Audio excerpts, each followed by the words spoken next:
To Sue and Scott Carlson for being such wonderful and caring friends, and for creating a beautiful place where I can write and set my imagination free. Love always, LK. 1. It was a safe bet, Justine Hoffman thought glumly, that after 99 failed love spells, the 100th wasn't going to work any better than the rest. Fine, I give up. She was never going to fall in love. She would never understand or experience the mysterious thing that fused one soul to another. It was something she'd always suspected deep down, but she had stayed too busy to dwell on it.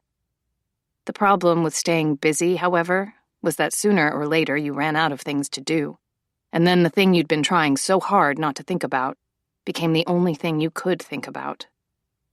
Justine had wished on stars and birthday candles, thrown coins into fountains, blown the florets of dandelions to whisk the seeds upward on tiny feathered parachutes. With every wish, she had whispered a summoning spell. These words bespeak your fate.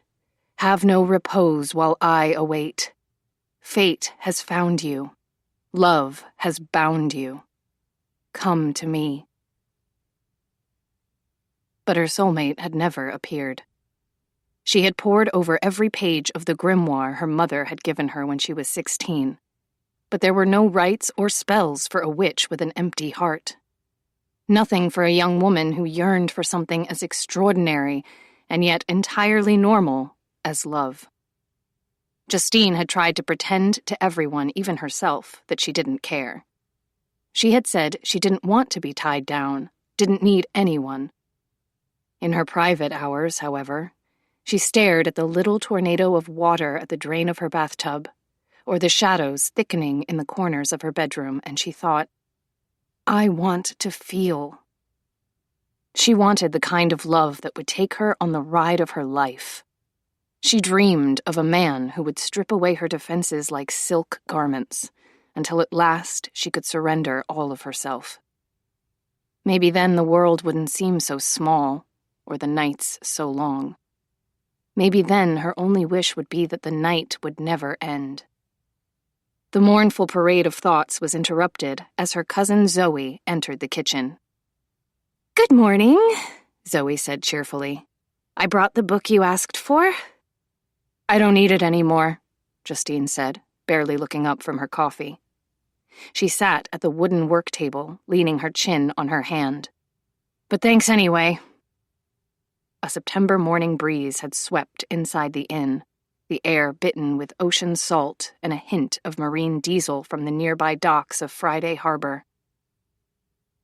The scent was agreeable and familiar, but it did nothing to improve Justine's mood.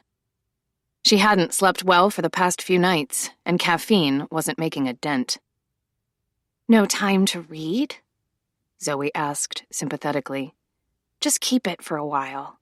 I've read it so many times. I practically have it memorized. Her blonde curls swirled on her shoulders as she set the paperback romance novel in front of Justine. The pages were tattered and yellow with age, some of them barely attached to the spine. A woman wearing a gold satin gown swooned languidly across the cover. Why read something over and over when you already know the ending? Justine asked. Because a good happily ever after is worth reading more than once. Zoe tied on an apron and deftly pulled up her hair with a plastic clip. Justine smiled reluctantly and rubbed her eyes, thinking that no one deserved happily ever after more than Zoe. Although they were distant cousins and had only seen each other at infrequent intervals during childhood, they had become as close as sisters. It had been more than 2 years since Justine had asked Zoe, a talented chef, to come work at her Friday Harbor bed and breakfast, Artist's Point.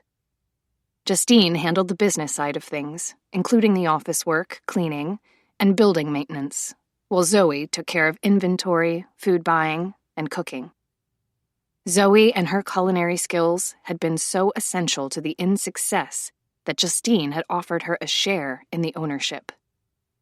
Their partnership was a perfect balance, Justine's impulsive, outspoken nature was tempered by Zoe's diplomacy and patience.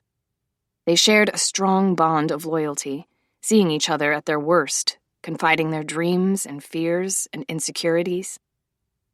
But the best part of the relationship wasn't all the things they agreed on. It was when they disagreed, when they helped each other look at things in a new way. Together, they had made a success of Artist's Point, which had become popular with both tourists and locals. They hosted weddings and private parties and held monthly events such as cooking classes and wine tastings. During the island's tourist season, the inn was at or near full occupancy, and even in the off-seasons, they averaged about 35%. There was no obvious physical resemblance between the cousins. Justine was tall and slender, with brown hair and brown eyes, whereas Zoe was a blonde bombshell who caused men to react like the old cartoon characters. The ones whose eyes launched out and tongues dangled, and who had steam puffs that came out of their ears. Zoe's voluptuous appeal had always attracted men who had inflicted terrible pickup lines on her and treated her as if she had the IQ of a houseplant. Nudging the romance novel closer to Justine, Zoe said encouragingly, "Just try a few pages. You'll get so caught up in the story, you'll feel like you're in another time and place. And the hero is wonderful." She paused with a dreamy sigh. "He takes her on an adventure across the desert, looking for an ancient, lost city. And he's so protective and sexy and brooding.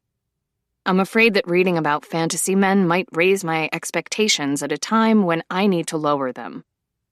Don't take this the wrong way, but I've never thought your expectations of men were all that high to begin with." "Oh, yes, they were. In the past, I would only go out with a guy if he had a good personality, a decent body, and a job. Now I'd settle for a man who isn't currently married or incarcerated." "Reading about fantasy men won't raise your expectations. It's just a nice escape." "And of course you need an escape," Justine said dryly, "from your hideous troll of a fiancé." Zoe laughed. Alex Nolan, a local builder, could be legitimately called many things, but hideous troll was not among them. He was a singularly attractive man, dark-haired and lean, with austerely perfect features and glacier blue eyes. No one would have paired the cynical and hard-drinking Alex with someone as gentle-natured as Zoe. But during the process of remodeling a cottage on Dream Lake for Zoe over the summer, Alex had surprised everyone, including himself, by falling deeply in love with her. He had stopped drinking and had straightened out his life. It was obvious to everyone that Zoe had him wrapped around her finger. She could manage him so sweetly that he didn't seem to notice or care that he was being managed.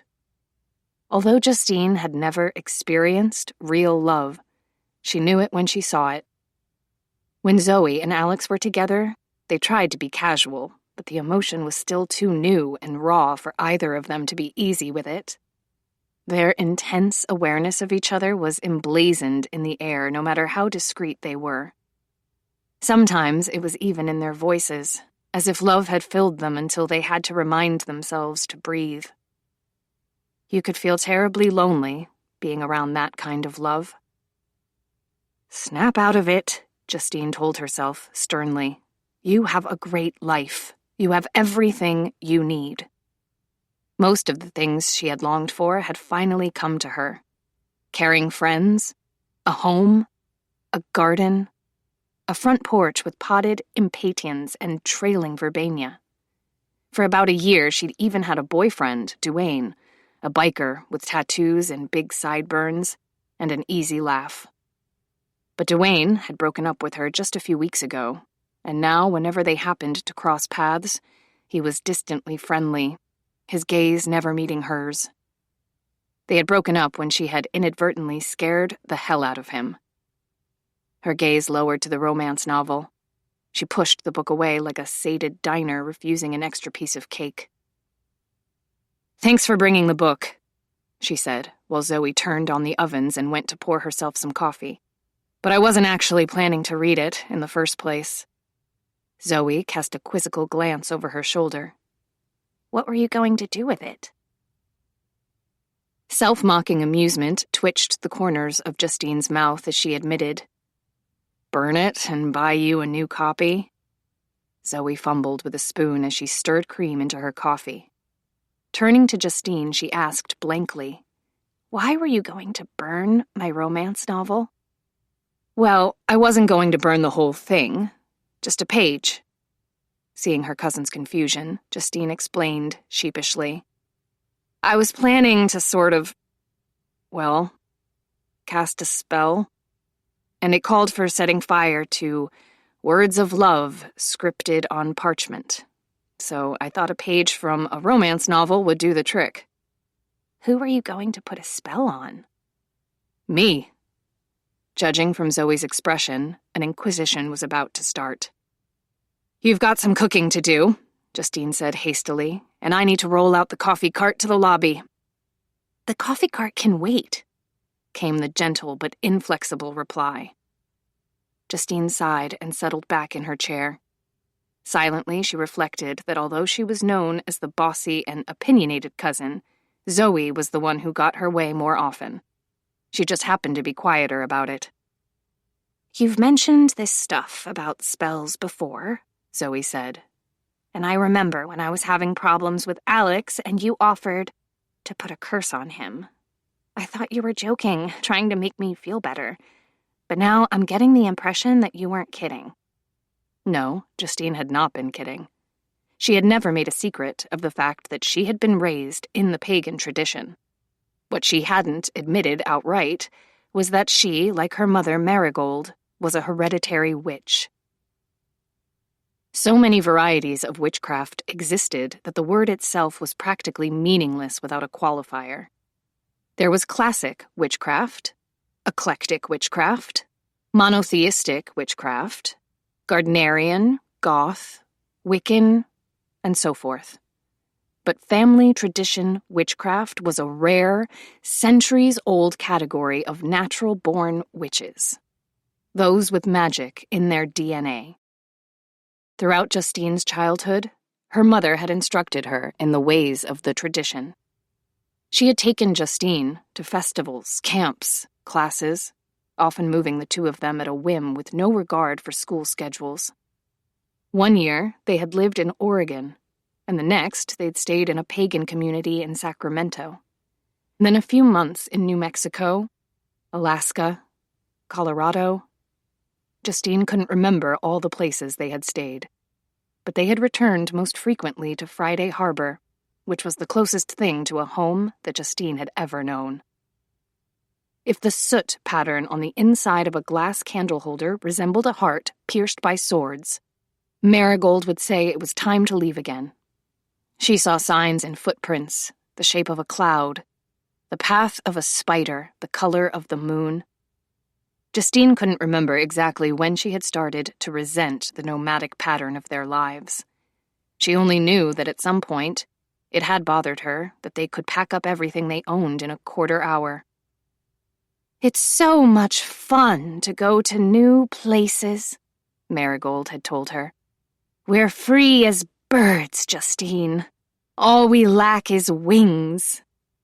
But even robins and starlings had stayed in their nests longer than Justine and her mother. Things might have been different if Justine's father, Liam, had still been alive, but he had died when she was a baby. From what little Marigold had told her, Justine knew that Liam had been a farmer, an orchidist, who had grown apples, pears, and cherries. Marigold had met him when she was buying apples to celebrate the autumn equinox. A red bandana had been tied across his forehead to keep his long, dark hair out of his eyes. He had peeled an entire apple in one long strand, and when the peel had fallen to the ground, it had made the shape of Marigold's initials, which she'd taken as a sign. They had married right away. Liam had died before the next year was out. Their entire relationship had been as brief and intense as a lightning storm. Marigold had kept no photographs of him. She hadn't even wanted his wedding band or pocket knife, or the guitar he had played. His orchard had been sold, and his possessions had been disposed of. Justine was the only evidence that Liam Hoffman had ever existed. She had his heavy dark hair and brown eyes, and according to her mother, she had his smile. Whenever Justine asked for stories about him, Marigold shook her head and explained that when someone you loved was gone, all the memories went into a secret place in your heart. You could take them out and look at them only when you were ready. Eventually, Justine had realized that Marigold would never be ready. All Marigold wanted to remember about her late husband was that love was the worst thing that could ever happen to you. It made you hate springtime breezes and guitar music and the taste of apples. Reflecting on those years of constant upheaval, Justine thought she understood why her mother could never stay in one place. If you held still long enough, love might find you and catch you so tightly that you couldn't slip free. And that was what Justine wanted, with all the force of her will. "Can we forget this whole thing?" Justine asked Zoe, rubbing her tired eyes. "Because you don't believe in this stuff, and if I try to explain, I'm only going to end up sounding crazy." "It doesn't matter what I believe. What matters is that you believe in it." Her cousin's tone turned coaxing. "Tell me what kind of spell you wanted to cast on yourself." Justine scowled and swung one of her feet and muttered something under her breath. "What?" Zoe asked. Justine repeated it more clearly this time. "A love spell." She darted a glance at her cousin, expecting derision or amusement. But this was Zoe. She only looked concerned. "Is this because of the breakup with Duane?" Zoe asked gently. "Not really. It's more... Oh, I don't know. It's just that now Lucy's together with Sam, and you're engaged to Alex, and... I've never been in love." "It takes longer for some people," Zoe said. "You're still a year younger than me, you know. Maybe by next summer." "Zoe, the problem isn't that I haven't fallen in love. The problem is that I can't." "Why are you so certain?" "I just know." "But you're a very loving person." "In terms of friendship, yes. But when it comes to romance, I've never felt that kind of love. It's like trying to understand what the ocean is like by holding a conch shell against my ear." She glanced morosely at the romance novel in Zoe's hands. "What's your favorite part of that book? The page you'd tell me to use in a spell?" Zoe shook her head, beginning to flip through the book. "You're going to make fun of me." "I'm not going to make fun of you." The page was located with an ease that implied many repeated readings. Zoe handed the open book to her, her cheeks turning pink. "Don't read it out loud." "I won't even move my lips," Justine said. Her gaze swept down the page while Zoe busied herself at one of the counters, measuring ingredients into a mixing bowl. "You," he whispered, "are my Solomon's mine. My unchartered empire. You are the only home I need to know, the only journey I want to take, the only treasure I would die to claim. You are exotic and familiar, opiate and tonic, hard conscience and sweet temptation." The scene continued with escalating passion for pages afterward, compelling in its unabashed lyricism. Justine wanted to read more. "Are emotions like that even possible?" she asked. "I mean, even though you and Alex are in love," she gestured with the book, "real life can't be like this, right?" Zoe's face turned pink as she replied, "Sometimes real life is even better. Because love is there not just in the big romantic moments, but in all the little things. The way he touches your face or covers you with a blanket when you're taking a nap. Or puts a Post-it note on the fridge to remind you about your dentist appointment. I think those things glue a relationship together even more than all the great sex. Justine gave her a morose glance. "You're insufferable, Zoe," she muttered. A grin curled her cousin's lips. "It'll be that way for you someday," she said. "You just haven't met the right man yet." "I may have already," Justine said. "I may have already met and lost him without ever knowing." Zoe's smile faded. "I've never seen you like this. I never realized it mattered so much. You've never seemed to care whether you fell in love or not. I've tried to make myself believe it wasn't important. Sometimes I almost manage to convince myself." Justine dropped her forehead to her folded arms. "Zoe," she asked in a muffled voice, "if you could add 10 years to your life, but the catch was that you could never love someone the way you do Alex, would you do it?" Zoe's reply was unhesitating. "No." "Why not?" "It's like trying to describe a color you've never seen before. Words can't make you understand what real love is like. But until you felt it, you haven't really lived." Justine was silent for a long moment. She swallowed against the tightness in her throat. "I'm sure you'll find true love someday," she heard Zoe say. "I'm just as sure that I won't," Justine thought, "unless I do something." An idea came to her. A stupid, dangerous idea. She tried to unthink it. But even so, she could feel the spellbook, stowed safely under her bed, calling to her. "I'll help you," it was saying. "I'll show you how." 2. As she cleared breakfast plates and flatware from the tables, Justine paused to chat with some of the guests. There was an older couple from Victoria, a honeymooning pair from Wyoming, and a family of 4 from Arizona. The family included 2 boys who were busy wolfing down Zoe's pumpkin pancakes. The boys were a couple of years apart in age, both small cyclones waiting to be set loose. "How's breakfast?" Justine asked the children. "Good," the older boy said. The younger boy answered around a mouthful of pancake. "The syrup tastes weird." He had filled his plate with syrup until the pancakes were practically floating. A gluey tuft of hair stuck up in front and another at the side of his head. Justine smiled. "That's probably because it's real.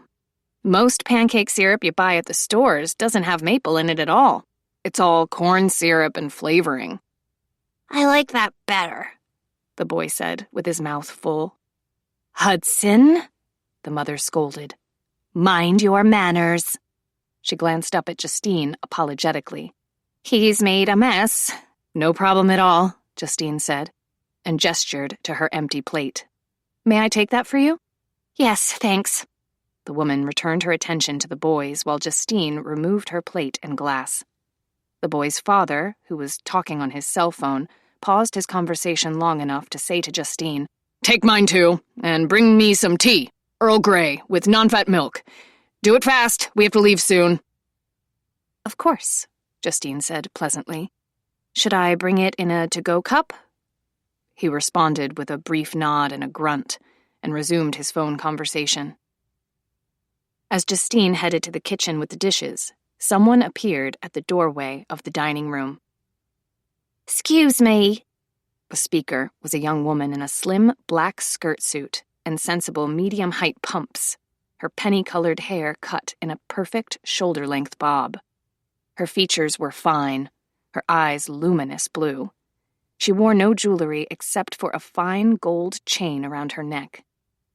Her appearance would have led Justine to expect a cut-glass British accent. Instead, she spoke in a West Virginia drawl as thick as diesel spec engine oil. "I'm here for check-in, but there's no one in the office." "Sorry," Justine said. "We're a little short-handed at the moment. My breakfast help couldn't make it this morning. Are you with the group that's coming in today? A careful nod. NRE Enterprises. I'm Priscilla Five-Ash. Justine recognized the name. She was the executive assistant who would handle the advance check-in for Jason Black and his entourage. I'll be free in about 10 minutes. Would you like a cup of coffee while you wait? No, thank you. The young woman didn't seem unfriendly so much as guarded, her emotions tightly laced and double-knotted. Is there a place where I could make some calls in private? Sure, you can use the office. It's unlocked. Thank you. The father of the two boys asked irritably from the table. My tea? Right away, Justine assured him.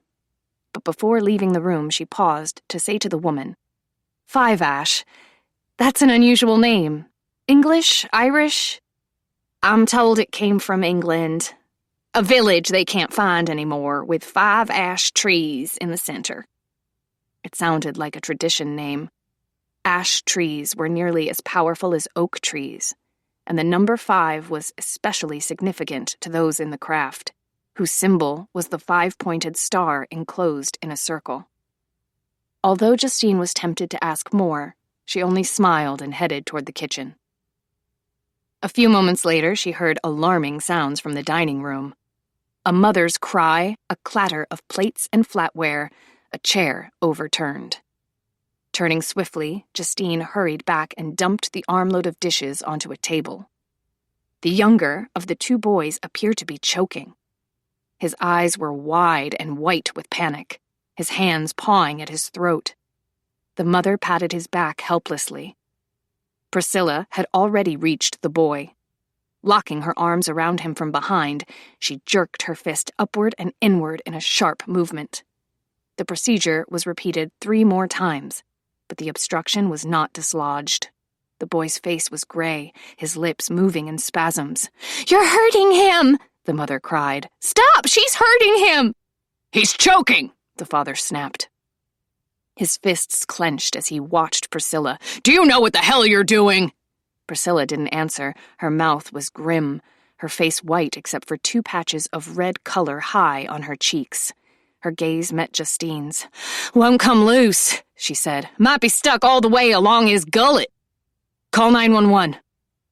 While Priscilla snatched up her nearby bag and rummaged for a phone, Justine took her place behind the boy's heaving body.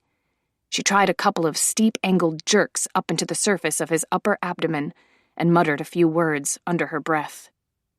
Sylphs of air I conjure thee, help him breathe, so mote it be.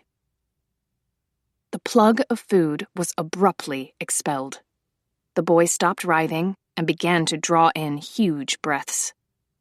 Both parents rushed forward and pulled him close, the mother sobbing in gratitude. Justine pushed back a lock of hair that had come loose from her ponytail. She let out an unsteady sigh, trying to quiet the clackety rhythm of her heart. Priscilla's black leather pumps came into the periphery of her vision. Justine glanced upward with a weak smile. Relief had drained all the strength out of her until she was as limp as a pillowcase on a clothesline. The moonstone blue eyes looked down at her intently. You sure got a funny way of doing the Heimlich, Priscilla said. After the commotion was settled and breakfast had been cleared, Justine sat with Priscilla in the small office. The entire inn had been rented out for the next 5 days to a 6 employees and colleagues of Inari Gaming Enterprises, an in-house development team of a major software company. The rest of the inn would go unoccupied even though it had been paid for.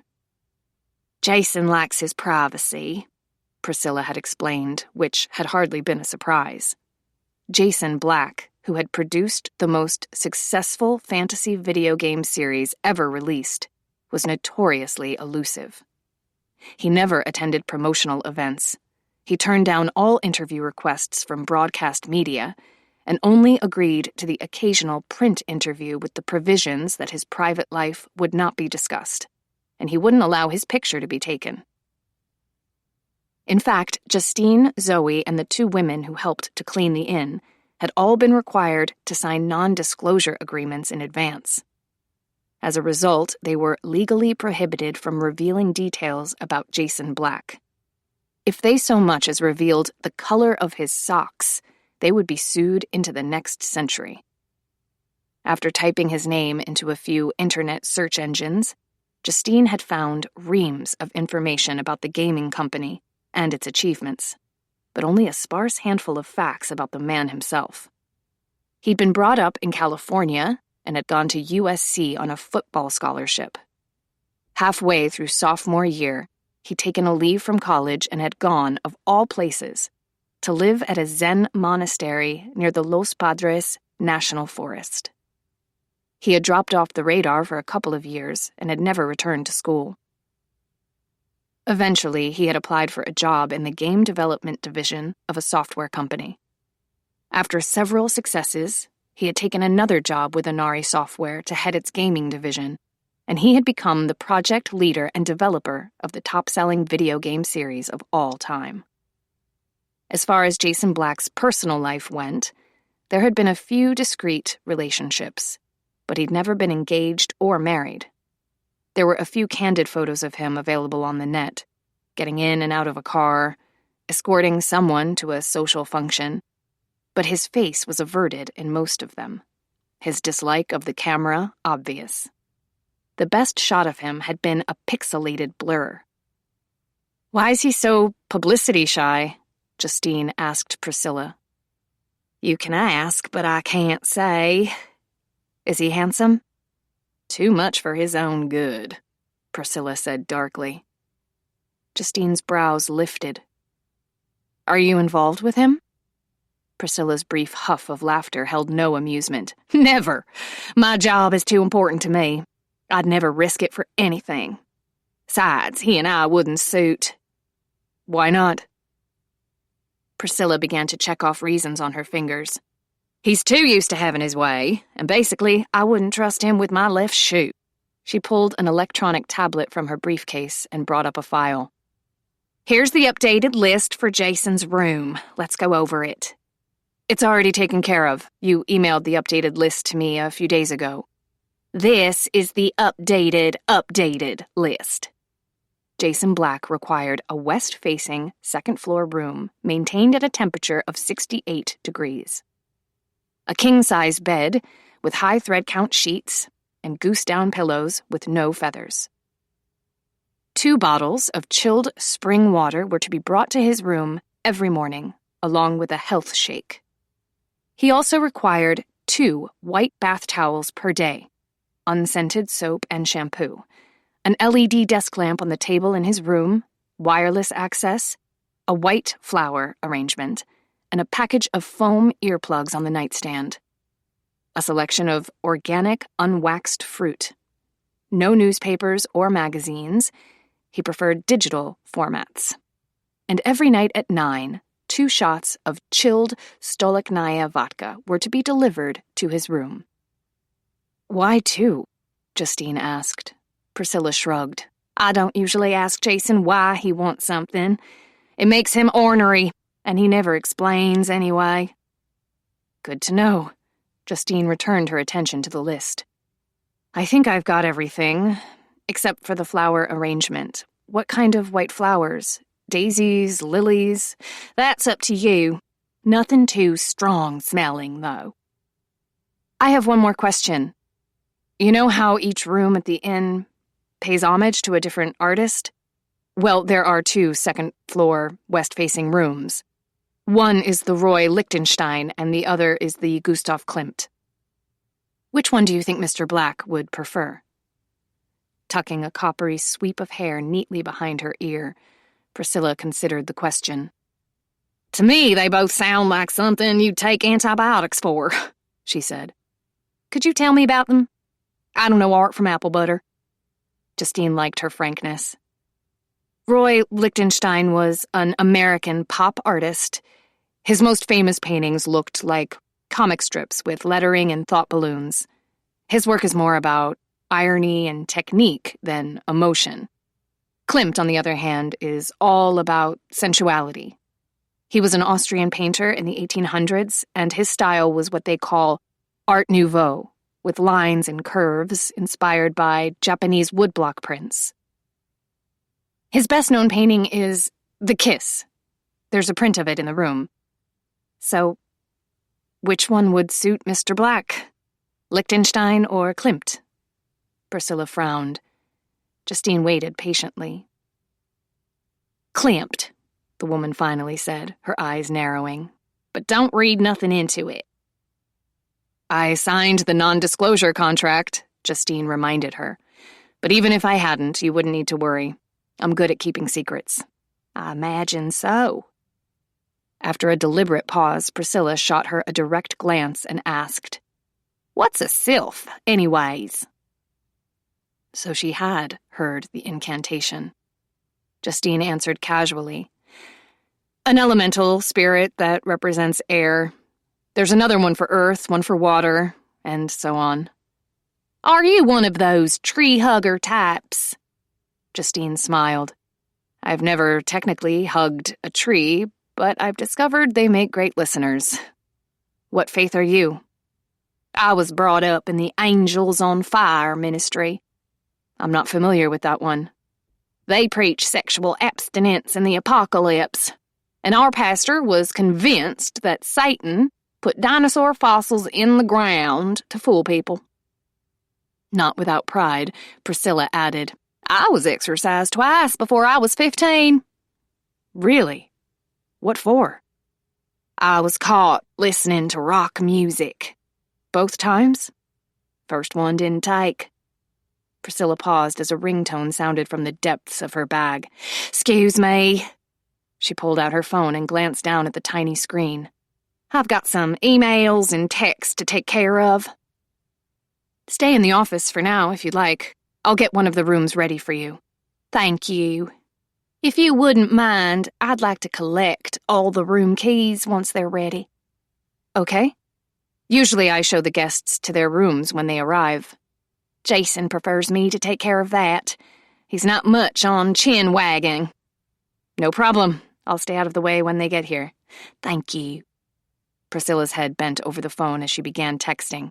What room will you put me in? She asked without looking up. Degas, Justine said. A French impressionist who painted ballet dancers.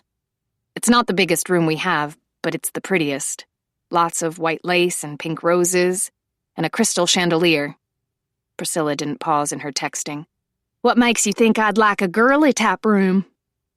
Because I saw the background picture on your tablet. Justine lifted her brows in teasing arcs. A row of kittens sitting on a piano? Really? As the young woman's discomfited gaze met hers, Justine laughed quietly. Don't worry, I won't tell. 3. Later in the afternoon, Justine sat in the kitchen and drank mint tea while Zoe took inventory of the refrigerator and pantry. Do you have everything you need for tomorrow morning? Justine asked. I finished cleaning the rooms, so I'm free to run errands. We're all stocked up. Zoe brought a cardboard carton to her. Take a look at these. The farm down the road added a couple of Araucana hens to the flock. 3 pale turquoise eggs were nestled among the cream and brown ones. Those are fantastic, Justine exclaimed.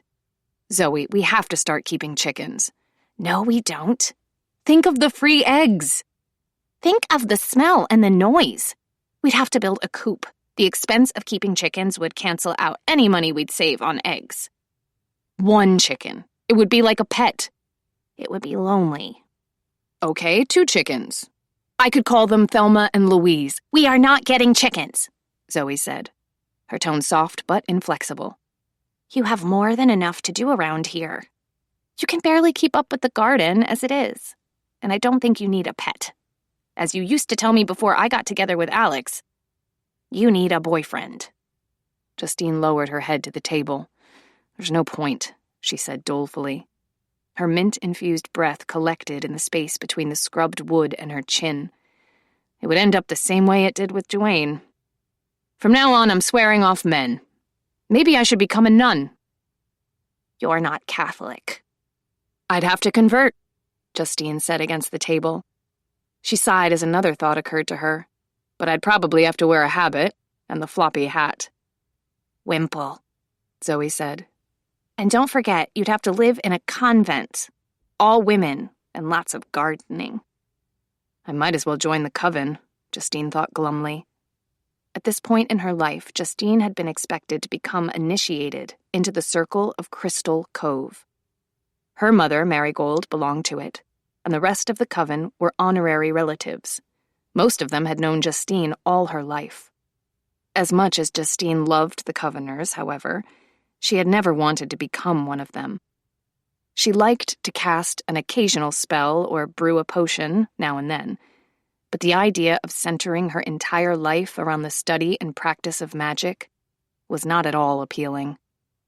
Unfortunately, Justine's reluctance had caused a rift with Marigold that had lasted at least 4 years, and showed no signs of healing.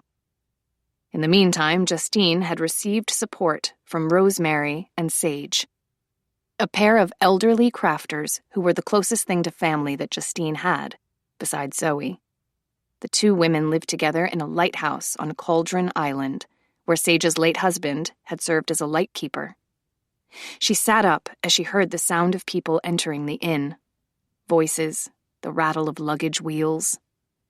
The guests are here, Zoe said. I'll go with you to meet them. No, we're supposed to keep our distance. Priscilla is showing them to their rooms. She has the keys. Zoe looked bewildered. We're not supposed to welcome them? Justine shook her head. Mr. Black is all business. He doesn't want to be bothered with trivial social customs like saying hello and shaking hands and making small talk.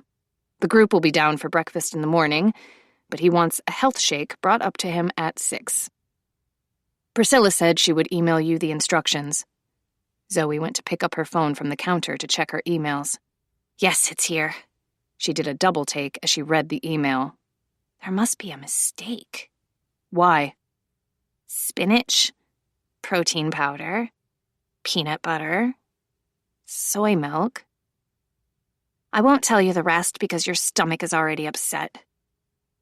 Justine grinned at Zoe's appalled expression.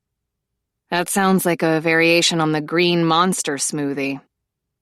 Dwayne drank them all the time. This will look like blended up swamp. I think the point is to make it as nutritious and disgusting as possible. That won't be a problem. Zoe wrinkled her nose as she looked over the recipe. I thought I would probably meet Mr. Black since he's negotiating with Alex. Now I'm not even sure I want to meet him. Zoe, if this deal goes through, you and Alex are going to make so much money. You'll want to name your firstborn child after him. The purpose of Jason Black's visit to the island was to view a 20-acre parcel of land bordering Dream Lake, which Alex had once bought with the intention of developing it as a residential area. Although the crash of the housing market had cleaned him out financially, Alex had managed to hold on to the Dream Lake acreage. This past summer, a realtor had approached Alex with an offer for the Dream Lake parcel. It seemed that Jason Black planned to establish a community retreat for education, innovation, and inspiration. The proposed development would include several buildings and facilities, all of them environmentally low impact. Alex was LEED certified, which meant he could build according to the strictest environmental and energy regulations. As a result, the negotiations involved a stipulation that, along with the sale of the property, Alex would be hired as the retreat's managing contractor. Justine hoped the deal would go through, for Alex's sake, but especially Zoe's. After the tough times Zoe had been through, including the recent death of her grandmother, she was due for some luck. And Justine had a personal interest in the deal. In the summer, she had bought and renovated a small lakeside cottage on Dream Lake Road. The cottage had been boarded up and decaying from decades of neglect. Zoe had wanted to live there with her grandmother, who had been diagnosed with vascular dementia. To help out, Justine had bought the cottage and paid for the renovations and had let Zoe and her grandmother stay there, rent-free. If the Dream Lake land were eventually turned into an upscale community retreat and learning center, the value of Justine's cottage, which bordered the property, would increase substantially. A win-win for everyone. I told Alex that Mr. Black must be a very nice person, Zoe told Justine, because the idea of creating an educational institute is a very noble goal. Justine sent her a fond smile. And what did Alex say? He said there's nothing noble about it. Mr. Black is doing it for the tax-exempt status. But I'm still trying to give him the benefit of the doubt. Justine laughed. I guess it's possible that Jason Black has some redeeming qualities, though I wouldn't hold my breath. She gulped the rest of her tea, stood, and went to put the cup into the dishwasher. I'll put out some wine and snacks in the lounge area. No, I'll do it. You've been busy enough today, cleaning all those rooms with only Annette to help. Did you find out what was wrong with Nitya earlier? Was it the 24-hour flu? It's not quite that temporary, Justine said with a smile. She texted me a little while ago. It was morning sickness. She's pregnant? Oh, that's wonderful! We'll give her a baby shower. Do you think we'll need to hire someone to fill in for her when she gets past the first trimester? No, we're heading into the winter season, so business will slow down. And I can easily pick up the slack. Justine heaved a sigh. It's not like I have a personal life to get in the way of work. Go to the cottage and relax, and take these with you. Zoe went to the pantry and unearthed a plastic container filled with treats left over from yesterday's afternoon tea. Icebox cookie squares studded with cranberries, buttery nuggets of shortbread, dark and chewy molasses rounds, and French-style macarons sandwiched with layers of homemade Marionberry jam. It was a wonder that any were left. Zoe's cookies were so delectable that guests at the inn's afternoon teas usually showed no compunction about slipping cookies into handbags and pockets. Once Justine had seen a man fill his baseball cap with a half-dozen peanut butter blossoms. She held the box as if it contained a life-saving organ donation. What kind of wine goes with cookies? Zoe went to the refrigerator and pulled out a bottle of Gewürztraminer. Don't have too much. Remember, you might have to bring Mr. Black his vodka tonight. He'll probably want Priscilla to do it, but I'll take it easy just in case. Zoe glanced at her with an affectionate frown. I can tell you've already made up your mind about what you can't do and what you'll never have. But you can't give up. When there's no reason to hope, that's when you need to do it the most. Okay, Mary Poppins. She gave Zoe a quick hug before heading out through the back door. She walked across the yard, past the herb garden that separated the backyard cottage from the main building. It had originally served as a writer's retreat back in the days when the inn had been a private residence. Now Justine lived in the tiny two-bedroom dwelling. There's plenty of room here for a chicken coop, Justine said, even though Zoe couldn't hear her. The afternoon was deep and full-slip ripe. Dandelion light slanted through the scalded red branches of a single madrone and gilded the brown tassels of alder catkins. The pungent green scents of a raised bed herb garden steamed through screens of pest-proof fencing. Justine had fallen in love with the former hilltop mansion as soon as she'd seen it, and had bought it for a steal. As she had painted the rooms and decorated each one according to a different artist, such as Van Gogh or Da Vinci, she'd felt as if she were creating a world of her own. A quiet, welcoming place where people could relax, sleep well, eat well. After a childhood of constant wandering, the weight and feeling of home was deeply satisfying. Justine knew practically everyone on the island. Her life was filled with all kinds of love. She loved her friends, the inn, the islands, walking through forests thick with pine and sword fern and Oregon grape. She loved the way Friday Harbor sunsets seemed to melt into the ocean. With all that, she had no right to ask for anything more. She paused before the doorstep of the cottage, her lips quirking at the sight of a disappointed brown rabbit staring through the steel mesh at the plants it couldn't reach. Sorry, buddy, but after what you did to my parsley last June, you can't blame me. She reached for the doorknob, but hesitated as she felt something catch at her senses. Someone was watching her. A quick glance over her shoulder revealed that no one was there. Her attention was drawn to one of the second-floor windows of the inn, to the dark, slim silhouette of a man. Instantly, she knew who he was. There was something predatory in his stillness, something ominously patient. The chilled, wet neck of the wine bottle dripped condensation over the tightening circle of her fingers. With an effort, she shook off the feeling and turned away. The rabbit broke for cover, streaking to its burrow. Justine walked into the cottage and closed the front door, which had been painted sky blue on both sides. The furniture was comfortably worn with layers of paint gleaming through the scuffed places. The upholstery was covered in linen printed with vintage flower patterns. A pink and beige rag rug covered the wood floor. Setting the wine and cookies on a bistro table, Justine went into her bedroom. She sat on the floor by her bed, pulled out the spellbook, and held it in her lap. A slow, unsettled breath escaped her. What's wrong with me? She had felt this ache before, but never so intensely. As Justine unwrapped the linen, a wonderful perfume rippled upward, honey-sweet, greeny herbal, lavender musty, candle waxy. The cloth, with its frayed selvage and ancient fingerprint smudges, fell away to reveal a leather-bound book with ragged, decal-edged pages. The leather binding gleamed like the skin of black plums and cherries. A design of a clock face had been tooled on the front cover, with a small copper keyhole in the center. She traced the single word emblazoned on the book's spine. Trio Decad.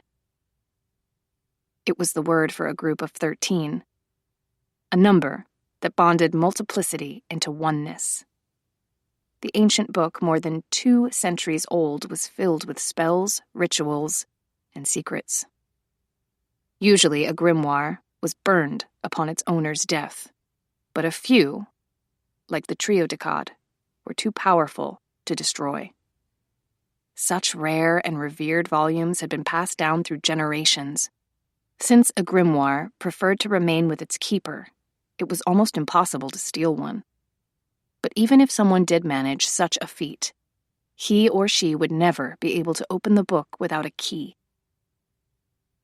Never read page 13, her mother had warned on the day she had given the spellbook to Justine. What's on page 13? It's different for everyone. It will show you how to achieve your heart's desire. What's so bad about that? It never turns out the way you expect, Marigold had said. Page 13 teaches one lesson only. Be careful what you wish for. Justine had looked down at the grimoire with a chiding grin and jostled it playfully. You wouldn't get me into trouble, would you? And she had felt the Trio Decad's cover flex as if it were smiling back at her. Now, as she stared guiltily at the spellbook, she knew that what she was considering was wrong. But she wasn't trying to hurt anyone. She wasn't asking for anything extraordinary. Was it so terrible to want to change her own heart? I should leave well enough alone, she thought uneasily. Except that leaving well enough alone was only an option as long as things really were well enough. In Justine's case, they weren't. And if she didn't do something, they never would be. She reached beneath the neck of her t-shirt and pulled out the copper key on a chain. Leaning forward, she unlocked the Trio Decad. Instantly, the book rustled and flipped of its own accord, fanning her with the resinous perfume of vellum and ink. The rag paper pages revealed a rainbow blur of illustrations. Sunflower yellow, peacock blue, medieval red, soot black, deepest emerald. The spine of the volume slumped abruptly as it reached 13. Unlike the rest of the book, this page was blank. But beneath Justine's curious gaze, symbols appeared in random places like bubbles rising to the surface of champagne. A spell was forming. Justine stared at the page, her pulse thumping hard at the base of her throat. The first line, written in elaborate and archaic letters, puzzled her. To break a gesh. Justine knew little about a gesh, except that it was pronounced like guest with a sh sound instead of a t. A gesh was a lifetime enchantment, most often a curse. The effort to break one was so difficult and dangerous that the results were potentially even worse than the original curse. The unlucky victim of a gesh was usually better off learning to live with it. This can't be right, Justine said in bewilderment. This won't fix my problem. What does a gesh have to do with anything? The page rippled emphatically as if to say, Look at me. Slowly it dawned on her. This was the answer. The words played through her mind with strange variations on emphasis. This was the answer. This was the answer. I've been cursed? She asked after a long time in the insulated silence. That's not possible. But it was. Someone had condemned her to a lifetime of solitude. Who would have done such a thing to her? And why? She had never hurt anyone. She didn't deserve this. No one did. Too many feelings were coming to her at once. The cage of her chest was too small to contain them, pressure building behind her ribs. She trembled, breathed, waited, until the shock and pain burned down to a white-hot core of fury. It took considerable skill and power to cast a spell of lifelong duration. The crafter would most likely have had to permanently sacrifice a portion of her power, which was sufficient deterrent to make a gesh a rare spell indeed. All of which meant that this had been done to Justine by someone who had hated her. But a gesh wasn't unbreakable. Nothing was. And no matter what it took, Justine would break this one. 4. Justine didn't give a damn about what it would cost her to get rid of the gesh. She would do whatever it took. So mote it be. A blaze of injustice filled her. She had spent the past few years waiting and wishing for something that was never going to happen, because that choice had already been made for her, regardless of what she might have wanted or dreamed of. She would find out who was responsible. She would turn the gesh right around back on them. She would... Her plans for vengeance faded as she blinked hard against a salty blur. She pressed her palms hard against her eyes. A headache throbbed behind the front and sides of her skull, the kind of pain that no medicine could ease. She thought briefly of calling her mother, even though she and Marigold had been estranged for 4 years. Even knowing it would do no good. Marigold wouldn't be sympathetic, and even if she knew something about the gesh, she wouldn't admit it. Some women gave their children unconditional love. Marigold, however, had meted out affection to Justine like expensive arcade tokens, withholding it whenever Justine had disagreed with her. Since traditional education didn't interest Marigold, she had done everything possible to discourage Justine from going to community college. She had mocked and criticized Justine's job as a hotel desk clerk. The last straw, however, had been Justine's decision to buy the inn. "Why have you always been so impossible?" Marigold had demanded. "You've never wanted to do the one thing you're good at. Are you really telling me that the biggest dream you can come up with for yourself is housework? Cleaning toilets and changing dirty sheets?" "I'm sorry," Justine had said. I know how much easier it would be for both of us if I'd turned out the way I was supposed to. I don't belong anywhere. Not in a magical world and not in an ordinary one. But between the two, this makes me happier. I like taking care of people. I don't mind cleaning up after them, and I want a place that's all my own, so I'll never have to move again. There's more to consider than what you want, Marigold had shot back. Our circle is the oldest lineaged coven on the West Coast. Once you're initiated, we'll have a total of 13. You know what that means. Yes, Justine had known. 13 witches in a coven would result in a power greater than the sum of its parts. And she had felt horribly selfish for not wanting to join, for putting her own needs above the others. But she had known that no matter how hard she tried, she would never be like them. A lifetime was an awfully long time to be miserable. The problem is, Justine had said, I'm not interested in learning any more about the craft than I already know. That had earned her a scornful glance. You're satisfied with knowing a handful of bottle spells and crystal runes? With having barely enough magical ability to entertain children at a birthday party? Don't forget I also do balloon animals, Justine had said, hoping to coax a smile from her. But Marigold's face had remained stony. I never would have had you if I'd thought there was a chance you wouldn't be part of the coven. I've never even heard of a natural-born witch who turned away from the craft.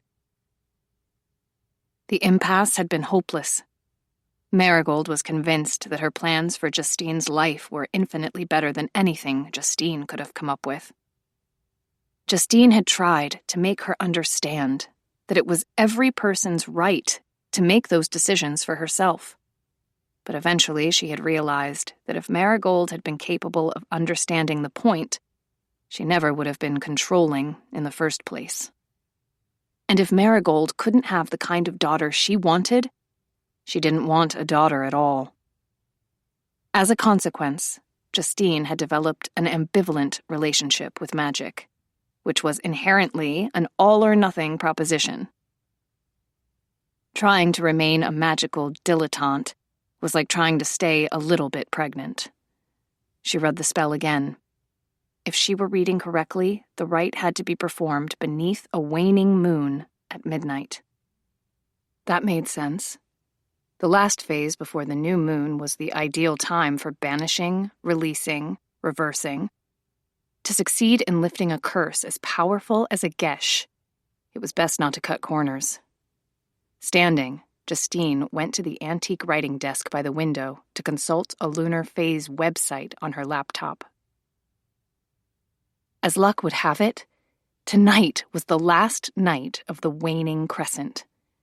If she didn't try to break the gesh now, she would have to wait a full month before she could have another shot. Justine was certain that she couldn't make it that long. Every cell in her body screamed for action. She felt off course, like a comet that was about to break free of its solar orbit and hurtle out into space. She should call Rosemary and Sage for advice, except they might try to talk her out of it, or at least tell her to wait, and Justine didn't want her mind to be changed for any reason, even a good one. The gesh had to be broken now. For the rest of the evening, Justine studied the spell and pored feverishly through the triodecad. If she was going to do this, it had to be done right. Many factors played into the art of magic. If any of the steps of a spell were conducted in a haphazard manner, if words were mispronounced or left out, if the crafter's focus wavered, if her magic supplies were of poor quality, the spell might not work. Or it might work in reverse, or on the wrong person. A mistake as apparently minor as using a candle made with paraffin instead of beeswax could lead to disastrous consequences. Justine concentrated so deeply on the triodecad that the sound of her cell phone caused her to start. She reached for it with her heart racing unpleasantly and read the caller ID. "Hi, Priscilla," she said. How's it going? Everything's fine. Got everyone settled into their rooms, and then they walked to Downriggers for dinner. Most of them are back. I'm calling to remind you to bring the vodka to Jason's room in 15 minutes. Oh, Justine looked down at her t-shirt and jeans, which she hadn't changed since cleaning the rooms earlier in the day. She smelled like ammonia and floor wax. The knees of her jeans were filthy, and her ponytail had come loose. I thought he'd probably want you to do it, she said hopefully. Nope, he wants you. Justine sighed inaudibly. I'll be there. 9 o'clock on the dot, Priscilla reminded her. He doesn't take well to people being late. I'll be there. Bye. Ending the call, Justine scrambled to the bathroom, tore her clothes off, and jumped into the shower. After a brief but thorough scrubbing, she got out and towel-dried her hair. She rummaged through her closet until she found a sleeveless knit dress with a drawstring waist and a pair of flat white sandals. Pulling her hair back into a low ponytail, she swiped on some chapstick and applied a couple of flicks of mascara to her upper lashes. As Justine strode across the small yard, she risked a glance at the second-floor window, but it was empty. She had to admit it. She was curious about Jason Black, who kept his private life under such tight control. Entering the back door of the inn's kitchen, she pulled the bottle of Stoli from the freezer. She measured 2 shots of biting cold vodka into shot glasses and settled them into a small, high-sided silver tray filled with crushed ice. Carefully, she carried the tray upstairs. The quietness of the inn was disrupted only by discreet sounds. The opening and closing of a drawer, the muffled ring of a phone.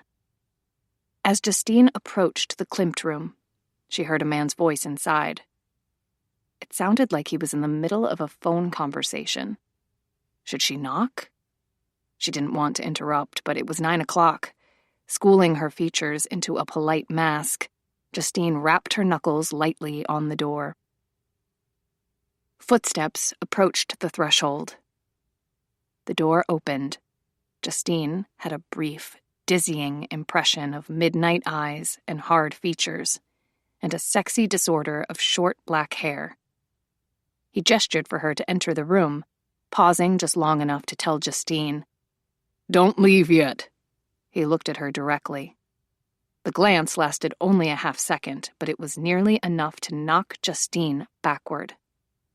His fathomless eyes, shrewd and opaque as blackstrap molasses, could have belonged to Lucifer himself. Justine responded with a dazed nod and managed to set the tray on the table without spilling it. She was so unsettled that it took her a minute to realize he was speaking in Japanese. His voice was mesmerizing, a quiet baritone wrapped in shadow. At a loss for what to do, she went to one of the windows and looked outside. The vestigial light was melon-colored at the horizon, darkening to a black plum meridian overhead. The fissure of a crescent moon gleamed white and clear like a claw mark in the sky. A night made for magic. Her attention returned to Jason Black, who paced slowly as he talked. He was a big man, elegantly lean, the easy athleticism of his movements hinting at deep tracts of muscle beneath the crisp white button-down shirt and khakis. Leaning over the table, he scrawled a few words on a notepad. A stainless steel Swiss Army watch gleamed on his wrist. His face could have been honed from amber, the cheekbones steeply angled. Weathering at the outward corners of his eyes betrayed a pattern of sleepless nights and restless days. Although his mouth was set in ruthless lines, his lips looked soft, as if erotic tenderness had been kneaded into the surface. "Forgive me," he said, shutting off the phone as he approached Justine. "Tokyo is 16 hours ahead of us. I had to get in one last call." His manner was relaxed, but Justine had to fight the instinct to step back from him. Even though she knew he posed no threat to her, She had the sense of him as a dangerous creature, a tiger behind a thin glass wall. "Of course," she said. "Your stoli is right over there." "Thank you." His gaze didn't move from hers. He extended a hand. "Jason."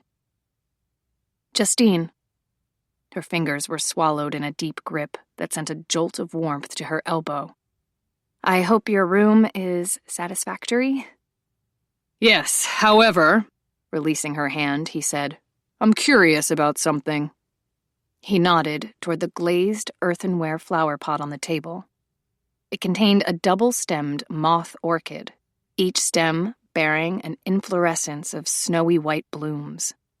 "I asked for an arrangement of white flowers, but this—" "You don't like it? I'm sorry. First thing in the morning, I'll get you another—" "No, It would be no trouble." "Justine." He lifted a hand in the peremptory gesture of a man who wasn't used to being interrupted. She fell instantly silent. "I like the orchid," he said. "I just want to know why you chose it." "Oh, well, it's nicer to have a living, breathing plant in the room instead of a cut bouquet. And I thought an orchid would go with the Klimt artwork." "It does. Clean, elegant." A barely perceptible pause. "Suggestive." Justine smiled wryly. The orchid bloom, with plush petals resembling lips and furled folds and delicate apertures, was nothing short of flower porn. "If there's nothing else," she said, "I'll be going now." "Do you have to be somewhere?" She glanced at him in bemusement. "Not really." "Then stay." Justine blinked and knitted her fingers together. "I was told you're not much on small talk." "It's not small talk if it's someone I want to talk to." She gave him a carefully neutral smile. "But you must be tired." "I'm always tired." Jason gripped the back of the chair, lifted it easily with one hand, and placed it near the bed. He sat on the edge of the mattress and gestured to the chair. "Have a seat." Another command. Justine was half amused, half annoyed, thinking that he was entirely too used to telling people what to do. Why did he want to talk to her? Was he hoping to find out something about Zoe or Alex? Something he could use during the negotiations for the Dream Lake development? "Only for a few minutes," she said, lowering to the chair. "It's been a long day." Pressing her knees together and folding her hands in her lap, she looked at him expectantly. Jason Black was so darkly beautiful, so striking in his cool self-assurance, that he seemed more like a fantasy figure than an actual human being. He appeared to be on the early side of his 30s, wearing an air of disenchantment like a bulletproof vest. Too handsome for his own good, was how Priscilla had put it. But it would have been more accurate to say he was too handsome for anyone's good. "Why are you staying here?" she asked bluntly. "You could have chartered a luxury yacht and moored it in the harbor, or gotten a hotel penthouse in Seattle and flown in for the day." "I'm not the luxury yacht type. And the inn looked like the right place for a vacation while we negotiate terms for the Dream Lake project." Justine smiled at that. "You're not on vacation." One dark brow lifted slightly. "I'm not?" "No, a vacation is when you spend entire days doing nothing productive. You take pictures of scenery, buy stuff you don't need, eat and drink too much, sleep late." "That sounds..."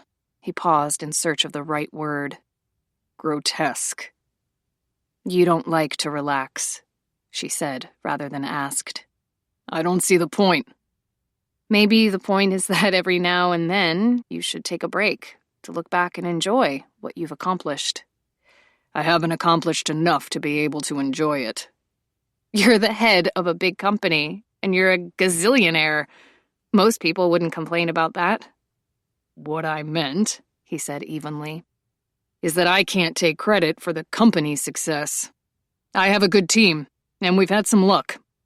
He took one of the vodka shots and nudged the silver tray toward her. "Here." Justine blinked. You're asking me to have a drink with you? Yes. She gave a disconcerted laugh. His eyes narrowed. Why is that funny? Usually when you invite a person to do something, you don't give orders. Sit there, do this, have that. How do you want me to say it? You could try something like, would you like to have the other shot of vodka? But if I asked you that way, you might turn me down. Do you ever get turned down? She asked, skeptically. It's been known to happen. I find that hard to believe. Anyway, I'm not good at following orders. I need to be asked. Jason's gaze was steady and intent on hers. After a moment, he asked, Would you stay and have a drink with me? Heat climbed up her cheeks until the skin felt tight and burnished. Yes, thank you. She reached out to take the vodka. Do you usually drink both shots? Sometimes I only need one. It helps me wind down at the end of the day. If I still can't get to sleep after that, I have the second shot. Have you ever tried herb tea? A hot bath? I've tried everything.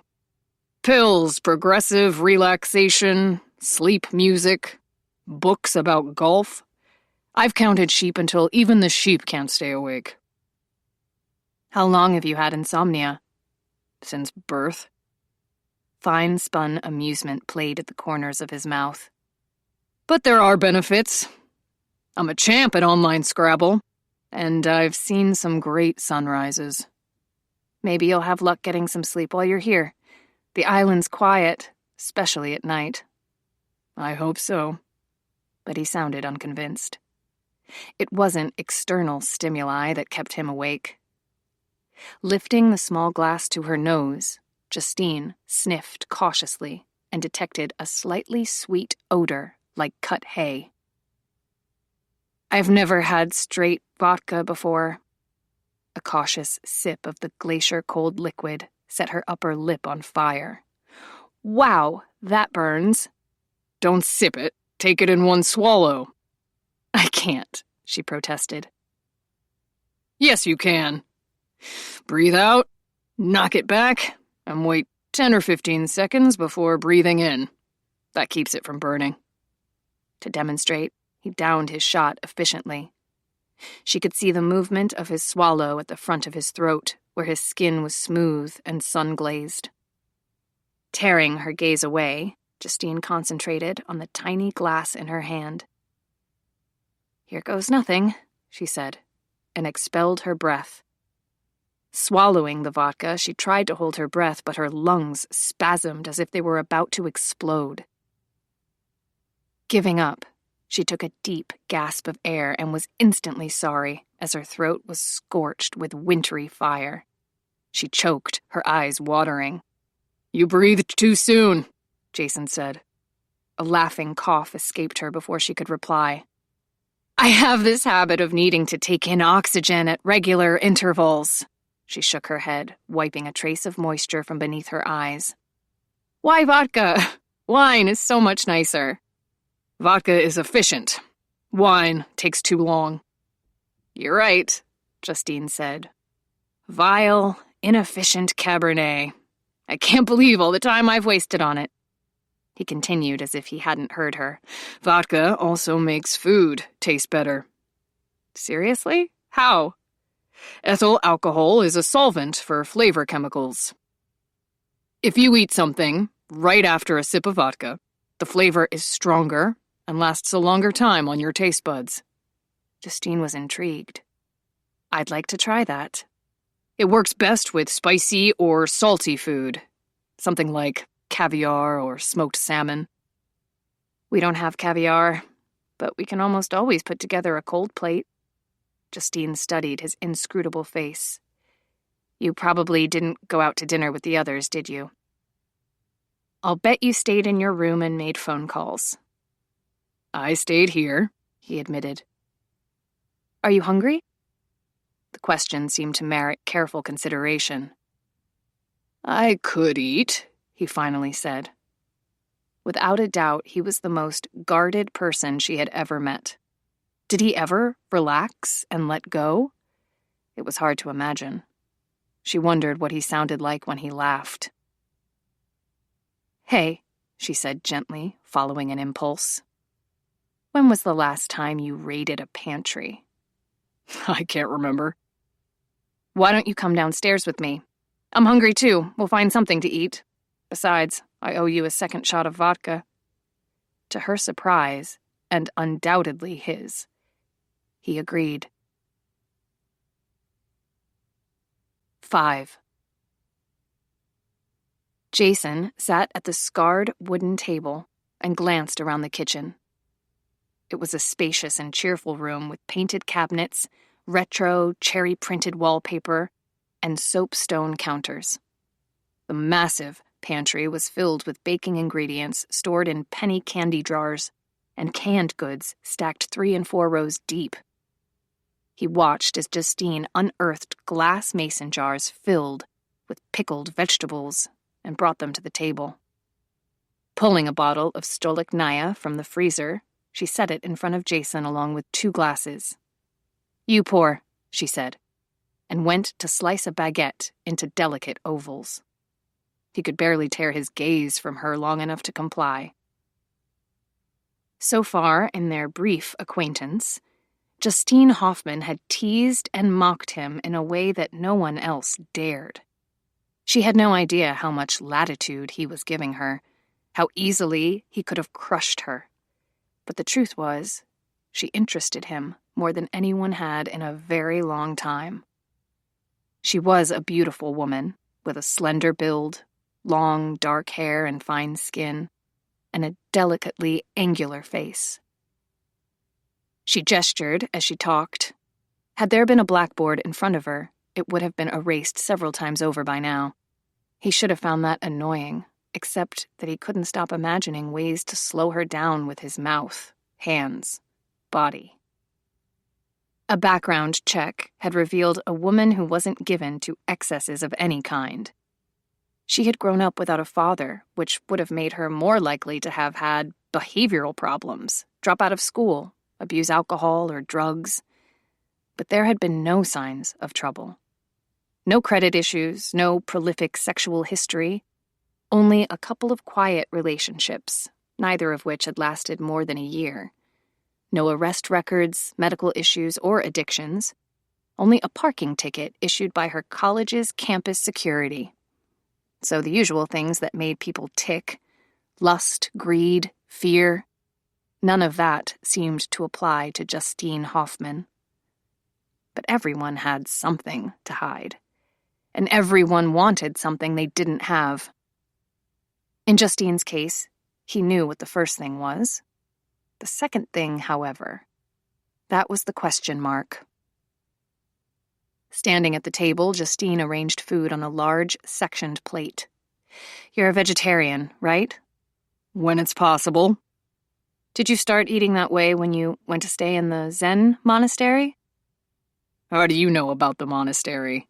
"It's on your Wikipedia page." He frowned. I've tried to get rid of that page. The administrators keep overturning the deletion. Apparently a person's right to privacy doesn't bother them. "It's hard enough for regular people to have privacy these days. It must be impossible for someone like you." Justine unwrapped a wedge of cheese and set it on a cutting board. She began to cut it into thin, translucent slices. "So, did you become a vegetarian for karmic reasons? You got worried you might come back as a chicken or something?" No, it was what they served at the monastery, and I liked it. Holding up a hard-boiled egg, Justine asked, "Are eggs and dairy okay?" They're fine. Justine loaded the plate with pickled yellow wax beans and cauliflower, salted Marcona almonds, buttery green Spanish olives, coral slivers of home-cured salmon, hard-boiled farm eggs, translucent triangles of Manchego cheese, a fat, gleaming wedge of triple creme brie, a handful of plump dried figs. The plate was accompanied by a basket of baguette slices and salted rosemary crackers. "Bon appetit," she said cheerfully, and sat beside him. As they ate and talked, Jason found himself enjoying Justine's company. She was engaging, quick to laugh, the kind of woman who would call you on your bullshit.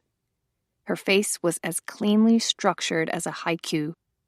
The eyes, velvety brown, the mouth as plush and pink as a cherry blossom. But there was something intriguingly unsensual about her, a delicate frost of remoteness. It made him want to burn through that vestal coolness. "Why did you decide to run a bed and breakfast?" he asked, centering a slice of radish on a buttered cracker. "Doesn't seem like something a single woman your age would want to do." "Why not?" "It's a quiet life," he said. "Isolated. You live on an island with no more than 8,000 year-round residents. You must get bored." "Never. My entire childhood was spent moving from place to place. I had a single mom who couldn't stay put. I love the comfort of familiar things. The friends I see every day, the pillow that feels just right under my head, my herb garden, my mountain bike. I've run on the same trails and walked on the same beaches until I can tell whenever there's the slightest change. I love being connected to a place like this." "I understand." "Do you?" "Yes. The Japanese believe that you don't choose the place chooses you." "What place has chosen you?" "Hasn't happened yet." By now, it wasn't likely.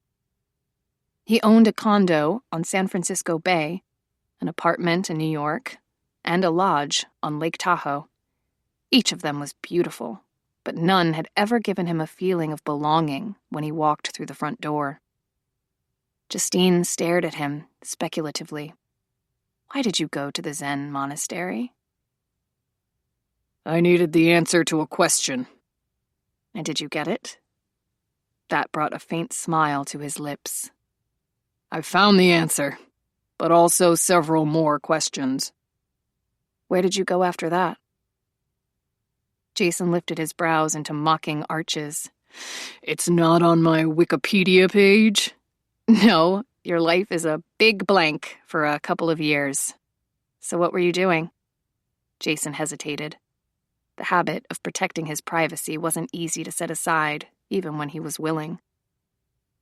"I signed a massive confidentiality agreement," Justine told him.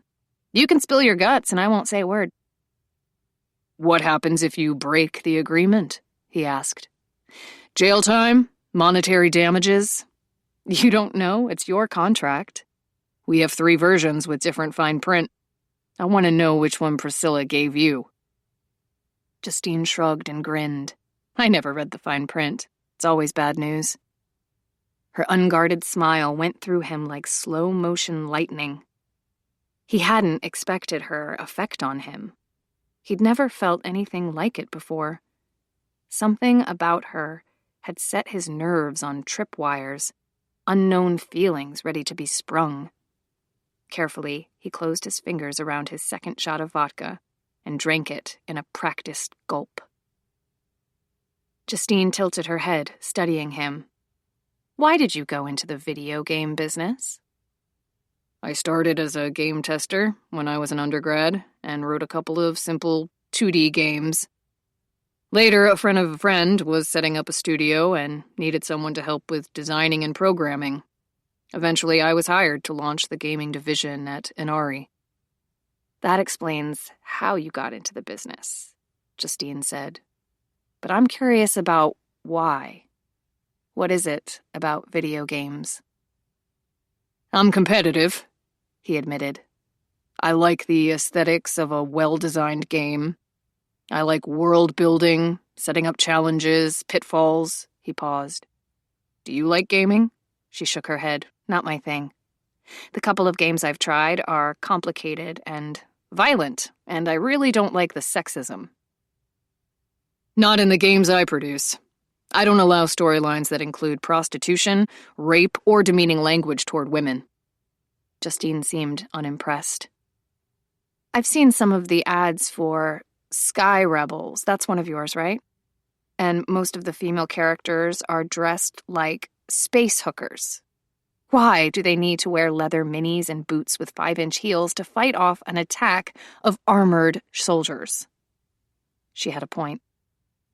The teenage male demographic likes it, Jason admitted. Thought so, she said. But no matter how they're dressed, the female characters are just as tough as the males. Sexism is about presentation and tone, as well as actions. Are you a feminist? If you define a feminist as someone who wants to be treated with equality and respect, yes. But some people tend to think of feminists as being angry, which I'm not.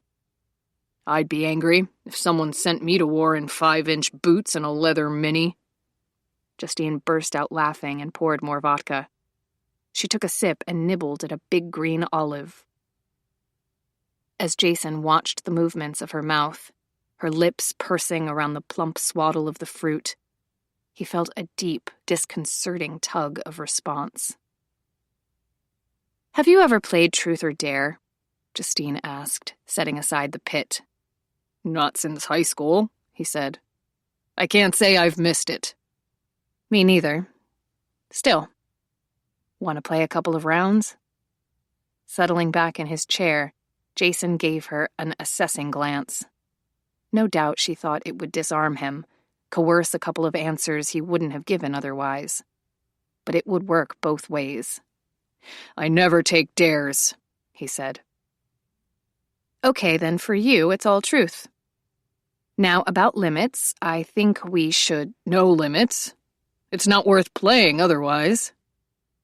No limits, Justine agreed, a new and faintly wary edge to her tone. What about penalties? Whoever loses a round has to remove an item of clothing. He had the satisfaction of seeing Justine's eyes widen. Okay, she said. I'll start. Tell me your idea of true happiness. He reached for a small white paper napkin and folded it diagonally, using the flat of his thumbnail to sharpen the crease. I don't believe in happiness. Turning the napkin over, he folded it into a small square. People think they're happy when something like a box of donuts, a Lakers win over the Spurs, or a sex position with a Latin name causes certain chemicals to attach to receptors in the brain to stimulate electrical impulses in neurons. It doesn't last, though. It's not long-term. It's not real. What a downer, Justine said, laughing. You asked. He folded the sides of the napkin inward to form a compressed triangular base. Next round, truth or dare? Truth, she said promptly, watching the careful, deliberate movements of his hands. Why did you break up with your last boyfriend? He began to fold and crease the flaps of the triangle. A swift tide of pink swept up to her hairline. It just didn't work out. That's not an answer. Tell me the reason. Sometimes there is no reason for why people break up. He paused in the middle of folding the points of the paper shape and gave her a mocking glance. There's always a reason. Then I don't know what it is. You know what it is. You just don't want to admit it. Which means you lose the round. He looked at her expectantly. Frowning, Justine wriggled her foot out of a delicate white sandal and pushed it towards his chair. The sight of her bare foot, beautiful and long-toed, the nails painted with glittery pale blue polish, seized Jason's attention. Your turn, he heard her say, and reluctantly he dragged his gaze back to her face. Where were you during those 2 years after you left the monastery? He peeled the edges of paper away from the folded model until they resembled flower petals. I went to stay with relatives in Okinawa. My mother was half Japanese. I'd never met any of her family, but I'd always wanted to. I thought it would help me feel closer to her. Before Justine could respond, he gave her the finished origami. She took it hesitantly, her eyes round and wondering. A lily. Yuri, he murmured. The name comes from a Japanese word that describes how the flowers move in the wind. Truth or dare? She blinked, caught off guard. Truth. What caused the breakup with your last boyfriend? Justine's mouth dropped open. You already asked me that. Still not going to answer? No. Then hand over another piece of clothing. Indignantly, Justine removed her other sandal and flipped it to him. You're going to keep asking the same thing over and over, aren't you? He nodded. Until you've answered. Or you're naked. You can't think of anything else you'd like to know about me? Afraid not. He tried to look contrite. I tend to hyperfocus. One-track mind. Justine gave him a fulminating glance. Next round. You said you went to the Zen monastery to learn the answer to something. What did you find out? I found out, he said slowly, that I have no soul. 6. Justine stared at him in astonishment. You mean like, you're no good at dancing? No, then I would have said I have no rhythm, which is also true. But I meant it literally. I have no soul. If you didn't, you couldn't be sitting here and talking to me. You wouldn't be alive. What do you think a soul is? The thing that makes your heart beat and your brain work and your body move around? Actually, the human body runs on thermoelectric energy, about 100 watts, the equivalent of a standard light bulb. Yes, I know that, she said. But I've always thought of the soul as the power source.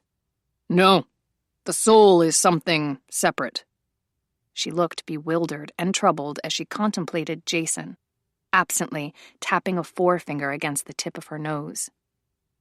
Abruptly, she asked, What do Buddhists believe about the soul? That speculation is useless. That when you focus on the idea of self and the pleasure of self in heaven, it blocks your view of truth and the eternal. Oh, her forehead smoothed out. So for all you know, you might have a soul. He gave her a neutral look and didn't reply. You are an interesting guy, Justine said, in a way that didn't sound remotely like a compliment. Next round. You know the question. She was starting to look nettled, uneasy. You're going to ask me the same thing about my boyfriend again? You could lie, he suggested. I'm a bad liar. Ask me something else. He shook his head. Then give me a dare. She paused and added with difficulty. Please. Another negative shake. And he watched every visible inch of her skin turn pink. Why is it so tough to answer? He asked, although he was pretty certain he already knew. Justine stood and went to a nearby cabinet, pulling out a roll of plastic wrap. She tore off lengths of wrap with agitated movements, covering the cold plate.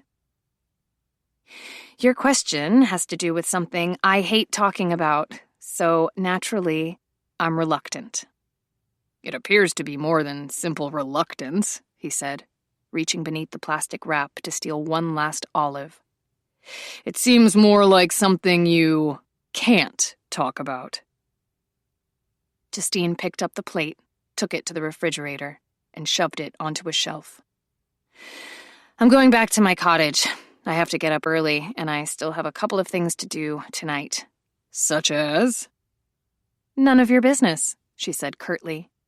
Leave the kitchen, please, so I can turn out the lights.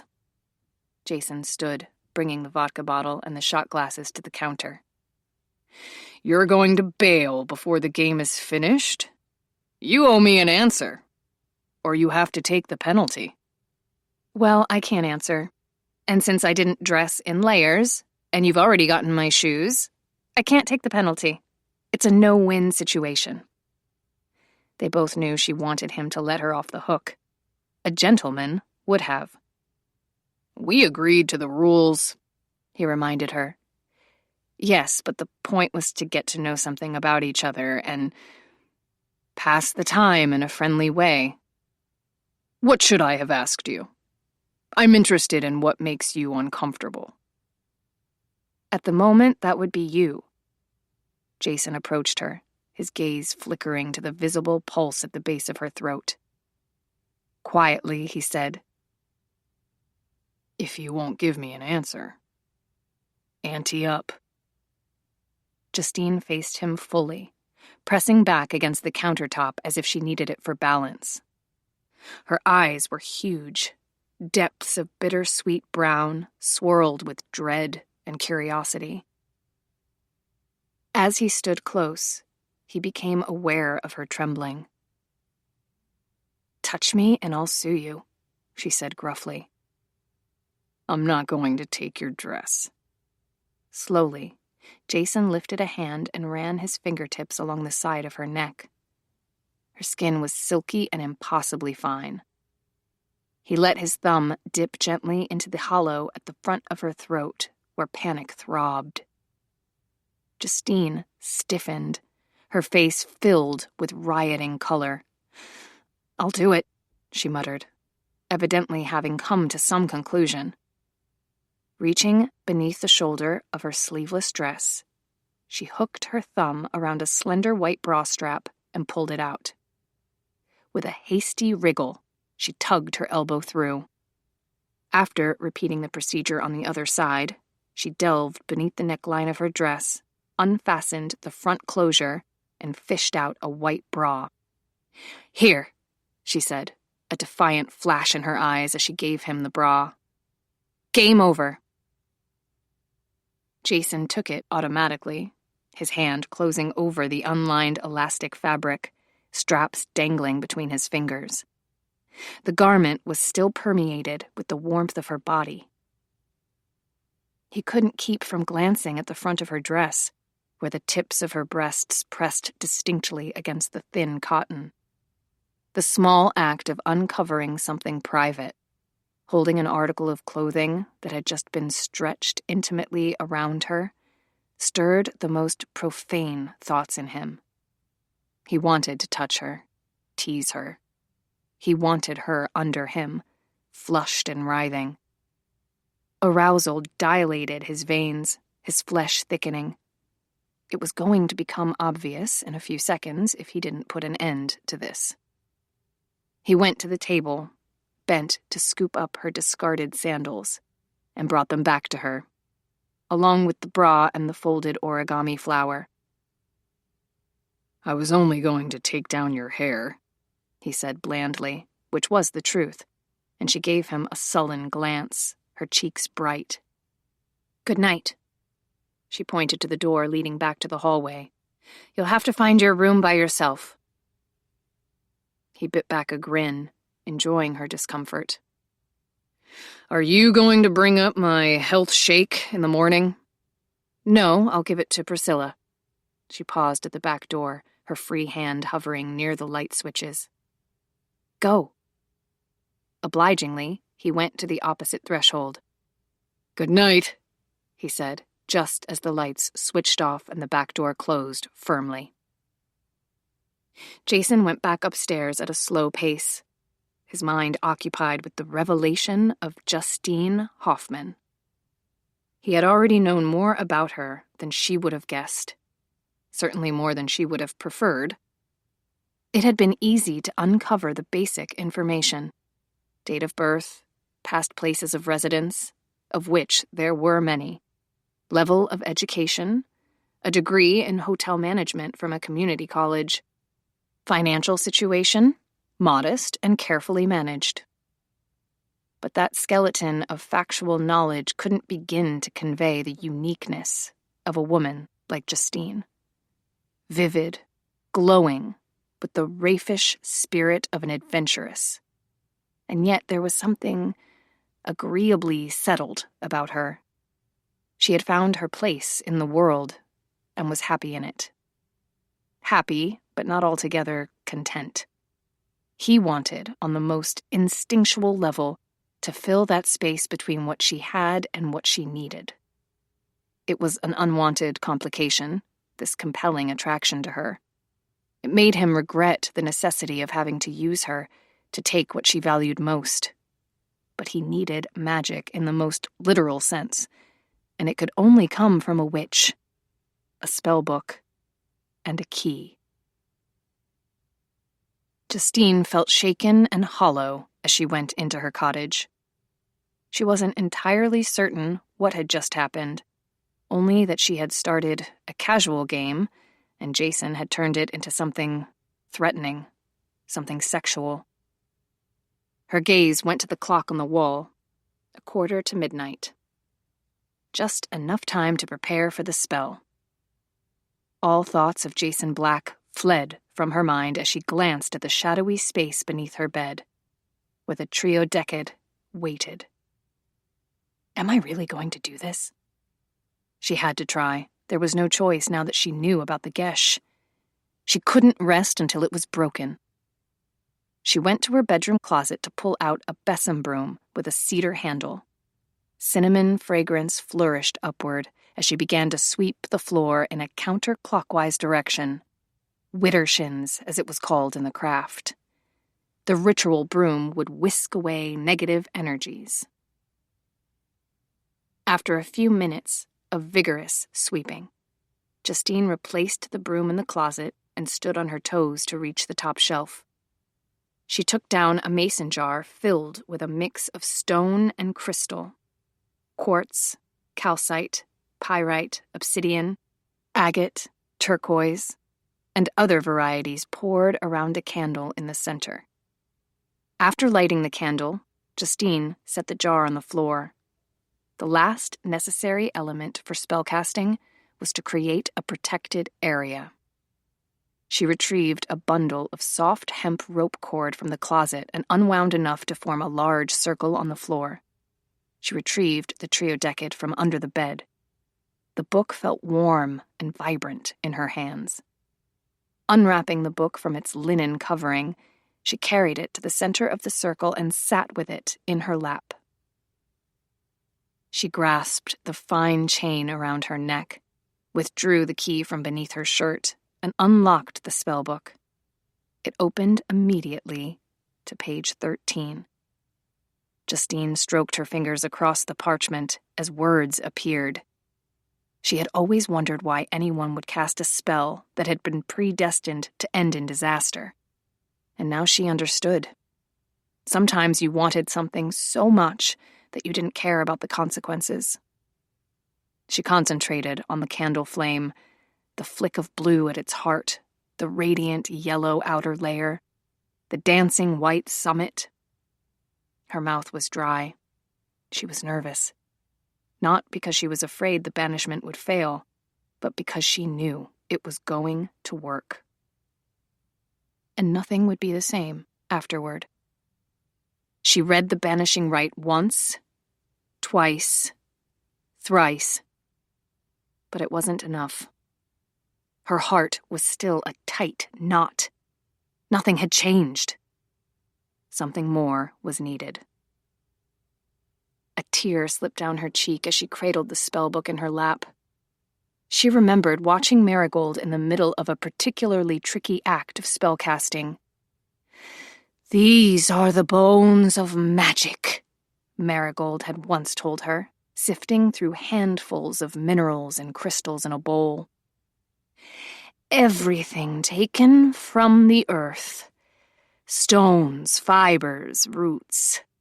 All are the tools of our art. Let their energy guide you. When a spell isn't working, it means you're not focusing clearly on your goal. Use the crystals as the spirits direct." Following instinct, Justine blew out the candle flame, poured the jar of stones and crystals into a heap on the floor and combed through them with her fingers. She closed her eyes and picked one that seemed especially vibrant, its energy singing to her. A hematite, its surface silvery and liquid smooth. An easily magnetized stone, good for improving the blood circulation and for turning negative energy into love. She pressed the hematite to the center of her chest, over her heart. She covered it tightly with her palm. "Help me, spirits," she said humbly, swallowing against a lump in her throat. "I need to love someone, even if it doesn't last, because one day of something wonderful is better than a forever of nothing special." Slowly, a white glow collected outside the window. Moonlight. It broke into separate rays, thin, silver splines that reached through the glass and trailed down the wall and along the floor. The light moved toward her like outstretched fingers sliding through the circle. Justine felt dizzy, unable to catch up to her own heartbeat. Her thoughts darted out of reach, hummingbird fast. She closed her eyes against a sensation of falling slowly, a tumble into clouds and midnight and soft-carded dreams. It could have been minutes or hours as she lay there. Eventually, the moonlight awakened her, teasing her closed lids and playing with her lashes until she stirred. She discovered that she was lying on her side, on the floor, her head cradled on the spellbook. The pages were smooth beneath her cheek, wafting out a crisp scent of cloves. She was cold, but it was a pleasant sensation, like drawing in fresh air after having been trapped beneath a smothering blanket. She felt vulnerable. She felt free. Uncurling her fingers, she stared at the silvery hematite in her open palm. A curse contained in stone. 7. Justine started the day by walking down to the Spring Street dock. The morning mist had diffused the sunrise into layers of pink and peach. The tide was slack, the water pinned by the reflected bristle of boat masts. A boat loaded with crab pots headed out of the harbor, followed by a pair of seagulls that split the air with squeaky hinge cries.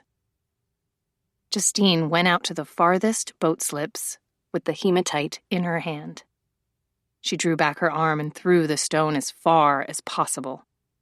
As it disappeared beneath the surface of the water, taking the gesh with it, she took a deep breath and let it out slowly.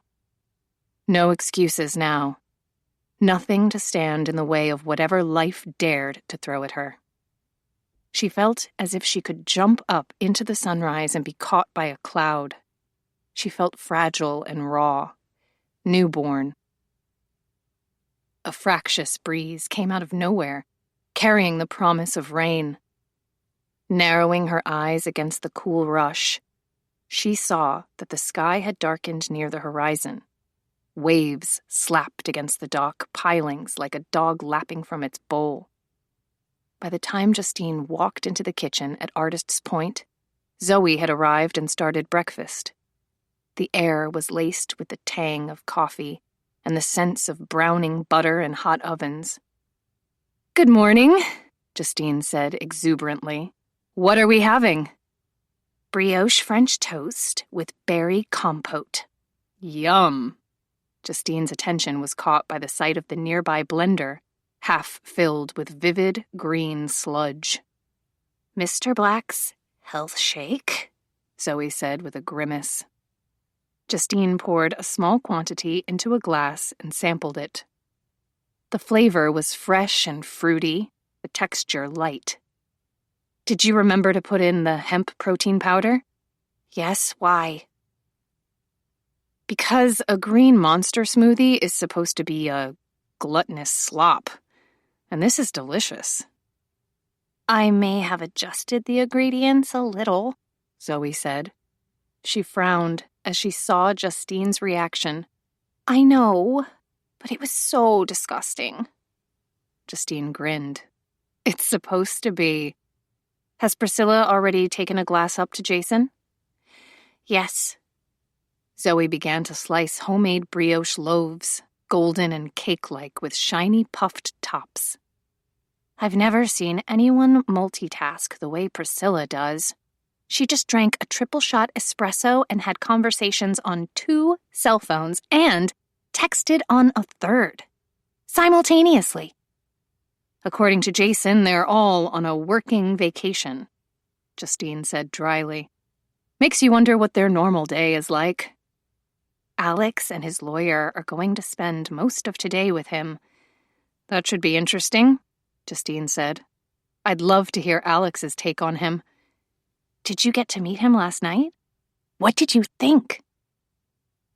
My first impression was that he's a smug, self-aware, manipulative narcissist with spectacular cheekbones.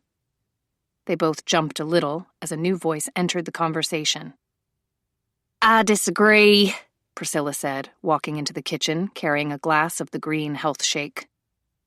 Justine gave her a contrite glance, but before she could apologize, Priscilla continued. Once you get to know him, the cheekbones are only a little above average. Zoe came forward to take the full glass from her. He didn't like it? She asked in concern. Priscilla shook her head, her copper-colored hair swinging. He says it tastes too good, she said. I swear he'd complain if someone hung him with new rope. I took liberties with the recipe, Zoe confessed sheepishly. I'm sorry. I'll make another one. I'll do it, Priscilla began. But she was forced to pause as her cell phone rang. Excuse me. She retreated to the corner of the kitchen, muttering fiercely into the phone.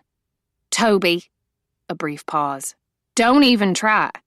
You really expect I would give that sorry excuse to Jason? The software patch we sent out to fix the frame rate problem made everything worse, and now people are raising hell because they got weapons malfunctioning and dragons flying ass backward. You'd better come up with some kind of brand new patch to fix it or... Hold on. Another cell phone went off, and she grabbed it out of a bag slung over her shoulder. Yeah, she said into the second phone. I got the asshole on the other line trying to convince me everything is all moon pies and salted peanuts. Justine caught her eye, gestured to the blender, and said, sotto voce, I'll take care of it. Priscilla nodded and kept talking with quiet ferocity. Zoe brought a colander of freshly washed spinach leaves to the blender. I can give it another try, she said, heaving a sigh. No, leave it to me, Justine said. You need to make breakfast for everyone else. Where's the recipe? I printed it out, Zoe said, nudging a piece of paper to her. In less than 5 minutes, Justine had blended the ingredients into a smoothie that approximated the color of an oxidized avocado and poured it into a glass. Seeing that Priscilla was still talking and making furious notes, she said, I'll take it up to him. The assistant sent her a grateful glance and snarled into the phone. Oh, really? 'Cause about 1 million geeks have emailed about the PS3 version freezing up every 10 or 15 minutes. Here's an idea. Why don't we get the dadgum game right before we start selling it? Justine left the kitchen quietly and carried the shake upstairs. On the way, she passed a couple of guys who were descending to the first floor. Good morning, she said. The coffee cart is in the lobby. Great, one of them said, his eyes friendly behind wire-rimmed glasses. I could use some caffeine. The other, who was stocky and middle-aged, gave Justine a blatant once-over and said, I could use some room service. Both men chuckled. Justine was in such a good mood that she only smiled and said, Trust me, you'd rather have breakfast downstairs. Making her way to the Klimt room, she saw that the door was ajar. She knocked on the jamb. Priscilla! came a curt voice. I need the report from the Emerging Markets Group, and I want to know who we're sending to the E3 Expo.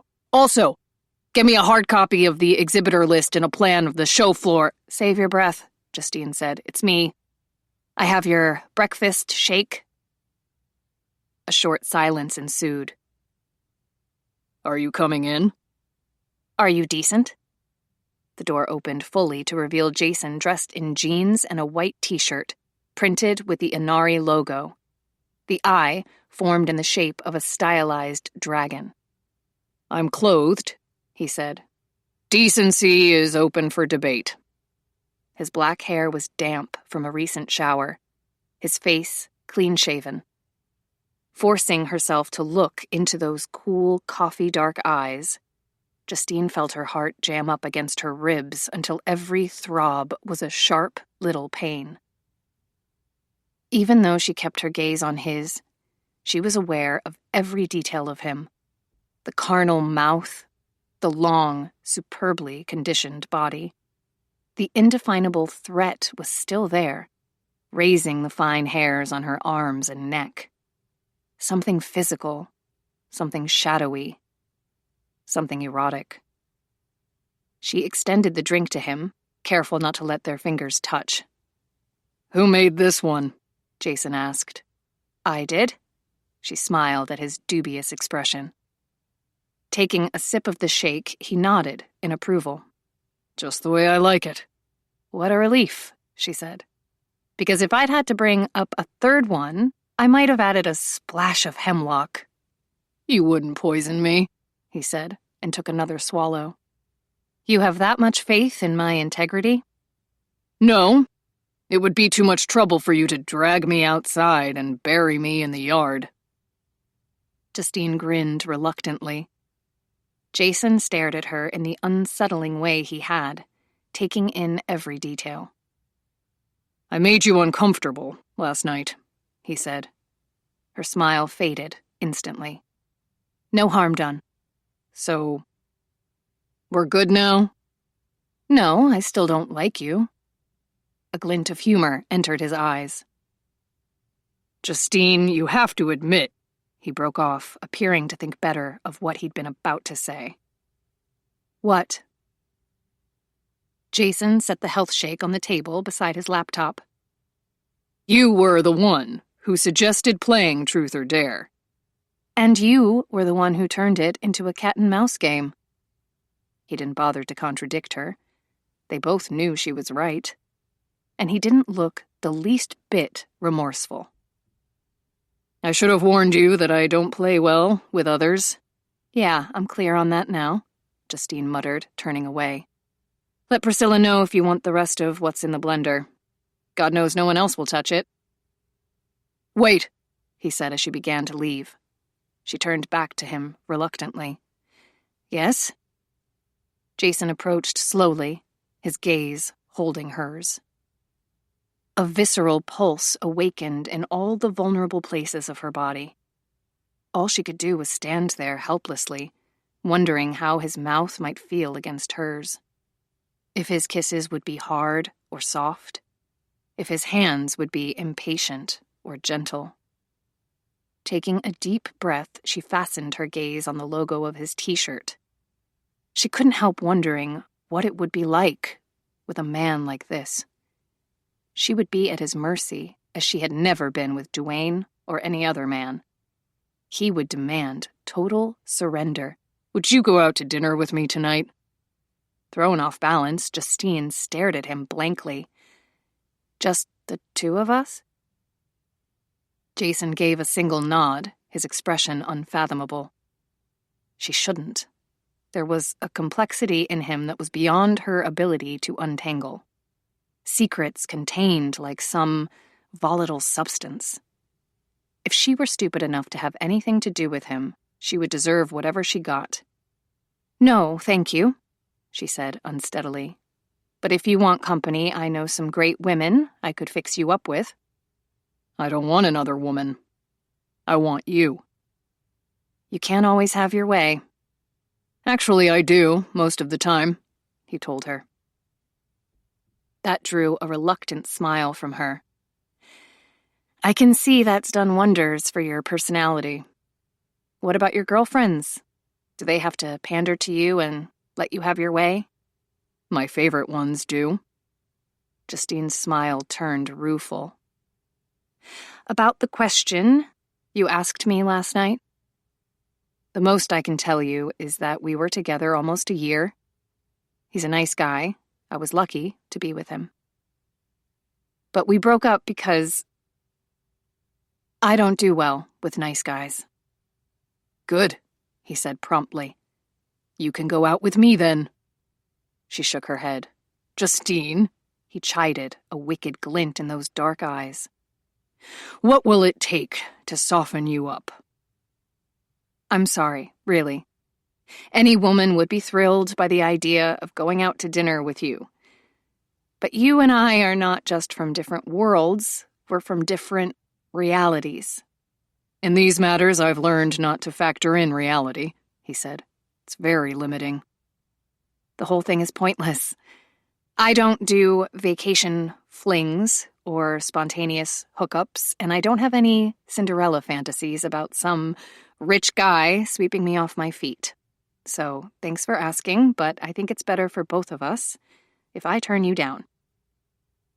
All I want is to spend a little time with you, he said gently. No games. We can talk about anything you want. Or not talk at all. Just you and me in a quiet place with a bottle of wine and maybe some candlelight. Reading the uncertainty in her gaze, he added huskily, Don't say no. Because this has never happened to me before. What hasn't happened? Jason smiled into her puzzled face. A sincere and unexpectedly charming smile.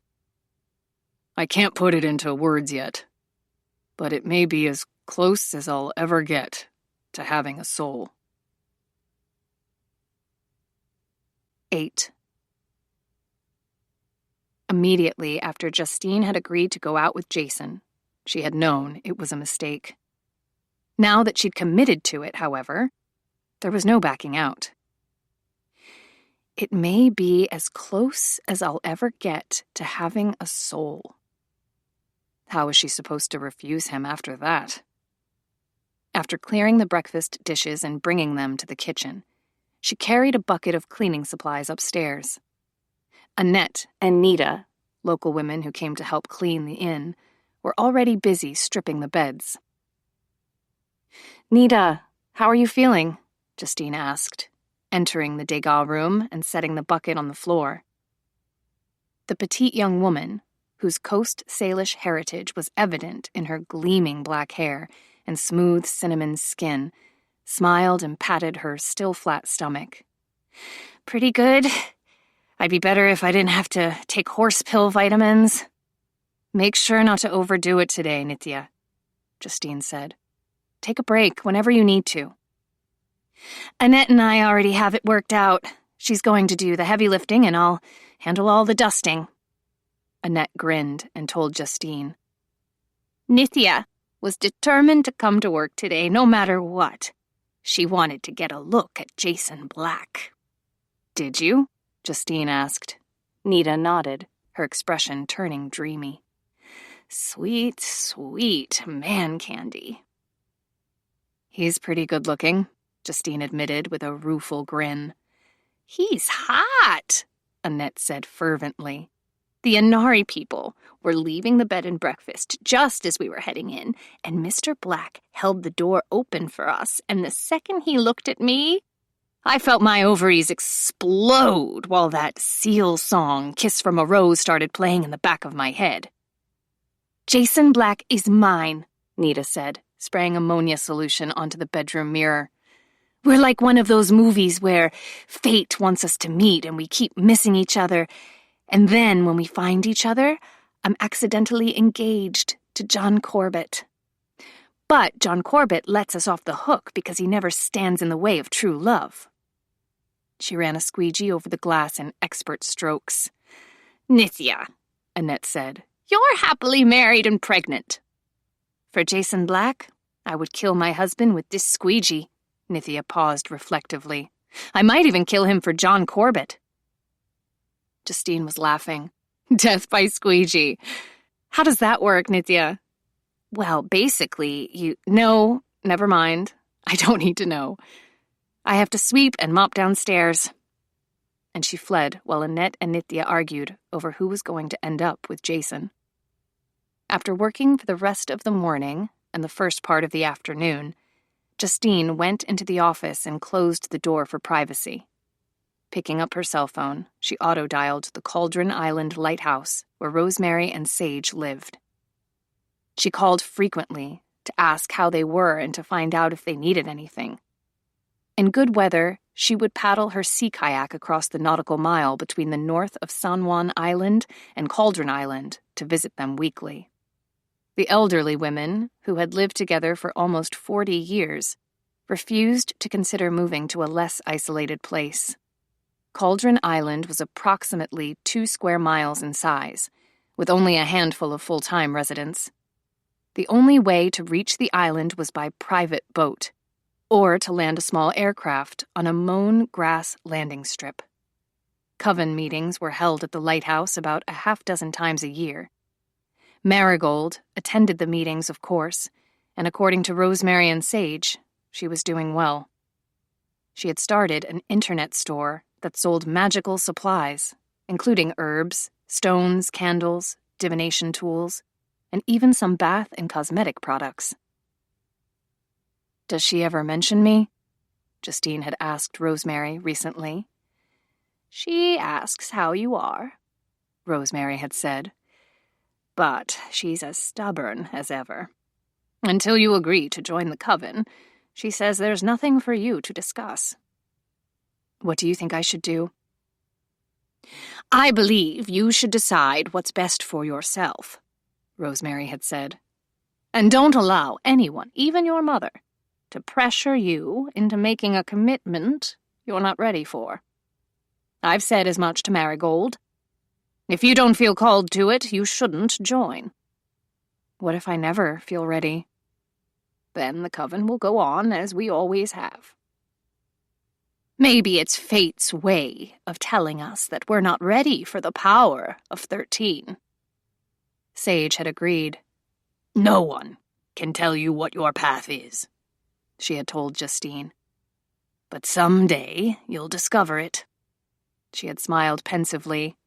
"And it won't be at all what you expected." In her 20s, Sage had met and married Neil Winterson, a lighthouse keeper, and had gone to live on Cauldron Island with him. The lighthouse had been built at the turn of the century to guide shipping in the active waters of Boundary Pass between Washington State and British Columbia. Every night, Neil had climbed the curving staircase to the glass cupola and had lit the Fresnel kerosene lamp, made with 40 pieces of French crystal.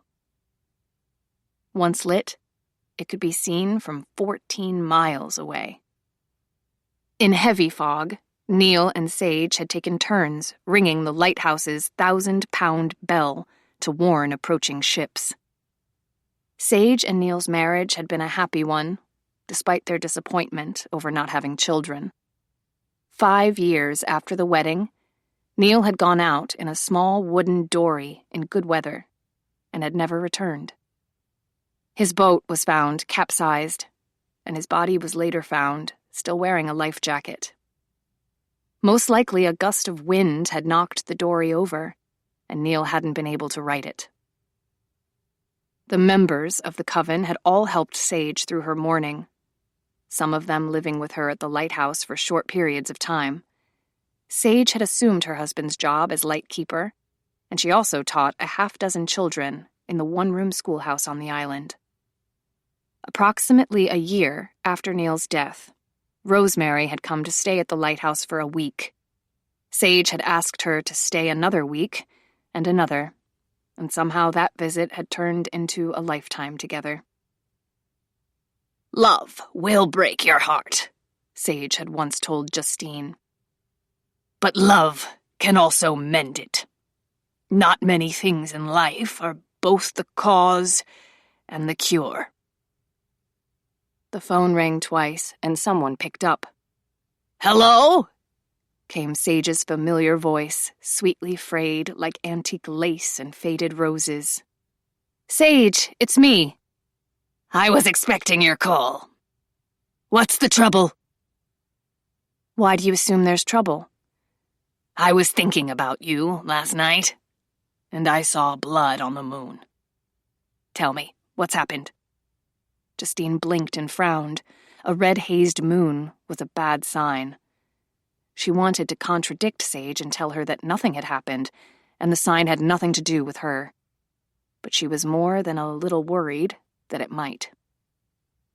"Sage," she asked carefully, "do you know anything about a curse that someone might have cast on me? A gesh?"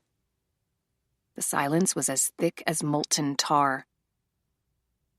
"A gesh," Sage finally repeated in a meditative tone. "What in the world would give you that idea, dear?" "You're not fooling me, Sage. You're an even worse liar than I am. Tell me what you know." "Some conversations," Sage observed, "aren't meant to fly through the air between telephones. They're meant to happen in a civilized way with people talking face to face." Justine had sometimes found Sage's evasiveness charming. However, this was not one of those occasions. "Some conversations have to happen on the phone because some people are busy working." "We haven't seen you in so long," Sage said wistfully. "It's been months since you visited." "It's been 3 weeks. Anxiety spread inside her like an ink stain. "Sage, you have to tell me about this gesh. What exactly is it? And what would happen if I tried to break it?" She heard the rush of an indrawn breath. "Don't do anything rash, Justine. There are things you're not aware of." "Obviously." "You're a novice at spellcasting. If you tried to lift a gesh, you could go from the frying pan right into the fire." "Yeah, see, that's what I'm pissed about. Why are my only choices frying pan or fire? Why have you been keeping this from me? Didn't it occur to you that I had a right to know?" "Where did you get this idea of a gesh in the first place?" Although Justine wanted to blurt out that she'd found out the truth from the triodecad, she managed to hold her tongue. The silence rode out until Sage asked, "Have you spoken with Marigold?" Justine's eyes widened. "Does my mother know about this too? Damn it, Sage, tell me what's going on." "Wait a moment. Rosemary has just come in from the garden." Justine heard a muffled conference. She fidgeted and drummed her fingers on the desk. "Sage," she asked impatiently, but there was no reply. She stood, pacing around the tiny office, the cell phone clamped to her ear. Finally, she heard Rosemary's voice. "Hello, Justine. I hear you're asking about a gesh, of all things. What an upsetting word." "It's more than a word, Rosemary. It's a curse." "Not always." "Are you saying a gesh is a good thing?" "No, but it's not necessarily a bad thing." "Just tell me yes or no. Did someone bind a gesh to me?" "I can't confirm or deny anything until we can talk face to face." "That means yes," Justine said bitterly. "It always means yes when someone won't confirm or deny something." The revelation that Rosemary and Sage had both known about the gesh hurt even more than Justine would have believed. All the times she had sat at their kitchen table and confided in them, told them how lonely she was, how much she longed to find love and was afraid it would never happen. And they had said nothing, even though they had known the truth. It was never going to happen because she'd been cursed. "Come to the island and we'll talk," Rosemary said. "Sure, I'll just drop everything. It's not like I have a business to run." Rosemary's tone was reproachful. "Sarcasm doesn't become you, Justine." Neither does a lifelong curse. Yanking out her ponytail elastic, Justine scrubbed her fingers through her hair and pressed her palm against her tense forehead. I'll come tomorrow morning after breakfast. It's supposed to be good weather. I'll take the kayak. We'll look forward to seeing you. We'll have lunch. A brittle pause.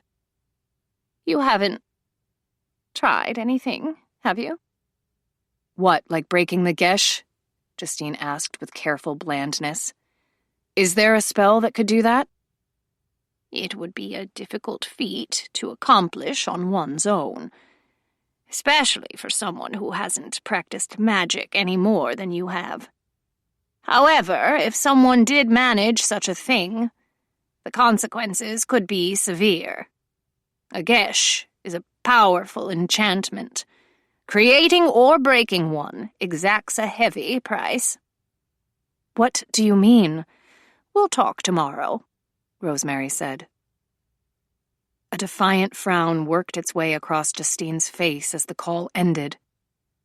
It was one thing to pay a price for a mistake that she'd made on her own, but it was unbelievably unfair to have to pay a price for something that another person had done to her. To Zoe's delight, Alex entered the inn's kitchen while she and Justine were preparing trays for afternoon tea. He was dressed casually in jeans and a t-shirt, his hiking boots coated with dried mud from having spent part of the day walking around the undeveloped Dream Lake property. My floor, Justine squeaked, seeing the track of footprints across the wood planks she had mopped that morning. Sorry.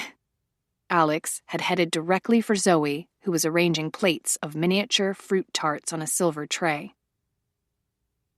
He hugged her from behind, one arm crossing high over her chest, the other around her waist. I'll clean it up before I leave, he told Justine over his shoulder, flashing an apologetic grin. Ducking his head, he kissed the side of Zoe's neck. Want a little tart? Zoe asked, leaning back against him. Yes. Looking over her shoulder at the tray, he added, I'll take one of those, too. Zoe laughed and tried to swat him, and he crushed his mouth over hers in an ardent kiss. When she tried to end the kiss, he sank his hand into her blonde curls, anchoring her in place as he sealed their mouths more tightly. Geez, Justine said. Get a room. But she was pleased to see both of them so happy. Alex had been known for the quality of his work, and for his ability to get a project done on time. But he'd also had a well-deserved reputation as a cynical and dissolute loner, a borderline alcoholic. It would not have been an exaggeration to call the change in him miraculous. When the relationship had started, Justine had been honest with Zoe about her concerns, advising her not to try to save a man like Alex, who'd already been divorced once and appeared to be heading downhill. Zoe had agreed. You couldn't save a man like that, but you could be there for him if he was trying to save himself. Only time would tell if Alex's transformation would hold. It was clear, however, that he was determined to be a good man for Zoe, the kind of man he thought she deserved. How did it go today? Zoe asked breathlessly when Alex took his mouth from hers. He smiled down at her and lifted one of the tarts from the tray. The deal looks good. I'm cautiously optimistic. Justine knew that cautiously optimistic for Alex was the equivalent of wild enthusiasm for anyone else. So, what did you think about Jason Black and his entourage? She asked. Kind of an odd group, Alex said. All of them wound a little tight, fast-talking and intense, and trying like hell to impress Jason. Alex devoured the tart in a single bite and paused to savor it, his eyes closing briefly. God, that's good, he told Zoe. Zoe smiled at him. I'll get you some coffee. Thanks, sweetheart. And try one of those chocolate scones, Zoe added. Usually I drizzle a glaze over them, but this time... Stop feeding him, Justine commanded. I want to hear more about Jason Black. Alex picked up a chocolate scone, his gaze daring her to protest. He's all business, he said. Very smart, very direct. When he thinks an idea sucks, he lets you know. And when he makes a decision, that's it. No consensus building, no compromise. Just make it happen. Like most guys at his level, he's a control freak. Maybe you'll come to like him later, Zoe said, bringing him a cup of coffee. Alex smiled at her optimism and took a swallow of coffee. I like his project, he said, and I like his money. That's not a bad start. He sent an amused glance to Justine, who was filling a stainless steel samovar with water. You may be interested to know that he wants the Dream Lake cottage. Wants to buy it? Justine asked, her brows lifting. Alex nodded. We had the meeting there and had sandwiches brought in for lunch, and then he asked why the cottage isn't part of the Dream Lake parcel. So I told him it didn't belong to me. I was just renting it. Alex paused to finish the last bite of the chocolate scone and washed it down with more coffee. He asked me who owned it, at which point everyone pulled out their phones and tablets, because whatever he wants, they all make sure he gets it. A wide grin broke out on Justine's face. What happened when you told him I'm the owner? He looked at me like I'd just turned into a two-headed monkey. Your investment on that place is about to pay off big time. Don't sell it for the first number they give you. I may not sell it at all, Justine said. With that location after the Institute is built, I could charge a fortune for rent. Alex grinned and told Zoe, Looks like it's time for us to move. Justine shook her head and laughed. No, as long as Zoe wants to stay there, it's yours. But I figure you'll want to move eventually. Catching hold of Zoe again, Alex ducked his dark head and said close to her ear, You want me to build you a house? A little Victorian that looks like a wedding cake? Zoe turned to brush her lips against his and smiled as she picked up the tray. For the next couple of years, you're going to be more than busy enough developing the Dream Lake property. Let me carry that for you, Alex said. No, just open the door, but please carry Justine's samovar. It's really heavy. Quickly, Alex moved to comply. As he came to take the water-filled container from Justine, she said, Thanks, Alex. He paused to rest the samovar on the counter and said, About the cottage. Don't hold back on selling it because of Zoe and me. We'll be happy wherever we live. And it would be a well-deserved windfall after all you've done to help Zoe. Justine smiled at him. I'll think about it. I'm having dinner with Jason tonight. I'm sure he'll bring it up. Surprise flickered in Alex's eyes. He didn't mention that. After a brief hesitation, he added, Be careful, Justine. Why? After spending most of a day around Jason, I can guarantee you he's the type who arranges the game so he wins every time. I'm going ahead with the business deal, but if I thought about it too much, it would give me the yips. Me too, Justine confessed sheepishly. Alex glanced at her with an arched brow. He hefted the samovar. Why are you having dinner with him then? He said he liked me. And? The moment after he said it, I had this feeling that I sort of, almost, liked him too. Women, Alex said feelingly, and carried the samovar from the kitchen. 9. Most of Jason's romantic relationships had evolved from situations of convenient proximity. A female executive he'd met at a game developer conference, or a journalist who'd interviewed him, or a voice actress who'd had to do 200 hours of recording for an Inari game. He never let anyone set him up on a blind date, having learned long ago that it was the surest way to kill a friendship. In fact, Jason disliked the very premise of a date, which amounted to making the commitment of an entire evening with someone you didn't know and most likely wouldn't want to see again. His relationships tended to be short-lived. He always ended them by giving the women a piece of jewelry as a salve for hurt feelings, and it usually worked, except for a couple of times when a woman had told him that the parting gift felt like payment for services rendered.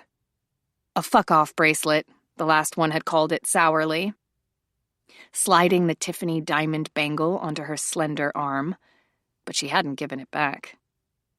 Justine Hoffman was the first woman he'd met in a long time who he suspected would probably tell him where to shove it if he gave her a fuck-off present. Maybe it was just that he'd become so accustomed to receiving admiring attention from women, from having his way too easily and too often, that it was a novelty to encounter a woman who had no desire to become involved with him. But he couldn't stop thinking about Justine. He kept remembering the way she laughed, throaty and natural, tapering down to a luminous grin. Irresistible. Jason had already broken one of his personal rules. The woman always had to come to him. Since Justine clearly wasn't going to do that, he would have to do the pursuing. Another rule was that when he was interested in a woman, he would learn as much as possible about her, while at the same time revealing as little as possible about himself. Justine would demand mutual risk, mutual honesty. He wasn't certain how much he could lower his guard, or to what extent he was capable of opening up to anyone. If he wanted her, however, he would have to try. He'd have to unlock doors that had been closed for so long. He would have trouble even finding the key. It would be a hell of a lot easier just to walk away.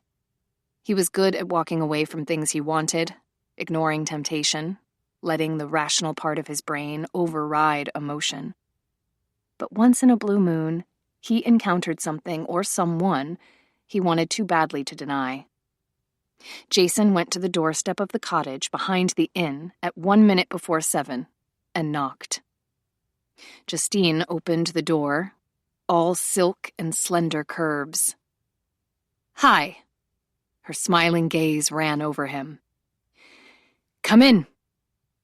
Jason obeyed, so mesmerized that he nearly tripped over the threshold. She was wearing a short, halter dress made of a thin knit fabric, in a shade of peachy beige that had given him a brief and startling impression of nudity. Her feet were bare, the toenails polished with pink sparkles. Her hair was pulled back in a simple ponytail with one lock wrapped around the fastener. "I just need to put my shoes on," Justine said. Still staring, Jason responded with a wordless nod as she went into an adjoining room. A miniature hook at the top of her dress zipper had been left undone. He couldn't help imagining pulling the zipper down, the slithering sound as the fabric opened and fell away from the smooth flesh of her back. Trying to distract himself from erotic thoughts, he focused on his surroundings. The cottage was small and immaculate. The walls and furniture were painted in pastels. The plump sofa, piled with oversized pillows covered in striped or flowered fabric, some trimmed with tassels. It was an unapologetically feminine room, but the distressed paint and touches of antique shop finds made it comfortable and inviting. Justine returned, wearing sandals with cobweb-fine straps and kitten heels. "You look beautiful," Jason said. "Thank you." "I noticed—" He was forced to break off, the words sticking in his throat. "The hook at the back of your dress, if you'd like me to—" He paused again as he saw her blush. Not an ordinary blush, but a deep infusion of color that swept all the way from the bodice of her dress to her hairline. He wanted to follow that visible heat with his mouth and fingertips, kiss her everywhere. "Yes, thanks," Justine said, trying to sound casual, not quite managing. "I couldn't reach it." She turned away from him slowly, gathering the gleaming length of her ponytail over one shoulder. Jason's gaze passed over the fine musculature of her back, the tender nape of her neck with its nearly invisible dusting of down. She had the build of a dancer, slender and flexible. The ties of the halter neck bodice were done in a fragile bow. He hesitated, struggling for self-control. When he was able, he reached for the miniature hook-and-eye closure with the caution of a man defusing a bomb. His knuckles brushed her silky back as he worked at the hook. He felt her stiffen, and excitement crackled through him like the pinging of metal that had heated too rapidly. Done, he said huskily. She let her ponytail fall back into place. He wanted to grip the glossy length of it in handfuls, wind it around his palms. Justine faced him, looking up at him with eyes the color of bittersweet chocolate. Heat underscored the silence in a dark, sweet pulse. "Where are we going?" Justine asked. It took him a moment to assemble thought into words. "The Coho restaurant, if that's all right with you." "Yes, it's one of my favorites." The restaurant was in walking distance, only 3 blocks from the ferry dock. As Jason accompanied Justine along the quiet sidewalks, he matched his pace to hers, every stride relaxed and unhurried. They entered the restaurant, a converted craftsman house that seated only a handful of tables. Gentle flickers of candlelight dappled the white tablecloths.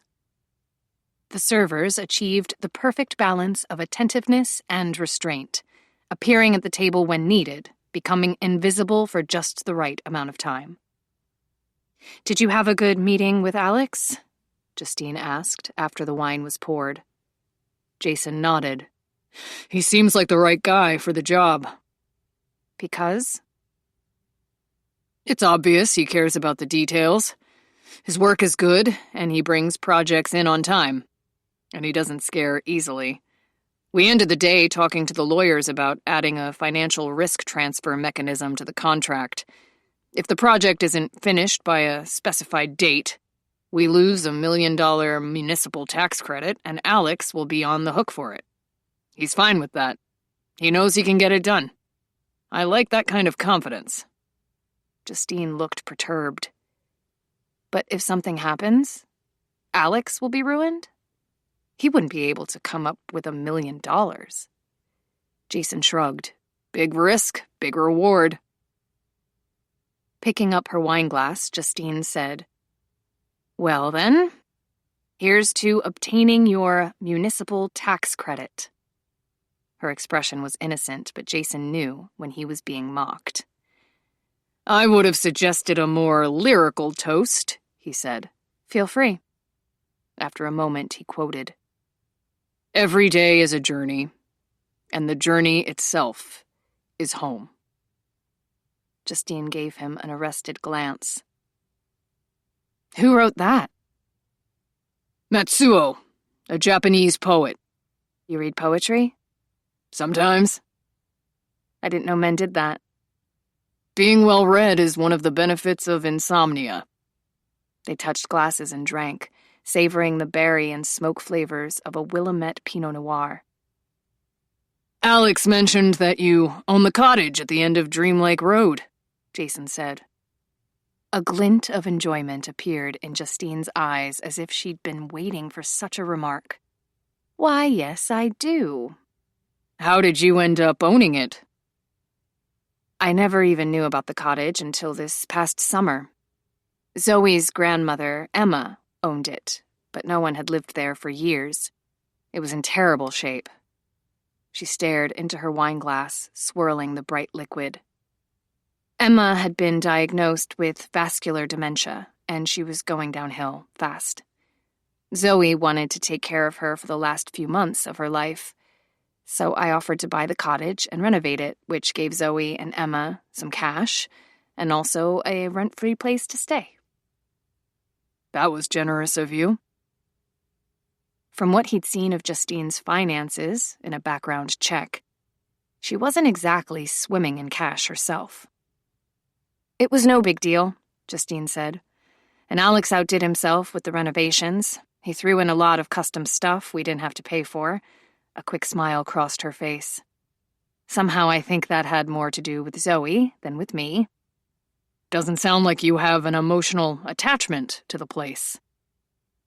I do now that I know you want it, Justine said demurely, sipping her wine. Jason grinned and said idly, I might have an interest in it. Her slender fingers slid along the wineglass stem, and his gaze tracked the movement closely. Does it bother you that there's one little piece of lakefront you won't own? I don't like loose ends, he admitted. Have you thought about pricing the house? I haven't even thought about selling it. I'll give you $500,000 for it, he offered, enjoying the astonished look on her face. You're not serious. She saw that he was. My God. No. Jason looked askance at her reaction. It's a generous offer. It's a stupid offer. Why would you offer to pay so much more than it's worth? Because I can. Why are you offended? Justine let out an exasperated breath. Maybe because an offer like that could be construed as trying to buy someone. That reached down to the cynicism that was never far beneath the surface, and Jason found himself saying, You're not going to argue the fact that everyone has a price, I hope. No, but you can't afford my price. I have a lot of money, he countered. My price has nothing to do with money. She stared at him with a bruised gravity that touched him. And don't do that. Don't do what?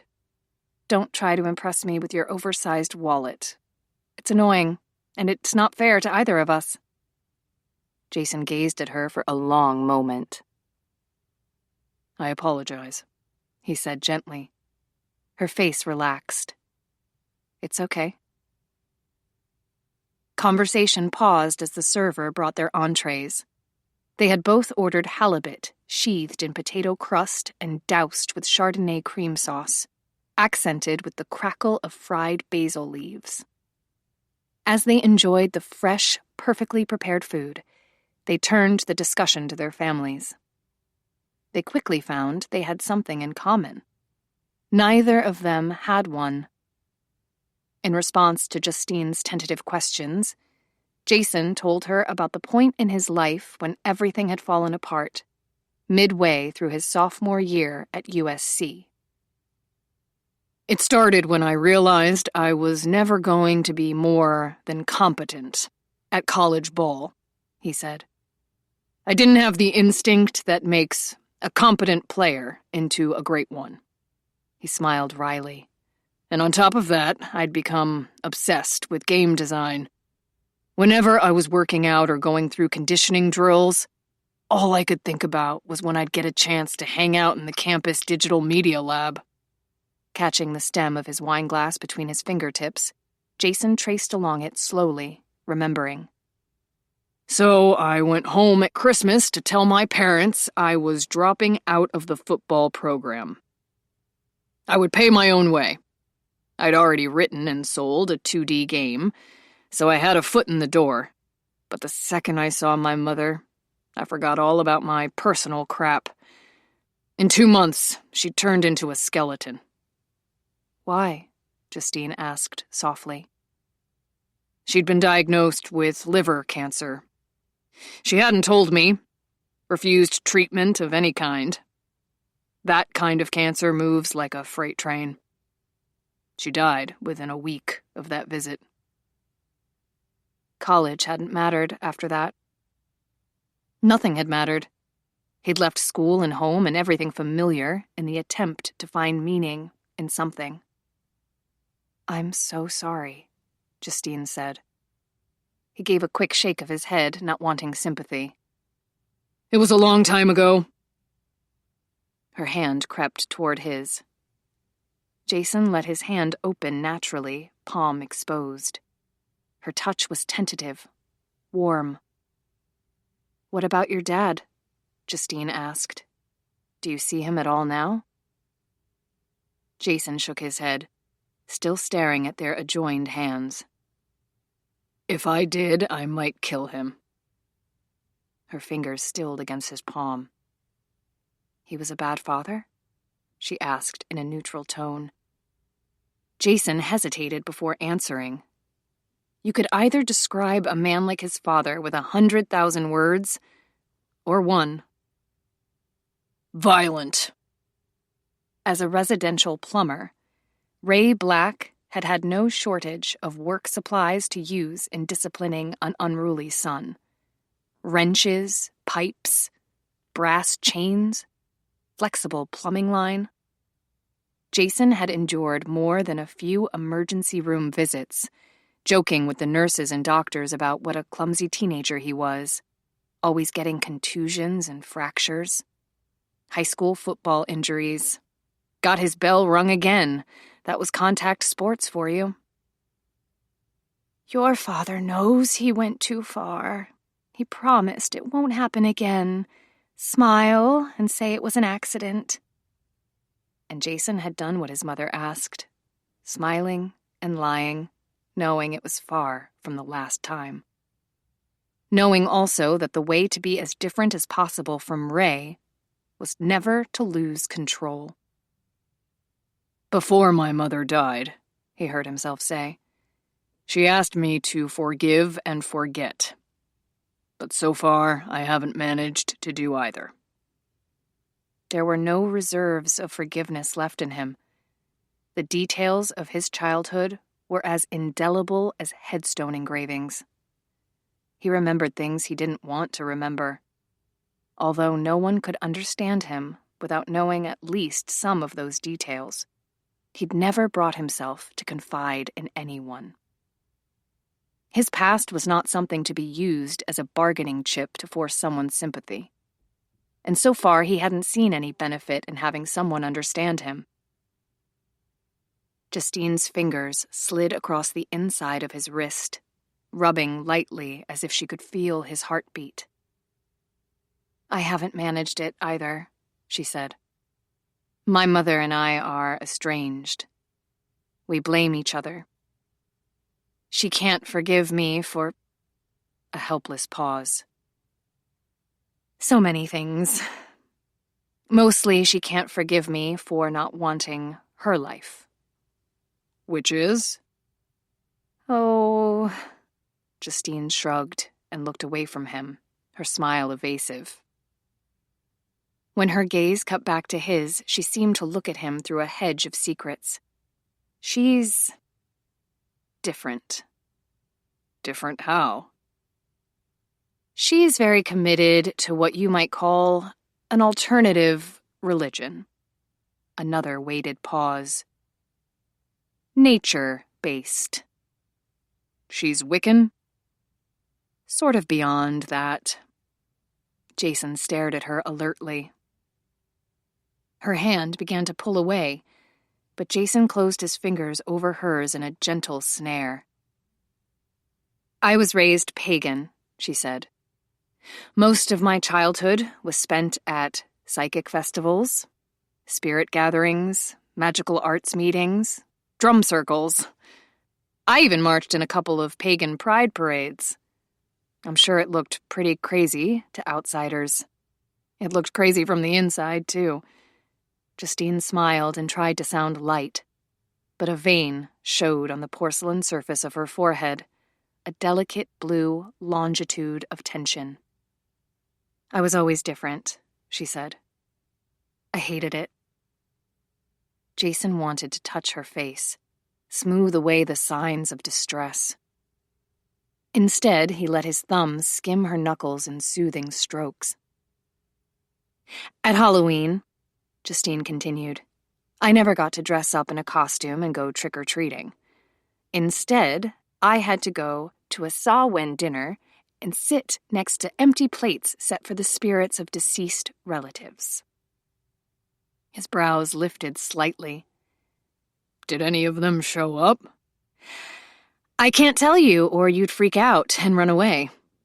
Not before dessert, He paused. I'm getting the impression that your paganism involved some elements of witchcraft? She blanched and kept silent. To her astonishment, his eyes contained a glint of irreverent humor. So, are you a good witch? He asked. Or a bad witch? Recognizing the quote from The Wizard of Oz, Justine tried to smile but couldn't. I'd rather not be labeled. She had told him too much. And even worse, it had all been true. What was it about him that turned her into such a blabbermouth? Feeling vaguely ill, she tried to pull her hand away again, but Jason wouldn't let her. Justine, he said quietly. Wait. Can I just say something? I've spent the past 10 years creating complex fantasy worlds full of dragons and ogres. It's the kind of job that a normal person couldn't do. A couple of my closest friends, who both happen to work with me, have been known to wear pointy latex ears or hobbit feet to office meetings. And as I've already told you, I'm a pathological workaholic insomniac with no soul.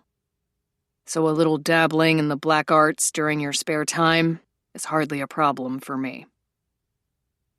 Justine was afraid to believe him, but she stopped trying to pull away, and the sick feeling was fading. Her fingers were tucked firmly in his now. She wasn't going to let go. Neither of them were. 10. For the rest of dinner, Justine felt way more intoxicated than 2 glasses of wine would have justified. The conversation had assumed its own momentum, flowing without effort. They had similar taste in music. Death Cab for Cutie, The Black Keys, Lenny Kravitz. Jason tried to explain Japanese anime as an art form, the stylistic exaggerations, the linear quality derived from Japanese calligraphy. She agreed to watch Howl's Moving Castle with an open mind. Some men were so good-looking that they didn't have to be sexy. Some men were so sexy they didn't have to be good-looking. For this man to be both was proof that life was essentially unfair. He was one of nature's randomly created genetic lottery winners. No one would blame me if I slept with him. That beautiful face, those hands. I wouldn't even blame me. They shared a dish of orange ginger sorbet, crisp and tart against her tongue. It dissolved instantly in her hot mouth. I want to kiss him, she thought, staring helplessly at the firm contours of his lips. Trying to distract herself, she asked more questions about his family, his mother, and he answered obligingly. Her name had been Amaya, which meant night rain in Japanese. She had been kind but cool-natured. She had kept the house clean and organized, and there had always been cut flowers in a vase on the table. I want to lie on a bed with him and feel his hands on me. I want to feel him everywhere. I want his breath on my skin. Were your parents ever in love? She heard herself ask. Did it at least start out that way? Jason shook his head. My father had the idea that marrying a half-Japanese woman meant he would have an obedient wife. Instead, he ended up with an unhappy one. I want to feel him move inside me and see the pleasure on his face. I want him to tease me until I beg for more. Why did she marry him? I think it came down to a question of timing. She was lonely, and he asked, so she settled. I would never do that, Justine said. You haven't been as lonely as she was. She was an outsider. Most of her family was in Japan. I've been exactly that lonely. You're not connected to anything. Some nights it feels like you're dying by the hour. You're so desperate you can't even attract the kind of person you once swore you'd never settle for. So you stay busy working and you take magazine personality quizzes, and you try not to hate couples who wear stupid coordinating shirts and look happy just to stand together in the checkout line. She stopped abruptly, blinking, as Jason took one of her hands in both of his. He stared at her steadily, his thumb circling into her palm, which had turned acutely sensitive, nerves prickling at the thin-skinned center. Her voice had risen, she realized with a stab of sick horror. She'd been talking too loudly in this tiny restaurant, ranting about loneliness. Spirits, please kill me now. Humiliation like this could not be endured. She would have to leave the country and change her name. Self-deportation was the only answer. I usually do better than this on a first date, she whispered. It's okay, he said gently. Whatever you do or say or feel. It's all okay. Justine could only stare at him. Whatever she did was okay? What kind of man said something like that? Was there a chance he actually meant it? Jason had already paid the check. Standing, he helped her up, pulling back her chair efficiently. They went outside. The sky was cloudy and milk-pale gray. The air filled with mist that tasted like sea spray. The blare of the arriving 10 o'clock ferry coursed along the street, reverberating against darkened shop doors and quiet buildings. The serrated caw of a crow scraped along Justine's nerves. She saw the flap of raggedy black wings as the bird flew away from its perch on the restaurant roof. A bad omen. Jason took her elbow and drew her to the side of the building, his movements slow and deliberate. She drew in a quick breath as his arms went around her. Shadows surrounded them in stone-scented coolness, fine gravel excoriating the thin soles of her sandals. She was briefly disoriented by the darkness. One of his hands slid behind the nape of her neck in an electrifying grip. His other hand went to her back, pulling her against his unyielding body. The wool of his sports coat, the scent of his skin and plain white soap, mingled in a clean and intoxicating fragrance.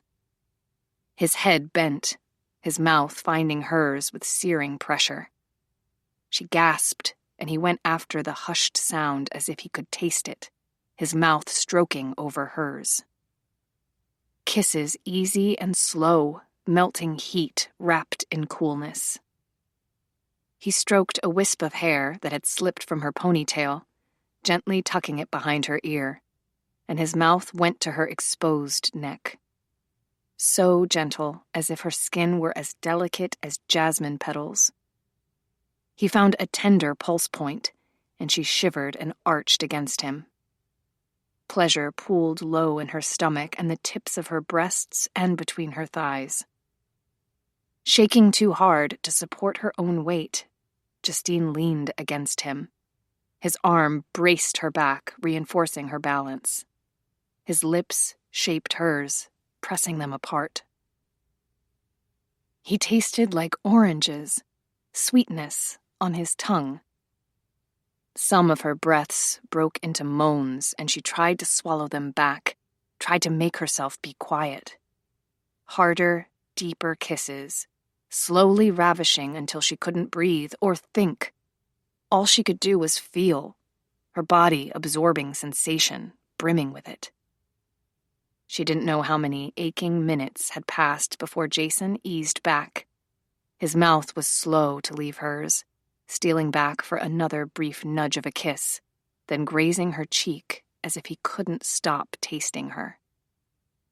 The night had cooled, darkness falling like midnight flowers. Removing his coat, Jason settled it over her shoulders. Gratefully, Justine pushed her arms through the silk-lined sleeves, his warmth and scent wrapped around her. He took her hand. There was very little conversation as they walked back to the inn. So much had been said in the past few hours. So much privacy had been willingly discarded. Except that Justine couldn't think of what she would choose to take back. She tried to figure out the moment when the line had been crossed, when she had revealed too much. But there had been no line. There still wasn't a line. As they followed a stone path that led around the back of the inn to her cottage, Justine felt her stomach lift and suspend as if she were on a plummeting hot air balloon. Everything was too acute, too sensitive. Was this how it was supposed to feel? This wrenching attraction that stunned and scared and thrilled all at once? Maybe this was other people's normal. God, how do they stand it? As they approached the cottage, light from an inside lamp shone through a window and scattered in lemon rectangles on the ground. Justine turned to face him at the front threshold. Nervousness had turned her insides into a pinball machine, all rattles and bells and springs. "What are you doing tomorrow?" she asked. "I'll be up early for a boat checkout with a charter rep." "What kind of boat are you leasing?" "A 22-foot bayliner. I'm going to take a couple of the guys out for some fishing and touring." "There's not a lot of fishing space on a boat that size." "The way we fish," he said dryly, "it won't matter." "There are some tricky shallows and rocks around here." "I can read a chart." "That's good." She wondered if she should say something about the kisses, outside the restaurant. Jason remained quiet. Fumbling for the doorknob, she opened the door a few inches and faced him again. "Thanks for dinner. I enjoyed it more than I expected to. That is, I had no expectations. I mean, I didn't think that you and I understand," Jason said with a slight smile. "I'll see you tomorrow." He wasn't going to make a move on her then. Justine expected to feel relief. But there was only the deflating sense that she was facing yet another long, empty night. "I'll be gone most of tomorrow," she told him. "I'm visiting a couple of friends on Cauldron Island. A pair of women who live in the old lighthouse." "Are you taking a water taxi?" "No, I have a kayak." Jason's face changed, the amusement fading. "You're going alone?" "It's not far, a couple of miles at most. And it's a familiar route. I can make it in an hour or less." "You have a signaling kit?" "And a repair kit." "You still shouldn't go alone." "I'll take you on the bayliner." She gave him a skeptical glance. "And then how would I get home?" "I'll pick you up later. Or if you'd prefer, I'll send a water taxi." "Thanks, but I don't like waiting to be picked up. Or making someone else wait. Really, there's no need to worry. I like paddling to Cauldron Island. I've done it a lot, and I've never had any problems." "Where are you launching from?" "Roche Harbor." "You'll be wearing a wetsuit?" His concern over her safety was both flattering and vaguely irritating. She wasn't used to answering to anyone for her decisions. "No, no one does for a short trip like this. Kayakers around here dress for the air temperature, unless they know they're going to be facing challenging conditions." "You can't know for certain whether you're going to face challenging conditions or not. And you could capsize regardless. Wear a wetsuit." "Wear a wetsuit?" Justine repeated. "We're back to giving orders again?" Although she could tell that Jason wanted to argue further, he kept his mouth shut. Shoving his hands in his pockets, he turned to leave. He was going to walk off without another word? "I'll bring up your vodka in a few minutes," she said. Jason paused.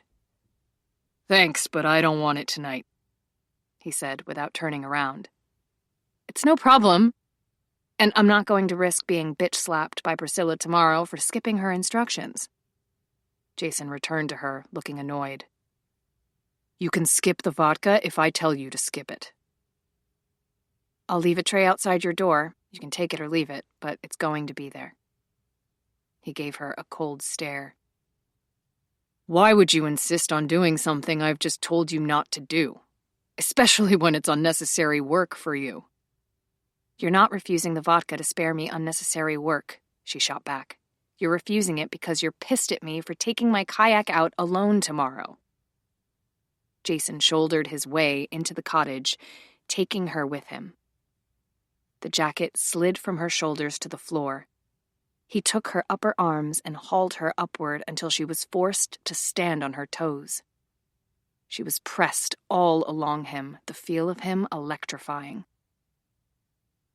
He bent over her so that she couldn't see his face. The low rasp of his voice raised every hair on her body.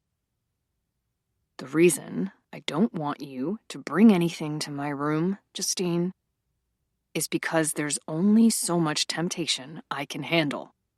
In case you haven't figured it out yet, a hard, intimate nudge caused her to gasp. I want you. Every time I looked at you in that damned dress tonight, I imagined you naked. I want to... He broke off, holding her tightly, trying to regulate his breathing.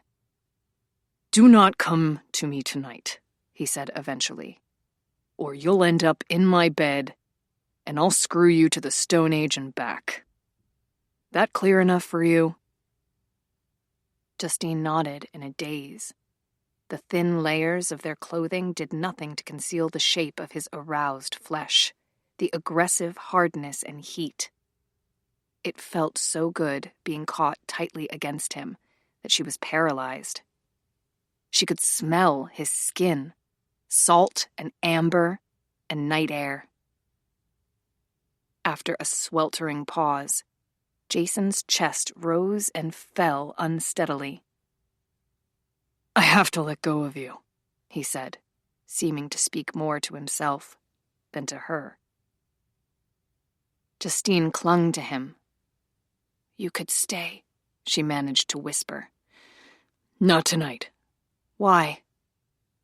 You're not ready. Make me ready. His breath caught. His hand moved in a restless stroke up and down her spine. Justine, have you ever had sex on the first date? Yes, she said instantly. Jason took her chin and forced her to look up at him. After trying to hold his gaze for a few seconds, Justine flushed. No, but stay with me anyway. He continued to stare into her eyes.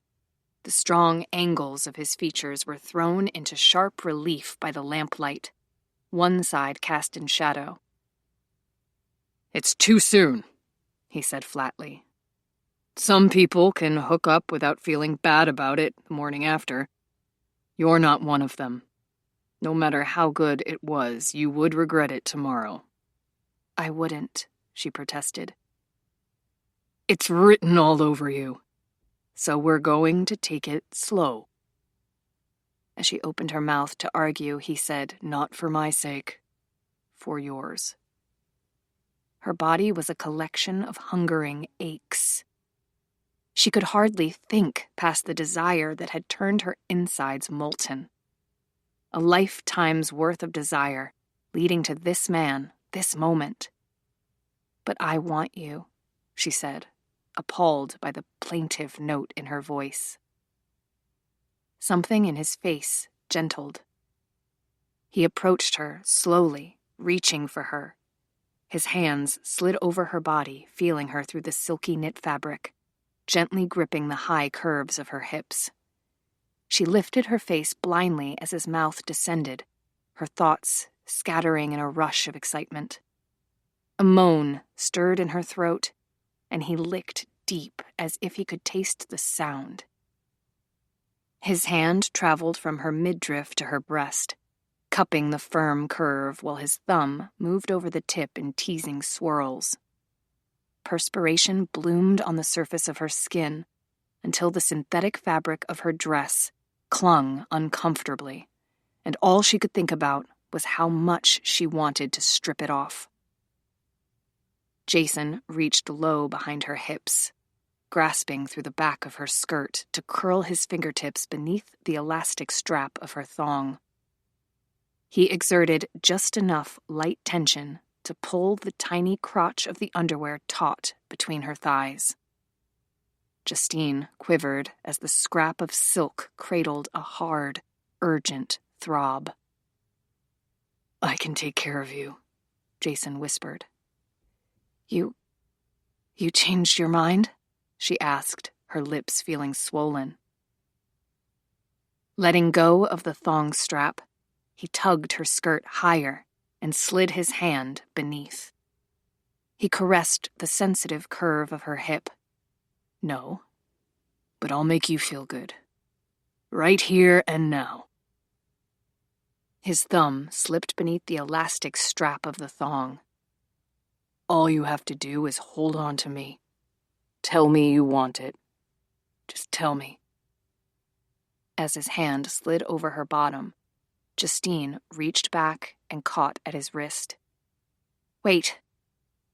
We're not going to have sex, but you want to go to casual third base?" The phrase caused his lips to twitch. "I can't remember the specifics of casual third base," he said dryly. "But that sounds about right." "But I would be the only one getting off?" "Yes." "No."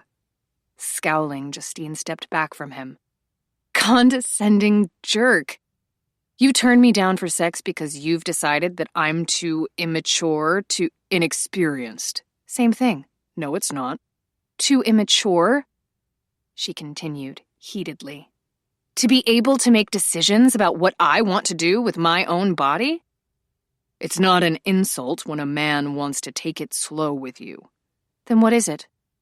"A compliment." Doesn't feel like one. Somewhere inside, she knew she should give him credit for trying to be a gentleman. But at the moment, she was too sexually frustrated to care. Scowling, she went to the door and opened it. "Go, and don't bother asking me out again. I don't give second chances." Jason grinned and obliged her, bending to pick up his jacket from the floor. Before leaving, he paused at the threshold and said, "You shouldn't rule out second chances. Sometimes they come with interesting bonus features."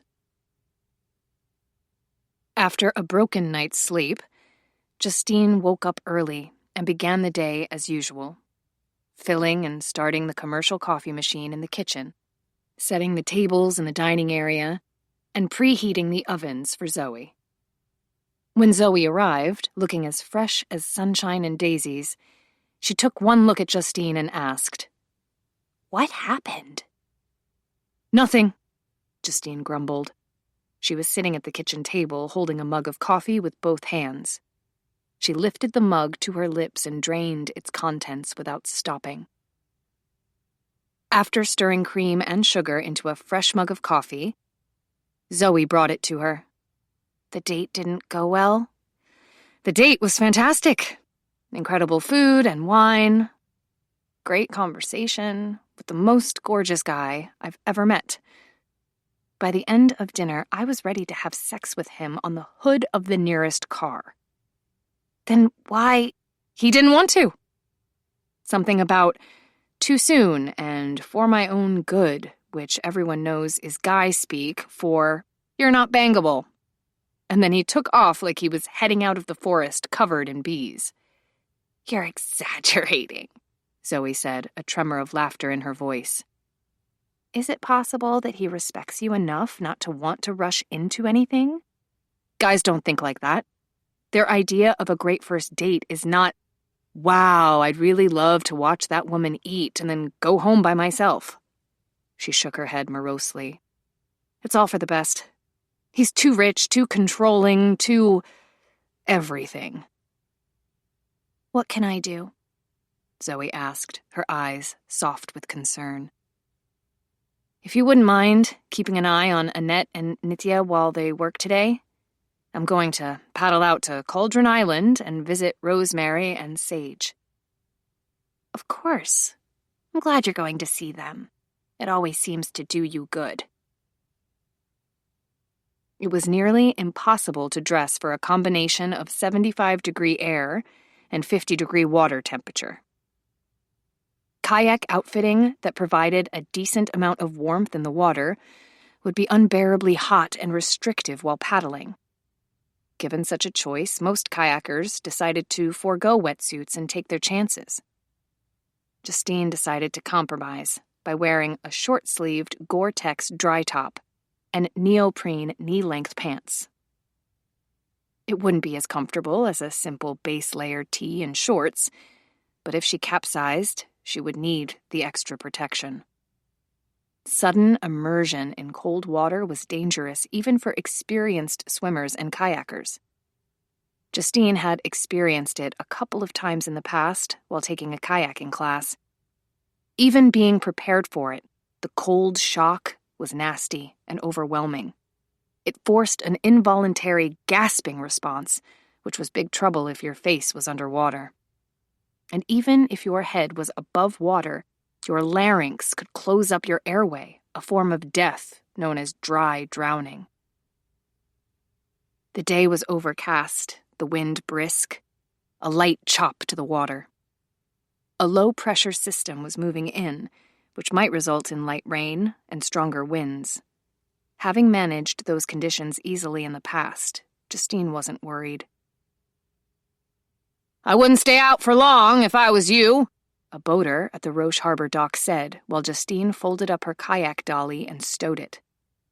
The elderly man was standing with a cup of coffee in one hand and a donut in the other. "Front's coming in." Justine gestured with her phone before zipping it into a dry bag. "My weather app says it's going to be okay." "App," he scoffed and ate another bite of his donut. "Clouds yesterday look like mackerel scales. That means a storm's coming. See those gulls coming in flying low? See all the smelt feeding at the surface? All signs. Mother Nature's the app I've used for 50 years, and she's never wrong." "Those smelt haven't checked the local Doppler," Justine said with a grin. "The forecast is fine." He shook his head in the manner of a seasoned mariner who was rarely heeded by impudent youngsters. "Forecasts and dead fish. Both of 'em go bad quick." After fastening her life jacket, Justine set out with efficient forward strokes of her paddle, pacing herself for the hour-long trip. The wind cut through the warmth of the day and kept her comfortable. Gripping her paddle, she concentrated on planting the blades behind each successive oncoming wave. The wind changed, forcing Justine to zigzag from her original heading. Bending low to lessen the wind resistance, she grabbed and pulled water with the paddle. It was a high-intensity workout. Her momentum was broken by the constant bracing necessary to keep the kayak from broaching and turning parallel to the waves. The wind gusts, now needled with rain, hit with escalating force. Quartering winds pushed her in one direction while the water pushed her in another. The fetch of the waves lengthened, energy rising in foamy liquid hills.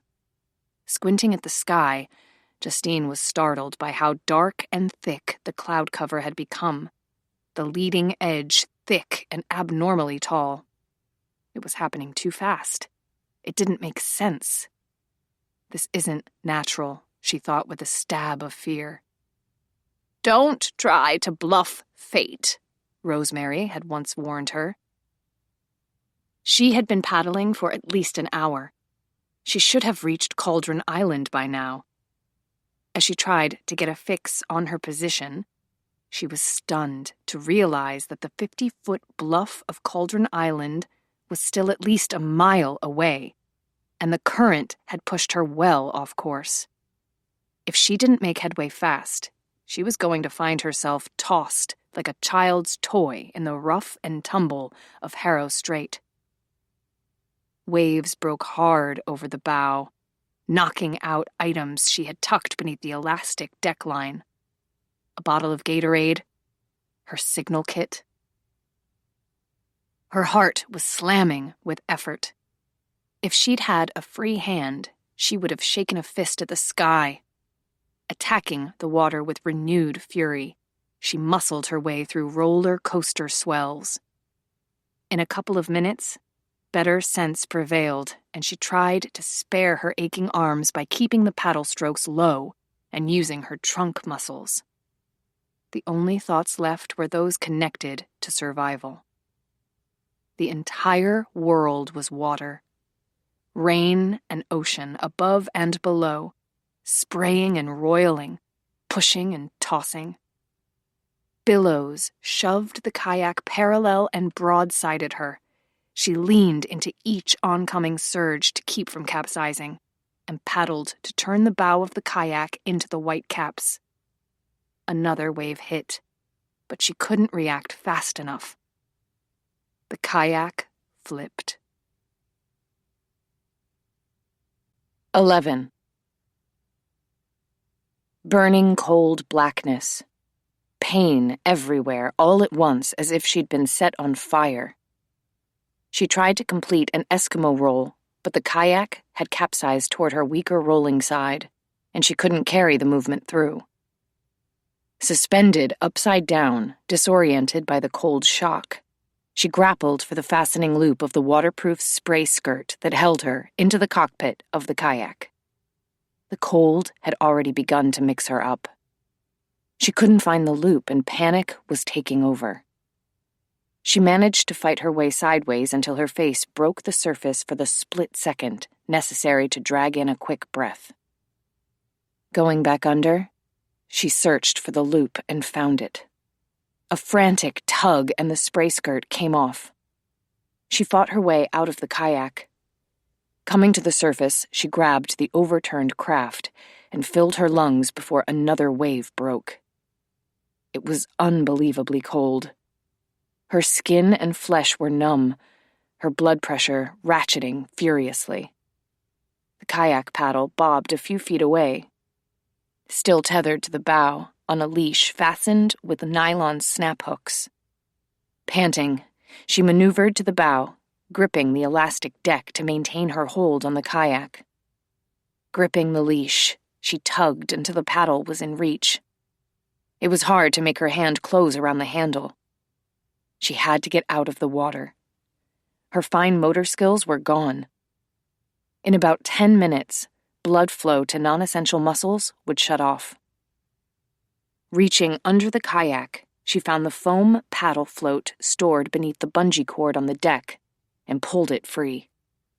She needed the paddle float to climb back into the kayak. Her hands were as clumsy as if they were encased in pot holders. She worked to slide one end of her paddle into the nylon pocket on the back of the float. Before she had finished, a wave slammed into her. It was like running into a concrete wall, the impact nearly knocking her out. Wheezing, choking, she saw that the foam paddle float had been carried away. Her fist gripped the paddle handle, its leash still fastened to the kayak. She made her way back to the kayak, grateful for the buoyancy of her life jacket.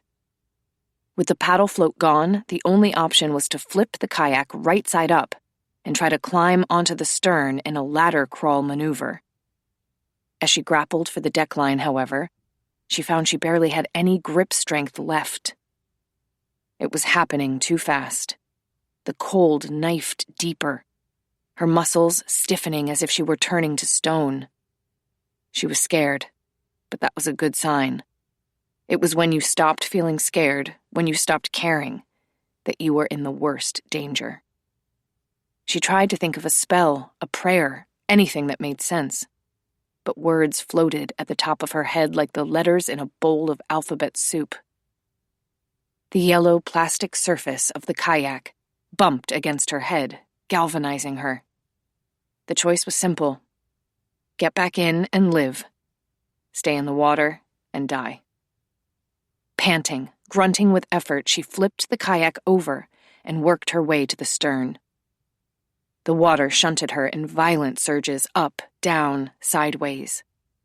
Every movement required intense will and focus. She knew what to do. stow the paddle in the rigging. Push the stern down with your body weight. Kick your feet to launch yourself onto the stern decking. Crawl to the cockpit. But Justine wasn't sure if she was actually doing those things or merely thinking them. No, she was still in the water. The bow of the kayak had risen. She must have pushed the stern down. She couldn't tell if her legs were moving, if she would be able to execute a strong enough kick to launch herself onto the craft.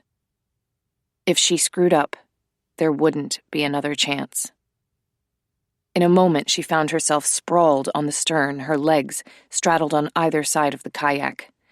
Thank you, spirits.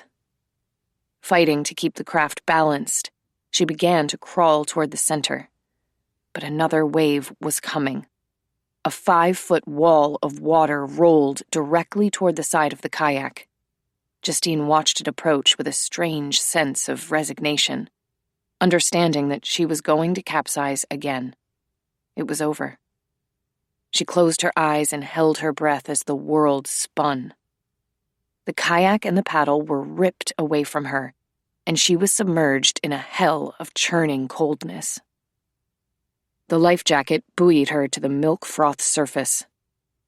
She could barely see or hear in the chaos, but a thunderous roar descended as if the entire sky were caving in. Shuddering, she turned to see a massive, white shape upwind of her, rising and falling on the tumult. It took a long time for her disoriented brain to register that it was a boat. She was at the point of not caring about anything at all, not even whether she was rescued. Someone was shouting. She couldn't make out the words, but from the sound of his voice, he was probably cursing a blue streak. She felt another wave strike.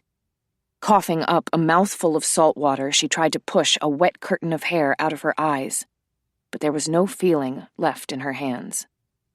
More shouting. A bright orange bag with a loop landed directly in front of her. Her thought process had been dismantled. She stared at it dumbly, her brain slow to process what her reaction should be, her limbs and torso shuddering violently. Furious commands shot through the air, willing her into action. She knew the sounds were words, but they made no sense. Although she didn't understand what she was supposed to do, her body took over. She found herself making clumsy pounces for the bag, like a puppy playing with a ball. The second time she tried, she managed to close her arms around the orange foam shape. She held it to her chest. Immediately, she was towed through the punishing water. Her thoughts kept disintegrating before she could attach meaning to them. It didn't matter, although some distant part of her brain knew that it should matter. The whole world was water, above and below, water dragging at her feet, urging her to sink into the feeling and go to sleep where it was dark and calm, far beneath the waves. Instead, she was hauled upward with stunning force. Consciousness jolted through her as she was dumped onto a padded bench in the back of the boat. Shivering too hard to speak or think, she lay on a bench, looking up at a man whose face was familiar, but whose name she couldn't recall. He stripped off his windbreaker and wrapped it around her. Lightning split the sky with long branches as the man went to the helm station. It was a recreational boat with a removable bow cover, unsuited to heavy open seas. The outboard engine snarled as the man threw it into gear. Since the waves were too high to put the boat into planing mode, he was forced to go slowly. Jason. The recognition curled through the vapor of exhaustion, and with it, she felt the faintest flicker of emotion. She couldn't fathom how he had come to be there. No sane person would put his life at risk for a woman he barely knew. He worked methodically at the helm, taking 90-degree turns, fighting waves that attacked the boat from all sides. It took experience and skill to do what he was doing, riding each crest at an angle, reducing power on each downward slope to keep from burying the bow. The boat rolled up and down, yawing, while the water's energy threatened to push the stern sideways. Justine expected the boat to capsize in a trough at any moment. She huddled inside the thin carapace of the waterproof jacket while her circulation made a cautious attempt to restore itself. Continuous full-body shivers made her teeth clack until her skull vibrated. Stiffening against the tremors could make them stop for a second, but they resumed instantly. Time faltered like a badly edited video. Her hands were entirely numb, but she felt tack-hammer pulses at the insides of her elbows. Justine closed her eyes, steeling herself to endure every upswing and dizzying descent, every smack of cold water coming over the side. Although she wasn't watching Jason, she was aware of his struggle against every shift and jolt of the boat to adjust their course. Eventually, it seemed that the waves weren't as rough. The engine was running slower. Raising her head, Justine cast a bleary glance toward the bow and recognized the lighthouse on its familiar bluff. He had gotten them to Cauldron Island. She couldn't believe it. Jason flipped the boat's starboard bumpers to the outside of the hull. They approached the dock at an angle with the engine in neutral. As soon as the boat lined up, he shifted the engine in reverse, causing the stern to swing neatly toward the dock. After cutting the engine, he proceeded to tie the lines. Seeing Justine struggling to sit upward, he pointed a finger at her and snarled a couple of words. Although she couldn't hear him over the storm, it was clear that he didn't want her to move yet. With despair, she saw the towering line of narrow stairs leading to the top of the bluff. The climb was a challenge even on good days. She wasn't going to be able to make it. When Jason had finished tying the lines to the dock cleats, he reached down into the boat for Justine. She gave him her stiff white hand and did her best to help as he pulled her out. As soon as her feet touched the dock, she found herself being lifted over Jason's shoulder. Her body collapsed like a folding chair. He carried her fireman style up the steps, one arm locked behind her knees, the other gripping the stair railing at intervals. She tried to stiffen against the shivering, knowing the involuntary movements weren't helping. But Jason's hold on her was hard and secure. He ascended with astonishing ease, taking some of the stairs 2 at a time. As they reached the top, his breathing was labored but steady. He could have carried her twice as far without stopping. Taking Justine to the front door of the limestone house, Jason banged on it with the side of his fist. In a matter of seconds, the door opened. Justine heard anxious cries from both Rosemary and Sage. "Mother of Earth, and for Hades' sake!" Jason didn't stop to ask or answer questions. He carried Justine into the main living area and started to issue commands before he had even deposited her on the sofa. Get blankets, start a bath, warm, not hot, and make some tea with sugar or honey. "What happened?" Rosemary asked, opening the storage ottoman beside the sofa and pulling out quilted blankets. Kayak capsized, Jason said brusquely, bending over Justine's shuddering form. He tugged off her wet neoprene boots. His voice was low and ferocious as he continued. Did it occur to you to take 5 fucking minutes to listen to the weather radio, Justine? Ever hear of a small craft advisory? Stung, she tried to explain that no advisories had been in effect when she'd set out, but she could only manage a few incoherent sounds through the chattering of her teeth. Shut up, he told her roughly and yanked off her socks. Rosemary, who wasn't generally fond of men to begin with, shot him an affronted glance. Sage laid a gently restraining hand on her arm. "Start the bathwater. I'll make tea." Did you hear the way he's just a bit frazzled, Sage murmured. Let it be. Jason wasn't frazzled, Justine wanted to tell her. He was furious and sky high on adrenaline. And she didn't especially want to be left alone with him in this mood. As both women exited the room, Jason began the difficult task of removing Justine's neoprene pants. The insulated fabric clung stubbornly to her legs, despite the nylon facing inside. Jason's breath came in harsh bursts as he pulled the pants free, the neoprene actually ripping in his brutal grip. Justine lay with her fists clenched, her body shaking until it felt as if the flesh were about to rattle loose from her bones. Tossing the pants aside, Jason reached for her base layer capris. Realizing that he intended to strip her naked, Justine began to protest. Quiet, Jason said roughly, pushing her hands aside. You can't do this by yourself. Her dry top and tee were next, joining the pants in a soggy heap on the floor. Her wet bra and panties were removed efficiently. The tremors running through her limbs were so violent that she couldn't even cover herself. Justine blinked her burning lids against a rush of tears.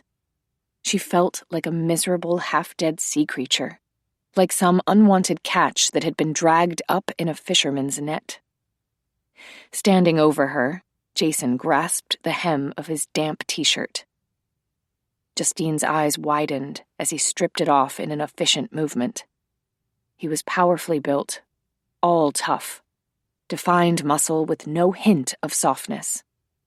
His skin was smooth and honey-colored, with a dusting of dark hair trailing down from his navel and disappearing into the top of his board shorts.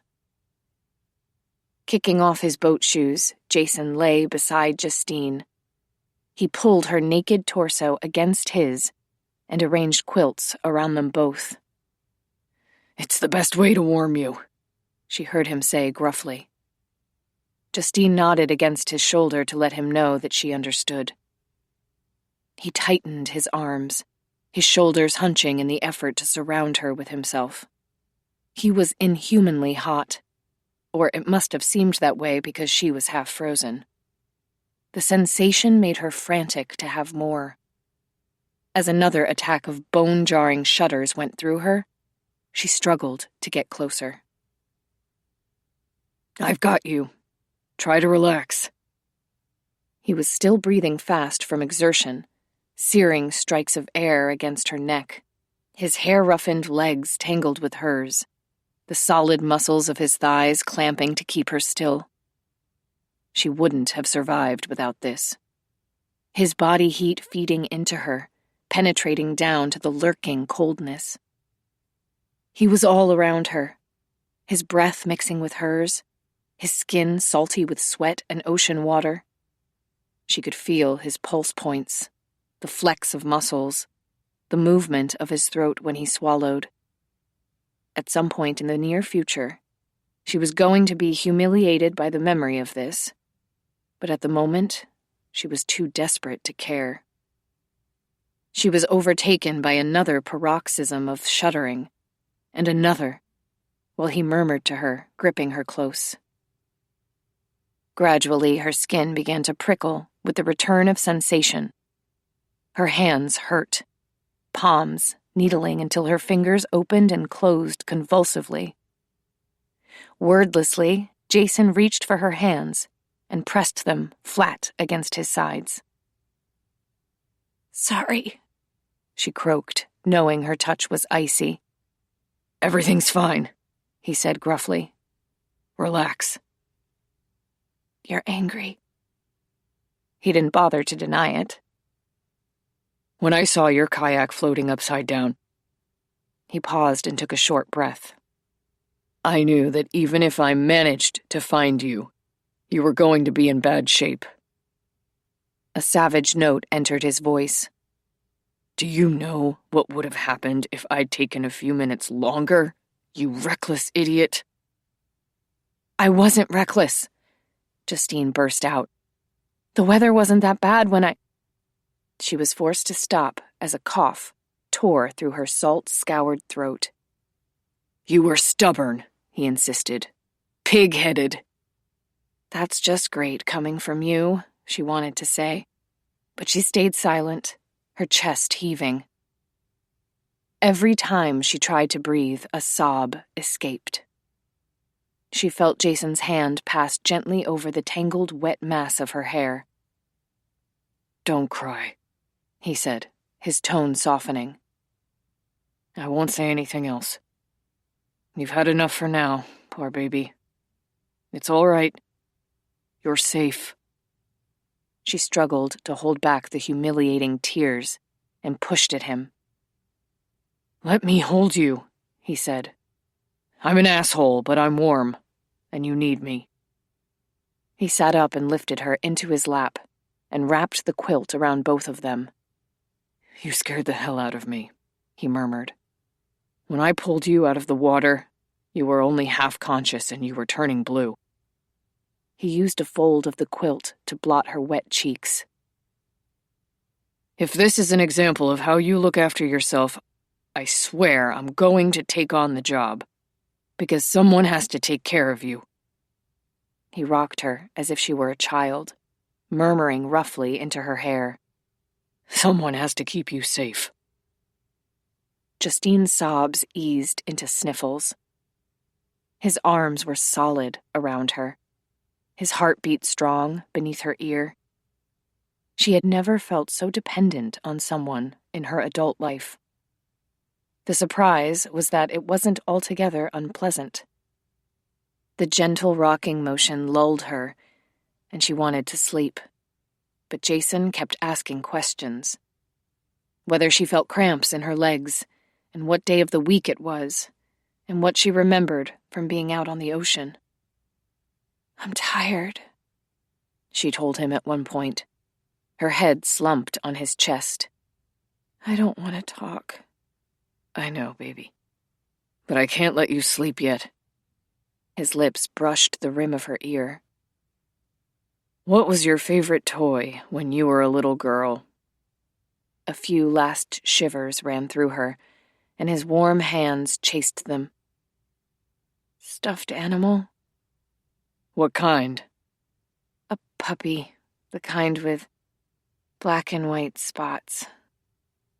Dalmatian? Justine nodded. I kept trying to invent spells to make him real. What was his name? Didn't have one. She licked at the film of salt on her dry lips. I knew I couldn't keep him. Never kept any of my toys. We moved too often. Better not to care. She made a protesting sound as he eased her upward to a sitting position. No. Your friend is here with some tea. Lift your head. No, I'm not giving you a choice. You're going to drink some. Justine opened her mouth reluctantly as he pressed the rim of the mug to her lips. She took a tentative swallow. The liquid was warm and heavily sweetened, the honey soothing her throat. She felt its progress all the way into her chest, softening the innermost chill. Another? Jason prompted, and she obeyed, her hands lifting to cradle the sides of the mug. The more she drank, the warmer she felt. With startling rapidity, the temperature under the quilt blazed into a bonfire. She felt as if she'd been sunburned from head to toe. Gasping, she tried to dislodge the quilt to let some cool air inside. Stay still, Jason told her. I'm too hot. Your temperature gauge is off. You're not warm enough by a long shot. Drink more tea and stay under the blanket. For how long? Until you start sweating. I am sweating. She could feel the dampness between them. His hand swept along her naked thigh, resting at her hip. I'm the one who's sweating, he told her. You're as dry as a bone. As Justine tried to argue, he held the mug against her lips and forced her to drink again. After bundling Justine more firmly in his lap, Jason turned his attention to Sage and Rosemary, who had both come to occupy the chairs near the sofa. Justine could only imagine what they were making of the situation. Sage filled the petite upholstered Queen Anne chair like a nesting hummingbird. She was diminutive and pink-cheeked, her white hair framing her face in spun sugar waves. She beamed at Jason with sky-blue eyes, clearly one blink away from infatuation. Rosemary's attitude was far more equivocal. She sat in the chair, matching Sage's, and stared at Jason with a narrowed gaze. Whereas Sage was adorable and apple-cheeked, Rosemary was tall, angular, regally beautiful, a lioness in her later years. In response to their questions, Jason explained that he had taken the boat out with the charter company captain in the morning, when the weather had been overcast but still relatively calm. After a couple of hours of assessment, they had returned to the marina to go over the paperwork. By the time the charter process was completed, the storm surge had started to move in and a weather advisory had been in effect. Priscilla had called Jason before he had left the marina to tell him that Zoe was concerned about Justine's safety. Justine only half listened to the conversation, feeling as if she were on the brink of heat stroke. She was roasting beneath the blanket, held firmly against Jason's bare chest. When she finished the tea, Jason took the empty mug and leaned forward to set it on the coffee table. The movement drew a stifled gasp from her. Now that she was thawing out, the heat and proximity of him was nearly overwhelming. The thin, synthetic layer of his board shorts was all that separated them, making it impossible to ignore the hard, masculine contours of his body. She was acutely aware of her nakedness beneath the blanket, the intimacy of being pressed against him. She didn't like feeling so vulnerable. Her tense weight settled deeper into his lap, and unnerving darts of pleasure went up her spine. No matter how she tried, she couldn't keep from squirming. Beneath the quilt, his hand clamped on her hip, holding her immobile. Steaming, trembling, she turned her face against the hot skin of his shoulder. "Zoe called us when she saw the storm gathering," Rosemary was saying. "And when I told her that Justine hadn't arrived yet, we were all very worried." Jason explained that he had taken the Bayliner out to look for Justine, and the storm's escalation had made what should have been a short trip into a prolonged struggle to keep the boat on course. He had eventually seen the bright yellow flash of Justine's kayak amid the swells and had gone to pull her out of the water. "We can never thank you enough," Sage told him earnestly. "Justine is like a niece to us. We would be devastated if any harm came to her." "So would I," Jason said. Justine lifted her head to look at him in surprise. He smiled slightly and touched her face, his thumb stroking over a film of perspiration that had gathered on her cheek. "I think she's warm enough now," he said to Rosemary. "I'll carry her to the bathtub if you'll show me the way." "I can walk," Justine said. Jason shook his head, stroking back a lock of salt-stiffened hair from her face. "I don't want you to move any more than necessary.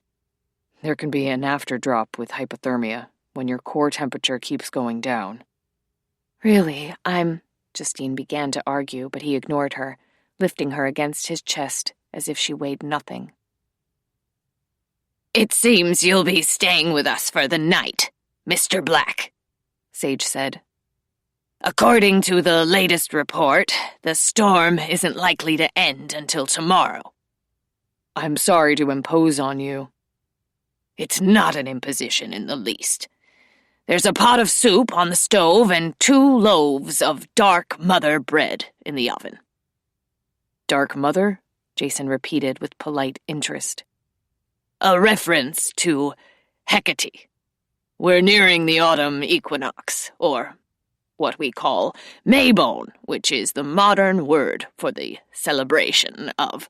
Sage, Justine protested, her voice muffled against Jason's shoulder. He doesn't want to hear about that. I do, as a matter of fact, Jason said to Sage. Maybe later this afternoon. Sage smiled at him. Yes, I'll show you our harvest altar. I think it turned out especially nice this year.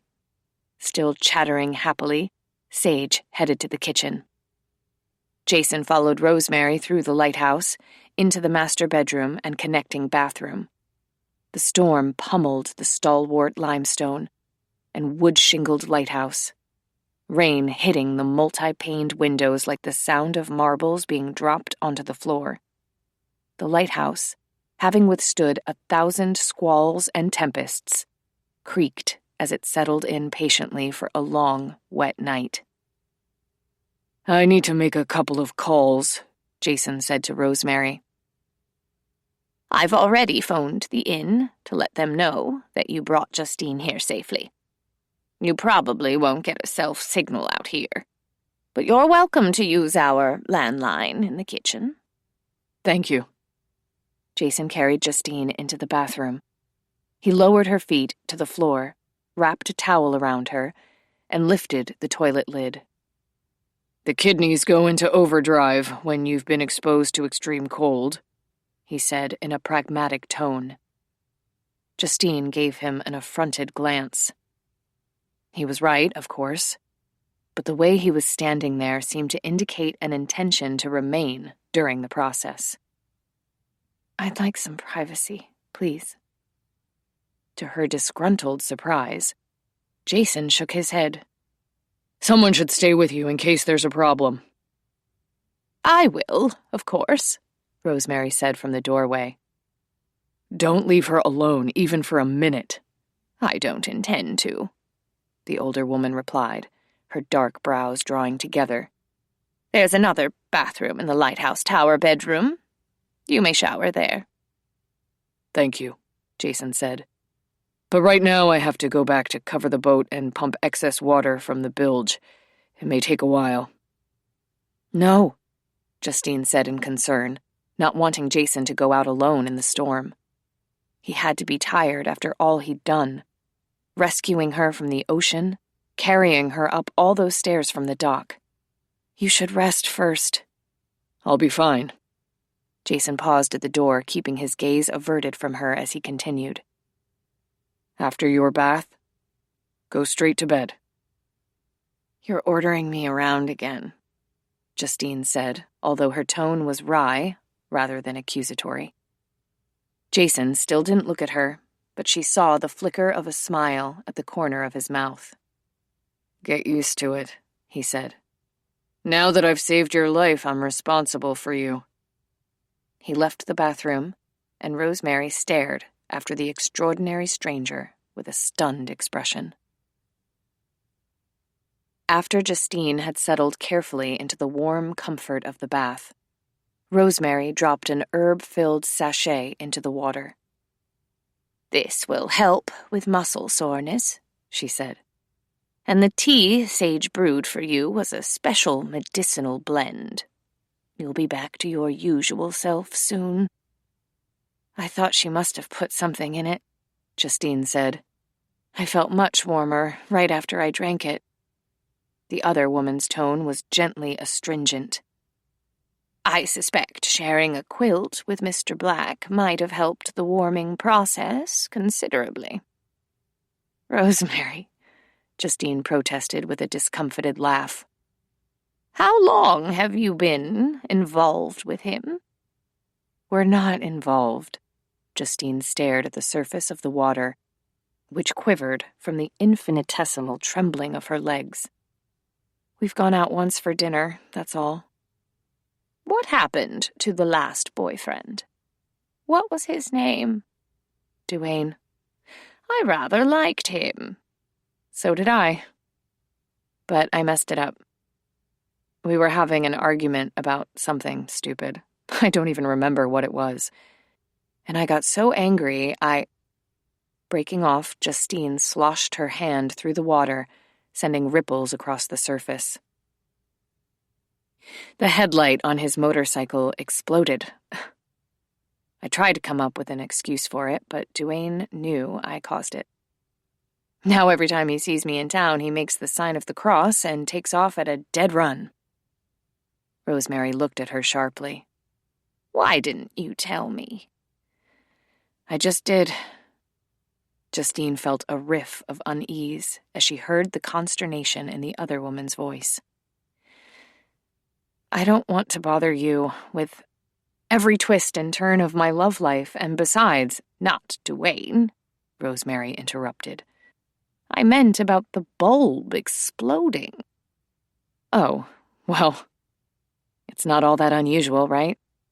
I've seen you and Sage and a couple of the other Coveners do tricks like that. After years of training, but never as a novice. Rosemary's expression made Justine sorry she had mentioned anything about the light bulb. It's not a trick, Justine. It's a dangerous ability. Especially if you haven't acquired the techniques for focusing and grounding, and it should never happen as a result of temper. I won't do it again, Justine said. I wasn't even trying to do it in the first place. Rosemary picked up a hand towel from the edge of the sink and refolded it needlessly. Was that the only time it's happened? Yes, Justine said at once. Rosemary's brows lifted. No, Justine admitted. She tried to sound casual. I may have tripped a circuit breaker once. What? I dropped a can of floor wax on my foot, Justine said defensively. I was hopping around the room and swearing, and the next thing I knew, the circuit blew and I had to go trip the breaker switch in the basement. You're sure that you caused it? It wasn't a coincidence? Justine shook her head. I felt a weird kind of energy running under my skin. Depolarization. The hand towel was shaken out and refolded again. All living cells generate natural electric charges, but a few individuals are able to build a charge imbalance until a current releases, like an electric eel. Can any crafter do it? No, only natural-born witches, and very few of those. Deciding to make light of it, Justine waggled her fingers in the air. So how much power do you think I've got in these things? Equal to the amount of your average defibrillator, Rosemary said with quiet asperity. Blinking, Justine lowered her hands. There is no choice, Justine. You must have instruction. A Covener, Violet or Ebony would be best, will help you learn how to manage this. Otherwise, you'll be a danger to yourself and others. Justine groaned, knowing that the more she had to do with any of the Coveners, the more they would pressure her to join. I'll manage it on my own. It's not going to happen again. Because you've decided so? Rosemary asked caustically. Yes. That earned her a stern glance. You can't control your power, Justine. You're like a 6-year-old at the wheel of a car. Sage will discuss it with you later. I'm sure she'll persuade you to see reason. Justine lifted her gaze heavenward and began to nudge the floating bath sachet with her toes. She played idly with the chain around her neck, following it down to the small copper key that dangled between her breasts. Lifting the key, she tapped it absently against her lips. A storm gust hit the bathroom window with startling force, the wind shrieking as it rampaged from the roiling sea. Hearing the hiss of a quick, indrawn breath, Justine glanced at Rosemary. The older woman's gaze left the window and went to the copper key in Justine's hand, and flicked back to the window again. "You've broken the gesh," she said dazedly. "Haven't you? The spirits are in turmoil." Justine began, but the words died away as she saw the expression on Rosemary's face, one she had never seen before. Fear. "Oh, Justine," Rosemary said eventually. "What have you done?" Before Justine had admitted to anything, she had insisted on an explanation about what Rosemary and Sage knew about the gesh and why they had never mentioned it to her. That had led to an impasse. "We'll deal with it later," Rosemary had finally said, "when you're not exhausted." And when Sage is here to keep it from turning into a brawl, Justine thought darkly. Rosemary helped her from the bath and gave her a white flannel nightshirt to wear. "You'll nap on our bed for the afternoon," she told Justine. "Tonight, you can stay in the tower bedroom." She paused diplomatically. "Will Mr. Black be sleeping with you, or will he take the sofa down here?" "The sofa, I think," Justine sighed in comfort as she settled onto the old four-poster bed with its deep, cushiony mattress. Rosemary propped some pillows behind her and covered her with a quilt made up of random patches of silk, velvet, brocade, with a backing of sugar sack fabric. The storm had thickened, the afternoon sky the color of wet newspaper. A crack of lightning caused Justine to jump. As far as Justine was concerned, Jason couldn't return a moment too soon. She wanted him safely back inside. Sitting beside Justine, Rosemary began to braid her damp, freshly washed hair. The feel of the older woman's hands in her hair reminded Justine of all the times Rosemary had done the same thing for her when she was a little girl. In the endless whirlwind of being raised by Marigold, Justine had savored their visits to the lighthouse, where life had been calm and quiet, and Sage had played old-fashioned songs on the piano, and Rosemary had taken her to the top of the tower to help clean the crystal Fresnel lens. Justine had thrived on their unconditional affection. Impulsively, she snuggled close to Rosemary. A gentle hand came to her cheek. Sage came into the room, humming Pennies from Heaven. She carried a stack of tissue-wrapped clothing, which she laid carefully on the bed.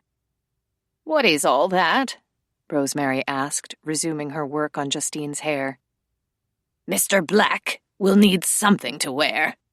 I opened the cedar trunk and found some of Neil's old clothes. They'll suit him nicely." Justine bit back a grin as she saw how much Sage was enjoying the situation, having a man in the house. "Heavens to Hades," Rosemary said with annoyance. "Those garments are from the 60s. "They're still in perfect condition," Sage said placidly, unwrapping the tissue. "And vintage style is so fashionable these days." She held up a cream-colored linen shirt with a plain point collar. "Perfect. And these?" She shook out a pair of slim-cut casual trousers, tan with a subtle window pane check. "They won't even reach Mr. Black's ankles," Rosemary said sourly. "Neil was hardly bigger than you, Sage." Sage laid out the garments and ran an assessing glance over them. "I'll have to make some alterations, of course." She said a few words beneath her breath and waved a small, pudgy hand. "How tall would you say Mr. Black is, Justine?" "About 6 feet," Justine said.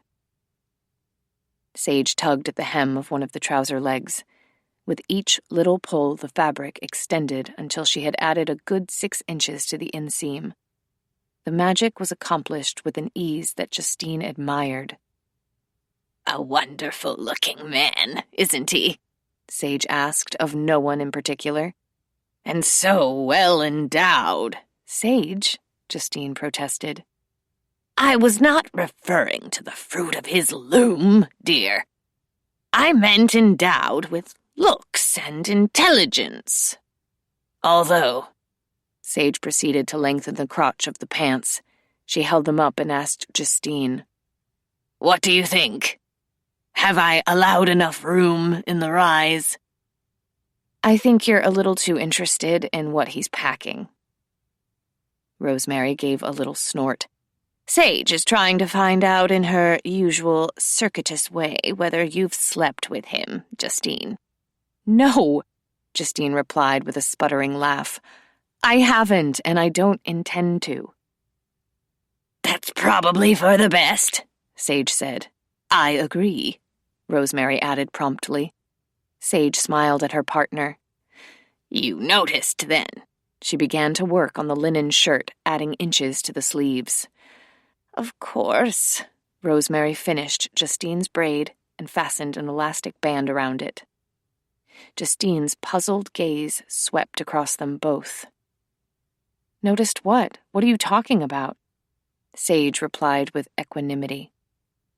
Mr. Black has no soul, dear. 12. What does that mean? Justine demanded, her eyes widening. Jason told me the same thing a couple of nights ago. He's aware of it, then? Sage asked, folding the trousers neatly. How fascinating. Usually they have no idea. She slid a significant glance to Rosemary. Someone explain it to me, Justine said urgently. Are you saying he's a clinical sociopath or something?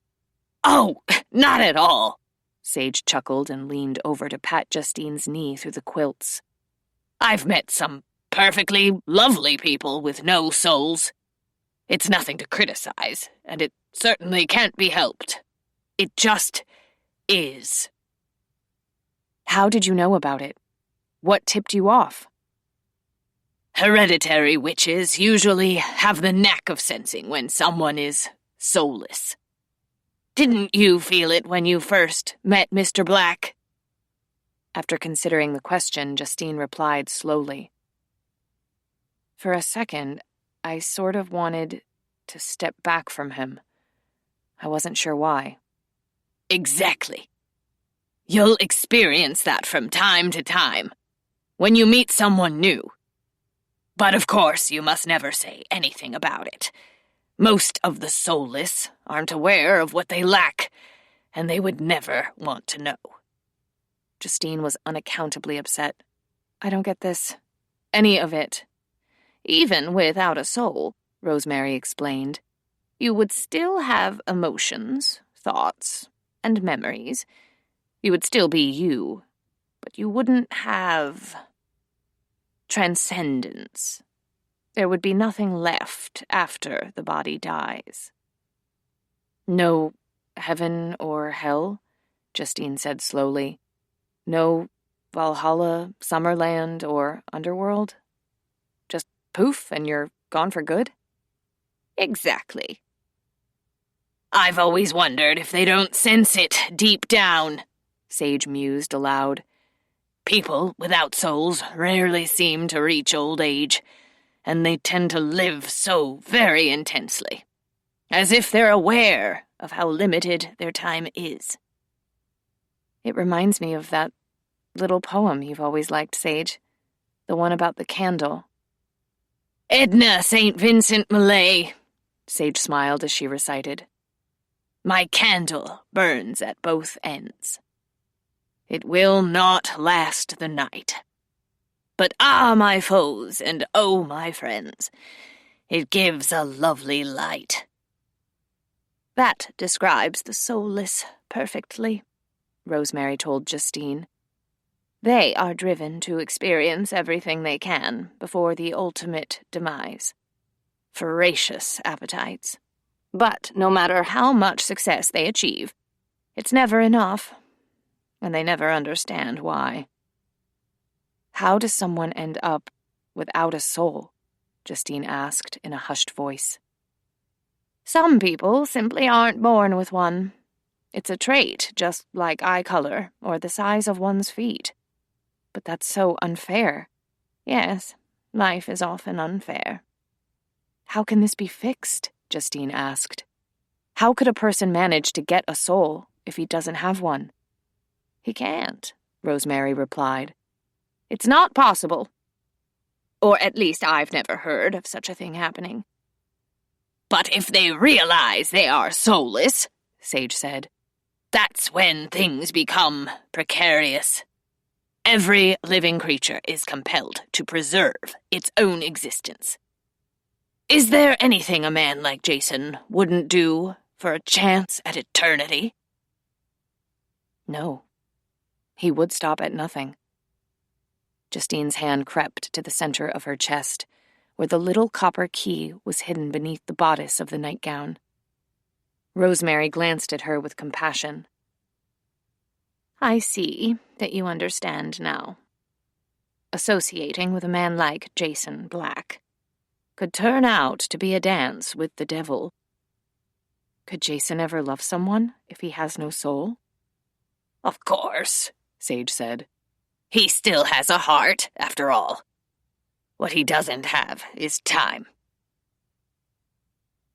After seeing to the boat, Jason made the long, slow climb back to the lighthouse. The ancient stone steps had settled badly, some of them diagonally slanted, many of them cracked. The center of each step had been worn into hammock shapes by the tread of countless shoes. Rain had made all of them perilously slick. Wind gusts struck from different directions, challenging his balance. He still didn't know how he'd managed to carry Justine up the stairs without falling. He'd been too jacked with adrenaline to think about it at the time. He doubted he would ever recover from the sight of Justine struggling in the ocean, her face gray with the resignation of someone who was on her way to dying. He would have done anything for her, risked anything without question. He would have given her his life, fed his own blood directly into her veins, if that would have saved her. And to say the least, self-sacrifice was a new concept for him. The strangest part was that he wasn't trying to reason himself out of it. He didn't even want to. The way he felt about Justine was something he had no choice in, just as he had no choice about whether he wanted to breathe or sleep or eat. It was too soon to be this certain, but that didn't matter either. His past relationships had ended when they became inconvenient or stale, and each time Jason had gone on his way with the arrogant conviction that love would never get the better of him. What an idiot he'd been. Now he knew that it was only love when you knew there could be no end to it, when it was as inevitable as gravity. Falling in love, a helpless descent in which the only way to avoid being hurt was to keep going, keep falling. As he neared the top of the stairs, he took a good look at the lighthouse. It was a turn-of-the-century design, constructed of limestone and wood shingles, with surrounding porches braced by wood columns. The octagonal tower, integrated with the keeper's cottage, overlooked the steeply pitched and gabled roof. Passing a fog bell mounted on the front porch, Jason shouldered his way past the door and closed it against the storm. He removed his jacket and hung it on a hook, and took off his sodden boat shoes. His t-shirt, which he'd put back on before going down to the dock, was cold and clammy. His board shorts had dried, but he felt sticky and sea-brined. The smell of baking bread filled the house, making his mouth water. He was starving. Mr. Black! Sage hurried to him with an armload of white towels, her silver curls dancing like butterfly antennae. Here you are, she said brightly. Thank you. Please, call me Jason. He scrubbed the towel roughly over his hair and the back of his neck. How is Justine? She's sleeping comfortably in our bedroom. Rosemary is watching over her. Maybe I should check on her. Jason said, trying to contend with a tight feeling in his chest, iron bands around his heart. Worry. Another new feature on his emotional landscape. Justine is a healthy young woman, Sage said gently. A little rest, and she'll bounce back to her usual self. She gave him an arrested glance, as if something in his face had surprised her. You were very brave to do what you did today. I understand what it means for a man in your position to take such a risk. A man in his position? Jason held her gaze, wondering exactly what she had meant. Let me show you to the guest bathroom, Sage said. You can take a nice hot shower and put on some dry clothes. He grimaced. Unfortunately, I don't have a spare shirt or... Not to worry, dear boy. I have set out some things that belonged to my late husband. He would be delighted for someone to get some use out of them. I wouldn't want to... Jason began, uncomfortable at the prospect of wearing old clothes that had belonged to a dead man, but his attention was seized by the phrase, late husband. You were married? Yes. Neil was the lightkeeper here. After he passed, I assumed his post. Follow me to the guest room. We'll take a roundabout path so you can see the house along the way. The lighthouse isn't active now, is it? No. After it was decommissioned in the early 70s, the Coast Guard sold it to me for practically nothing. And in return for maintaining the house, I've been awarded a life pension from a private historic preservation foundation. Later you'll have to go up to the top of the tower. The original Fresnel lens is still there. It's made of French crystal.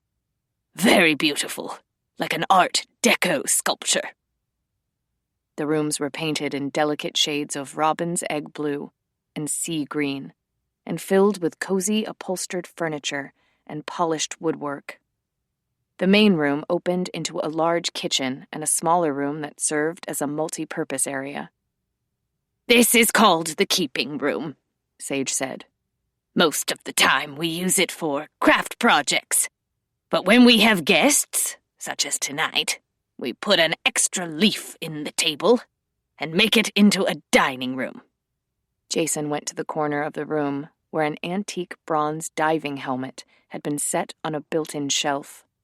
The helmet had a glass front door, a dumbbell lock with a chain and pin, and a leather gasket. This is like something out of a Jules Verne novel. How old is it? It was made in 1918 or thereabouts. Sage gave a wondering laugh. Neil said the same thing when he bought it. It reminded him of Jules Verne. Have you read any of his novels? Most of them, Jason smiled. Jules Verne managed to predict a lot of inventions that eventually came true. Submarines, video conferencing, spaceships. I've never been able to decide if it was genius or magic. She seemed to like that. Perhaps a little of both. Sage showed him to the guest room at the lower level of the tower. It was a fairy tale room, octagonal, with bay windows and upholstered benches set in nearly every wall. The only furnishings were a spacious iron-framed bed placed in the center of the room and a tiny painted wooden table next to it. Although the room would be cold at night, the bed was layered with ivory quilts and pillows piled 3 deep. A simple button-down shirt and a pair of trousers had been laid out. I'm afraid we have no socks that will fit you, Sage said regretfully. Until your shoes dry out, you'll have to go barefoot. I went barefoot all the time in my grandmother's home in Japan, Jason said. You're part Japanese? Ah, that explains those cheekbones and lovely dark eyes. He laughed quietly. You're a flirt, Sage. At my age, I can flirt all I please and it causes no trouble. I think you could cause plenty of trouble if you wanted to. Sage chuckled. Now who's the flirt? She gestured to a small bathroom with an old-fashioned shower. The guest toiletries are in the basket under the sink. There's more than enough time for a nap. You may rest up here. No one will bother you. Thanks, but I don't usually take naps. You should try. You must be tired after your heroics today. I wasn't heroic, Jason said, uncomfortable with the praise. I just did what was necessary. She smiled at him. Isn't that the definition of a hero? 13. Jason went downstairs 3 hours later. He had showered and shaved, and had taken Sage's advice about trying to rest. Although he had always found it nearly impossible to nap, he had fallen asleep within a couple of minutes after lying down. It was something about the tower room, he decided. Sleeping in a place so high and isolated, surrounded by storm and ocean, had allowed him to relax as deeply as if he'd spent hours in meditation. The clothes Sage had set out for him were soft and comfortable, with none of the mustiness or discoloration he would have expected. A crisp scent of cedar permeated the fabric. He owned handmade shirts from London and Hong Kong that didn't fit him this smoothly. These could have been made specifically according to his measurements, which didn't strike him as coincidence. So far, Jason thought wryly, he was enjoying the company of witches far more than he would have expected. He reached the bottom floor and found the main room empty. Appetizing smells hung in the air. The sound of voices and clanking utensils resonated from the kitchen. Pausing at the threshold of the keeping room, he saw that the table was covered in white linen and set with flatware and sparkling glassware. Justine was lighting candles, her back turned to him. A thin blue sweater and a long flowered skirt followed the slender lines of her body before flaring gently. She was barefoot, sexy, her hair loose and rippling. Still unaware of his presence, she clicked a long-necked butane lighter repeatedly, but couldn't get a flame started. The shoulder of the sweater sagged away from an ivory shoulder, and she hitched it up impatiently. Setting aside the lighter, she snapped her fingers in front of each candle wick. A succession of brilliant flames appeared. More witchery. Although Jason didn't react outwardly, he was startled by the sight of Justine creating sparks with her fingertips. Jesus, tap-dancing Christ! What else was she capable of?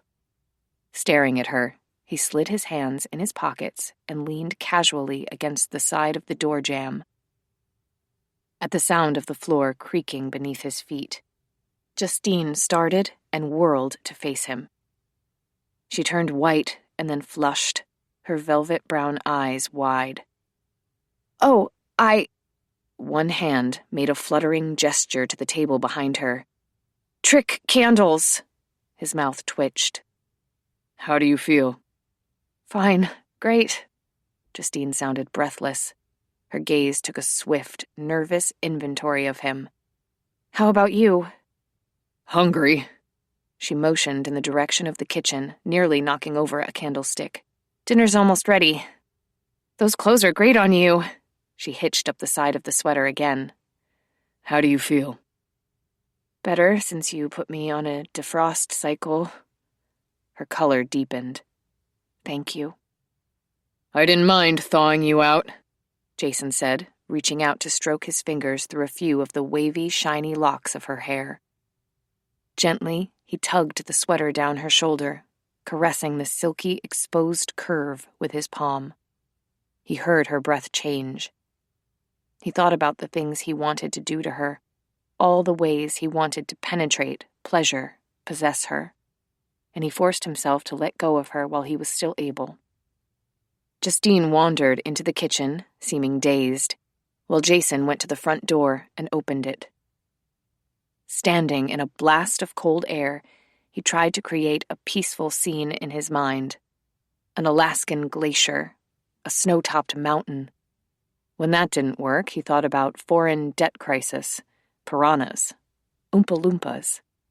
When that didn't work, he began to list prime numbers in his head, backward from 1,000. By the time he reached 613, he was able to return to the keeping room. Justine was setting bowls of vegetable soup on the table. She glanced at him, her cheeks pink. "Can I do something?" he asked. Rosemary replied as she carried baskets of bread from the kitchen. "All taken care of. Have a seat, please." He went to help Rosemary and Sage into their chairs and took a seat next to Justine. Rosemary blessed the meal, praising the earth for growing the food they were about to enjoy, thanking the sun for nourishing it, the rain for quenching its thirst, and so forth. "Jason," Sage invited when the blessing was finished, "tell us about your foreign relatives. I find that so intriguing. Were both your grandparents Japanese?" "No, my grandfather was an American serviceman stationed at Naha Port, a logistical base in Okinawa, during Vietnam. He married my grandmother against her family's wishes. Not long afterward, he was killed in action, but by then my grandmother was pregnant with my mother." Justine passed a basket of bread to him. "How did your mother end up in America?" "She visited Sacramento when she was a teenager to get to know some of her American relatives. She ended up staying here for good." "Why didn't she go back?" "I think she wanted the chance to live independently for a while. In Okinawa, her family had kept a close eye on her, and they all lived under one roof. My grandmother and assorted aunts, uncles, and cousins." "Heavens to Hecate," Rosemary exclaimed. "How large was the house?" "About 3,000 square feet, but it allowed a lot more room than the American equivalent. Not much furniture and no clutter. The interior could be made into different rooms with all these sliding paper doors, so when it was time to go to sleep, everyone laid their futons on the floor and pulled the doors shut." "How could you stand the lack of privacy?" Justine asked. "I learned that a sense of privacy doesn't have to depend on walls and doors, at least not external ones. Two people could sit in a room and read, or work separately without ever breaking the silence. It's an ability to put up walls in your mind, so no one can get through." "And you're good at that, aren't you?" Justine asked. Relishing the challenge she presented, he gave her a level stare. "Aren't you?" he countered. Her gaze was the first to fall. Jason turned the conversation to Sage, asking what life had been like on Cauldron Island when she'd first moved there. She described the years she had been employed as the island school teacher, with approximately a half-dozen students. They had all met every morning at a one-room schoolhouse at Crystal Cove, not far from the lighthouse. Now the only families who lived there were retirees or part-timers, so the school had been closed. "We still use the schoolhouse from time to time," Sage volunteered. "The building is in perfect condition." "What do you use it for?" Jason asked, and felt Justine's toes in a warning nudge against his ankle. "Social gatherings," Rosemary said briskly.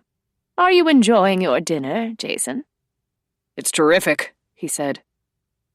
The soup was hearty and fresh-tasting, made with potatoes, kale, corn, tomatoes, and herbs.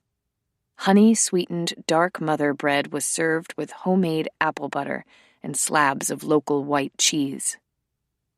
Dessert consisted of an eggless breadcrumb cake sweetened with molasses and dried fruit.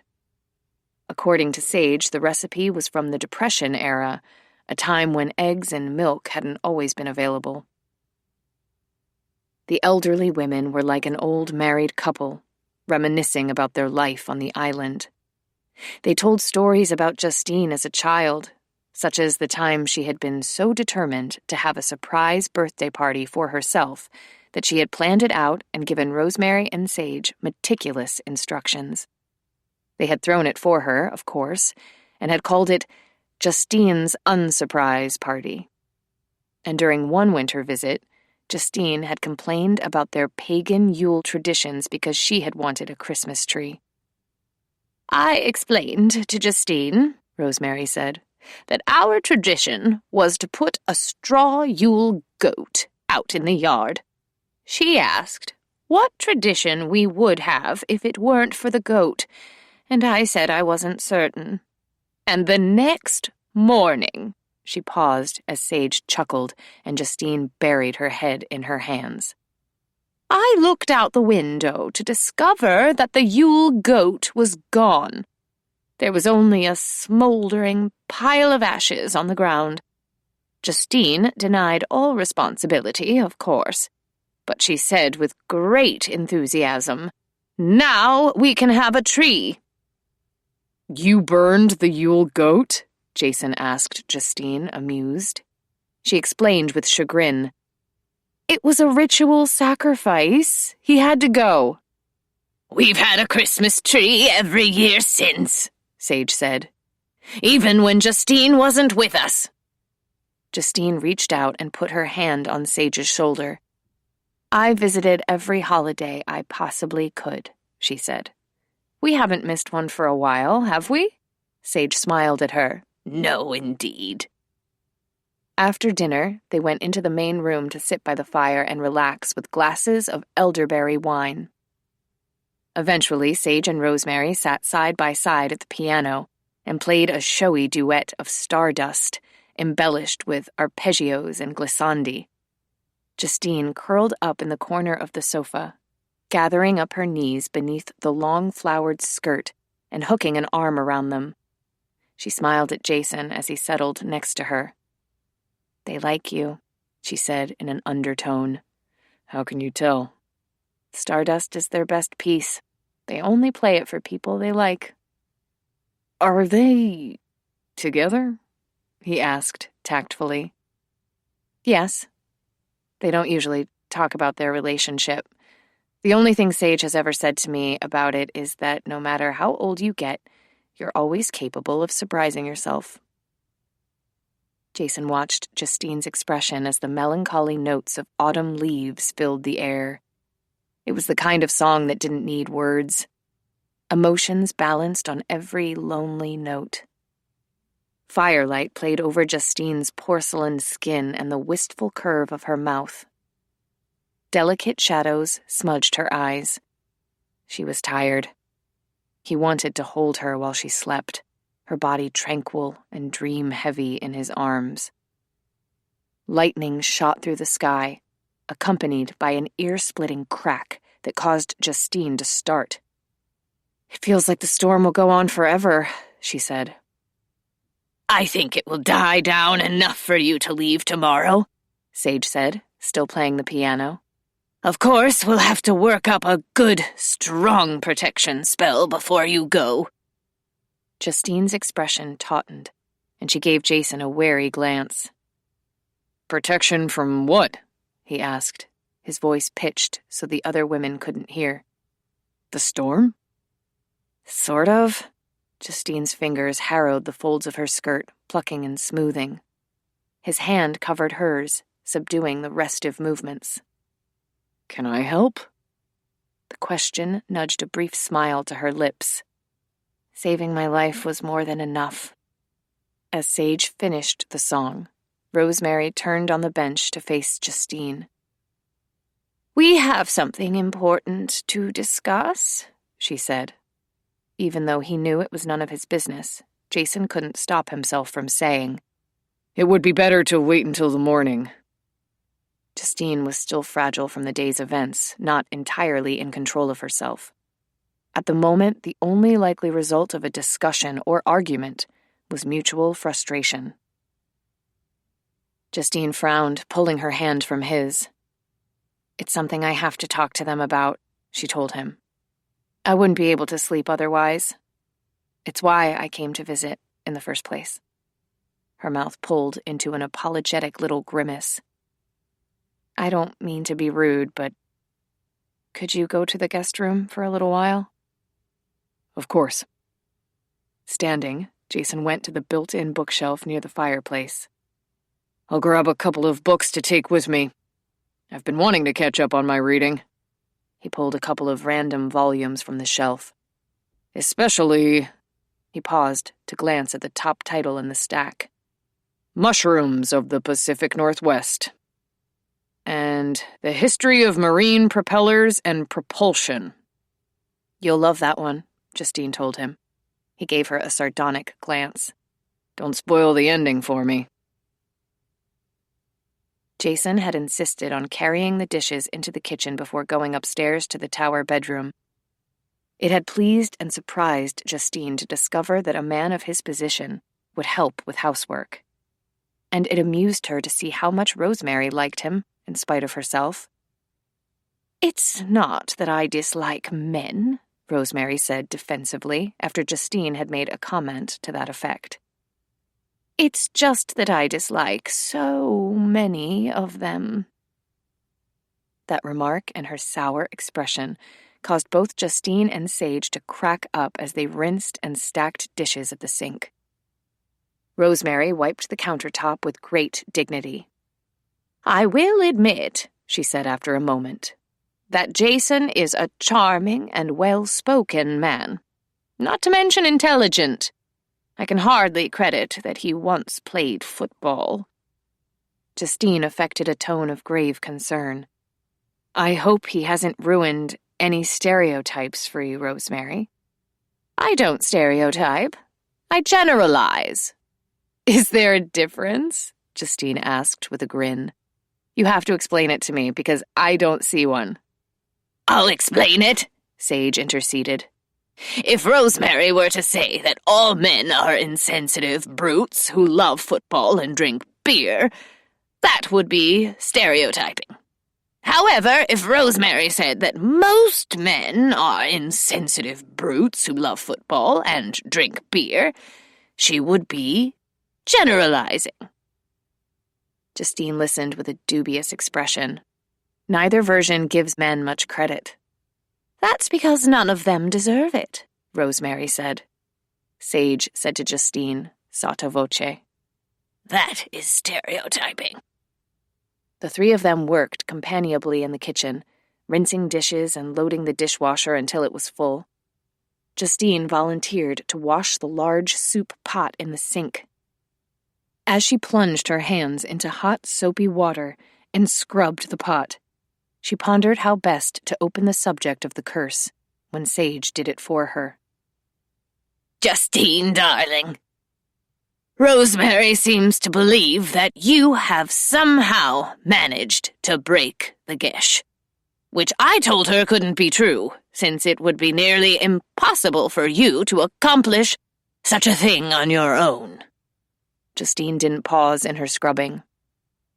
"So you admit there was a gesh?" A nerve-grating silence greeted her question. Justine was astonished that they were trying to keep secrets from her, even when those secrets had a profound impact on her life. After Zoe, there was no one Justine had ever trusted more than these two women. To be deceived by them hurt her on as deep a level as Marigold had ever reached. "There was a gesh," Rosemary admitted quietly. "Let's return to the main room and sit together while we—" "Not yet. Still working on this pot." Justine scoured the stainless steel with frantic intensity. She needed an activity. If she had to sit still with nothing to occupy her, she felt as if she might explode. "Very well." The two women sat on wooden stools at the small kitchen island table. Sage's voice again. "Justine, will you tell us how you found out? And what you've done about it?" "Yes. But first I'm going to tell you why I did it, although you already know." "You wanted love," came the quiet reply. Justine wasn't even certain which one of them had said it. "I wanted at least a chance at it." Justine drained the soapy pot and began to rinse it industriously. She tried to speak calmly, but her voice had tightened like a wind-up mechanism until it threatened to break. How many times have I sat in this kitchen and bitched and cried and told you that I knew something was wrong with me? I even asked you once if it might have something to do with magic, and you both said no. You said things like, "It'll happen someday, Justine. Just be patient, Justine." But you were lying. You knew there was no freaking chance I'd ever have anyone, that I would always be alone. How could you do that to me? "One can be alone," Rosemary said, "without being lonely. And lonely without being alone." Infuriated, Justine set the pot on the counter with unnecessary force. "I don't need fortune cookie wisdom. I need answers." Sage spoke gently. "Justine, you are going to tell us how you found out about the Gesh." Still facing away from them, Justine braced her wet hands on the sink. "The Triodecad," she muttered. "Page 13. Her shoulders stiffened as she heard audible gasps. "Jumping Jupiter on a pogo stick," Rosemary said. "Oh, Justine," Sage faltered. "You were told never to do that." I was told about a lot of things. Unfortunately, the Gesh was not one of them. So I had to find out from the Triodecad. Justine turned to face them defiantly. It's my spellbook and my decision to make. Rosemary sounded more bewildered than accusatory. "You aren't nearly so naive as to think you can break one of the rules of magic without causing consequences for everyone in the coven." I'm not a covener, so it's my business and no one else's. I opened the Triodecad to page 13, and it gave me the spell to break a Gesh. And I followed the instructions. She gave them both a rebellious glance. Now I've got some questions. Who cast a curse on me, and why? Does my mother know about it? Why hasn't anyone ever told me? Because I can't imagine what I've ever done to make someone hate me that much. Neither of them wanted to reply. As Justine looked from one face to another, she had a bad feeling, a standing on the train tracks feeling. "It wasn't done out of hatred," Sage said carefully. "It was done out of love, dear." Who the hell was it? "It was Marigold," Rosemary said in a quiet voice. "She did it to protect you." Justine was stunned, suspended in ice. It made no sense. Protect me from what? She managed to ask, although it hurt to force the words from her throat. "Marigold barely survived losing your father," Sage said. "She wasn't herself for a long time afterward." "She wasn't sane," Rosemary said. "She was in the kind of pain that leaves no room for anything else. And even after she recovered, she was never the same. She came to us when you were still an infant and said she had decided that her only child must never endure such agony. She wanted to bind a Gesh to you so that you would be protected from loss forever." Protect me from loss, Justine said in a hollow voice, by making certain I'd never have anything to lose. She wrapped her arms around herself, an instinctive effort to keep from falling to pieces. Emotions flooded into the blankness like watercolors bleeding across wet paper. "Disagreed with her," Sage was saying. "But she was your mother. A mother has the right to make decisions for her child." Not that kind of decision, Justine said fiercely. Some decisions even a mother doesn't get to make. It infuriated her further to read from their expressions that she had scored a point. "Why didn't you stop her?" "We assisted her, Justine," Rosemary said. "The entire coven did. The Gesh was too powerful a spell to accomplish on her own." Justine could hardly breathe. "You all helped her?" "Marigold was one of the coven. We were bound to help her. It was a collective choice." "But I never got a choice." They had betrayed her. All of them. It seemed as if everything in the universe were a lie. Justine felt like a wounded, wild thing, ready to attack, wanting to hurt someone, including herself. "It was for your safety," she heard Rosemary's voice through the pounding blood in her ears. "Marigold didn't want me to be safe," Justine cried. "She wanted me to be in a prison she'd made. I would be alone, and then what choice would I have except to copy her life exactly? I would have to join the coven and follow her plan, and she would oversee everything I did, and I would be just like her. She didn't want a daughter. She wanted a clone." "She loved you," Sage said. "I know that she still does."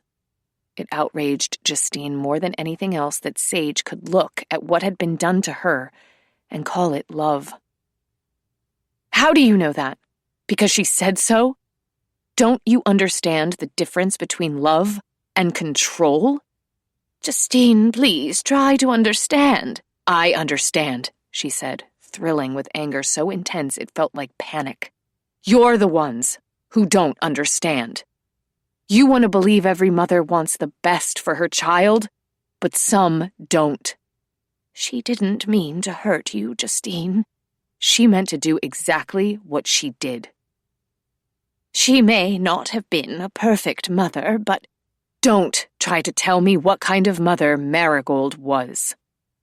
I'm the only person in the world who knows what it was like to be raised by her.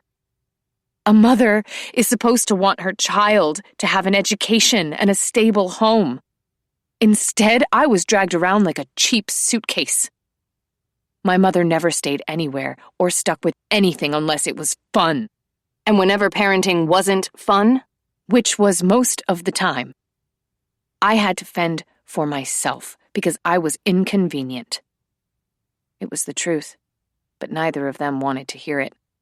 Like most people faced with uncomfortable truths. Their relationships with Marigold and Justine, their culpability in the Gesh, their trust in the coven's collective wisdom, all of it was suddenly precarious. And Justine knew exactly how they were going to handle it. They would blame her for being rebellious and difficult. It was easier to blame the troublemaker, the unhappy victim, rather than look inward. "Of course you're upset," Sage said. "You need time to adjust to this. But there isn't time. We must do something now, darling, because in changing your fate, you've managed to—" "I didn't change my fate," Justine snapped. "I changed it back." Energy smoldered beneath her skin, racing from cell to cell. Rosemary was staring at her, oddly, her face drawn.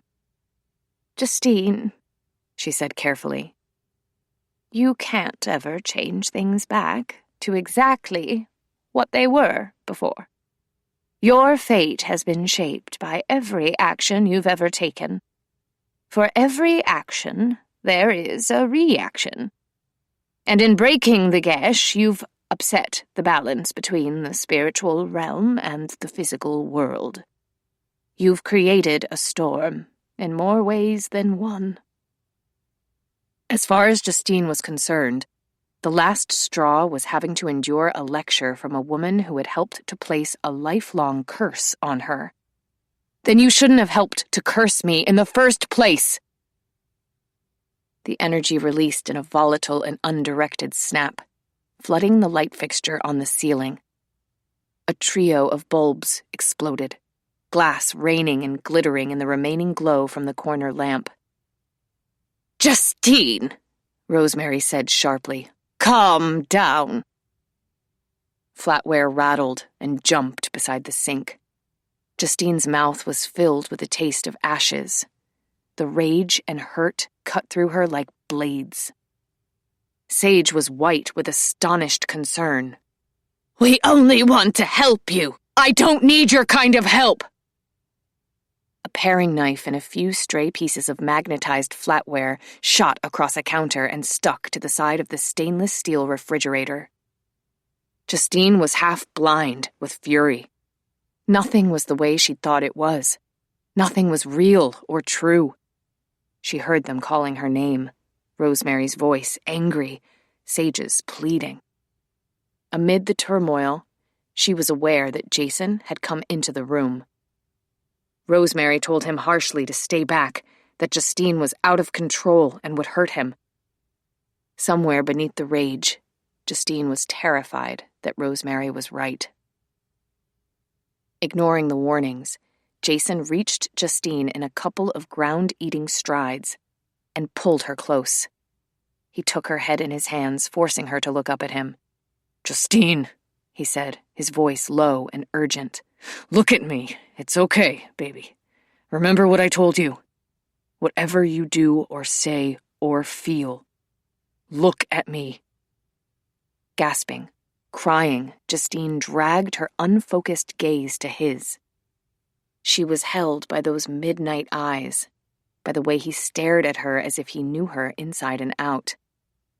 He was calm and steady, compelling her to be there with him, guiding her out of a storm once again. "Are you hurt?" He smoothed her hair back. "Did you step on any glass?" "I don't think so." She felt the white-hot energy draining away, but the anger and the anguish were still raging. She couldn't look at either Rosemary or Sage. "This is why," she told Jason, trembling and laughing, tears leaking from her eyes. "The truth or dare question, remember? Why I broke up with my boyfriend? He was afraid of me. You should be too. You should—" Jason hushed her, kissing her forehead, stroking back a lock of hair that had stuck to her wet cheek. He reached for a nearby roll of paper towels and tore one off. After blotting Justine's eyes, he held the paper towel to her nose, and she blew obediently. Sage sighed as she saw that the tempest had passed. "We'll take care of this," she said to Jason as he glanced over the mess in the kitchen. "Thank you, Jason. We'll finish talking to Justine now that she's—" "No." He was staring at the flatware and the knife stuck against the refrigerator. "I'm taking her upstairs." Justine stiffened as she followed Jason's gaze. He should run from her, like Duane would have. Instead, he put a hard, bracing arm around her shoulders. "Careful where you step," he said. "I'm good with hypothermia, but I'm damned if I can do stitches." "She has more ability than we thought," Rosemary said, to no one in particular. "Possibly more than I've ever seen in one individual. And she can't control it at all." Exhausted and sullen, Justine remained silent. Her jaw trembled as she stiffened it against more crying. "I think we'll call it a night," Jason said, in a deliberately pleasant tone, guiding Justine from the room.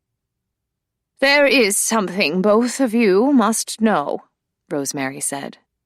"It can wait until later," Jason replied. "No, it can't. You see—" "Rosemary," Jason interrupted firmly. "With all due respect, it's time to shut up now." The older woman opened her mouth to disagree, then closed it and glanced at Sage, looking rueful. "Perhaps it is."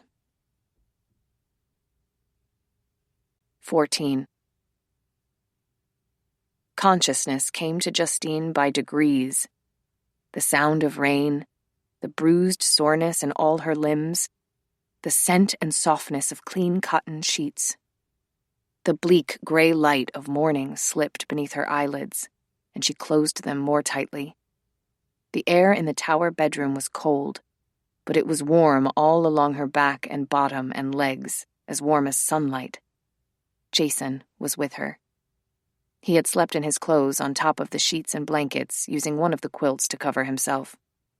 Justine was in her nightgown, cocooned deep under the covers. Memories of the previous night came to her. She had talked without stopping, although it must have been difficult for Jason to make sense of the words, wedged between hiccuping sobs. He had held her and listened patiently, while she had told him things she never told anyone in her life. Whether Jason believed in anything she had said or not, he had held and comforted her when she had needed it most, and she would always be grateful for that. Even now, she still couldn't believe that her own mother had cursed her. A controlling act disguised as love. It was impossible to accept the contradiction of that. There seemed no way to make sense of it. "It will never make sense," Jason had told her, "because it doesn't." He had sounded so certain that Justine had almost believed him. "Are you sure?"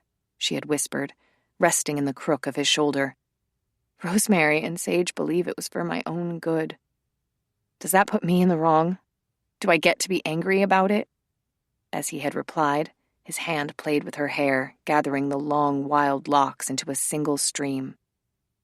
"Justine, whenever someone says, 'This is for your own good,' it's a guarantee they're about to cause you some kind of damage." "You sound like you know what you're talking about." "My father used to pound the hell out of me," he had said. "With plumber's line, lengths of chain, anything he could get his hands on. But the screw job wasn't the beating. The screw job was when he said it was because he loved me. I always wondered how love could translate into an emergency room visit." Justine had put her arms around him and stroked his hair. After a moment, Jason had said, "My point is, when someone is hurting you, they can call it whatever the hell they want. They can even call it love. But words lie. Actions don't." There had been a measure of relief in hearing the truth, no matter how painful. "You're not in the wrong," Jason had murmured, "and you do get to be angry about it. Tomorrow. But for tonight, sleep." Now she lay quietly, while fretful wind gusts wrapped around the tower. It had been a long time since Justine had woken up with someone in her bed. Even through the layers of quilts that separated them, Jason radiated heat. A cozy shiver ran through her, and she inched back to fit more snugly against him. Jason stirred, his breathing slow and even. His hand came to rest at the side of her ribcage in a reflexive gesture. Ticklish pleasure awakened all along her back and spine. It occurred to Justine that this was the first time she had ever slept with a man without having had sex with him first. Jason could have taken advantage of her last night while she was distraught, but he hadn't. He'd been a gentleman. She wondered what it would take to make him lose that iron self-control. As she began to roll toward him, the underside of her breast nudged against his hand. The sensation went to the pit of her stomach. Jason stretched and moved, sliding his arm more comfortably over her. She felt his breath against the back of her neck, lightly stirring the fine hairs. Was he awake? Should she say something? His hand drifted along her side, fingers cupping beneath her breast. Definitely awake. Excitement pulsed through her as she felt him begin to unbutton the long placket of the nightgown, every movement easy and deliberate. His fingers slid beneath the thin white flannel. So gentle. Such a contrast to the brutal strength of his grip on her yesterday. Her heart quickened, each heavy thump rolling forward into the next. He cupped her breast, lifting the soft weight, rubbing his thumb over the tip, until it gathered into a tight peak. The subtle stimulation pulled up rich throbs from inside. Jason. His forefinger went to her mouth, resting briefly on her lips. She felt an open-mouthed kiss at the back of her neck, the tip of his tongue touching her skin, tasting her, as if she were some exotic delicacy. He reached into the welter of the white sheets and quilts, grasped a fold of her nightgown, and tugged it up to her waist. Gooseflesh rose on her legs as they were exposed to the cool air. His warm hand slid over her taut stomach, a fingertip tracing the rim of her navel. Desperately, Justine reached down to grasp his wrist. "Patience," he said against her hair. "I can't just lie here like a statue." "Meguro," he said near her ear, his lips grazing the delicate edge. "What?" she asked in bewilderment. "The Japanese word for a woman who lies still in bed." The pitch of his voice was low and morning-roughed. His hand returned to her stomach, rubbing a soothing circle. She felt the shape of his smile against her neck. "Also the word for tuna." "Tuna?" she echoed indignantly, trying to turn over. Jason held her in place. Amusement rustled through his voice. "Sushi grade, an expensive delicacy in Japan, something to savor." They want a woman not to move?" Jason pulled away the quilt. "Sexual passivity is considered feminine." Drawing back the bedclothes, he lay behind Justine, close enough that she could feel the hard muscles of his body beneath the linen shirt and pants. "There's always a passive partner and an active partner." Her stomach contracted with a sharp pang of anticipation as she felt the jutting pressure of his erection against her bottom. His thigh pressed between hers, holding them open. "And the man is always the active partner?" she managed to ask. "Of course." He nuzzled at the side of her neck, while his hand slid into the wild mass of her hair. "That's sexist," she gasped as his hand gripped the hair close to her scalp, exerting a light but riveting tension. "What are you—" "Quiet." The heat of his breath collected in the shell of her ear. "Don't ask anything. Don't move unless I tell you to." Bringing his lips close to her ear, he whispered, "Be a good girl for me." No one had ever spoken to her that way. Justine would never have expected herself to tolerate it, but she was caught firmly with his fingers in her hair and his leg holding hers open. She couldn't seem to breathe fast enough, deep enough. Her muscles went lax, as if she'd been drugged. All she could do was wait, helpless with anticipation and need. His hand slid from her hair. He pulled her top leg back, widening the flexion of her thighs, and his fingers slid over the tender furrow. Gently, he separated the fullness, teasing the swollen center. The sensation was so sweetly excruciating that she moaned in surprise. He found an intimate seep of moisture and stroked through it. Her thigh muscles tightened and loosened in a rhythm she couldn't control. A sound of frustration trembled in her throat as his hand pulled away and his thigh withdrew. Desperately, she twisted to reach for him. "Jason!"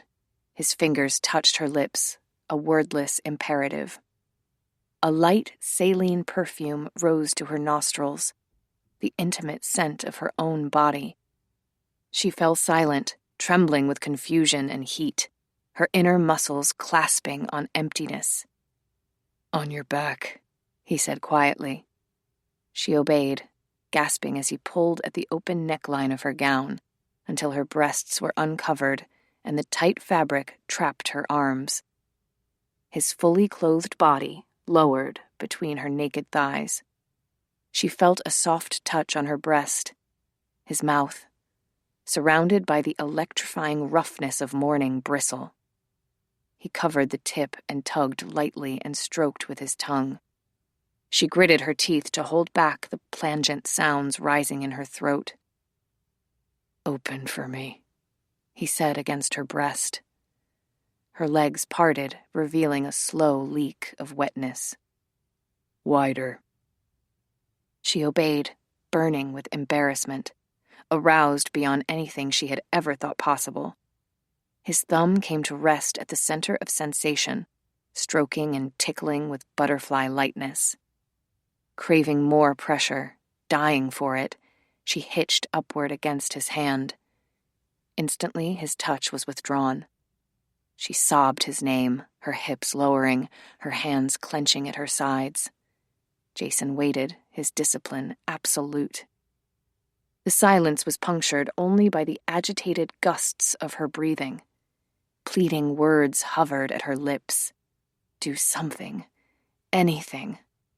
After what felt like an eternity, he touched her again, parting the fervid flesh, massaging gently.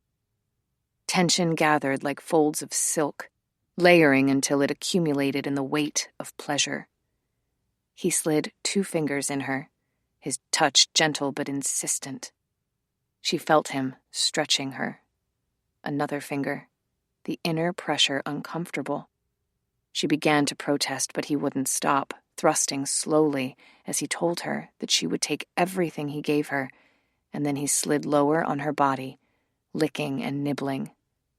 She was lost, her breath coming in sobs and gasps.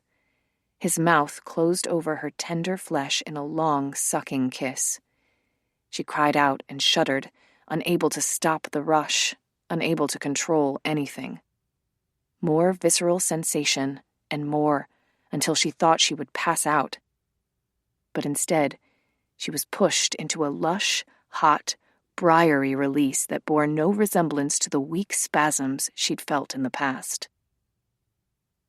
The feeling came from all directions, coursing wildly through her. Gradually, it broke into slow-ebbing ripples. His tongue rested on her, soothing every intimate quiver and twitch. His fingers flexed inside her.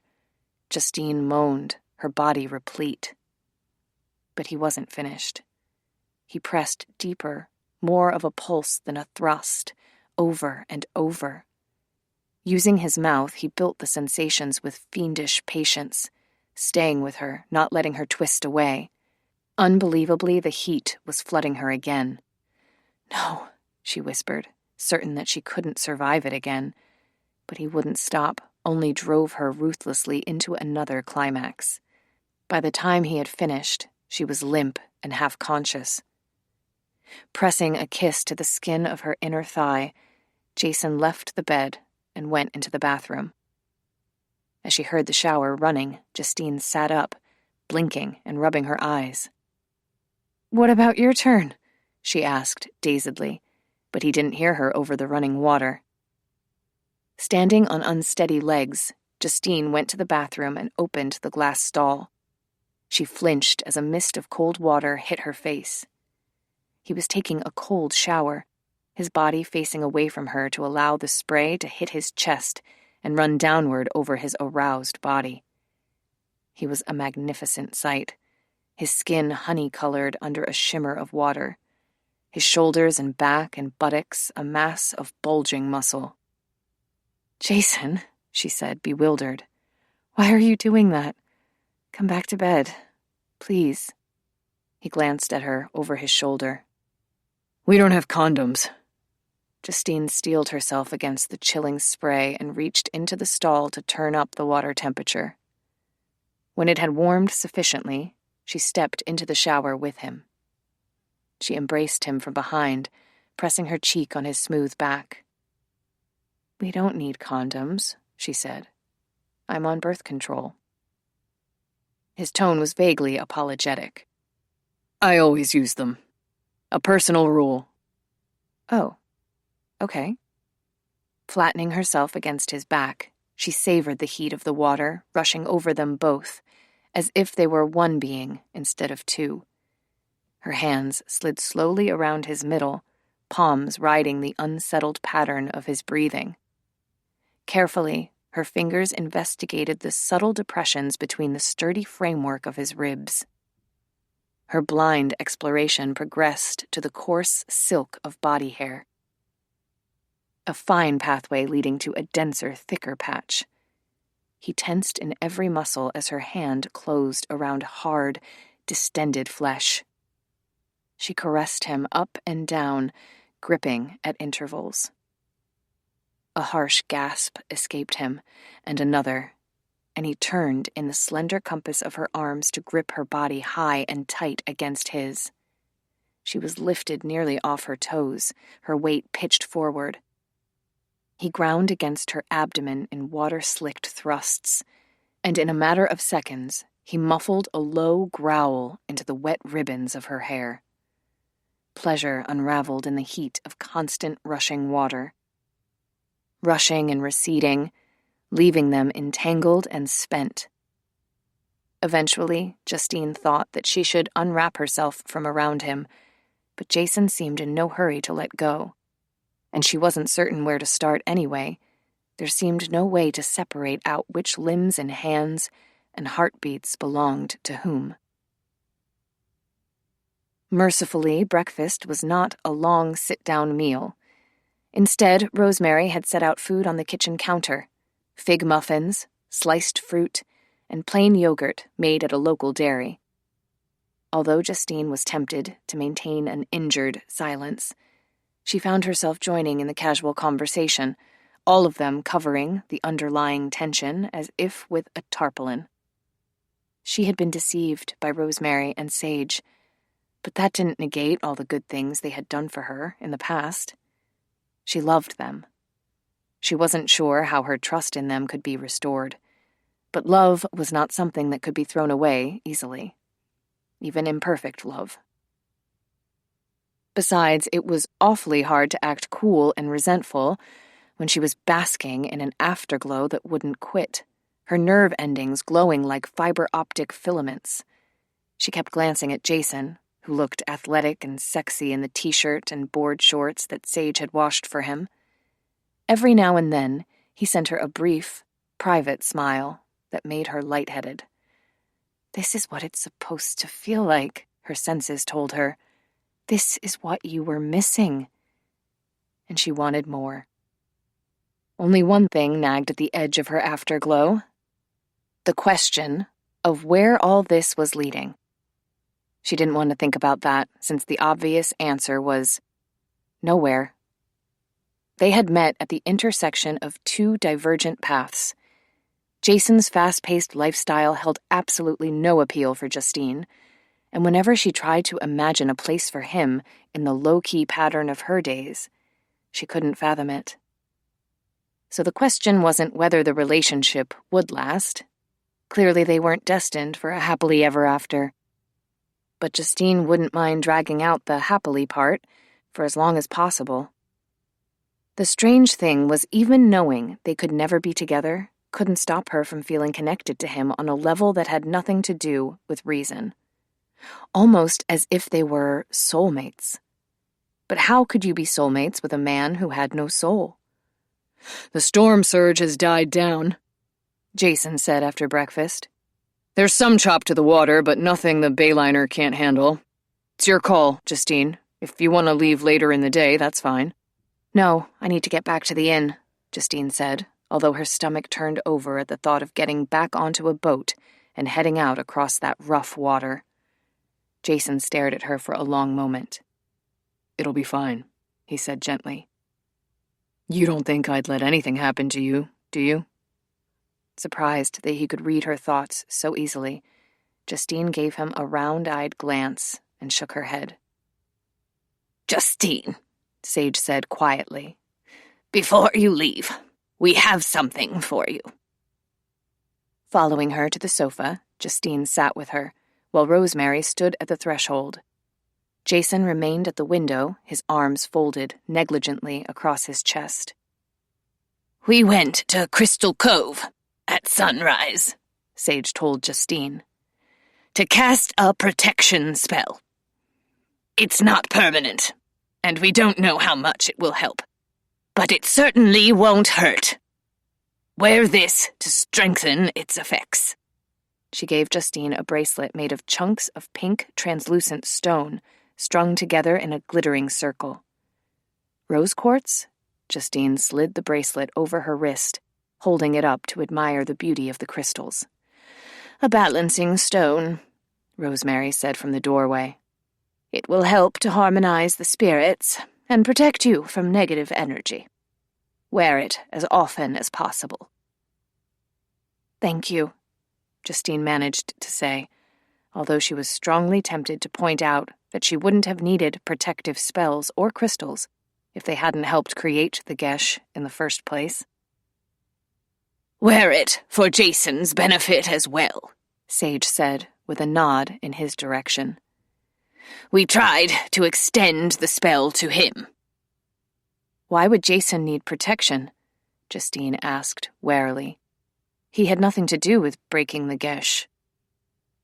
There is one more thing you haven't been told about, Sage said.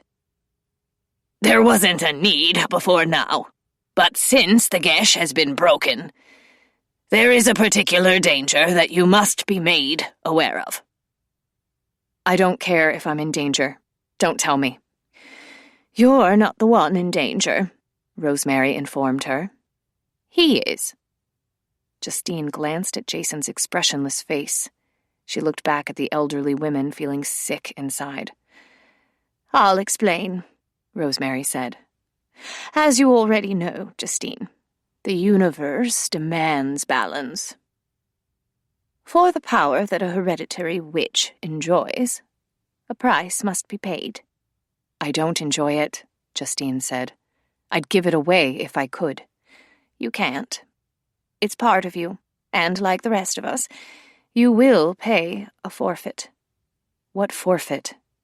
Any man a witch truly loves is fated to die. The tradition calls it the witch's bane. What? Why? Being born to the craft is a calling, Sage said. A commitment to serving others, not unlike the vocation of a nun. I don't know when or how the bane originated, but I've always thought that it was to ensure that we would not be distracted by the demands of husbands and families. It was too much to take in, especially after the other revelations of the past 24 hours. Justine drew up her knees and rested her head on them and closed her eyes. Because it's not at all distracting to have the man you love die, she muttered. Marigold wanted to spare you that suffering, Sage said. And it's the reason that I, perhaps wrongly, helped with the Gesh. I thought it would be easier for you to be relieved of such a burden, never to know the pain of lost love. Jason had been listening with a wry twist to his lips. Everyone's fated to die, sooner or later, he said. In your case, Rosemary replied, probably sooner. You'll be fine for a time. No one can predict how long, but one day the misfortunes will begin. You'll fall ill, or there'll be an accident. And if you manage to survive that, something will happen the next day, and the next until finally it's something that you won't survive. Only if I fall in love with him, Justine said hastily, not looking at Jason. And I haven't. I won't. She paused. Is there an escape clause, a loophole? Some kind of banishing spell or rite or... Nothing, I'm afraid. What if I don't believe in it? Jason asked. My Neil didn't, Sage replied regretfully. Neither did Justine's father. It doesn't matter what you believe, dear boy. The words made Justine cold all the way through. She found herself anxiously taking inventory of her emotions.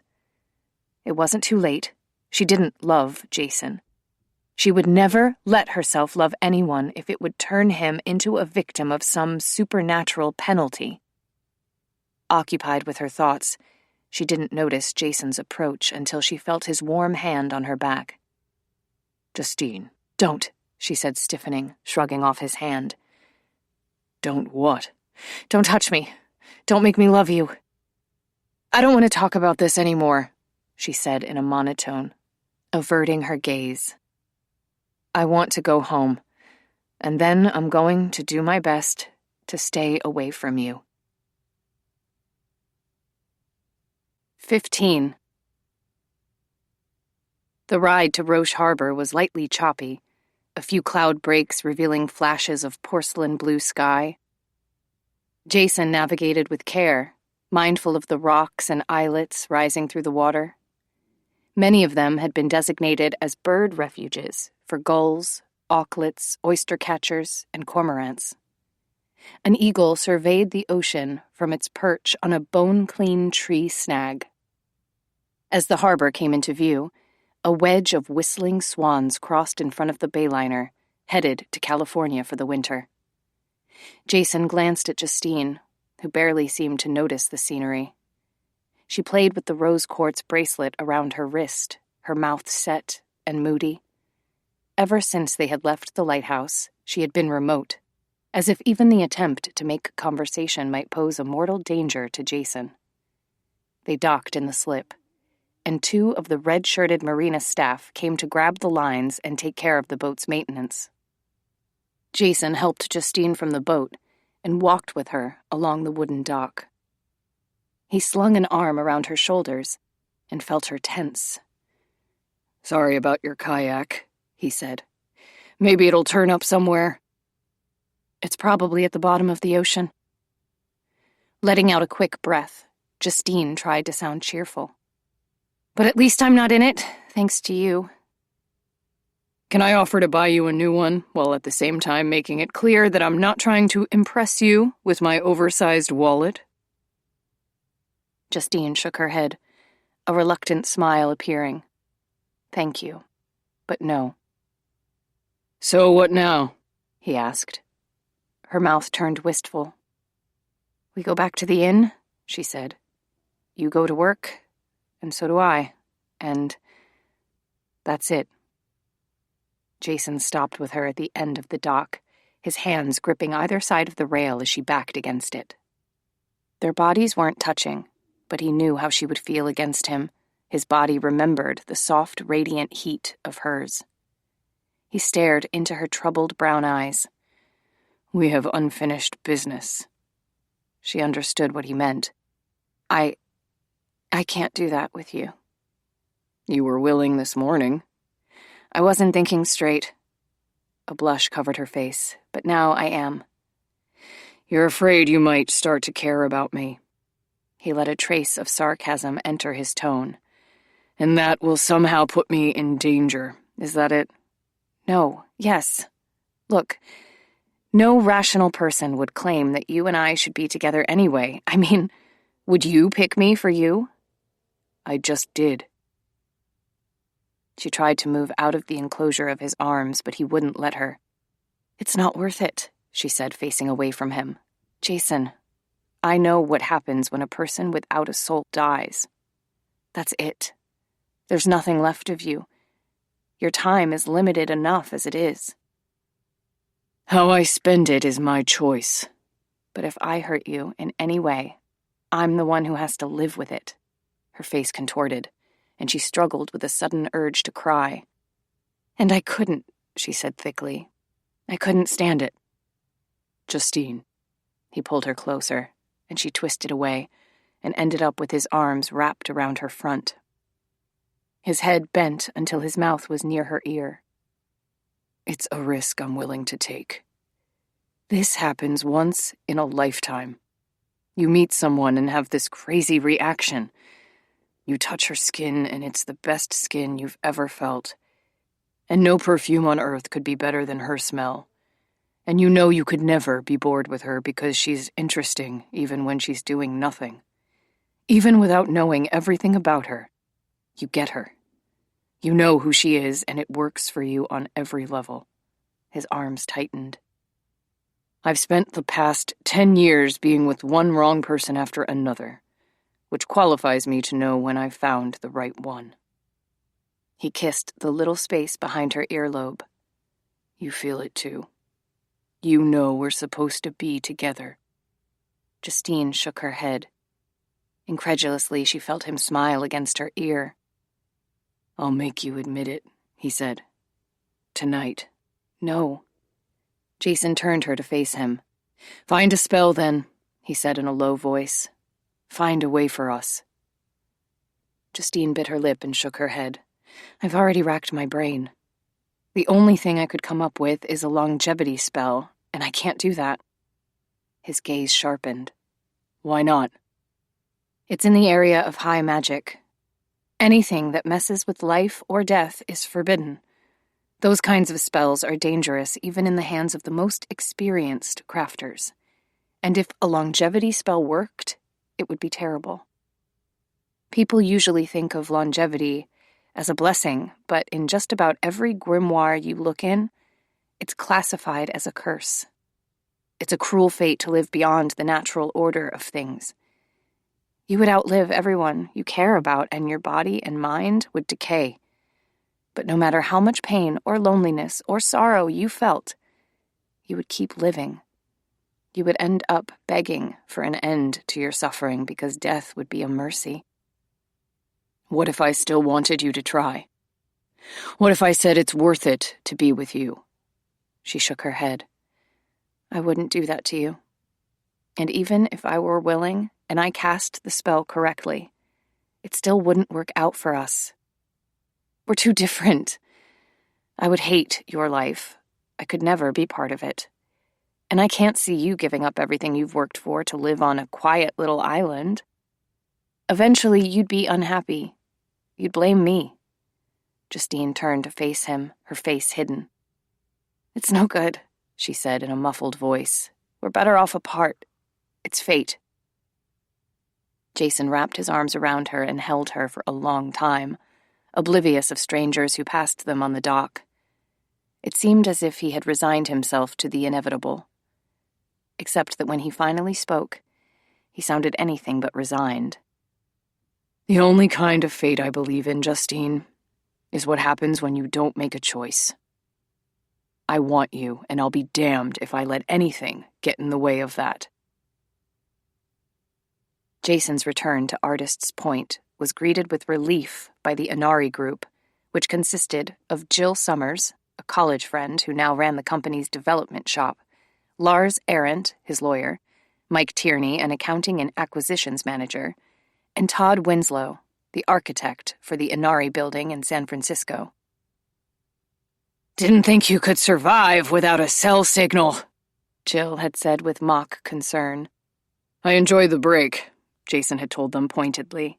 I can handle being unplugged. Mike had looked dubious. You once told me that if heaven and hell existed, they would both be small Midwestern towns, except that hell would be the town with no internet. My guess is, Todd had said with a sly grin, Jason didn't mind the lack of wireless access because he was getting some client-server action from a long-legged brunette. Jason had sent him a warning glance, and although Todd had grinned unrepentantly, he hadn't said anything further. There were lines of privacy that everyone, even Jason's close friends, knew not to cross. Priscilla, on the other hand, dared to broach subjects that no one else would. A year earlier, Jason had interviewed and hired her from a pool of interns as his own assistant, after one of his managers had narrowed the field down to 3 candidates. With her country-fried accent and unconventional background, Priscilla had been an offbeat choice. However, her intelligence and competence had already made her a standout among the other interns. What had clinched the deal, however, had been her comment near the end of the interview, when Jason had asked if there was any information about herself that she might want him to know. I reckon there is, she had said. I couldn't help noticing that you don't have a soul. As he had stared at her, she had added, Maybe I could help you with that. There was no way Priscilla could have known. He had pressed her to explain, and she had said she could sense it. He had hired her with the expectation that more revelations would come later, and they had. Eventually, she had admitted to Jason that she was a natural-born witch. You could say me and my kin are the rough end of the 5-ash line, Priscilla had told Jason. We got witch blood, but no one in this branch of the family ever did anything with it. But one night, back in 52, my Granny 5-ash made the moon fall from the sky, bounced on the horizon, and went right back up again. 10 minutes from start to finish. Whenever Granny talked about how she'd drawn down the moon, my mama always told me it was really just a pilot balloon from the Weather Bureau. But I knew Granny was telling the truth. According to Priscilla, her mother hadn't wanted her to know the truth about their family's magical legacy. It would have caused them to be expelled from their God-fearing Ozark community. So Priscilla had covertly tried to learn what she could from her grandmother and her great-aunt, both of them crafters who had secretly practiced magic. After coming to work for Jason, Priscilla had researched the histories of a handful of ancient grimoires. The Triodecad had been listed among them. Following the descendants of the Triodecad's previous owners, Priscilla had finally identified Justine Hoffman as the last one in the lineage. She was almost certainly in possession of the grimoire by now, and if any book on Earth contained secrets that might help Jason, it would be the legendary Triodecad. By a stroke of either coincidence or fate, it had turned out that Justine lived on the island where Jason had already considered buying property. Jason was grateful to Priscilla for leading him to this place, and he had come to like her, as much as he could like anyone who could reminisce fondly about pimento cheese and white bread sandwiches, or grape jelly meatballs, or who thought that the pinnacle of Clint Eastwood's career had been the movie with the orangutan. Assuming the role of mentor, Jason had tried to make Priscilla understand the values of subtlety and moderation. You didn't need to use a sledgehammer to kill a fly. Gradually, she was learning that the skills that had helped you climb out of the gutter were not necessarily ones you wanted to hang on to once you were out. How is Justine? Priscilla asked, sitting at the table in Jason's room and flipping open her laptop. Jason sat on the edge of the bed. She's fine. Did you... He stopped her with a brief gesture. Let's clear away the business first. Priscilla tucked a front lock of straight coppery hair behind one ear and opened a file on her screen. Only a couple of things you need to answer. You've been invited to do the keynote at QuakeCon in Dallas next summer. That one was easy. No. Will you at least do a panel talk for an hour? Jason shook his head. I'm going to CalCon next week. One conference a year is all I can handle. He had agreed to host a private party to fundraise for a cancer charity, but it would be a low-profile event. A few other pieces of business were discussed. The latest round of bug fixes for Sky Rebels, including a logic error with loading screens from add-ons, and a few new memory and stability optimizations. Priscilla closed the laptop and gave Jason an expectant glance. What happened, she asked, with you and Justine? Jason paused, uncertain how to answer. A basic recounting of facts wouldn't convey the truth of what had happened. What was still happening? It was impossible to quantify what he wanted or how he felt. Ever heard of something called a gesh? He asked. Priscilla shook her head. As he explained, Priscilla listened in the way she always did when her brain was filing away information for future use. Unlike Justine, she was not at all conflicted about the use of magic. She wanted to learn as much as possible. The pitfalls didn't matter to her. Yet. Someday they would. Poor thing, she commented, looking genuinely sympathetic. I can't imagine being cursed by one of my kin. Justine is taking it hard, Jason said. And it didn't help to find out that Rosemary and Sage were part of it. They're like family to her. She was devastated. Lucky for her, you were there to help her through it. Something in Priscilla's tone turned the comment into a light barb. I was there for her as a friend, Jason said curtly. A friend wouldn't scheme to steal her spell book. I'm not going to steal anything. I'm going to return the book after I get the information I need. Why don't you ask Justine to loan it to you? She'd refuse. How come? If she's a friend. It's complicated. Priscilla regarded him with unblinking blue eyes. I found the spell book while you were gone, she said eventually. Under Justine's bed in her cottage out back. The book is locked. I know where the key is. Justine wears it on a chain around her neck. Even if you get the key from her, the book is protected by something a lot stronger than a copper lock. You'd never make it past the front door. Jason shook his head slightly.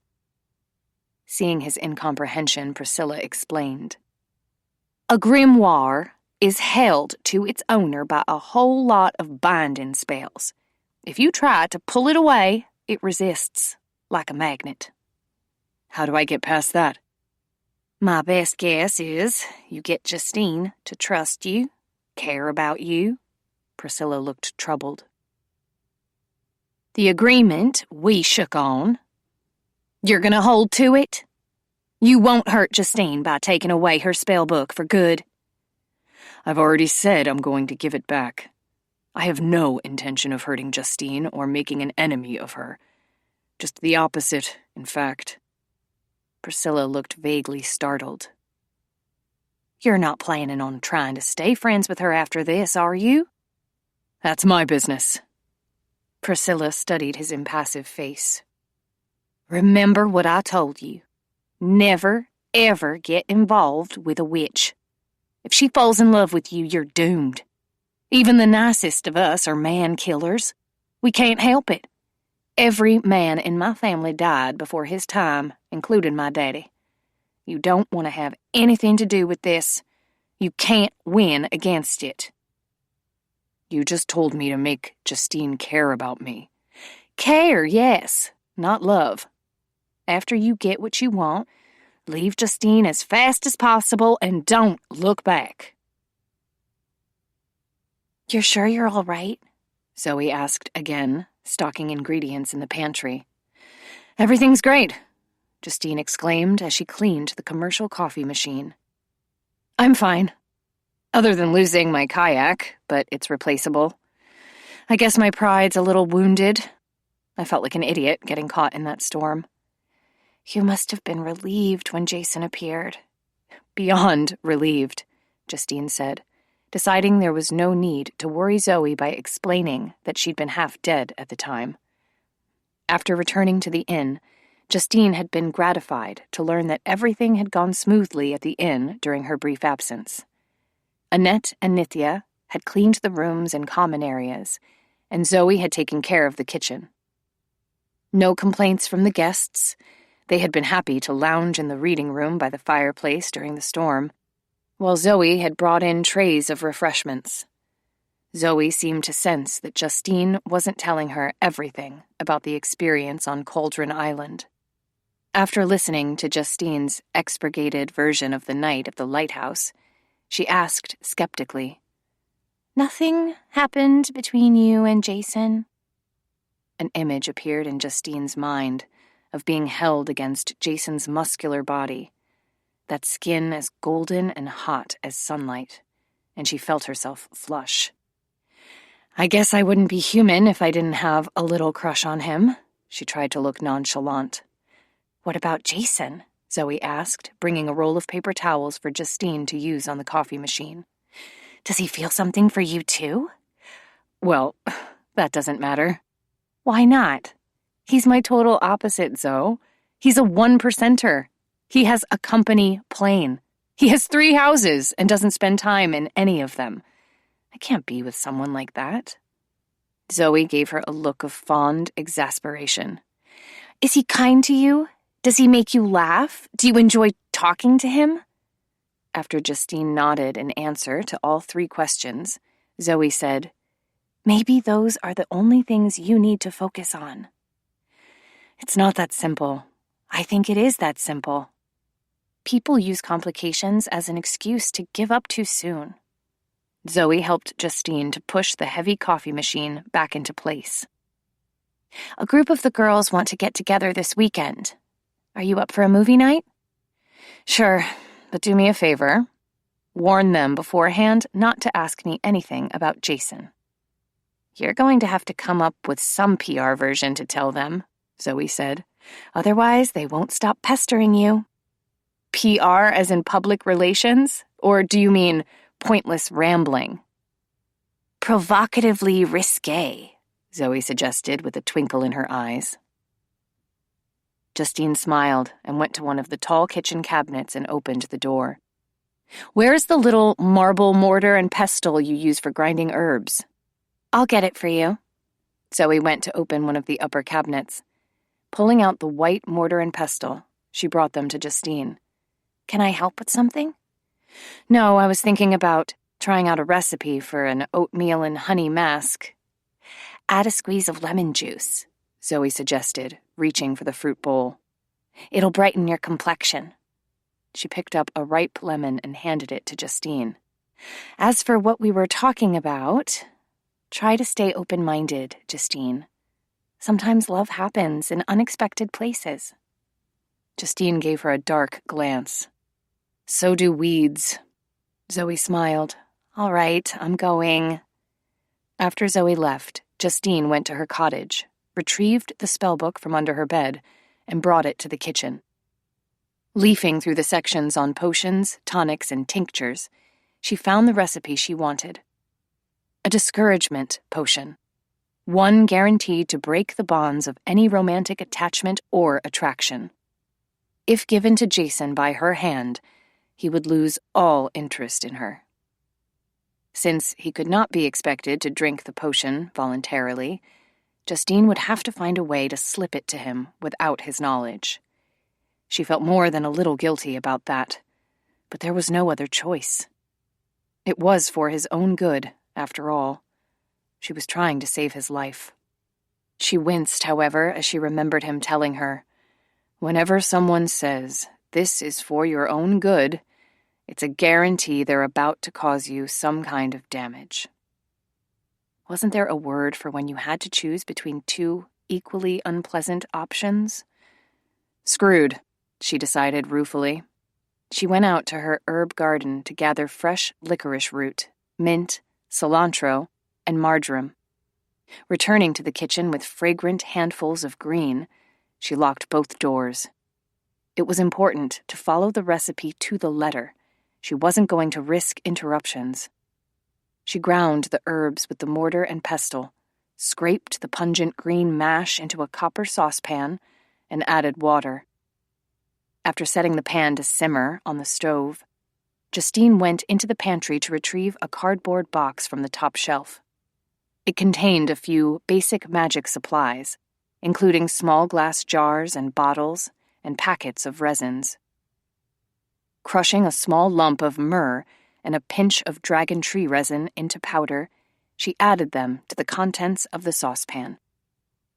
As the mixture boiled, Justine lit a white sage smudge stick and waved it around the kitchen in a negativity cleansing ritual. When the herbs were sufficiently steeped, Justine strained the brew into a small bowl. She cleaned up the kitchen and returned to the table to finish the potion. She flipped back to the formula, which called for Maiden's Tears. "Great," Justine said to the book sardonically. "I'm pretty sure I don't count as a maiden." In the absence of readily available weeping virgins, however, her own tears would have to do. But how was she supposed to make herself cry? Heading into the pantry, she found the wire bin where Zoe kept onions. "This better be worth it," she muttered, setting a fat yellow onion onto a cutting board. She sliced it in half. Cringing, she lowered her face over the caustic fumes, forcing her eyes to stay open. They began to sting and water instantly. "Ah, geez," She gasped, fumbling for a tiny glass bottle. Somehow, she managed to capture a couple of teardrops. After blotting her eyes with paper napkins, she took the bottle to the table and used a medicine dropper to fill it with herbal solution. Now all she had to do was recite the spell, and the discouragement potion would be complete. But as she reached for the triodecad, the pages riffled and the book slammed shut. "Hey," Justine protested. "Quit playing around and let me finish this." She forced the book open and found the spell again. Quickly, she recited the words, using her forearms to pin the book down as it strained to close itself. "Passion evermore prescribed, when maiden's tears imbibed, elixir cool his heart within, to scourge love ere it begin." Breathing with effort, Justine closed the triodecad and screwed the dropper top onto the little bottle. "All done," she said aloud. "One drop of this, and Jason won't be able to run far or fast enough from me." Her eyes stung again. "Stupid onion," she said, reaching for another napkin, even though the sliced onion was on the other side of the room. At 9 p.m. sharp, Justine knocked on Jason's door. She gripped the silver tray more tightly than necessary. The vodka shots and ice rattled in her hands. The door opened. Jason's unnerving gaze swept over her. It started a carousel of emotions spinning inside her: warmth, desire, infatuation. He urged her inside the room and took the tray from her, setting it on the table. "I'm not in love with him," she told herself as he reached for her, even though she was intoxicated with the clean, sea salt fragrance of his skin and the comforting feel of him all around her, even though her throat had gone tight as if she were going to cry. "You're leaving the day after tomorrow," she found herself saying awkwardly. "And?" "This will be over." "Nothing will be over," he said.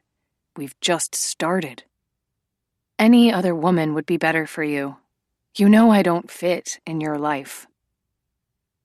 Jason bent to kiss her neck. His hands slid to her hips. His whisper curled softly against her skin. "I think you'll fit me perfectly. Let's try you on." Wicked, wicked man. Her face was burning. She could hardly stay still, every nerve in her body twitching with hunger. She couldn't help imagining it just for a moment, the feel of him inside her. "I brought your vodka," she said, pulling away from him. All nerves and twitches, she scrubbed her hair into a wild flurry and tugged at the hem of her t-shirt. "You should have a shot. It'll help you relax." "An entire fifth of vodka wouldn't do that," he said behind her. Wrapping her arms around her middle, Justine wandered to the window and looked at the outline of her cottage, the night rustling cool and dark around the inn. The little door lamp was haloed like the painted gold circles around the figures in medieval icons. "What if I agreed to sell you my dream lake house?" she asked without looking at him. "At a fair price. That way you could stay there whenever you need to check on the progress of the construction site. You wouldn't have to come to Artist's Point again." "You're trying to bribe me to stay away from you?" The hair on the back of Justine's neck prickled as she heard the sounds of ice jangling in the tray. He had picked up one of the vodka glasses. "Not bribing," she said. "I just want to arrange the situation so we can avoid future problems." "You can't avoid future problems," he said. "Even if you find a way not to care about me, or even talk to me, there'll be other problems. Because that's what life is. One problem after another. You can't control any of it. All you can do is reach out for something good whenever you can, and hold on no matter what." "I can't," she said fiercely, "because I'm trying to save you." A long pause. She heard the clink of a glass being set on the table. "Don't try to save me. Just try to love me." "That would be easy." Anguish shredded her voice. So ridiculously easy to love you. She kept facing away from him. My God, I wish I'd never broken the gesh. They were right, I was better off before, and so were you. You weren't. He stopped. He drew in a long, rough breath. Turning, Justine saw Jason with his hands braced on the table, his head lowered over the empty shot glass. His back tensed until she could see the delineation of muscle, even through the knit fabric of his polo shirt. Justine. His voice sounded odd. He had taken the discouragement potion. Was it working? Had she made a mistake? He wasn't breathing well. Hades' bones. Had she made him sick? Yes, she asked, approaching him warily. What did you put in the vodka?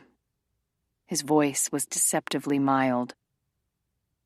Maybe a little drop of something herbal?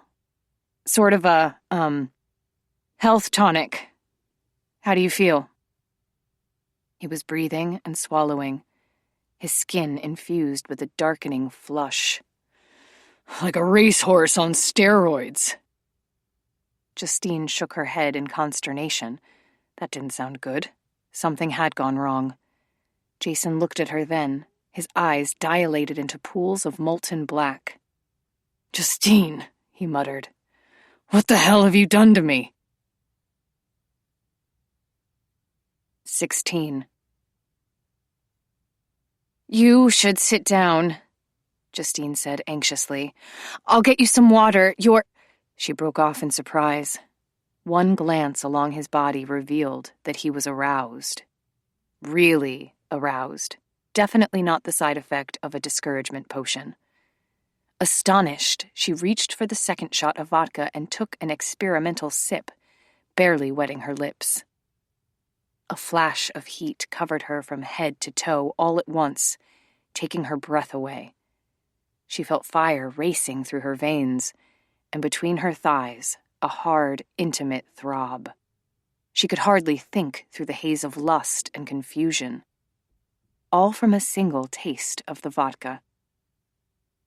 And Jason had taken an entire shot. This is the opposite of what I wanted, she exclaimed in frustration. What could have gone wrong? Jason took a fistful of ice chips from the tray and held them against the back of his neck. The ice melted as if it had been dropped into a hot skillet. Glittering rivulets snaked around his throat and into the fabric of his t-shirt. He was breathing through his teeth, gasping, shivering. I'm so sorry, Justine told him miserably, reaching out to touch him, then snatching her hands back as he gave her a baleful sideways glance. I never meant to. I shouldn't have. What would help? More ice? Should I start a cold shower? Jason didn't seem to have heard. He rubbed his chilled, wet hands over his face and lower jaw. The crests of his high cheekbones were bright with color, his long black lashes water-spiked. Stripping off his polo shirt, he wadded it up and blotted his damp neck and shoulders. For a moment, Justine could only stare at him. I'm sorry, she said again. I keep making everything worse. The long muscles of his back flinched as she touched him, as if even the lightest touch were torture. She pressed her cheek remorsefully to his blazing skin. Jason turned slowly, as if a sudden move would break the tenuous thread of his self-control. He took her against him. She felt the hard, hungry tension of a leopard ready to spring. I followed the formula exactly, she managed to say. It should be working. Jason dragged his mouth down to the joint of her neck and shoulder, nuzzling roughly. Paradoxical reaction, he said. Do you mean like when an antidepressant causes suicidal thoughts in some people, or... She started as she felt his hands go to the fastenings of her jeans, the top button popping free, the zipper hissing. Or when pain medication gives someone a headache? A gasp was torn from her throat as his hand slid into the back of her jeans beneath her underwear. I want you. he muttered against her skin. "And I hope the feeling's mutual." "Yes, but Because there's no chance in hell that you're leaving this room without getting laid." Justine's eyes widened. She couldn't think straight with the way he was rubbing her against him, his mouth and hands navigating her body with urgent demand. She was shocked by the things he was saying between each ragged breath. He wanted to kiss and touch and own every part of her, make her beg, make her come so hard she would think she'd been turned inside out. "And I wanted all that, damn you," he muttered. "Even before you slipped me a roofie." "It wasn't a roofie," she protested. "I mixed up a discouragement potion to make you not want me." He crushed his lips to her throat, the kiss strong and gnawing. "Does this feel discouraged to you?" he demanded, shoving her jeans down her hips, gripping her bottom with both hands. Her eyes half closed and her head tipped back as he brought her against the thick, enticing pressure of his erection. "No," she managed to say weakly. "If you want, I could go look up an antidote." "I already have one in mind." He tugged her shirt over her head and reached for the back fastenings of her bra. She felt her jeans slip to the floor, and she stepped out of them, clumsily. After her underwear was flung aside, Jason shed his own jeans, his gaze locked on her as if he half expected her to bolt and run. They were not going to talk first, turn down the lamp, close the window, lay their discarded clothes on a chair. There was a strong possibility that they weren't even going to make it to the bed. He pulled her against him, front to front, kissing her endlessly, his mouth gentle and savage by turns. The heat of him was unbearable, the skin of his stomach and chest and groin blistering. Justine pulled her lips from his, panting. The air was sauna hot, scorching the insides of her lungs. Jason reached to the table behind her, fumbling with the crushed ice. He cupped some of it against her breasts, drew an icy handful along her torso.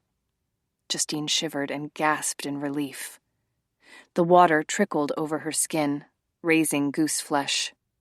His mouth caught at a budded nipple, sucked the moisture from it. He reached behind her for more ice, spread it over his own chest and down the front of his body, and cupped some to his mouth.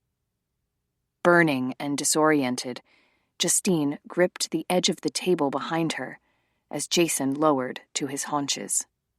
She bent her head, her hair falling in streamers around her face. She felt his cold hands, high on her thighs, thumbs stroking upward to where the skin was thin and excruciatingly sensitive.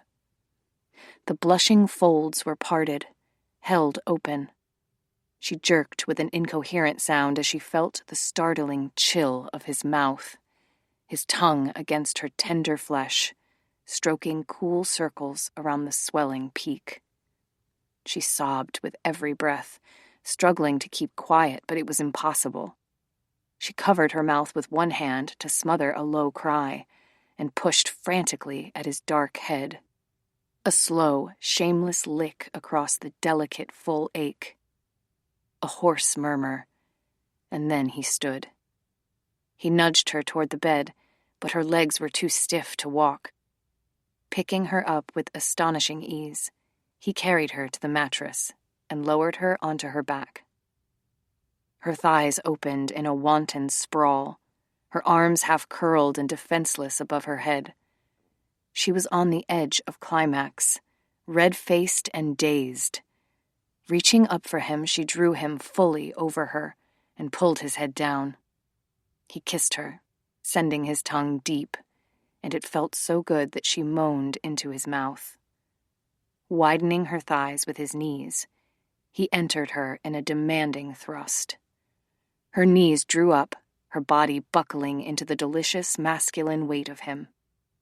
A sheen of sweat gave his skin a metallic luster, light gilding the paths of veins on his arms and neck. His eyes had closed, his brows drawing together as if he were in pain.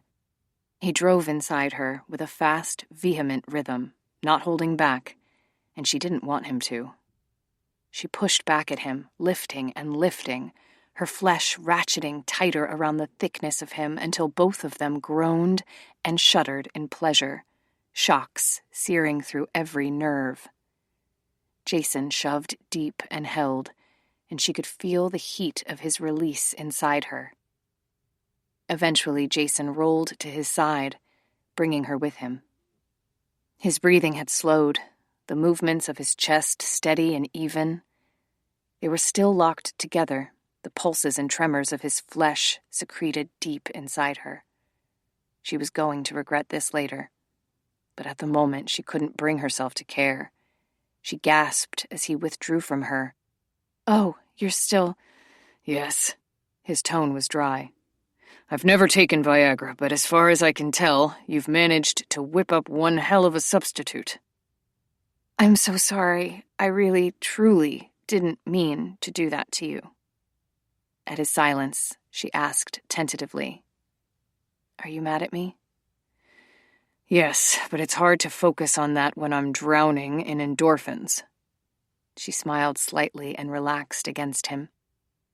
Idly, he let the backs of his fingers slide over the upper slope of her breast. "You're still on birth control?" She nodded. "We broke your rule about condoms. I'm so You don't have to keep apologizing."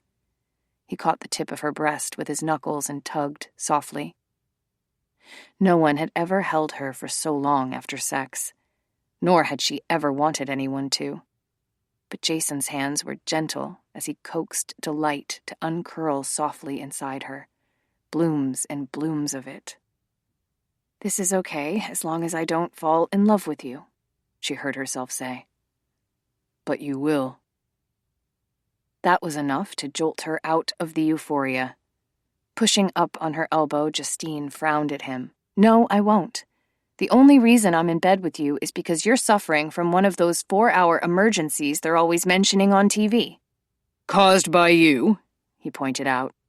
"Yes, and I'm trying to help.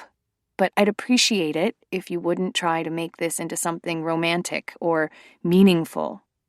His reply was gently arid. "What would you like me to do?" Justine thought for a moment. "Tell me the worst things about yourself. Make yourself so unappealing that there's no way I could fall for you." He gave her a dubious glance and pulled her from the bed. Justine followed him to the bathroom. "Tell me some of your bad habits," she persisted. "Do you leave wet towels on the bed?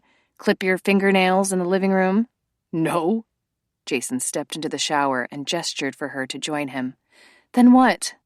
She stood beside him, shivering in comfort as the hot water streamed over her. "You're not perfect. There has to be something." Picking up a bar of soap, Jason lathered his hands.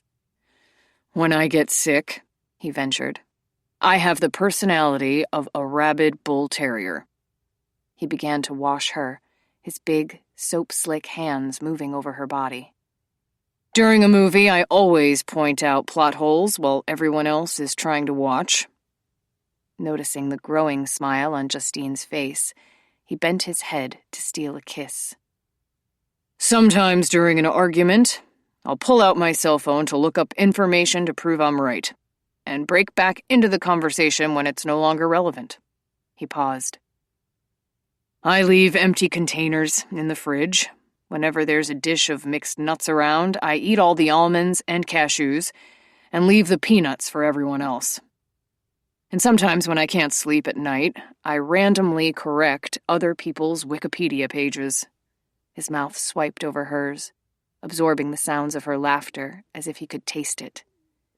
"Tell me yours." She went behind him and began to soap up his back, admiring the powerful contours. "I whistle while I'm mopping floors or vacuuming. Usually the beginning of that Black Keys song on the commercials. One day I whistled it so much that Zoe actually came after me with a spatula." She paused as she heard him chuckle. "When I'm bored," she continued, I shop for stuff I don't need on the internet. And I can stop playing a game, any kind of game, right in the middle, and never go back to it. Really? How can you do that? Jason sounded genuinely mystified. Short attention span. I also love to give advice to people who haven't asked for it. She reached around him, her soapy hands coasting over his groin to grip the taut, heavy shaft. And as you've recently discovered, I give aphrodisiacs to unsuspecting guests at my inn. He was fully erect, his breathing sharp-edged. You make a habit of it? He managed to ask. You're the first, actually. I'll be the last. Her fingers tightened and slid along the length of him. How should I do it? She whispered against his wet back. Like this? Or that? That's... He was forced to take an extra breath. God, yes, that. Lowering his head, he braced his hands against the wall, his chest heaving. Justine curved herself to his back and caressed him while water rushed over them both and white steam curled through the air. He muttered a few words, endearments, curses, and she drank in the sounds of his excitement. Her hold on him became urgent, her hand pumping and priming the sensation, the heat gathering hard and fast. He came with a low, helpless sound, and she crooned and pulled the pleasure from him, relishing his rough, masculine shudders. Jason turned off the shower and dried them both with a thick, white towel. Now you. She shook her head. I don't need anything. Jason gripped the nape of her neck carefully and bent his mouth to her ear. You need what I'm about to give you, he whispered, and every hair on her body lifted. Taking her back to bed, he pulled the covers down and stretched her out on the sheets. He loomed over her, drawing his fingertips over her body, mapping the most sensitive nerves. She writhed and whispered for him to go faster, but it would be done at his pace, slow as summer twilight. He persisted until she was still and quiet, breathing deeply. Heat danced up to the surface of her skin wherever his lips touched, wherever his body pressed her. He had already learned too much about her, and he was using it, playing her. Moving down between her thighs, he licked between the lips of her sex, tugging at the soft flange, and when the desire turned too raw, she whimpered and pushed at his head. But he grabbed her hands and held them tightly and made her hold still, made her take it. The sensation went right to the top of her skull. She jolted with every melting stroke, the pleasure racing through her veins, sparks snapping and colliding. Her legs spread and her toes curled as she felt the beginnings of release, but he stopped and lifted his head. Deliberately, he pinned her with his weight, entering her with a low, heavy slide. He trapped her arms over her head and stared down at her with those intent, dark eyes, while he circled his hips in a deliberate grind, teasing unmercifully. She thrashed and squirmed in an agony of tension, gasping out incoherent words. Oh, please, now, please. And she heard his quiet laugh as he made love to her with wrenching slowness, sending her into helpless spasms. Later in the night, she awakened with his hands on her again, his mouth at her breast. She moaned as he slid inside her, her head rolling back against his supportive arm. Sensation rippled through her, and the ripples became waves, and the waves surged without stopping. The hours blended into a long, dark fantasy. She had never suspected that pleasure could be so varied, so dazzling. And then there were the drowsy conversations in between, when they lay together and savored words as if they were kisses. What was it like in the monastery? Justine whispered, wanting to know more about an experience that was completely alien to her. Did you like staying there? His hand stroked slowly over her back. No, but I needed it. Why? I was tired of feeling like nothing mattered, of going through the motions. Zen teaches you that everything is important. Even a task like washing a bowl is worth doing well. It helps you to be aware so that entire days and weeks of your life don't slip away. Justine rested her head on his shoulder. Her hand splayed gently over his heartbeat. Did you have to do a lot of meditation? In the evenings, the day started at 4 a.m. with a communal lecture. After that, we had breakfast, followed by work, like weeding the garden or chopping wood. In the afternoon, each disciple would have a private meeting with the temple master, the Roshi. And then meditation was after dinner. The Roshi assigned a question to each of us. While you meditate on it, you try to quiet your mind and understand its meaning. Some people struggle for years to find the answer. His fingertips discovered the fine chain around her neck, tracing over it gently as he continued. One night I had a vision while I was meditating. I was in a temple, walking toward a shadow that was shaped exactly like me. I realized that I was the temple, and the shadow was the empty space where a soul should have been. Justine felt a chill of uneasiness mingled with sympathy. Did you tell the Roshi about it? Jason nodded.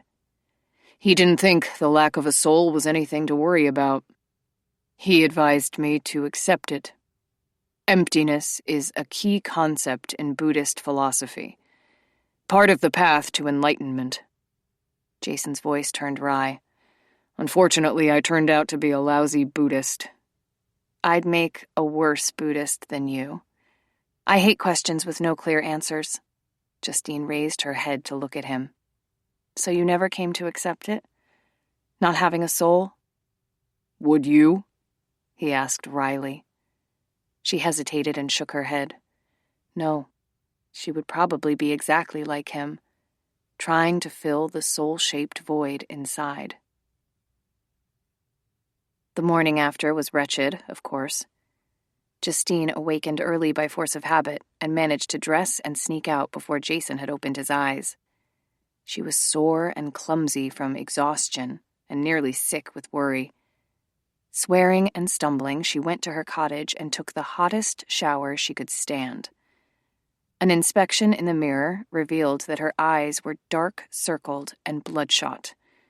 A faint whisker burn was emblazoned on her throat. Groaning, she pulled her hair back in a high, tight ponytail and covered her face with tinted moisturizer. After downing a cup of coffee along with a couple of ibuprofens, she picked up her phone and dialed Sage. There were few people she would have called at this hour, but Sage was a habitually early riser. "Good morning," Sage said in her usual sprightly tone. "How are you, Justine?" Okay. How about you? "Splendid! We spent yesterday picking elderberries. The next time you visit, we'll have pancakes with elderberry syrup." Sounds nice.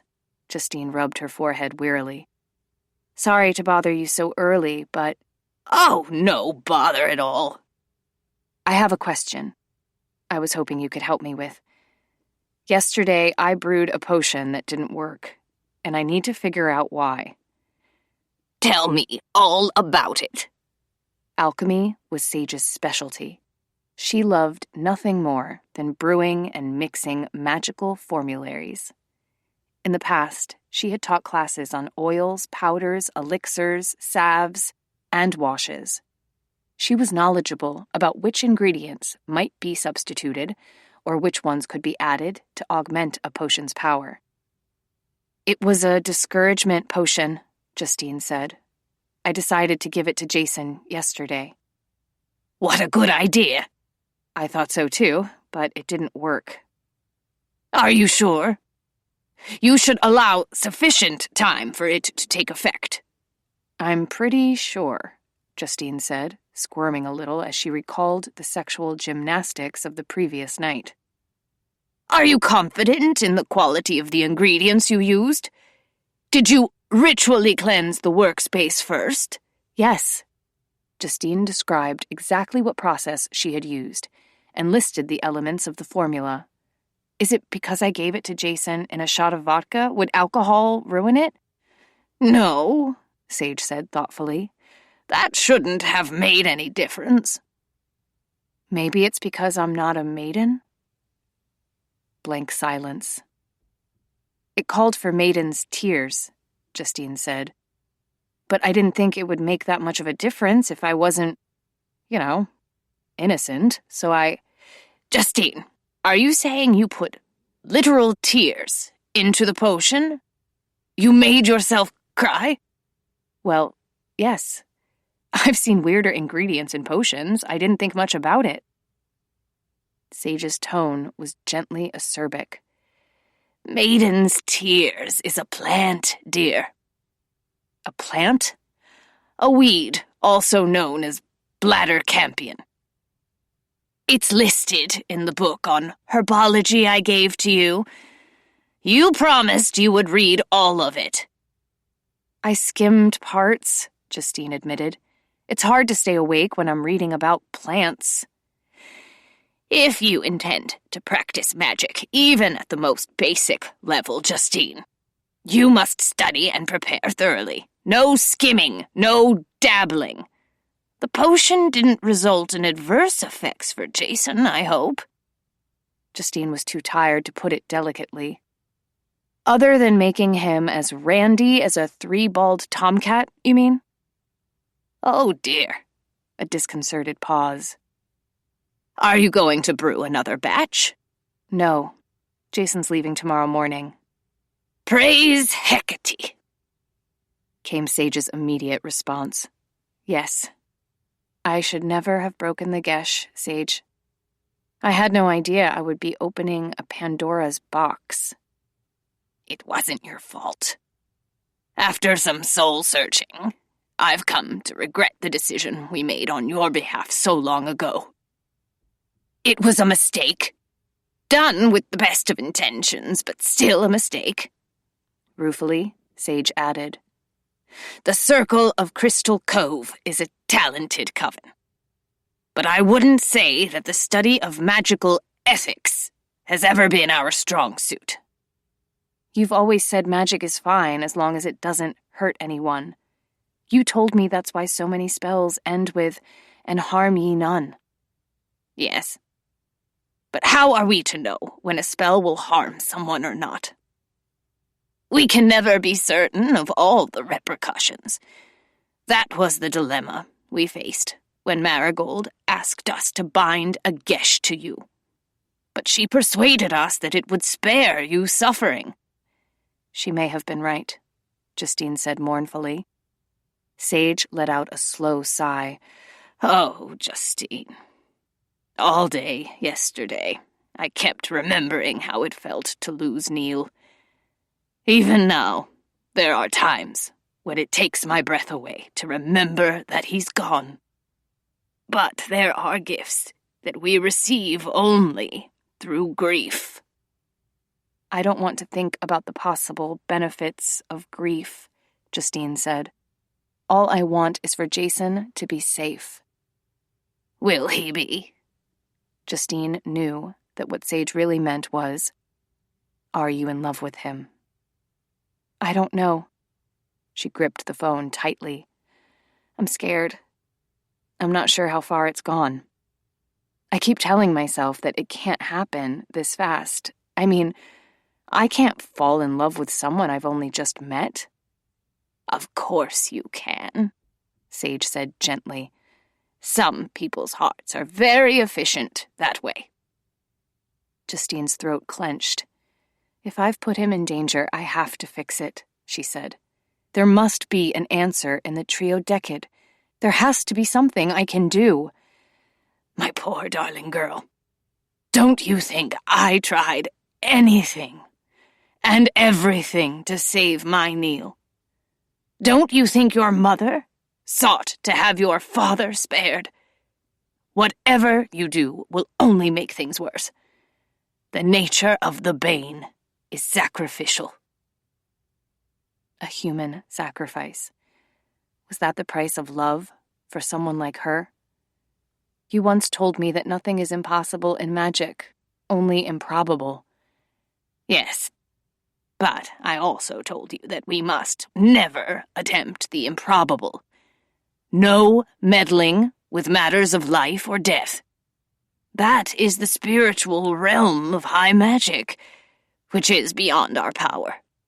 It's trying to assume a godlike role for human purposes, and that will never end well. 17.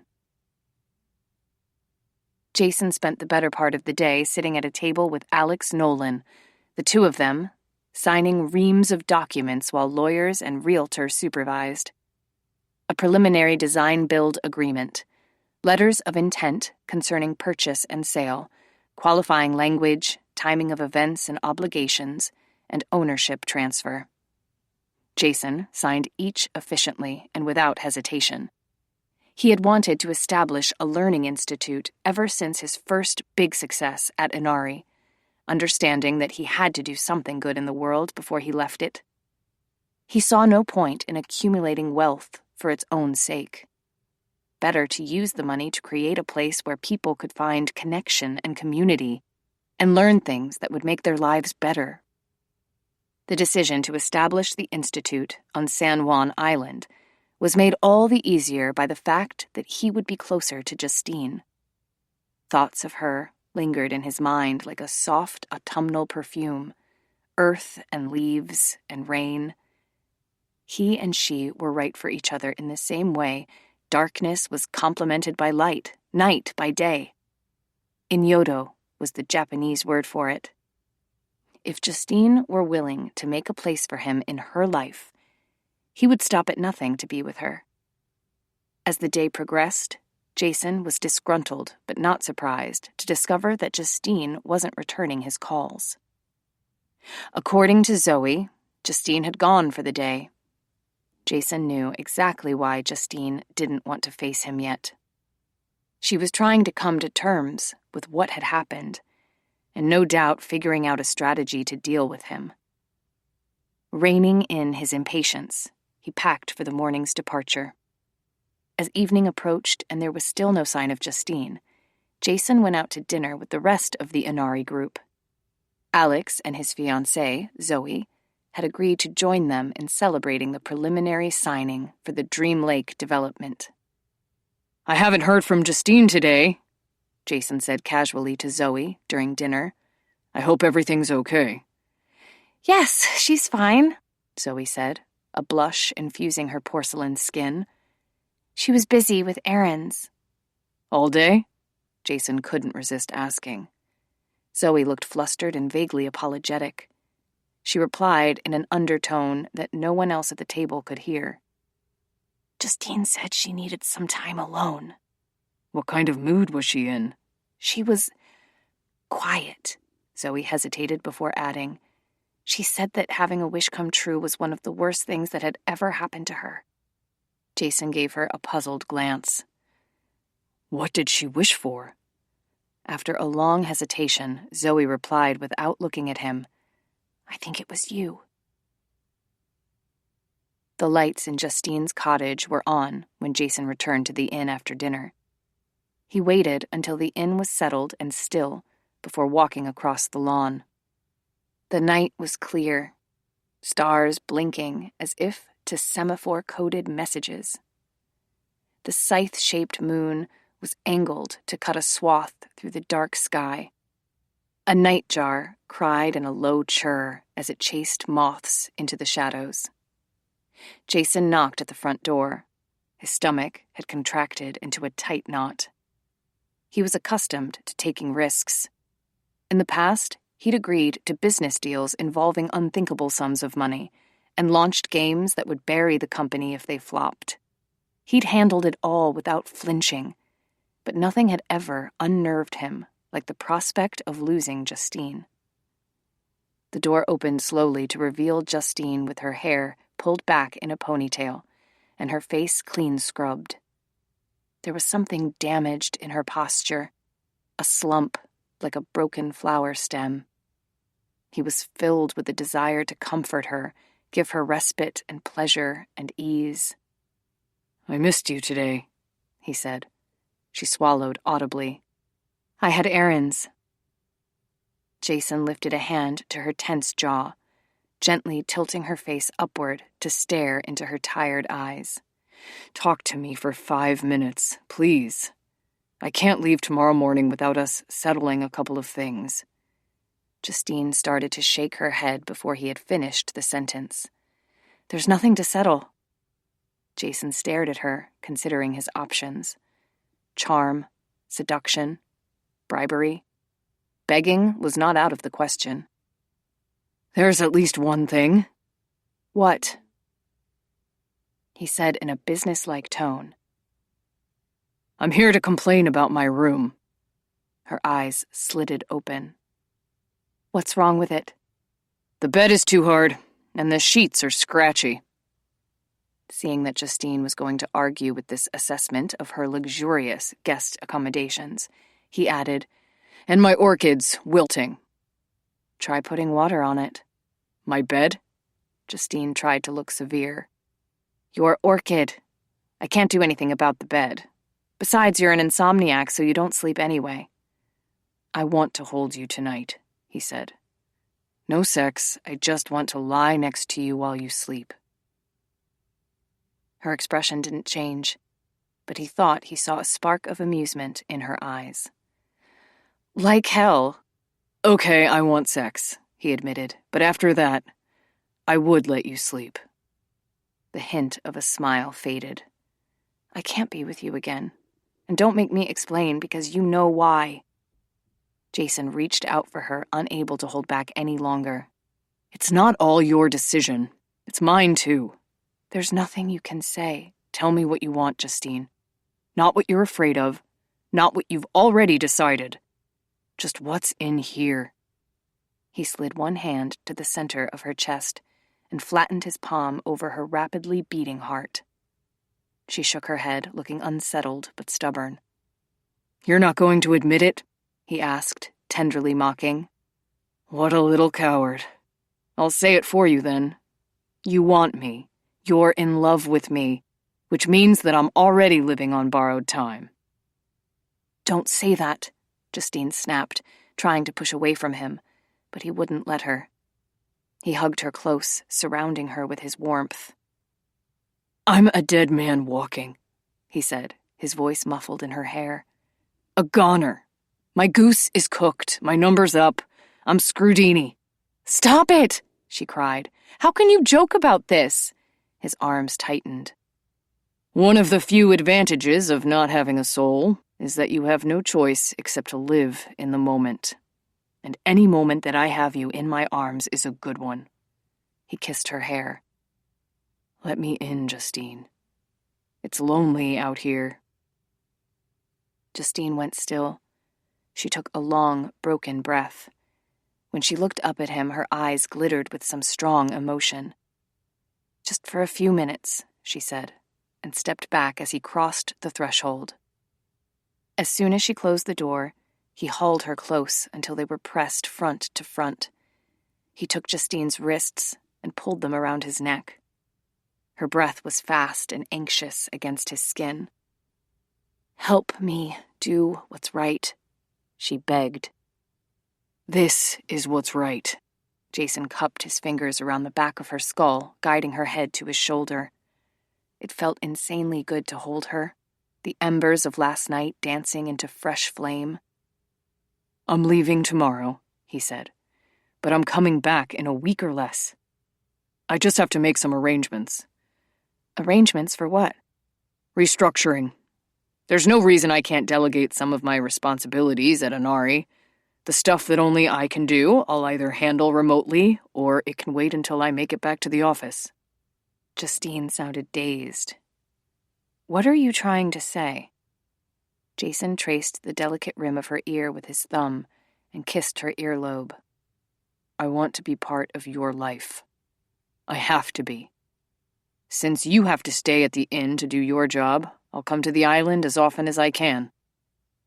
Where are you planning on staying? That depends on you. I want you to go away. For good. Because you don't care about me, or because you do? Justine didn't respond, didn't look at him. He continued to hold her, trying to interpret her silence. I lose everyone I care about, she eventually said. I lost my father before I ever got to know him. I lost my mother because I couldn't be what she wanted. I lost Duane because he couldn't handle what I am. Now you're asking me to care about you, knowing I'm going to lose you too. Well, I can't. Defeat gave each word the weight of a brick, to be used in the wall she was building between them. Wriggling out of his arms, she turned away. He would have her, and damn anything that got in the way. God knew he'd never been a man to back down from a fight. Are you worried about the possibility that I might die? He asked. Or the chance that I might not? Justine whirled to face him, her face reddening as the implications sank in. You asshole! She exclaimed. What if I don't? He persisted, turning ruthless. What if I stick around long enough for you to have to deal with a real relationship? Compromise, intimacy, forgiveness, sacrifice. Could you handle all that? You don't know. Justine glared at him. You won't be here long enough for me to find out. Everyone's got an expiration date, he said. When you love someone, you take your chances. Justine covered her face with her hands, clearly not above a touch of drama. I'm trying to do what's best for you, you obnoxious bonehead. He gripped her against him, letting her feel his strength, his steady determination. You're what's best for me, and I'm not going to turn tail and run because of some crazy superstition. It's not a superstition, it's supernatural causality. It's going to happen, and don't try to claim you don't believe in the paranormal, Mr. I don't have a soul. Jason smiled. As a Buddhist, I don't have to be consistent. Justine made an infuriated sound and tried to push him away, but he kept her against him, easily. He bent to kiss her, opening her mouth with his. Justine quivered and went pliant against him, her hands groping over his back. He could feel a subtle vibration running through her, fervency barely contained in stillness. He wanted to be inside that energy, driving it higher, hotter. Breaking the kiss, he breathed in the soft fragrance of her neck, letting it tease his senses. Let me stay with you tonight. Her voice was muffled. No way in hell. Give me one night. If you tell me tomorrow morning that you still want me to leave you, I will. You're lying. I swear I won't come back unless you ask me to. She maneuvered in his arms until she could see his face. What are you planning? She asked warily. Why do you think one night will make a difference? 18. The way Jason stared at her made her uneasy. She didn't trust the glint in his eyes. I already know you're good in bed, she continued. There's nothing left to prove in that department. I want to try something with you, he said.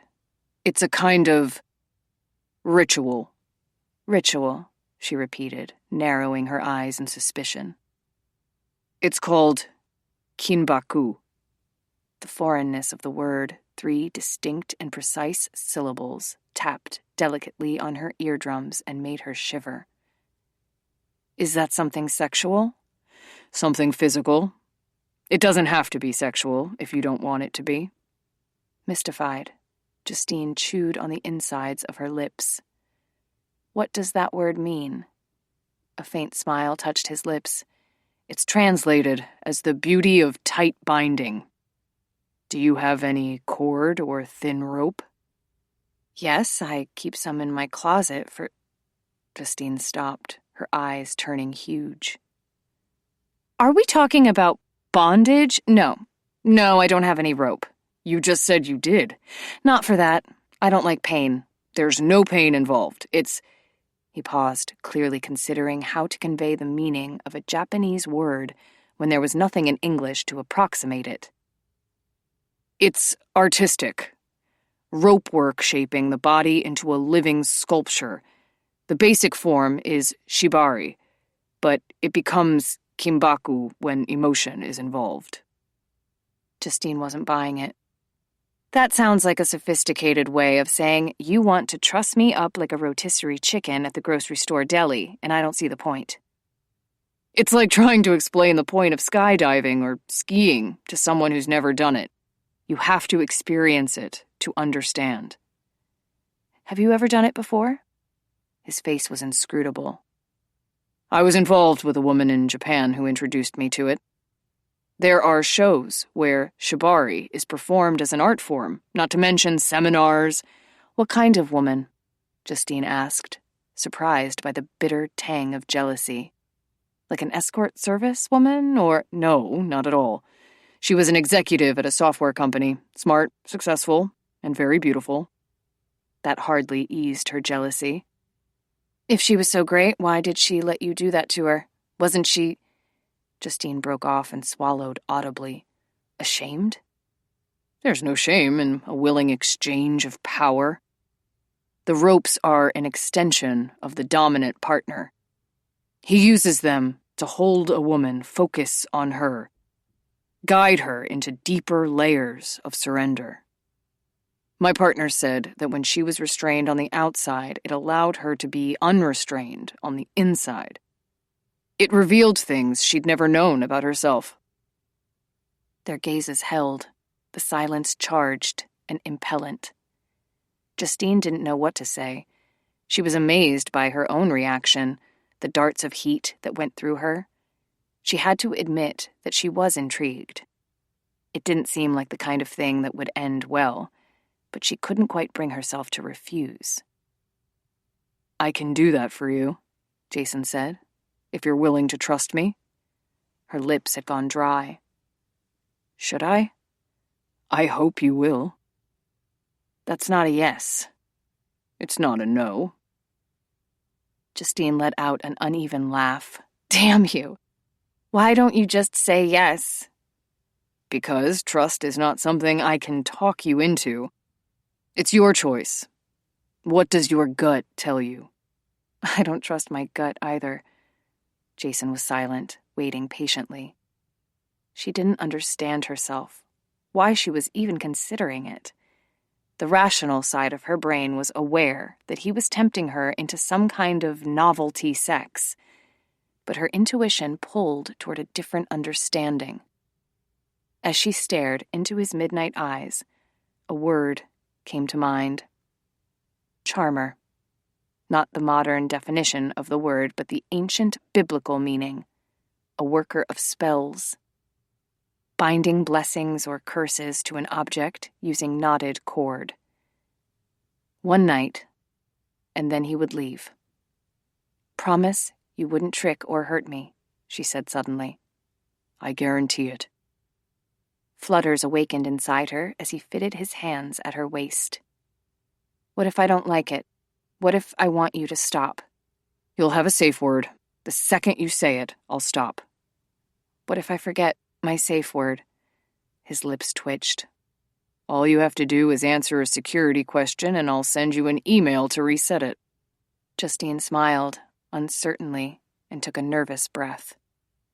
There was no compelling reason to trust him. In the most objective terms, they hardly knew each other. And yet somehow he seemed to understand her better than any man ever had. Okay, she managed to say. You can spend the night with me, and in the morning you're out of here. Deal? Deal. She led the way to her bedroom, excruciatingly aware of his footsteps behind her. She turned on the bedside lamp and opened the closet door. Cinnamon, Jason said as a whoosh of spiced air was pushed outward by the motion of the door. It's a clothes sachet. Actually, the fragrance was from the besom broom she kept at the back of the closet, the rushes heavily anointed with cinnamon oil. However, she wasn't about to start displaying all her craft-related accessories, not her broom, candles, or crystals, and especially not her spell book. Standing on her toes, she reached up to the top shelf and pulled down a bundle of soft red hemp rope, no more than 5 millimeters in diameter. Hesitantly, she gave the little bundle to Jason. After running his fingers along the fibers to make certain they were soft, Jason glanced at Justine quizzically. "What do you use this for?" "Spellcasting circles?" "It's perfect. Do you have any more?" Hesitantly, she retrieved 2 more bundles. As Jason took the rope, Justine thought there was something interesting in the idea of using rope from her rituals for a ritual of his. She watched him unroll one of the lengths of hemp. "You're not planning to mummify me, right?" He shook his head. "I only know a few basics, but a shibari master would need more rope for complex patterns and suspensions." "Suspensions?" she asked with vague alarm. "Hanging in the air? Like a Christmas ornament?" Jason grinned briefly. "Don't worry, you're staying on the ground." She let him draw her to the bed. His manner was relaxed, deliberate. "A ritual," he'd said. She understood the value of rituals, designed to provide structure and meaning. But sex as a ritual was a new concept. How had Jason guessed at something she had never known about herself? That her innermost desires might extend to something like this? What had been the giveaway? What had she said or done?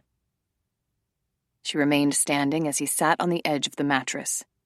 He pulled her between his spread knees. "What if I like this?" she asked anxiously. "What does that mean?" He understood what was worrying her. Everyone has secrets, twists and kinks they wouldn't necessarily want other people to know about. There's nothing wrong with having fantasies. His fingers went to the fastenings of her jeans and worked at them deftly. Justine kicked off her sandals and held onto his shoulders, feeling bewildered and scared and excited as she lifted one leg out of her jeans, then the other. Jason pushed up the hem of her knit shirt, and she pulled it over her head.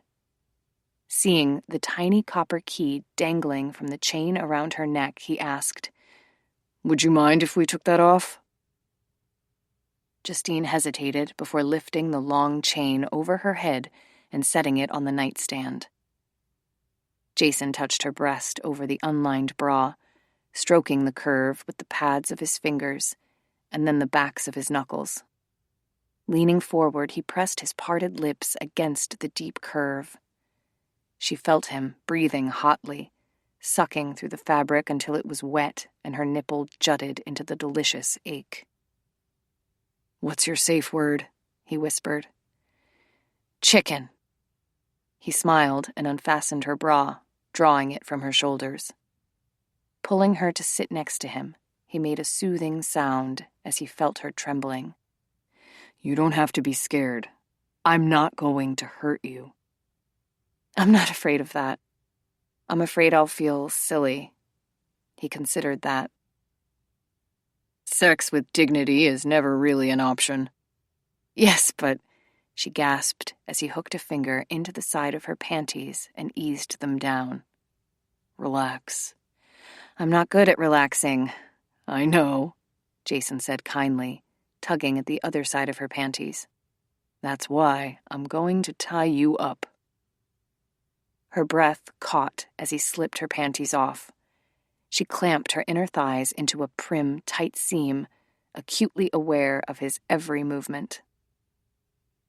She watched as Jason tied a simple knot with a loop at the end.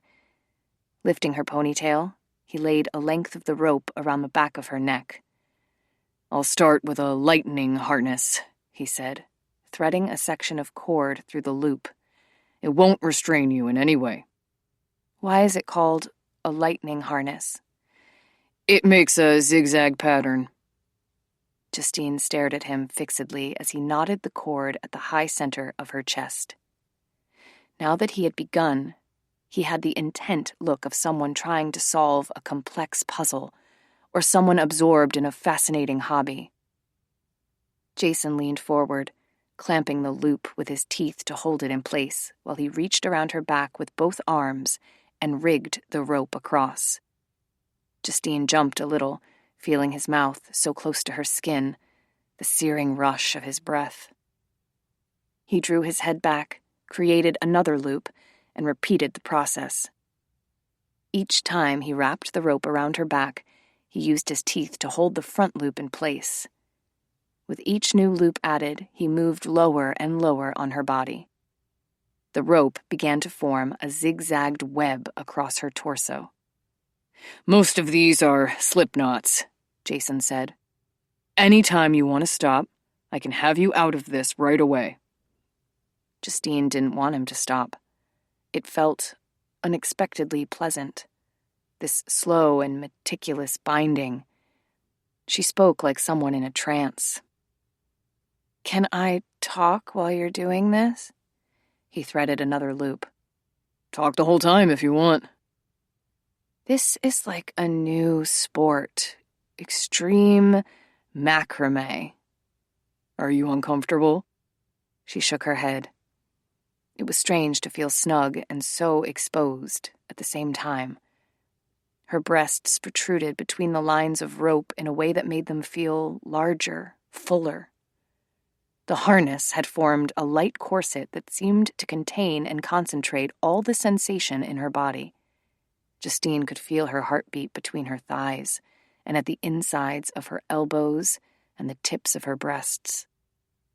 When the last loop had been threaded at her navel, Jason tied it with a hitch knot. His hands moved over the web of cord on her torso, his palms warm and soothing. More? Jason asked, looking into her eyes. Justine nodded. His voice was soft. Stand up, honey. She complied, her heart beginning to pound as he drew the rope between her thighs and up behind her to loop around one of the back cords. Another pass between her thighs, so that now a cord lay on either side of her vulva. This was more directly intimate, more erotic. Justine cleared her throat and said shakily, "That could turn into one heck of a wedgie." I'll keep it loose. He ran a finger beneath the cord. She gasped a little as his fingertip brushed the verge of soft, sparse curls. Does this feel okay? Justine could hardly speak. Yes. A finger slipped gently beneath the other side, his touch wicked and knowing. Not too tight? She shook her head. With his finger still hooked beneath the cord, he slid his knuckle to the shadowed channel between her thighs and circled gently at the top of it. Her knees went weak, and she gripped his shoulders to keep from falling. Jason lowered her to her back with infinite care. Her limbs were loose and splayed, her breasts plumped high between the bands of rope. He reached for more of the hemp and bound her hands together, attaching them to a cord at her waist. Every movement was measured, the rigging progressing in a fluid and soothing rhythm. He kept glancing at Justine's face, sensitive to every nuance of her expression. She had begun to breathe deeply, mesmerized by the sensation of being constricted by degrees, her body seeming to swell against the web of rope. Bound. Spellbound.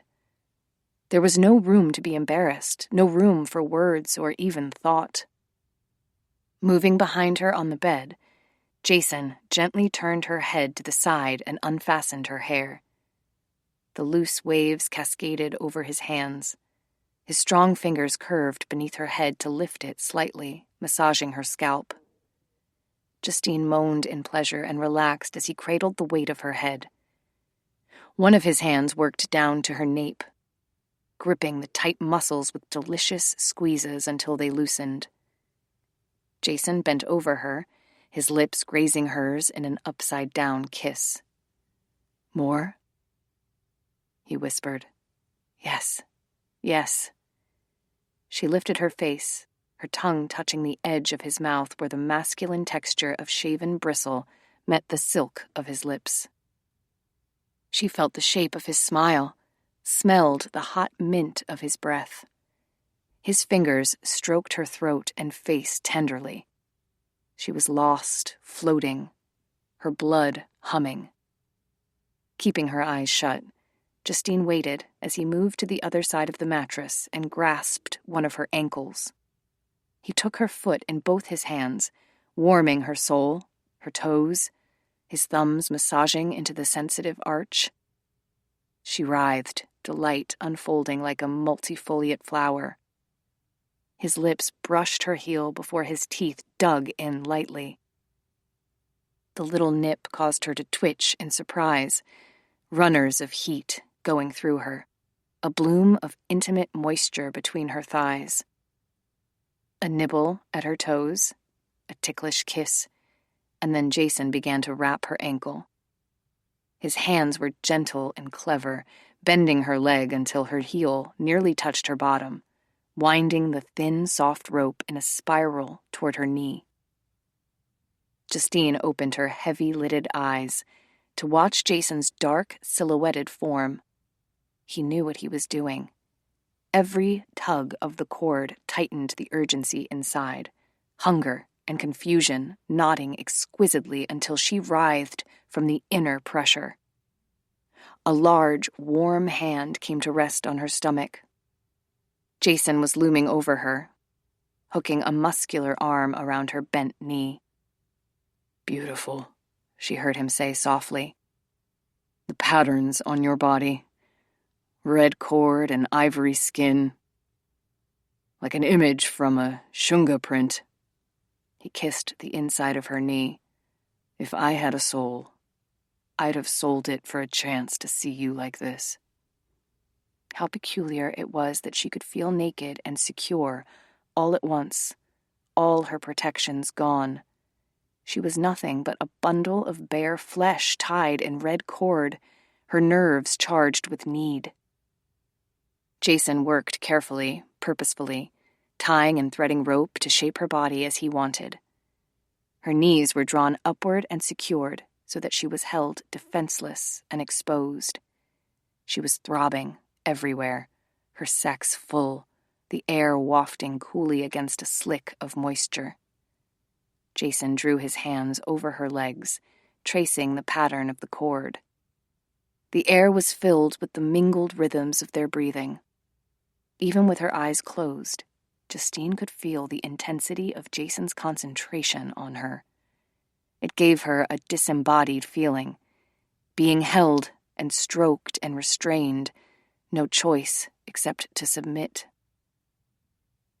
Jason reached down to the ropes on either side of her groin and readjusted them, gently stretching each cord between the outer folds of her sex so that she was spread open. She began to tremble and strain, her insides pulsing and closing on emptiness.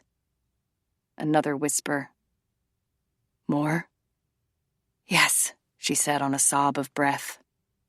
Seconds passed while she writhed in the restraints, her bound wrists flexing, her toes curling. His hands gripped her bottom, forcing her to hold still. His mouth descended, covering her with slippery heat and sinuous flicking. She gasped, struggling against the ropes. Slowly, his thumb worked inside her, rubbing deep circles while her muscles clutched helplessly at the new invasion. Her spine turned molten, and she dissolved in the heat. Coming so hard she couldn't draw breath to scream. His thumb withdrew, his mouth playing on her, easing her into softness. Wordless minutes passed while he cradled her trussed body as if she were a vessel he drank from.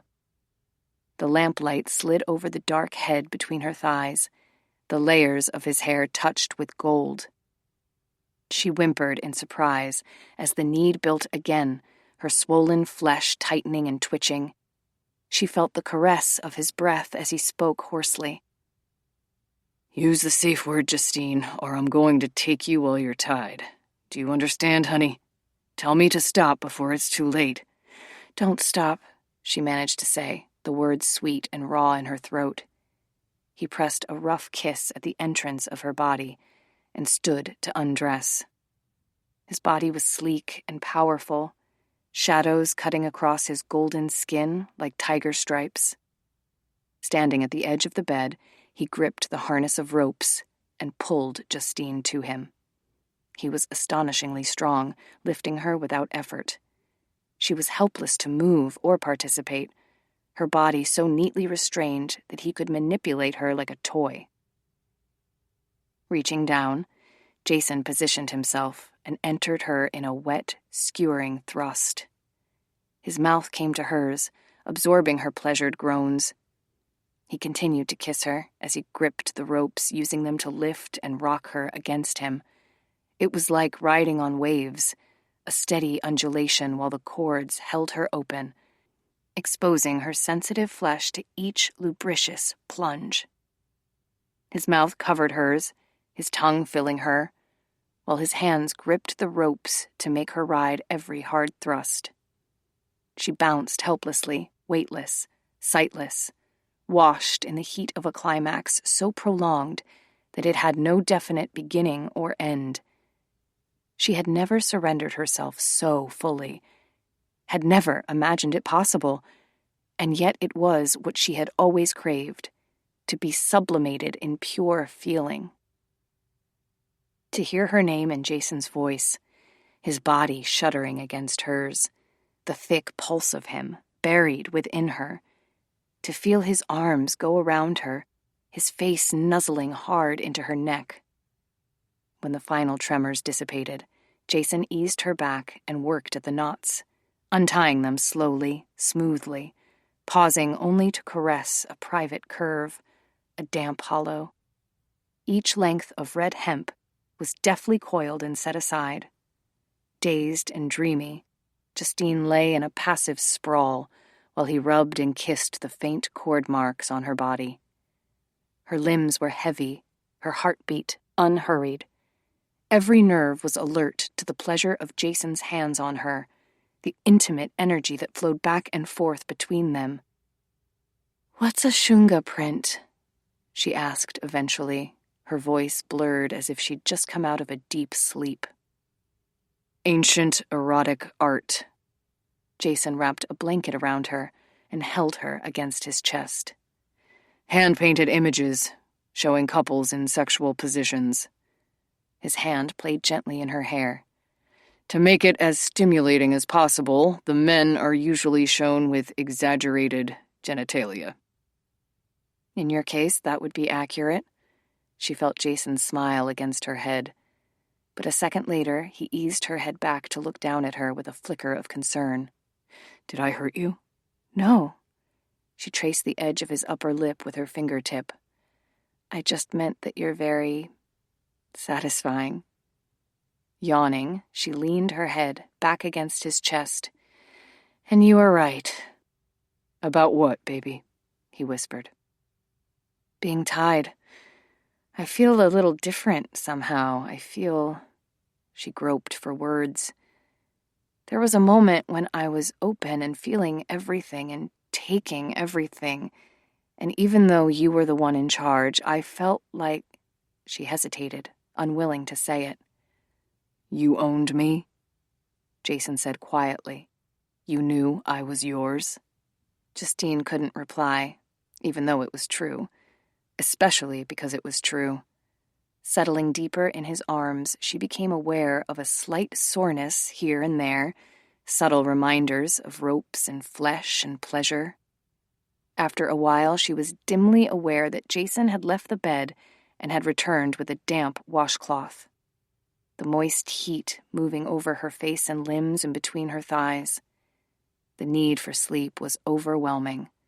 He pulled the covers over them both, and she felt herself sinking into layers of inviting darkness. "I'm coming back to you, Justine," she heard him say. "You know that, don't you?" "You promised you wouldn't." "You'll want me to." When she didn't answer, he held her more closely. "Don't be afraid," he whispered. Justine had every reason to fear for both of them. The safety she felt in his arms was only an illusion, but she would take it for now.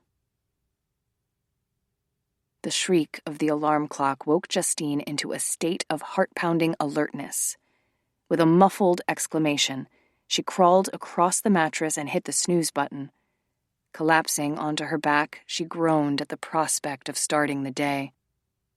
After a long, shivering stretch, she yawned and glanced around the room. Thin morning light had seeped through the shutters, casting the room in muted colors like a vintage postcard.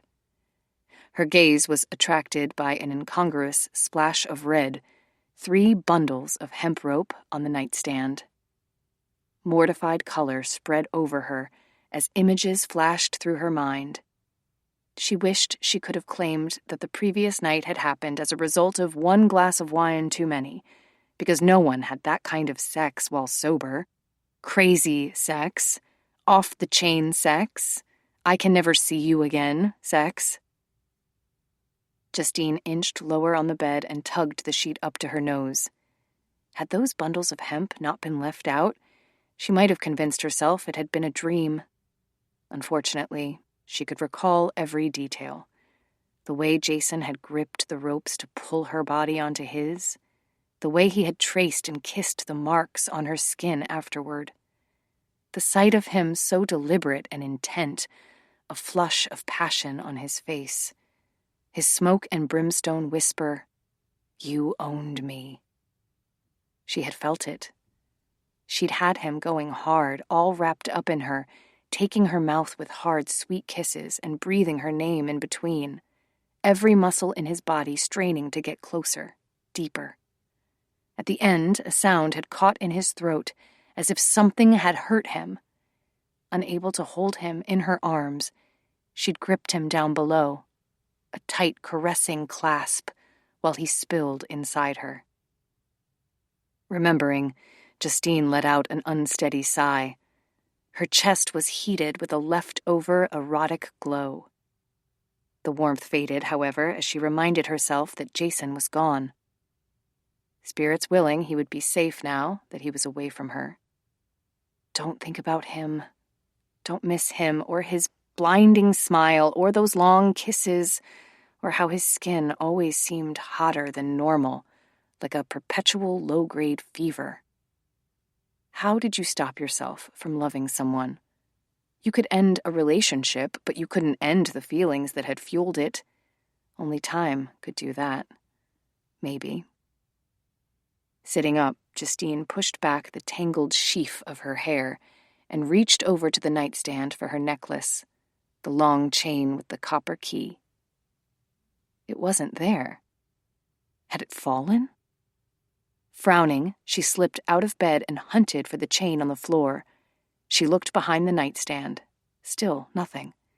She felt sick, covered in adrenaline stings, the way it felt when she was about to fall, but had caught herself. Nerves zinging with the anticipation of pain. Her mouth and throat went dry. She was too numb even to feel her heartbeat. Before she brought herself to look under the bed, she knew what she would find. The triodecade was gone. 19. The only fortunate aspect of the situation was that with the guests gone, no one was there to hear the howl of outrage coming from the back cottage. Nor did anyone witness the explosion of an alarm clock, 2 light bulbs, and a toaster. By the time Justine had regained control, the cottage was filled with a light, acrid haze of smoke, and she was huddled on the floor. Her eyes were hot and bone-dry with fury. She was going to kill Jason Black, creatively, slowly. Clasping her head in her hands, she tried to think through the red cloud of rage. How could Jason have stolen her spellbook? No one could take it from her. It wasn't possible, and yet somehow he had. I swear I won't come back unless you ask me to.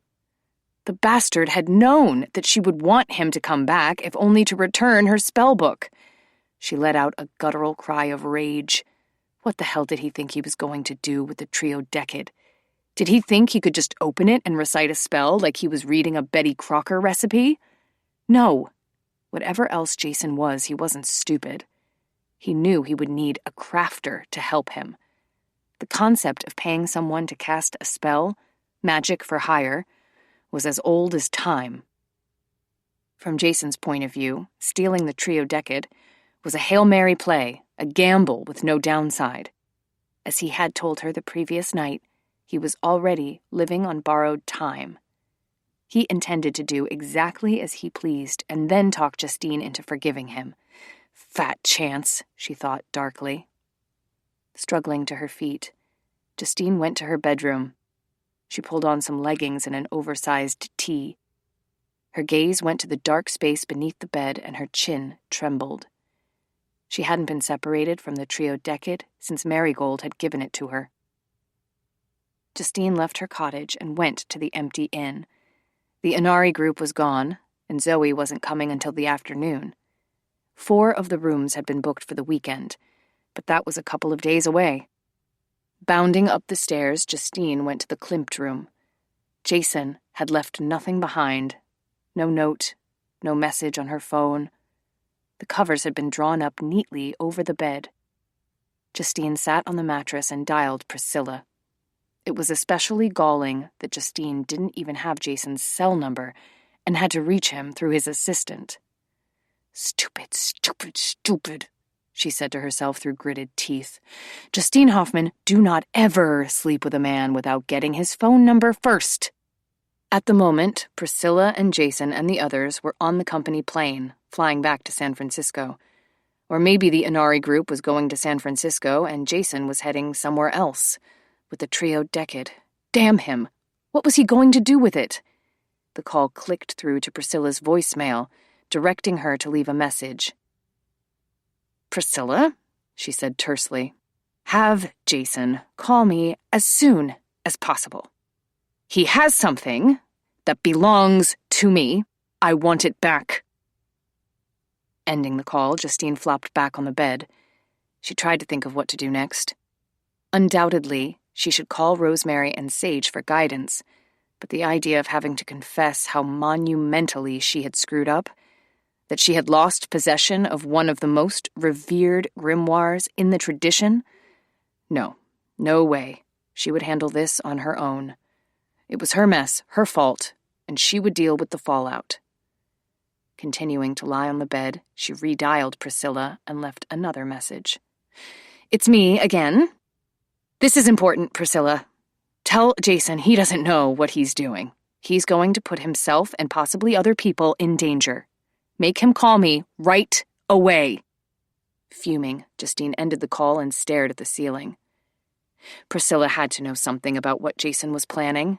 He had probably put her in charge of finding someone who could work a spell. And Justine was pretty certain that Priscilla wouldn't let the questionable morality of Jason's plans bother her. She was too ambitious to let anything get in the way of her career. Whatever Jason wanted, Priscilla would do without hesitation. I have to reach him before he tries anything. Arrogant, lying, lowlife. The question of what Jason might do with the trio decade in his possession, given half a chance. The possibilities were appalling. As she tried to keep from thinking the unthinkable, Justine was infuriated to discover that she was unconsciously rubbing her cheek against Jason's pillow, subconsciously trying to derive comfort from the scent of him. Hades' bones. Grabbing the pillow, she hurled it against the wall. To expend some of her rampaging energy, Justine spent 3 hours replacing a couple of old, damaged floor planks in the dining room. It was a project she'd kept on the back burner until she found the right time to take care of it. Now was as good a time as any. She took particular enjoyment in pounding the new planks into place with a rubber mallet, imagining she was hammering parts of Jason Black's anatomy. When her phone rang, Justine's heart began to slam hard against her ribs. An unfamiliar number appeared on the tiny screen. She fumbled to press the accept call button and held it up to her ear. Hello? Conflicting emotions coursed through her as she heard Jason's infuriatingly calm voice. You know why I did it.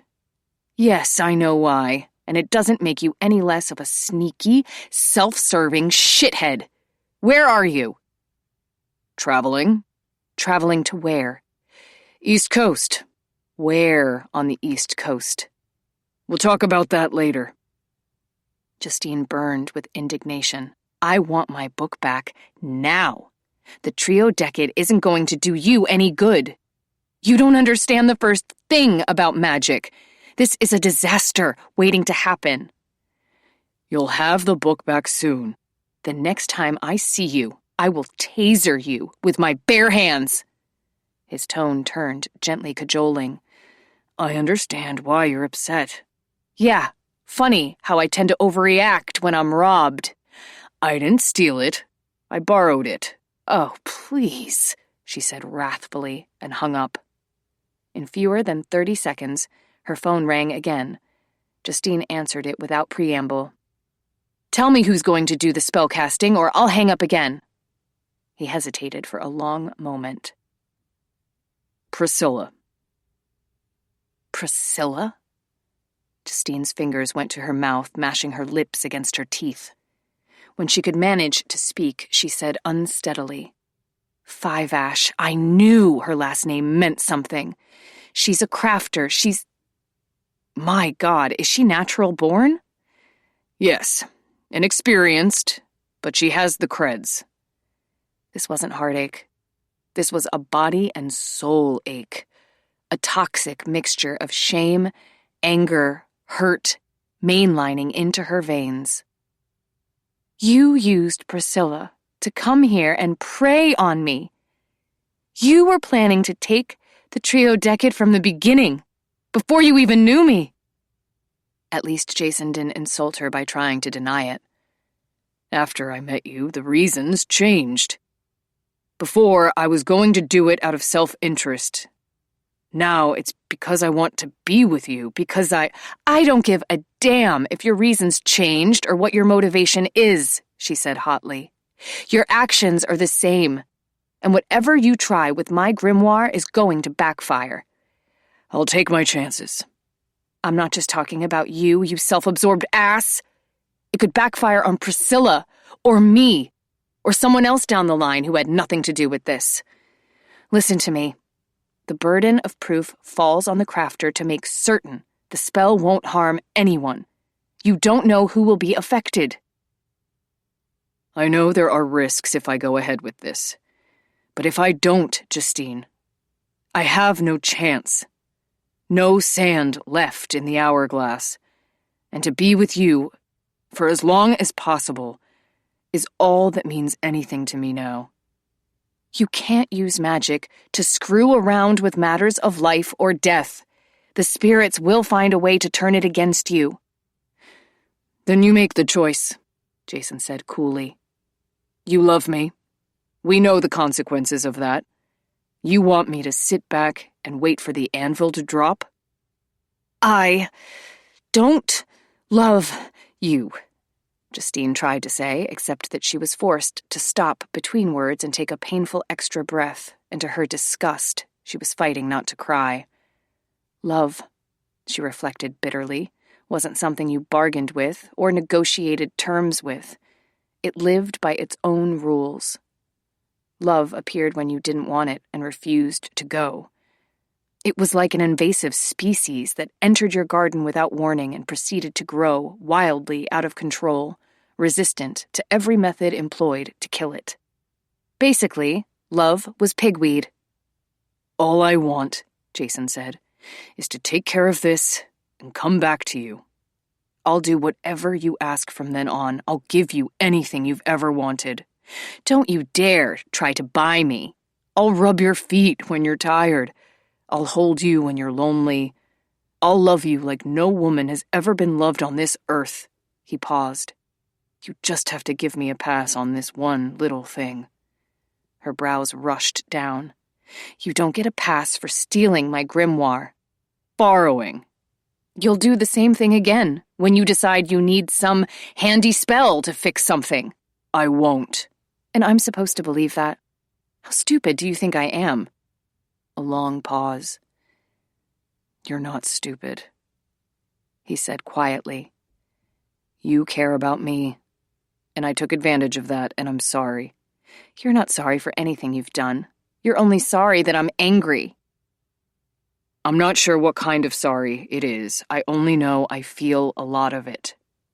If that's true, then don't let Priscilla try to cast a spell from the trio decade. Send it back to me. And then what?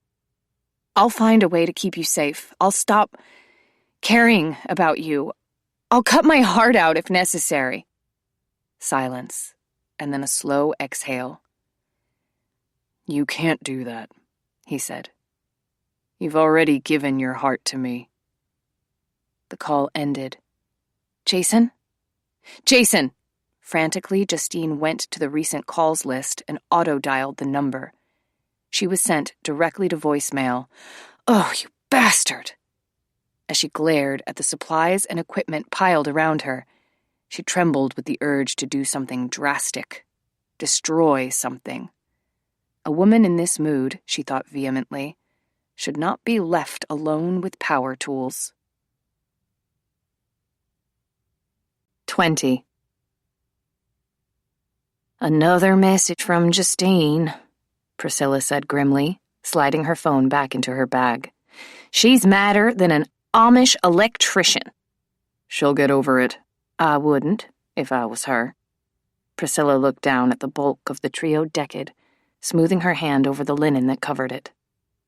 The book and the cloth were saturated with the pleasantly dry, sweet scent of white sage.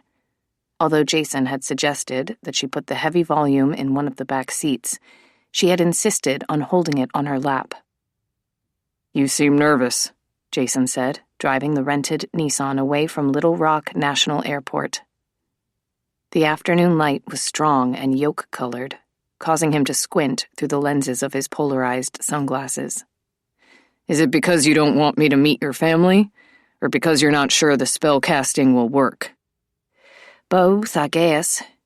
My kinfolk take some getting used to. Most of them have always lived within 10 miles of Toadsuck Park. I won't have any problem getting along with them, and... Did you say Toadsuck? That's where we're headed. Toadsuck, Arkansas. People call it a town, but it's really an unincorporated community. Where did the name come from? The story is that back in the old days, the steamboat crews would hole up at the tavern and wait for the Arkansas River to rise. Local folks said those rivermen would suck on a bottle till they swelled up like toads. Jason grinned, turning onto I-40 to head north. There's another story, Priscilla continued, that the original French settlers called the area Tout Sucre, which means all sugar. Over the years, people kept pronouncing it different ways until it turned into Toadsuck. It was easy to understand why the settlers had first called it Tout Sucre. The land was abundant and fertile. Hills covered with hardwood trees, valleys rich with alluvial soil. Forests of sugar maples were starting to turn, their branches clouded with fire-colored leaves. Scores of creeks cut from the Ozark Plateau through the river valley and down to the Ouachita Mountains. The Five Ashes have lived in Toadsuck for as long as anyone can remember, Priscilla said. They work hard, go to church, and send their kids to school. They shop at Dollar Tree because they don't want to get dressed up for Walmart. They think eating local means shoot your own squirrels. And when my kin start talking, you'll wish they came with subtitles.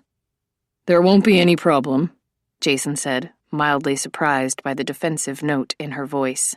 You know I'm not a snob. Yes, sir.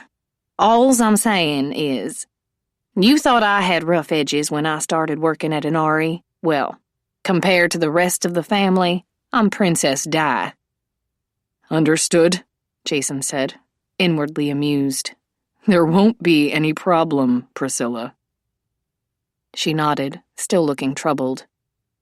You're not going to meet my mama, by the way. Ever since Daddy died, she wanted nothing to do with the craft. We're going to Granny Five Ashes double wide. You're going to meet her and my great-aunt Bean and my Uncle Cletus. Cletus won't help with the spell casting, of course, since he's a man. Is there such a thing as a male witch?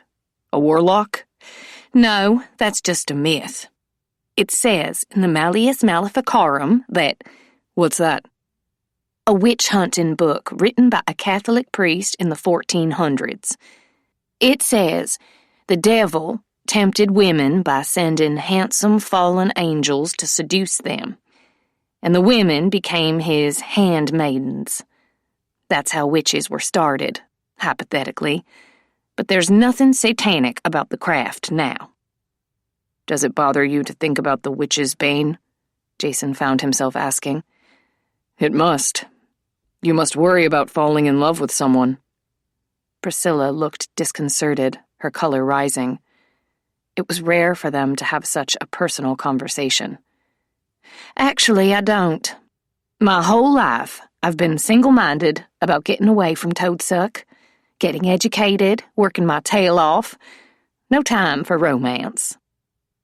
She looked thoughtful as she added, Even though I don't live here anymore, it still feels like I'm trying to get away. I've always wanted something different. Not sure what. Money, I guess. Mama says I'll never be happy till I have enough money to burn a wet mule. No, Jason said quietly. When people are driven to make a lot of money, it's never about the money.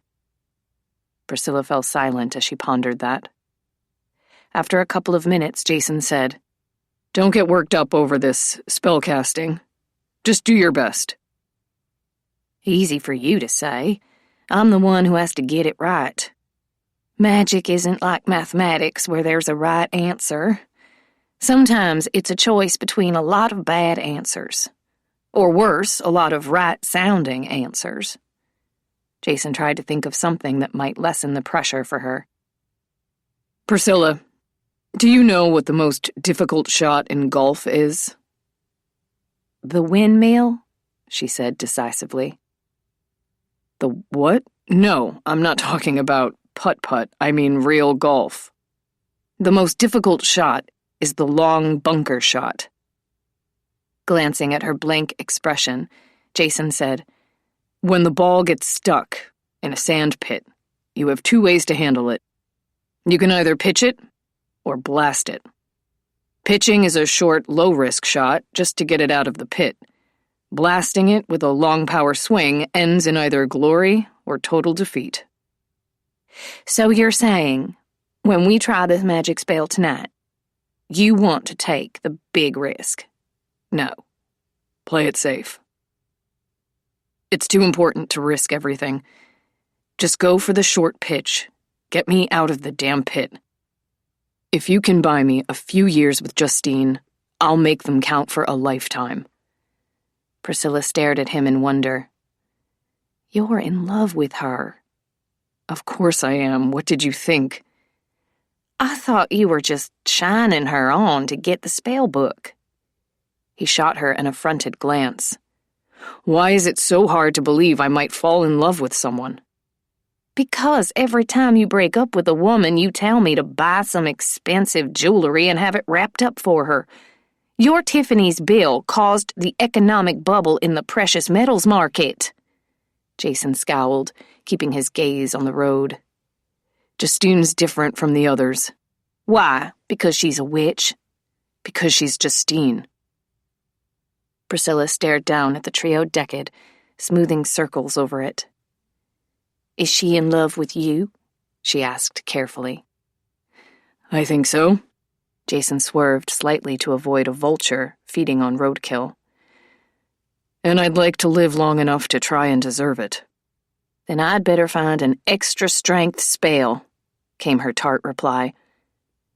After a 30-minute drive, they took the exit for Toadsuck Park.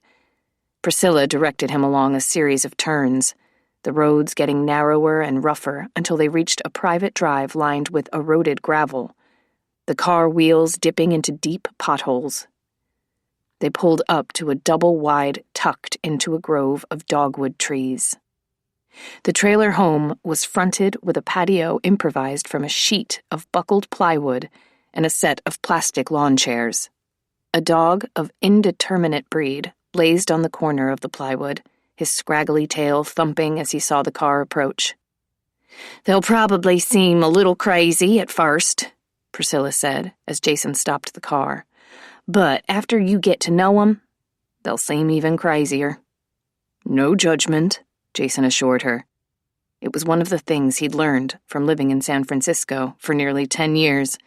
A person with rainbow hair and multiple piercings could be a millionaire, or someone who dressed as if he'd harvested his clothes from a dumpster, a respected community leader. Preconceptions were useless, not to mention foolish. Getting out of the car, Jason was struck by the serenity of the area. All he could hear was the tapping of a woodpecker in a nearby thicket of pine and cedar, and the trickle of a creek. The air steamed as if it had been freshly ironed. A flat, languid breeze was stitched with smells of cooked grass and stewed pine pitch. The silence was shattered by the cacophony of a pair of elderly women emerging from the trailer, both of them clattering with jewelry. Neither of them was a day under 80. They were dressed similarly in flip-flops, brightly colored tunics, and cropped pants. One of them had hair swirled like a vanilla cone from Dairy Queen, and the other a shock of flamboyant red. Whooping and chattering, they both hurried to Priscilla and hugged her between them. "Prissy, honey, you're all skin and bones," the red-haired one exclaimed. "Don't they feed you out there in California?" "Course they don't," the other woman said before Priscilla could reply. "All them West Coast hippies eat is kale chips." She beamed at Priscilla. "We cooked you up some real food, girl. Hot dog casserole and fried apple biscuits." Priscilla laughed and kissed her leathery cheek. "Granny, Aunt Bean, I'd like you to meet my boss, Mr. Black." "He owned that computer company you work at." "Video games," Jason said, walking around the car to reach them. He extended a hand to the red-haired woman. "Please, call me Jason." "Computers will be the ruination of this world," she said, ignoring his outstretched hand. "We don't bother with handshakes, honey.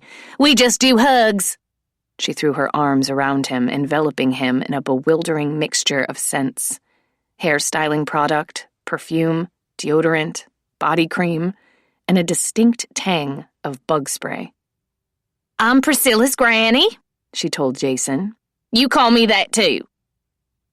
The vanilla-haired woman came to hug Jason as well, her torso strong, short, and barrel-round. "I used to be Wilhelmina, but folks took to calling me Bean when I was a kid, and it stuck." Since neither of the women seemed inclined to release his arms, Jason went to the trailer with Granny and Bean on either side of him. Priscilla followed with the spellbook. A blast of icy air hit them as soon as the front door was opened. An air conditioning unit hummed in a window space, chilling the interior of the trailer to an Arctic level. They entered a living room, the main wall covered with tin license plates. The home was clean, but packed with tables and shelves of collectibles, figurines, vintage hook and flies, bottle caps, cookie jars. It made Jason, who preferred spare and uncluttered space, feel vaguely claustrophobic. As he saw that both kitchen windows were fully blocked with rows of beer glasses and metal thermoses, he was forced to take a calming breath. "Now," Granny said to Priscilla, "let's have a look at the spell book." "It's very old," Jason said, uneasy at the sight of Justine's treasured grimoire being set on the same dining table as a foil-covered casserole reeking of hot dogs and ketchup. "I can't let anything happen to it." "We'll be careful." Granny gave Jason an astute glance. "Never thought I'd see one of these, especially not one with a name." We never learnt our magic from a grimoire, Bean said, following Jason's gaze to the casserole. She took the dish from the table, turned to set it on a kitchen counter, and wiped her hands on her tunic. Only the elite-type crafters have those. We've always kept our spells and formulas on recipe cards. A book like this, Granny said, has more power than what's written on the pages.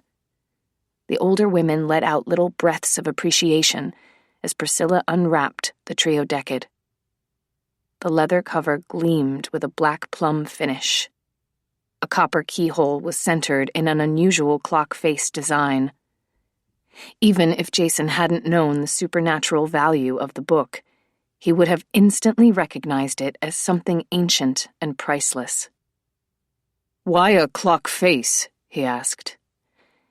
It's not a time clock, Granny replied. It's the phases of the moon. The Earth is here at the center. She traced invisible lines from the keyhole to each of the points of the outer circle. First quarter moon at the top. Waxing gibbous next. Full moon right there. Her finger moved to the edge of the cover. The sun would shine from this direction. A perturbed frown crossed Priscilla's forehead. It's a full moon tonight, Granny. Is that the right time to cast a spell? Depends on the spell. We'll need to read some, you and me and Bean, to figure what's best. Granny turned to Jason and said, not without sympathy, Prissy told me what we're dealing with.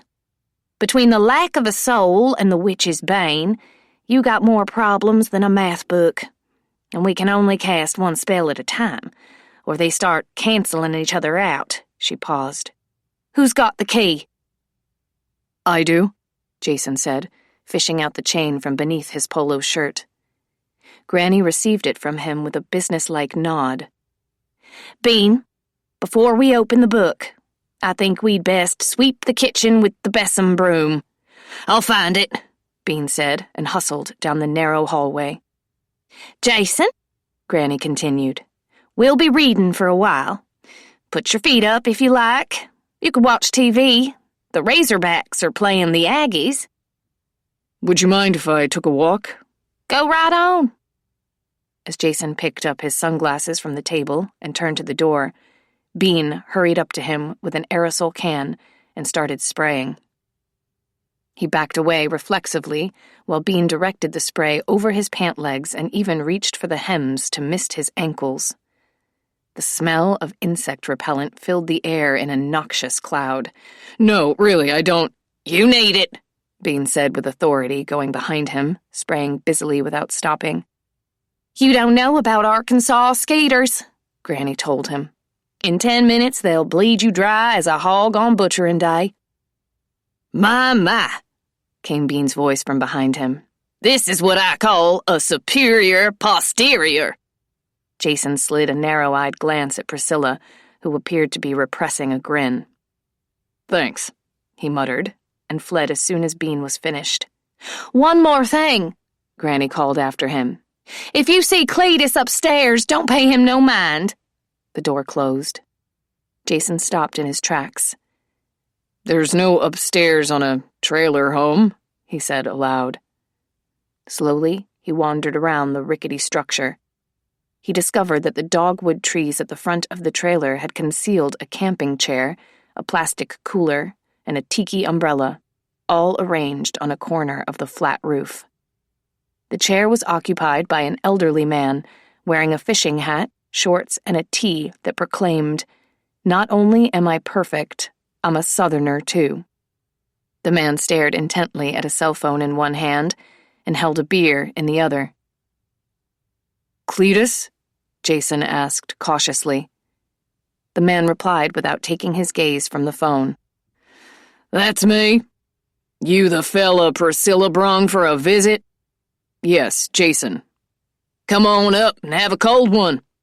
He pointed to a ladder braced against the trailer. Jason climbed up to the roof, which was covered in a thick blanket of rubber that reeked of new tire smell. He approached the old man, and they shook hands briefly. Cletus's eyes were hard blue chips beneath two silvery caterpillar brows. His skin was as brown and textured as a dried tobacco leaf. Most people of Cletus's advanced years wouldn't have been able to make the climb, but he was tough, weathered, with ropey arms and a wiry build. Reaching into the cooler, Cletus pulled out a dripping can of beer and handed it to him. Thanks. Jason sat on a patch of roof beneath the tiki umbrella. Guess you're here to get Granny and Bean to work a spell for you, Cletus said. That's the plan. Jason opened the can of beer and drank deeply. You're Priscilla's great-uncle? By marriage. My twin brother, Clive, was married to Bean a long time back. He died from a bee attack 6 weeks after their wedding. He was allergic to bees? Allergic to curses, more like. Clive knew the risk, marrying Bean. Everyone knows about the 5 Ash women. Black widows, all of them. They can't help it. You mate one and then you die. Why did Clive marry Bean, if he knew about it? Bean was a looker in those days, and Clive went crazy over her. Said he had to have her, curse or no curse. No one could talk sense into him, not even Bean. He was a goner the first time he laid eyes on her. I know the feeling, Jason said without humor. Finishing the beer, Cletus crumpled the can and tossed it off the roof. The curse follows all the 5 Ash females. I hope you're not sweet on Priscilla. No, sir. That's good. Keep it that way. You don't want to end up like Clive. Or Granny's husband, Bo, neither. How did he die? Struck by lightning on the Toadsuck ferry landing, back when there was still ferries. Cletus paused reflectively. A week before it happened, Bo told me that wherever he went, clocks stopped ticking. His watch froze. Hell, even the kitchen egg timer hourglass shattered when Bo got near it. He pulled up the stay tab on a new can of beer. Strange thing was, Clive told me he had the same problem right before his accident. Showed up on time to work every day of his life, but started punching in late, 'cause every clock in the house had stopped. A week later, Clive was gone. Jason stared at him alertly. They each died a week after the clocks stopped? His gaze lowered to his stainless steel watch. Relieved to find that it was still functioning, he let out a controlled sigh. Before he looked up, he heard Cletus say gently, "Boy, you're in a mess of trouble, ain't you?" After keeping company with Clive for about an hour, Jason climbed down and went back into the trailer. The 3 women concentrated intently on the trio decade. "How's it going?" Jason asked. "This book is unbelievable," Priscilla said. "There are spells for nearly everything you could imagine." "Did you find anything to counteract the witch's bane?" Priscilla shook her head. "Nothing specific, which makes no sense, because through all the generations of natural-born witches, someone must have tried to fix this problem. Why didn't any of them write something down?" "Bean and me tried to save our husbands," Granny said. "When it didn't work, I figured our magic was too weak, since we never got educated in spell casting. But I thought a book like this would have the answer." Jason focused on Priscilla. "What about pitching the bunker shot?" "We found a longevity spell," she said. "A powerful one, from the looks of it." He kept his expression neutral. "Any drawbacks to a longevity spell?" "None that we could think of. Everyone wants to live longer, don't they?" She frowned. "But you're asking the wrong person. None of us have been trained at this level of magic. Basically, you're asking someone who only makes hamburger helper to whip up an entree from mastering the art of French cooking." Jason hadn't forgotten Justine's warning about the longevity spell, that someday he could end up begging for death. At this moment, however, longevity was the answer to everything. It would allow him to be with Justine, and it was his best chance at being spared from the witch's bane. "There's another spell we want to add to it," Priscilla said. His brows lifted. "I thought the rule was only one spell per person." "The second one isn't for you. It's for Justine." Jason was silent, listening closely. "We want to bind a gesh to her," Priscilla said quietly. "As close to the original as possible. It wouldn't be quite as good, but we think with the three of us—" "No." "She'd be better off, and so would you." "Not open for discussion." "You'd have what you wanted at the beginning," Priscilla persisted, turning red. "You'd have more time to live, and you'd be safe from Justine." "If the fate of the whole earth hung in the balance, I wouldn't have a gesh bound to Justine again." "You're still young," Bean said. "You could find someone else." He shook his head. "It's Justine or nothing." Priscilla glared at him. "You're acting as crazy as a sprayed roach. You haven't known her long enough to make that choice." Jason met her gaze without blinking. "Of course I have. Someday, your life will change in 1 second flat. Something you never could have expected will hit you like a 2x4, and there won't be enough time to figure out how or why it happened. You'll just have to go with it." "No, I'll remind myself that some things are over before they start," Priscilla said. Jason glanced at Granny's and Bean's sober faces. "Give me your best shot at the longevity spell, and I'll double the price we agreed on. But leave Justine out of it." "I don't think," Granny said. "Triple," Jason told her. Granny and Bean looked at each other. "Let's get her done," Granny said briskly. "Priscilla, you're in charge of casting the circle. Bean, we'll need the chalice and altar cloth." Bean went to the windowsill to retrieve a thick-walled mug printed with the Budweiser logo. "That's a chalice?" Jason asked blankly. "Sure is. We've done some of our best magic with it." Reaching into a drawer, Bean pulled out a dish towel and spread it on the counter. After glancing at the cloth, which was printed with a silhouette of Elvis playing a guitar, Jason gave Priscilla a look askance. "It doesn't matter what the altar cloth looks like," she told him in an undertone, while the two elderly women busied themselves with preparations. "Let them do it their way. They know what works best for them." After a brief pause, she added, "And don't throw a fit if they mention Dionne Warwick a couple of times during the spell casting. It makes Bean happy, and the spirits won't mind it a bit."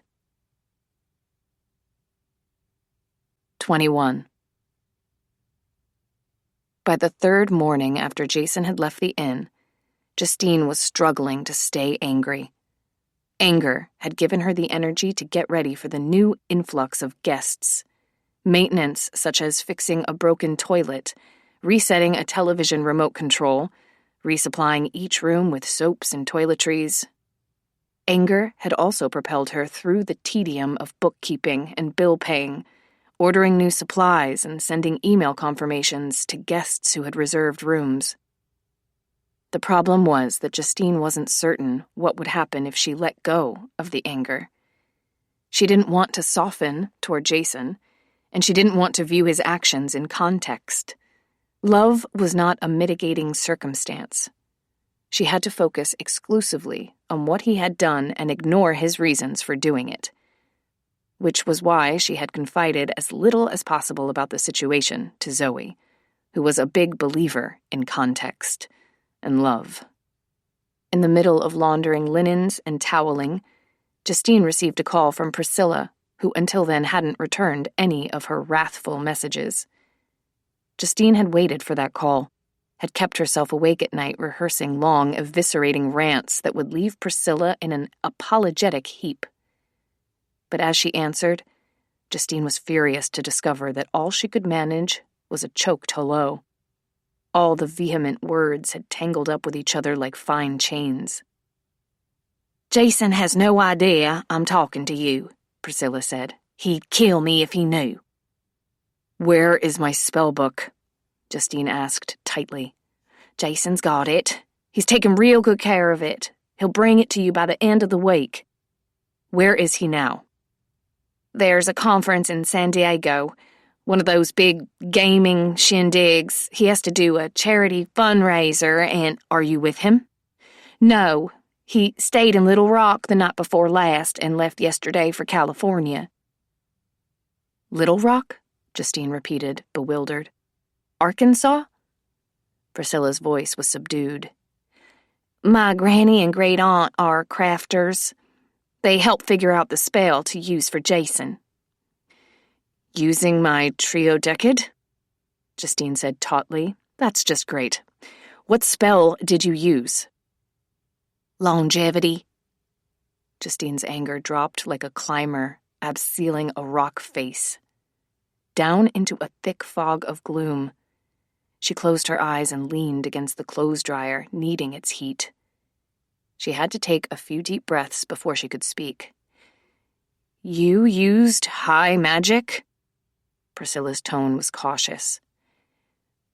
Granny said she thought it took. So there's nothing to worry about. You'll have your book back, and then...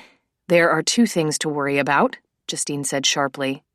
One is if you cast the spell wrong. The other is if you cast it right. I don't understand. Let me put it this way. Just because you can do something doesn't mean you should. There's no way of knowing exactly what you've set in motion. We'll only find out when it's too late. And if you've done it right, Jason's going to suffer for it later. Supernatural longevity is a curse, Priscilla. You wouldn't wish it on your worst enemy. There's no guarantee against illness or dementia or any of the terrible things that can happen to a human body. The only guarantee is that you'll live and live and live until you would do anything to end your misery. Her throat clenched. I've already told this to Jason, the stubborn idiot. He did this because he loves you, Priscilla burst out. Give me a break. He was going to do it anyway for his own selfish reasons. He loves you, Priscilla repeated. Why do you think that? Justine asked sarcastically. Because he said so? Because it's the truth. Everyone knows you'll be the death of him. The longevity spell won't hold out against the witch's bane. But Jason doesn't give a damn. All he wants is to buy more time with you. Priscilla let out a frustrated breath. My daddy died young, same as yours. People warned him never to marry my mama. They told him to run like hell so that curse could never touch him. I always wondered why he didn't listen. I couldn't figure out how a man could be so in love that he'd rather die than live without it. Well, now I'm seeing it firsthand. There's no way to save Jason. He's found something he wants even more than a soul, and that's you. If you won't have him, he'll wait. He'll spend the rest of his life waiting, Justine snapped. I told him that. And what did he say? Then waiting is how I'll love her. Justine was silent, her hand curling into a fist against the warm metal surface of the dryer.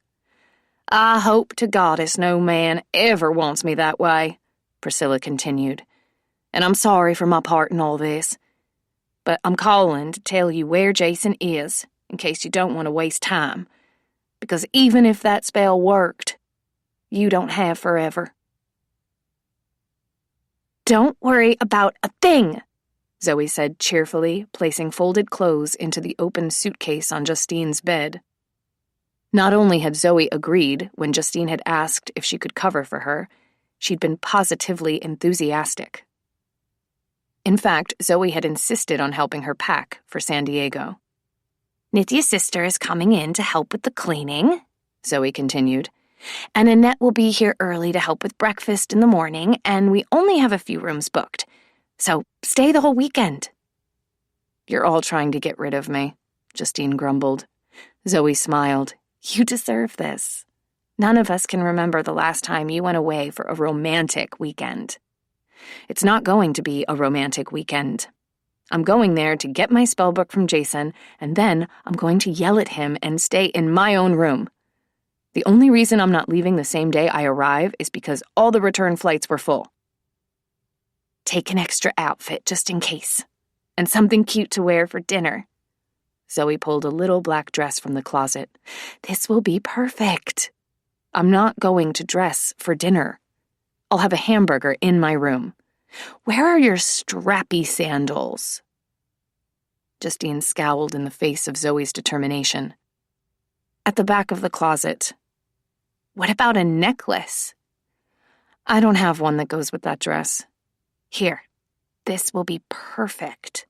Zoe took the antique crystal brooch pinned to her retro-styled sweater and fastened it to the lowest point of the dress's neckline.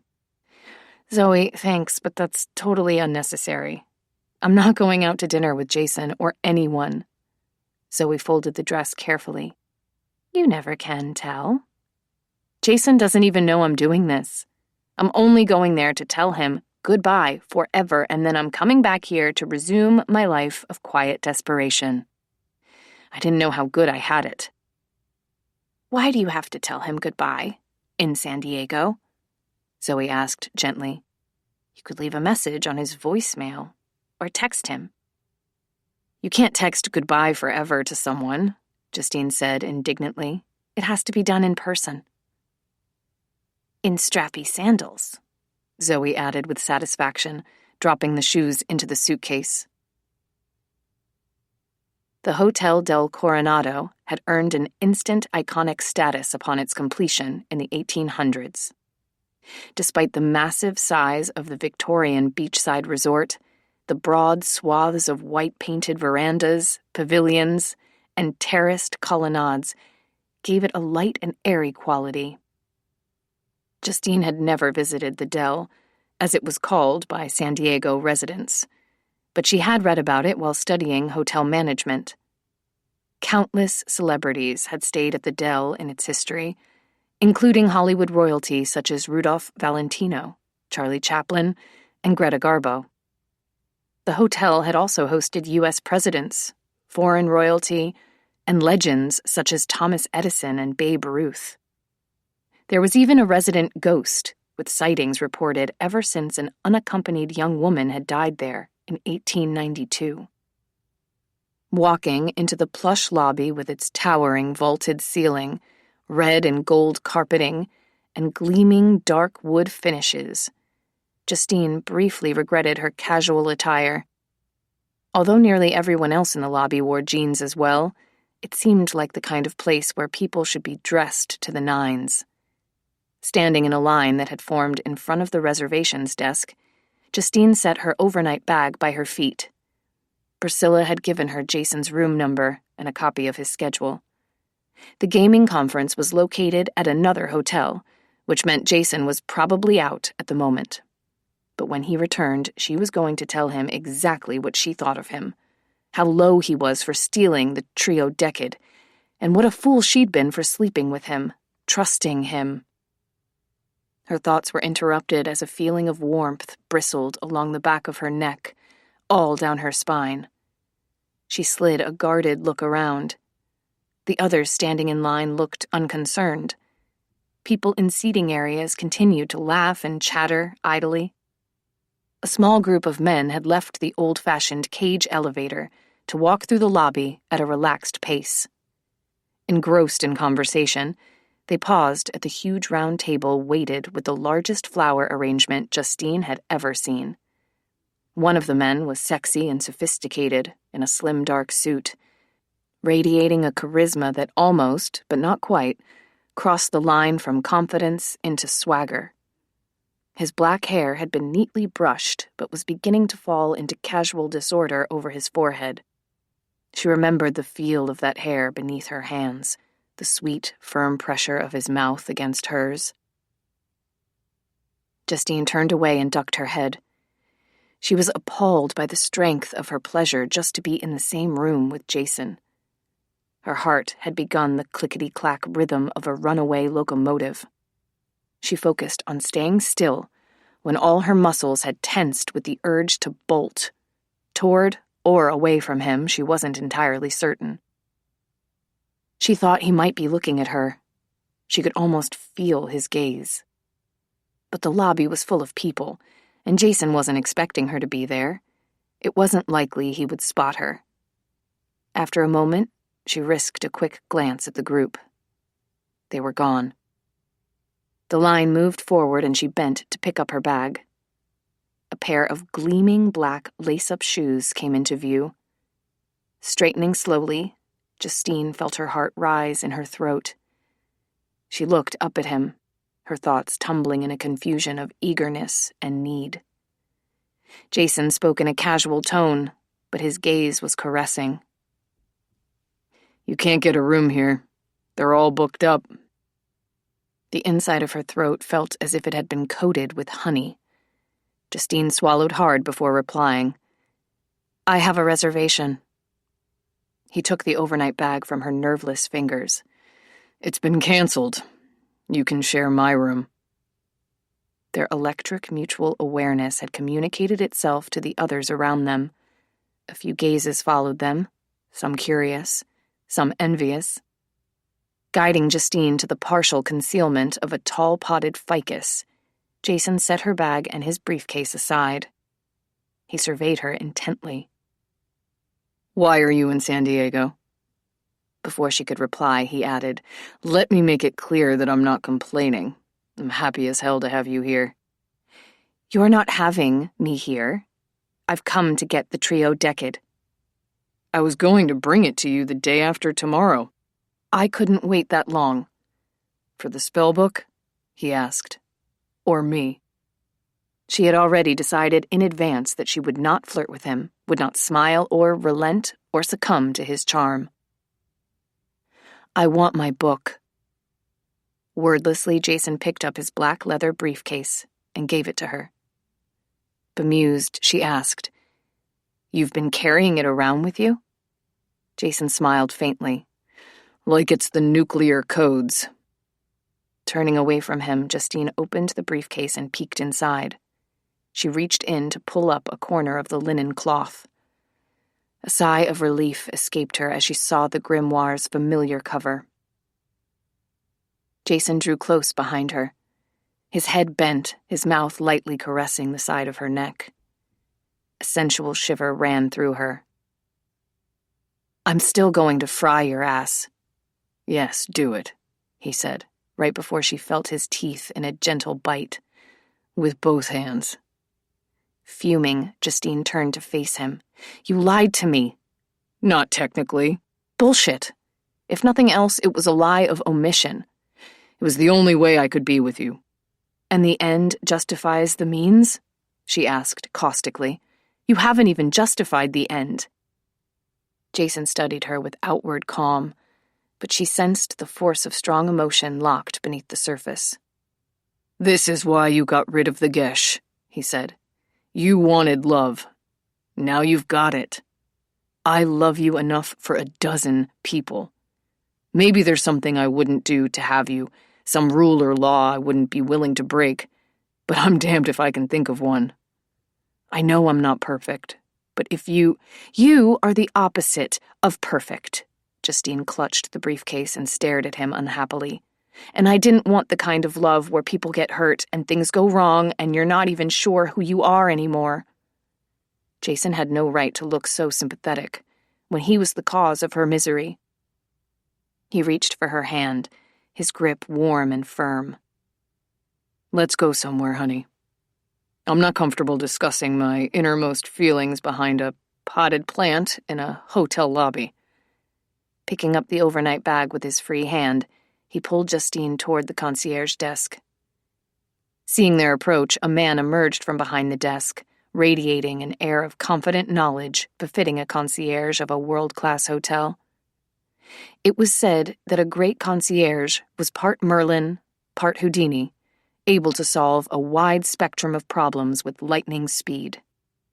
The issue could be anything from replacing a lost toothbrush to chartering a private jet. There was only one word that a well-trained concierge would seldom, if ever, say to a hotel guest. The word no. Good afternoon, Mr. Black. Is there something I can help you with? Yes, thank you. As it turns out, I need a different room. Of course. May I ask if there is a problem with your current room? No, it's fine. But I need something a little more spacious. I'd like to change to one of the beach cottages. We don't need a beach cottage, Justine said hastily. Jason ignored her. One with as much privacy as possible, he said. If I'm not mistaken, there is an available suite at the end next to the sapphire pool, quite private. It's a one-bedroom king with its own patio, fire pit, hot tub, and gated access to the beach. That sounds expensive, Justine began. We'll take it, Jason said, giving him Justine's overnight bag. Would you have this brought to the cottage and move my stuff there as well? Give us half an hour to 45 minutes, the concierge said, and we'll make up some new room keys and have you all settled in. Would you care to sit at an outside terrace while you wait? Perhaps I could send out some wine and refreshments? Jason looked down at Justine. How does that sound? Oh, are you asking me something? Her tone was pure saccharine. You want my opinion? My preference? The concierge's expression was politely blank as Jason turned to him. I think we'll go for a stroll on the boardwalk, Jason said. Just give me a ring when the cottage is ready. Oh, and please cancel my friend's room reservation. She'll be staying with me. Yes, sir. The concierge smiled and looked at Justine expectantly. May I ask for the name on the reservation? Justine Hoffman, she muttered. Miss Hoffman, welcome to the Dell. We'll do everything possible to make certain you have an enjoyable stay. Justine accompanied Jason through the lobby of the main Victorian building. As they neared the entrance of the garden patio courtyard, a bellman, dressed in a uniform complete with a red vest and a black bowler hat, recognized Jason. Mr. Black, need the car brought around? Not at the moment, thanks. Have a good one, sir. As they continued through the lobby, Justine frowned at Jason. I am not impressed by the way people suck up to you. Yes, you are. Even I'm impressed by it. Here, let me carry the briefcase. I'm just staying for one night, she said, handing it over. I'm leaving tomorrow morning. Stay the whole weekend, he coaxed. Sorry, I can't. You still haven't forgiven me for borrowing the spell book, he said, rather than asked. You took the most treasured possession I own without asking. I had a heart attack when I saw it was missing. You took 10 years off my life. Tell me how I can make it up to you. There's nothing you can do. I'll hire a skywriter to write an apology over all of San Diego. I'll take you to the Taj Mahal.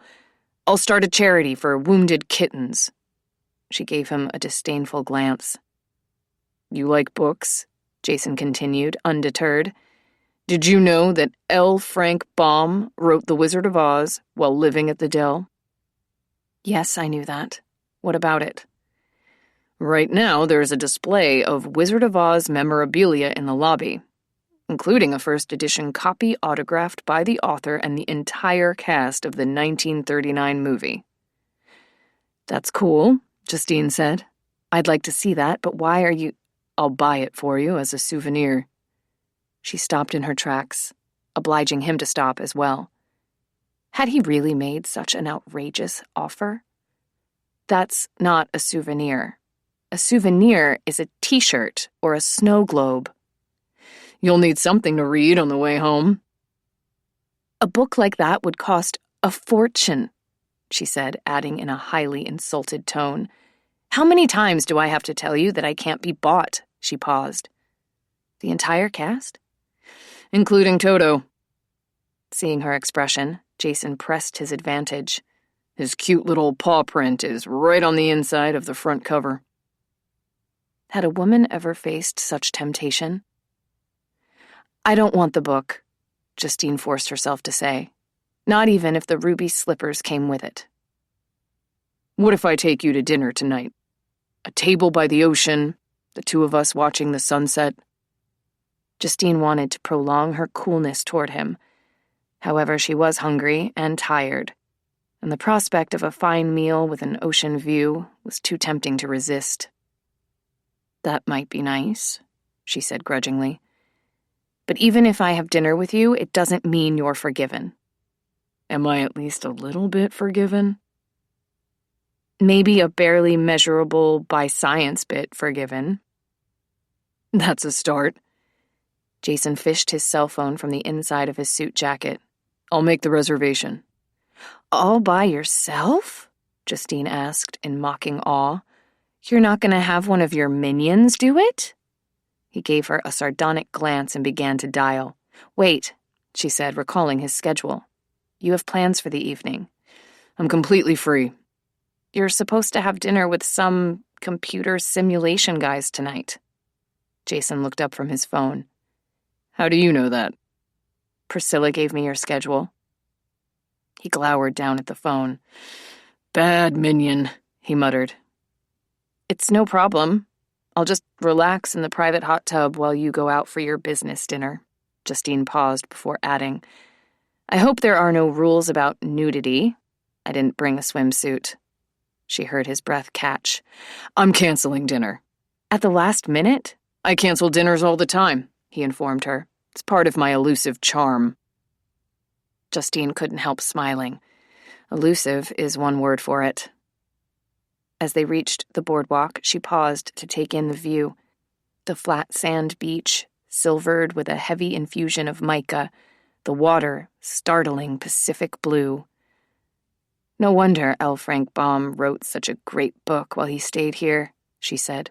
It's a magical view, isn't it? Yes, but Jason was looking at her. Did you ever read The Wizard of Oz? When I was little. Did you? No, but I saw the movie at least a half-dozen times. Gently, he smoothed back her hair as a breeze toyed with the loose locks. Incidentally, I always rooted for the witch. The beach cottage was sophisticated and luxuriously appointed with hardwood floors, an abundance of glass windows, and deep, comfortable furniture. A color palette of creams and neutrals gave it a fresh, open feeling, with the blues of the sky and ocean visible from every room. There was a gourmet kitchen, a dining room, and a main living area with a fireplace surmounted by a flat-panel TV. The king-size bed in the bedroom was covered with heavy, slick linens. A huge marble tub dominated the adjoining bathroom, which also featured a separate glass shower. After investigating every room of the elegant villa, Justine went back to the main area.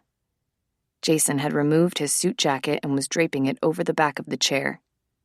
She had caught him in an unguarded moment. He was tired, she saw, his handsomeness a bit lived in, worn around the edges. Somehow that made him even sexier, more human, a man with flaws and needs. You wanted love, he had told her in the lobby. Now you've got it. No matter how angry or hurt she was, Justine knew it was the truth. And the echo of Priscilla's words were still with her. Even if that spell worked, you don't have forever. Could she afford to waste a moment of love? Could anyone? Jason looked up as she approached him. The self-possessed mask was instantly resumed. Do you like the cottage? He asked. Because if you don't, he broke off, his only reaction a quick double blink as Justine deliberately stripped off her t-shirt and tossed it to the sofa.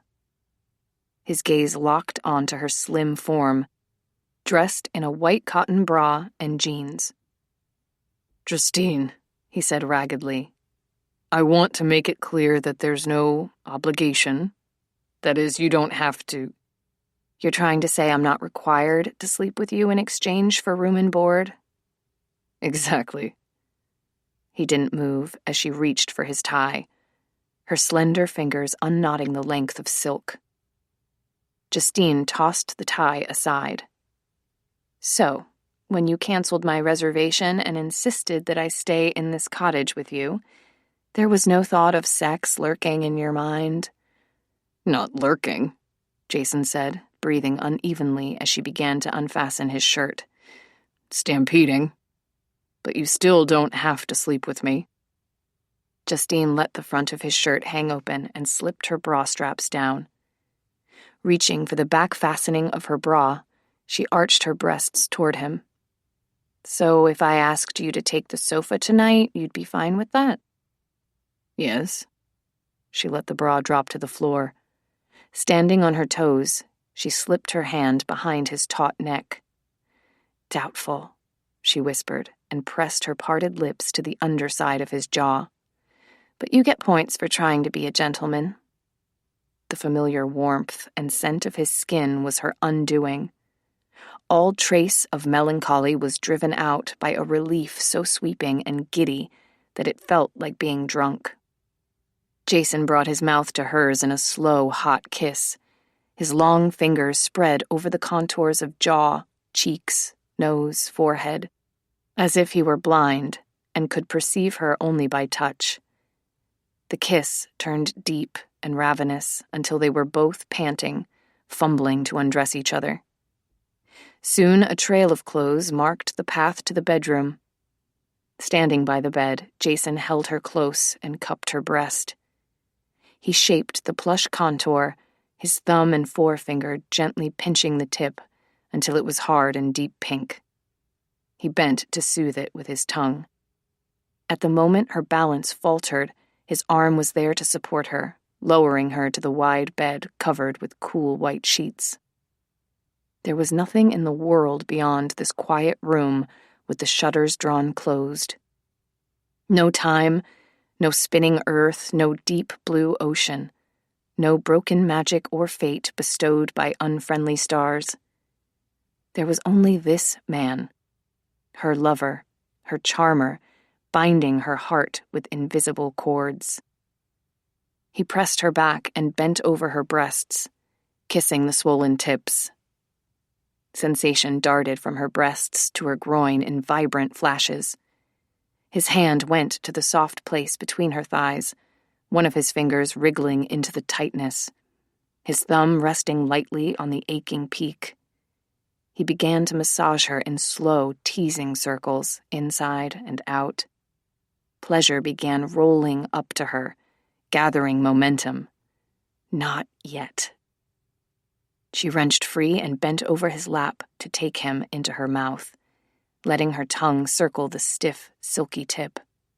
The taste of him was intensely arousing, a hint of saline freshness like the ocean. Jason went still. His eyes closed and his hands clenched into fists as if he were being tortured.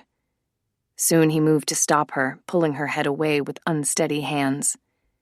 He pushed Justine to her forearms and knees, his palms sliding along the taut lines of her body. As he moved behind her, the hard, hair-roughened texture of his legs intruded between hers, spreading them wide.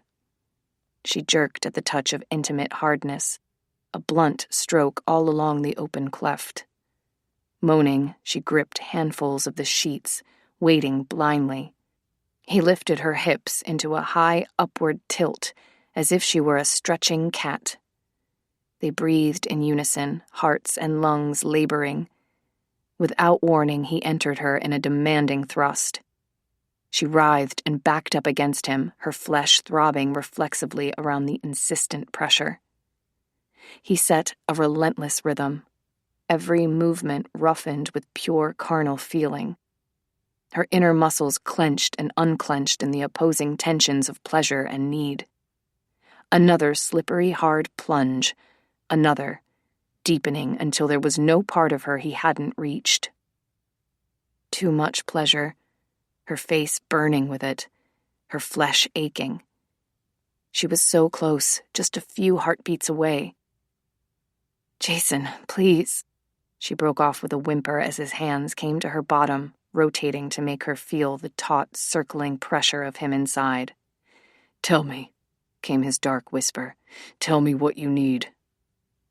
She found herself gasping out words that had spilled from a heart cracked wide open. "Love me. I need you to love me." She felt his response, a deep shiver, a hot jolt inside her. He answered with a rasping word.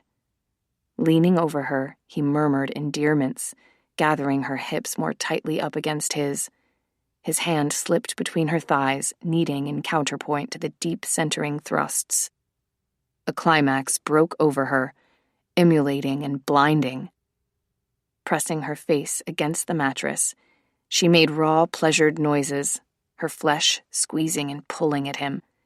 He drove deep and held, not moving, not even breathing for a moment as the release pumped through him. A shudder, a growl as he luxuriated in the hot clasp of her body. As they lay together afterward, groggy and spent, Justine realized what he had said to her in that ultimate moment. Always. 22. Since neither of them was inclined to leave the bed, Jason canceled their dinner reservations. He paused to stare at the long lines of Justine's body. She was stretched out on her stomach, the sheet gathered up to her slender hips. Your skin is so beautiful, like white violets. He ran his fingertips along her spine, marveling at the perfect paleness of her back. She blushed easily, the fever color lingering. He found a delicate rosy shadow on her shoulder and another on the side of her breast. After I've made love to you, he said, these sweet little pink patches appear everywhere, especially on your— Don't embarrass me, she protested, burying her face in the pillow. Jason bent to kiss every patch he could find and continued to stroke her with proprietary hands. Making love, he mused aloud. I've never called it that before. Too old-fashioned. But with you, the other words for it don't sound right.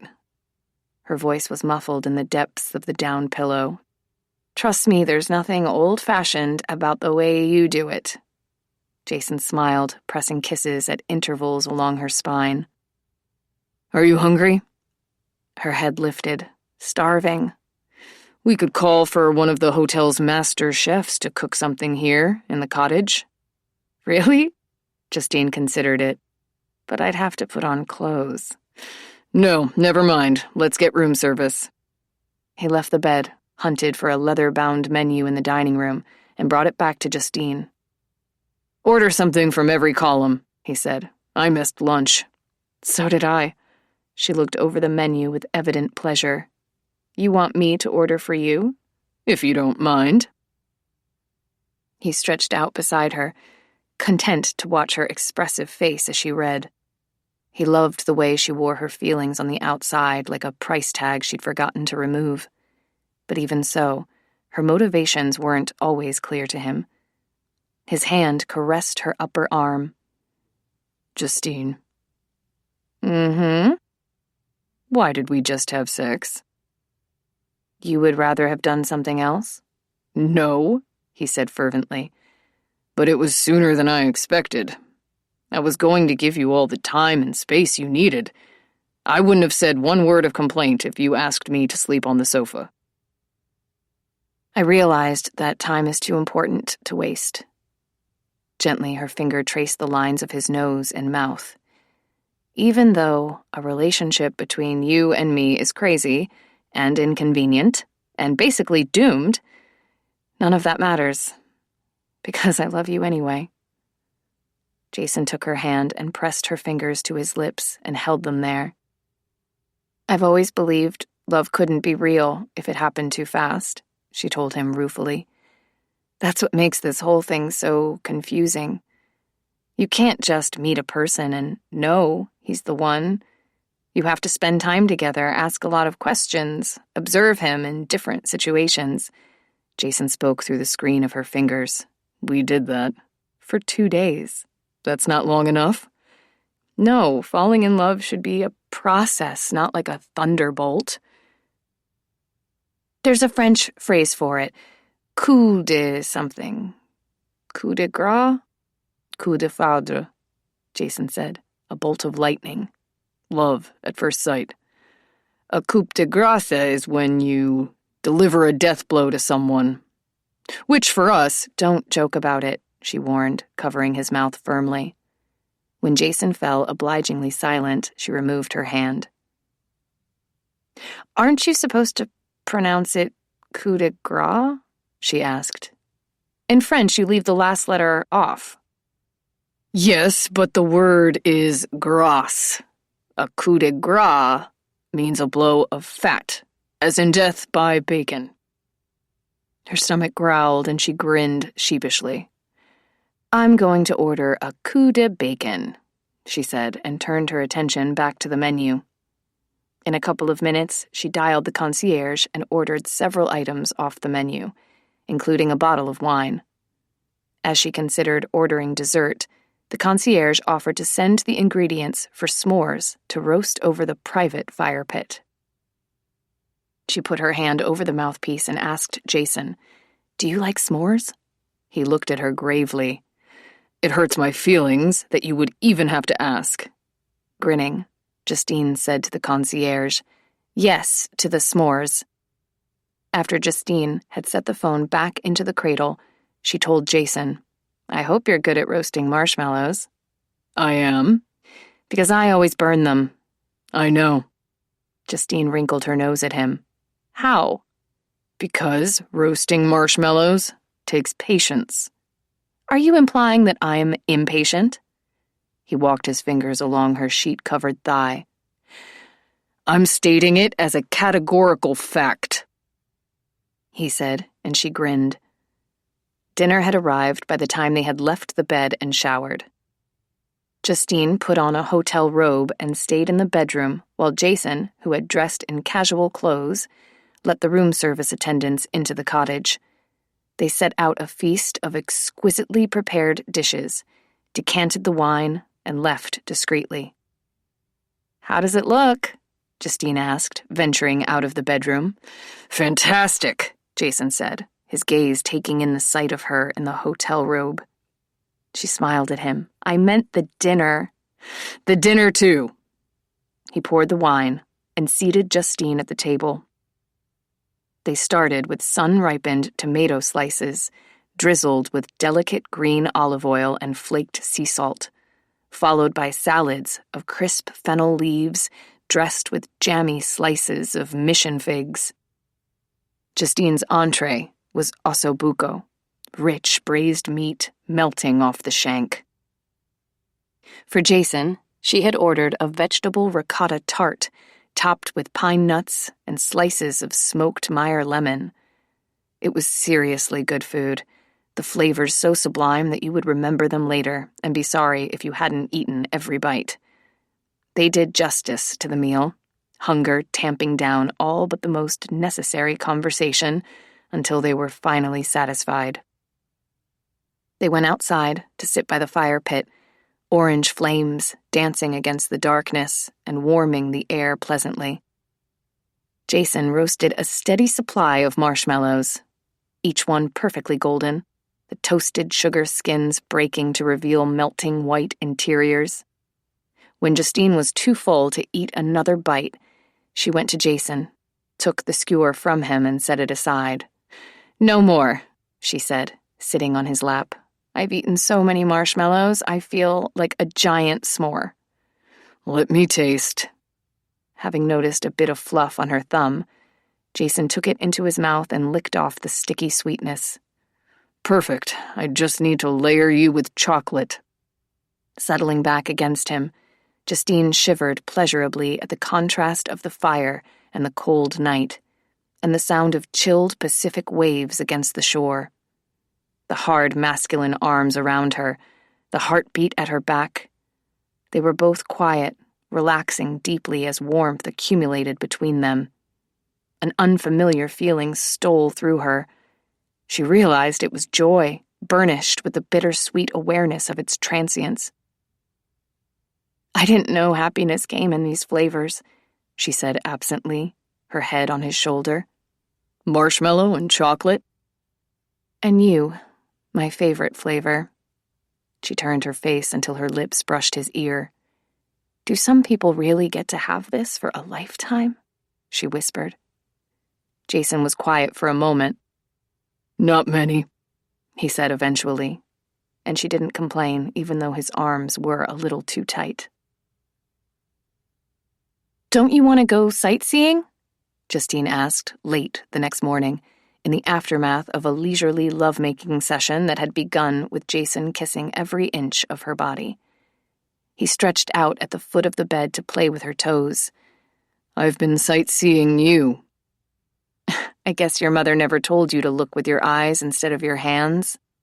One of her sensitive feet jerked as he pressed a kiss to the arch. "No tickling! I'm declaring my feet off limits." Jason caught her ankle in his hand, keeping her still. "You can't. I've just discovered a latent fetish." "You have enough fetishes. You don't need a new one." "But look at these feet." He stroked the glossy surface of her big toenail, which was painted violet-purple cream and adorned with a tiny pink bow decal. He bent his head, and Justine squeaked as she felt his tongue flicker into the space between her toes. "Stop it!" she protested, yanking uselessly at her captured foot. "I'm not putting up with you and your foot-related perversions." "Podophilia." Another wet little flick made her squirm and giggle. "What?" "The word for the love of feet." "You," she said severely, "play too much Scrabble." "Insomniac," he reminded her. They went for a long walk on the beach, their feet sinking into sand as soft as talcum powder. Closer to the edge of the water, the flat terrain turned moist and biting cold. The tide had gone out fast, stranding a small constellation of spiny sand starfish. Spying the bleached white circle of a sand dollar, Justine picked it up and brushed away the sediment to examine the star shape of pinholes. Jason had stopped a few yards away to look out at Glorietta Bay. Navy ships, tourist boats, and merchant vessels passed slowly beneath the arc of the 2-mile-long steel girder bridge that linked San Diego and Coronado. Approaching him from behind, Justine slipped her arms around his lean waist and opened her hand to show him her find. "What's the plan for the rest of the day?" she asked, against the back of his shirt. Taking the sand dollar, Jason turned to face her. His eyes were concealed behind sunglasses, but his mouth held a relaxed curve. "The plan is to do whatever you want." "Let's get sandwiches at one of those boardwalk shops and go back to the cottage to take a nap.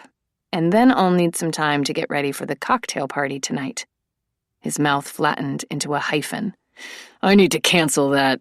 "According to the schedule Priscilla gave me, you're listed on the invitation as one of the hosts. And it's for a cancer charity, so there's no way you can cancel."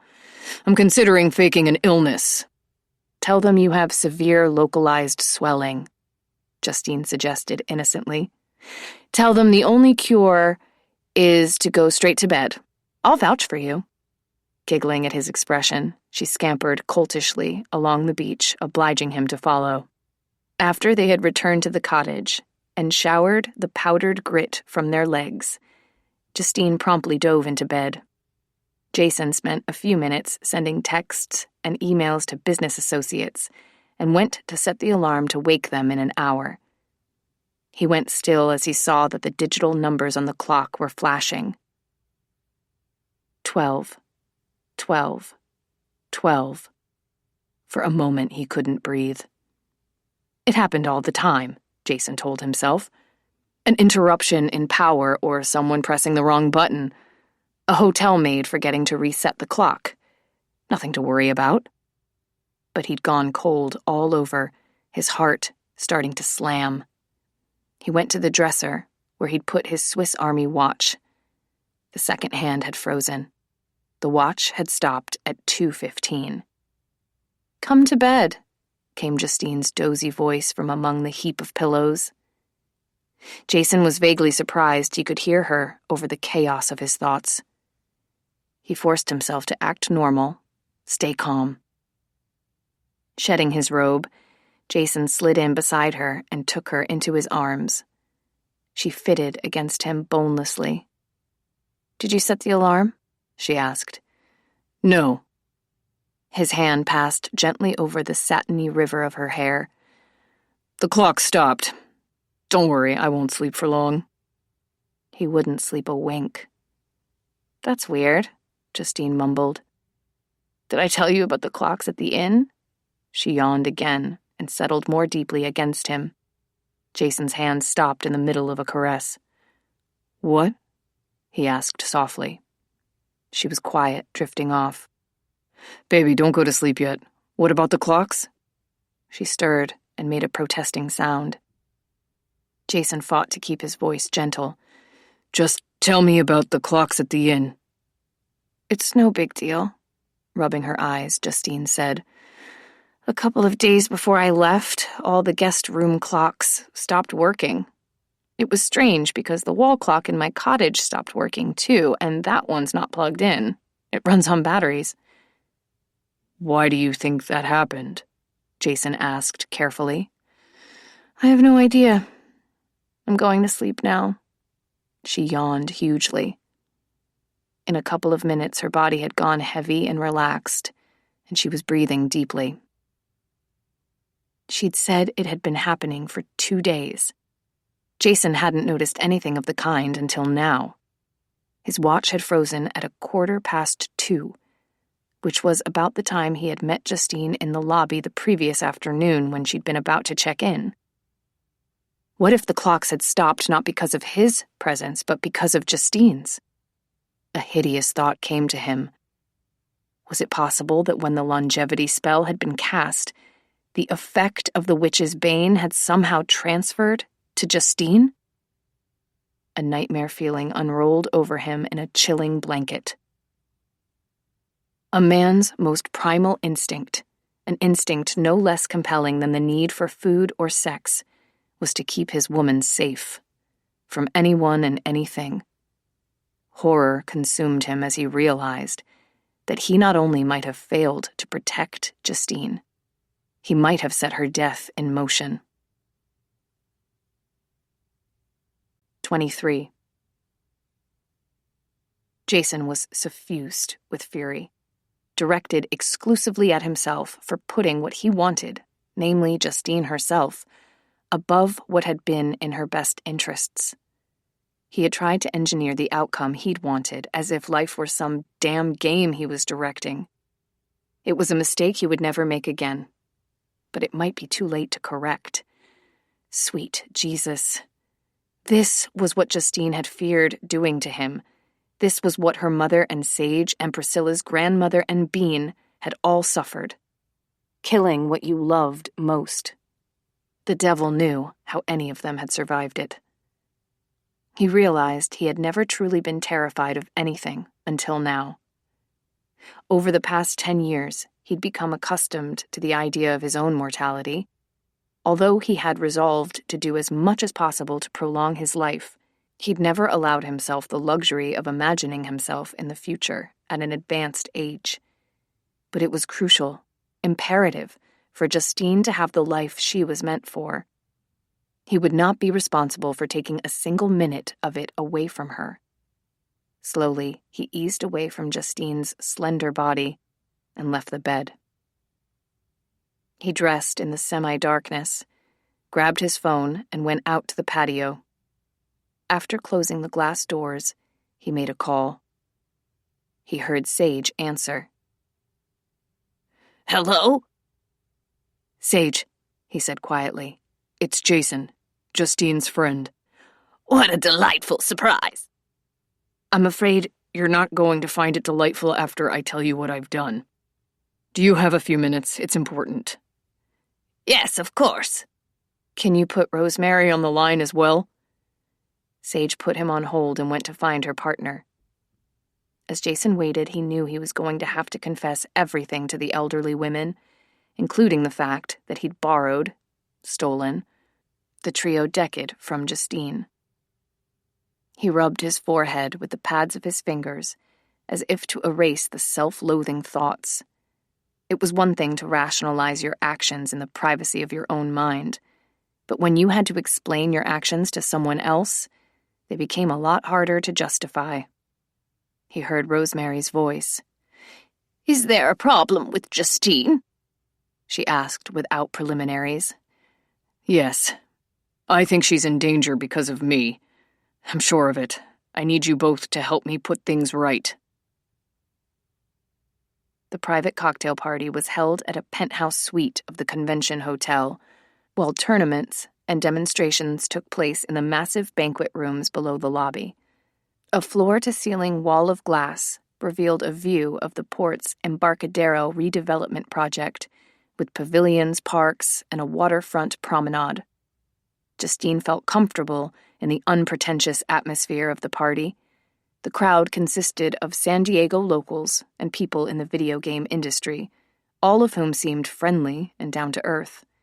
Some were dressed in designer fashions, some in t-shirts and khakis.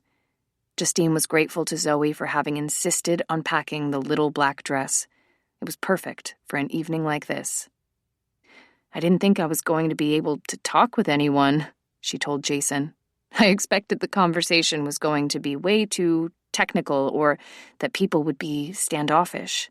But so far, they've all been incredibly nice.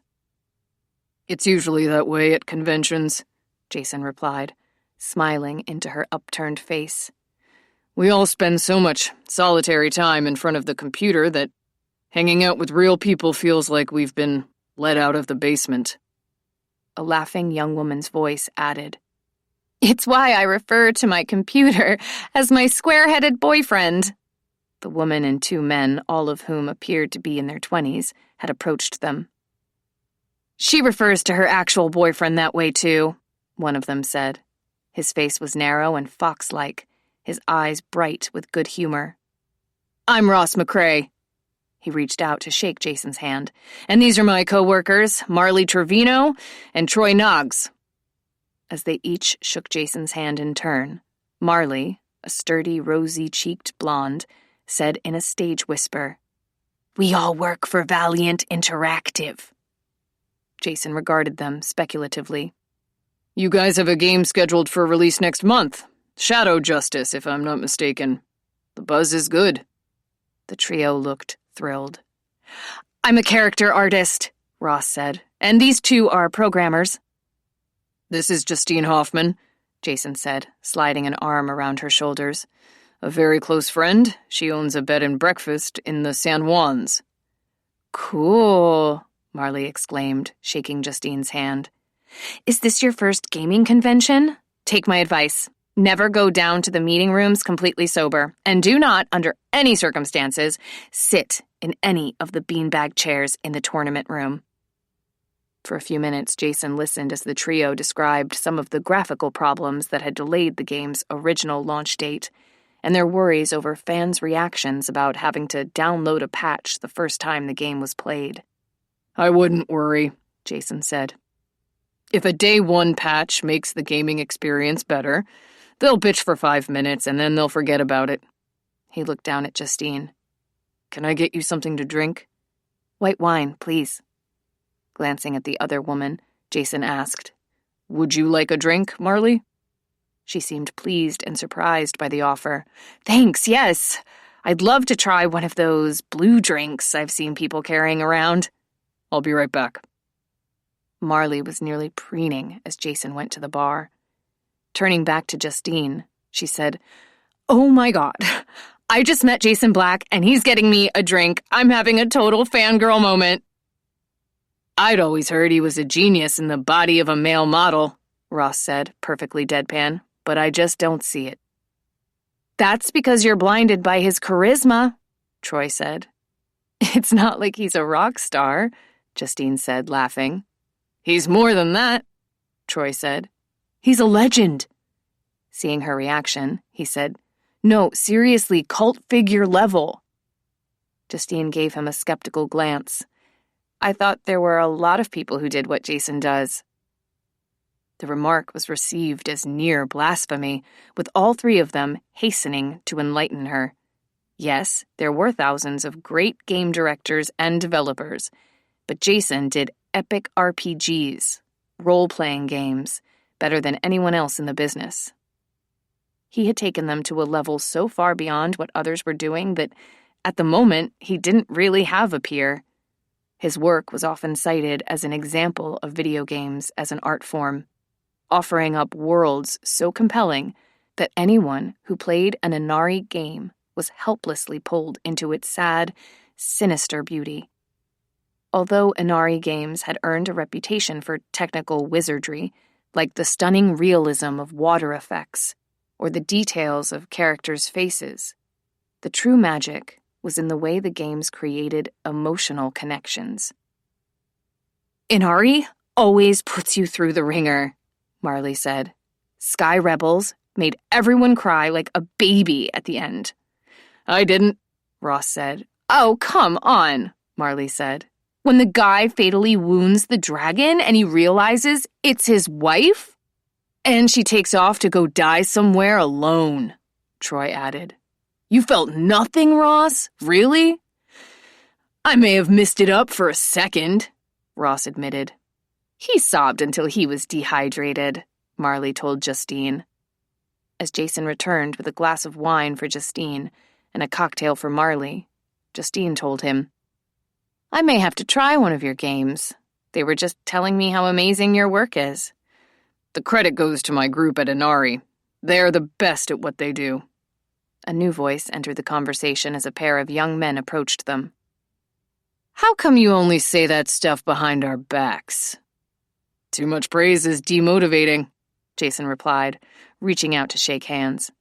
He introduced them as Inari game designers who had been part of a panel discussion earlier in the day. Grinning, they proceeded to inform him that so far, a demotivating level of praise was not something they or anyone else at Inari had experienced. Noticing that one of the other hosts was gesturing for him to come to the other side of the room, Jason slid his hand beneath Justine's elbow. The mayor and the port commissioner just arrived, he said in an undertone. Would you go with me to meet them? She smiled at him. Of course. Jason spoke to the group around them. If you'll excuse us, Justine and I have to go mingle. You're not going to spend the entire evening with us? Troy asked, looking mildly perplexed. Jason grinned. It was nice meeting you. Good luck on the launch next month. But just as he began to turn away with Justine, Marley asked bashfully, One quick thing. Jason, is there any way I could get a picture with you? I've got my camera phone right here, and it would only take a second. Jason looked apologetic. Sorry, but I avoid having my picture taken like the plague. Marley covered up her disappointment with a smile. I figured as much. Thought I'd give it a shot anyway. One of the Inari designers said slyly, We have a theory about Jason's camera phobia. He secretly fears it's going to steal his soul. Jason glanced at Justine, a flicker of private amusement in his eyes. One more thing, Marley said. After the cocktail party, a bunch of us are going to one of the events downstairs. Feel free to come with us if you'd like. Which event? Justine asked. The Miss Klingon beauty pageant. I used to watch Star Trek, Justine exclaimed, pleased to encounter a subject she actually knew something about. It's a great pageant, Ross said. During the talent portion, last year's winner did baton twirling with a Klingon pain stick. But what really put her over the top was the evening gown competition, when she threatened the entire audience with blunt force trauma. That sounds fun, Justine said, laughing. She glanced at Jason. Should we go see it? I would rather be beaten with the pain stick. We could stand at the back of the room, she wheedled. No one will see you. I'm more worried about what I'll see, Jason said. But as he looked at Justine, he smiled ruefully and murmured, How can I say no to you? After the cocktail party, they took an elevator to the banquet and conference rooms. The doors slid open to reveal a festival-like chaos in which it seemed that anything and everything was allowed. Nearly everyone was dressed in costume. Romulans, robots, stormtroopers, warriors from Mortal Kombat and Assassin's Creed, even a pack of dogs dressed as the canine corps of Starfleet. Keeping Justine's hand firmly in his, Jason pulled her through the packed crowd. The noise approximated the decibel level of an airplane runway. One of the common areas was especially tumultuous. It appeared that someone, in a Jabba the Hutt costume, had gotten stuck in the men's room doorway, and bystanders were trying to pull him out. Someone solved the dilemma by poking holes in the Jabba costume with a curved saber. The crowd was highly entertained by the flatulent deflation. When the costume had shrunk sufficiently, volunteers worked together to pull the man out of acres of latex and fabric. They all cheered as he was finally freed. "Let's all hug!" one of the rescuers exclaimed to the others. "Can we hug?" Giggling at the shenanigans, Justine glanced up at Jason. "This is fun." "It's insane." "Yes, I feel almost normal by contrast." Jason put his arms around her, holding her protectively in the jostling crowd. It felt as if they were a still, small island in a turbulent sea. "You know," he told her, "there are better things to aspire to than being normal." "Like what?" Bending his head, he murmured near her ear. "Being exactly who you are." "That's too easy." He laughed quietly and amended. "Being exactly who you are and loving it." "That's too hard." She reached up and curved her hand against the lean side of his face, the hard edge of his jaw.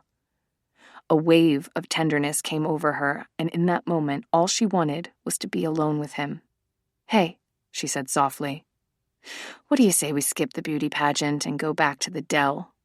"Are you sure? The ballroom is right over there." "I'm sure. My feet are starting to hurt, and it's too noisy down here. Besides, if you've seen one Klingon interpretive dance, you've seen them all." Justine awakened the next morning, suffused with the kind of contentment that could only have come from 2 days of great food, sex, and sleep. Unfortunately, Jason didn't share her mood. He was preoccupied, brooding over something he apparently had no intention of discussing. Last night in bed, she had been aware of him lying awake beside her, even though he'd been completely still. "Would a nightcap help?" she had asked in the darkness. "I'm sure there's some vodka in the minibar." "No, I'm okay." "If you want to read or watch TV, whatever you usually do on sleepless nights, that's fine with me." Jason had refused. After a couple of minutes of taut silence, Justine had said, "I can feel you worrying. Can you just give me a hint? If there's anything I've said or done—" "No, it's nothing like that." He had turned to his side to face her, his hand settling on the curve of her hip. "A work-related issue. Too technical to explain. I can handle it." She moved closer to him, rising to her knees. "Do you need a distraction?" "Maybe." His breath quickened as he felt the cool streamers of her hair trail over his skin. "Got any ideas?" "Just one." She pressed him to his back and moved over him, prowling along his body. He lay beneath her, going taut in every muscle. Her mouth touched him here and there, as if she were adorning him with kisses.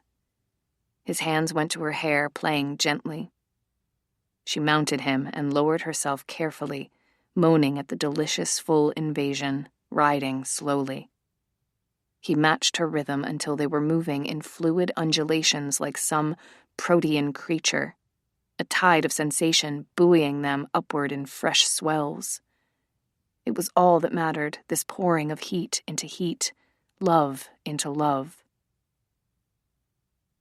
"Despite my best efforts," Justine said the next morning as they drank coffee in the kitchen, "you're still preoccupied." Jason was scowling down at his cell phone, his fingers tapping swiftly at the touchscreen. "My phone keeps automatically switching time zones and dates. I've tried to reset it manually, but the fix only lasts a few seconds. I'm about to put it in the microwave and kill it." Justine reached for her handbag on the counter and pulled out her phone.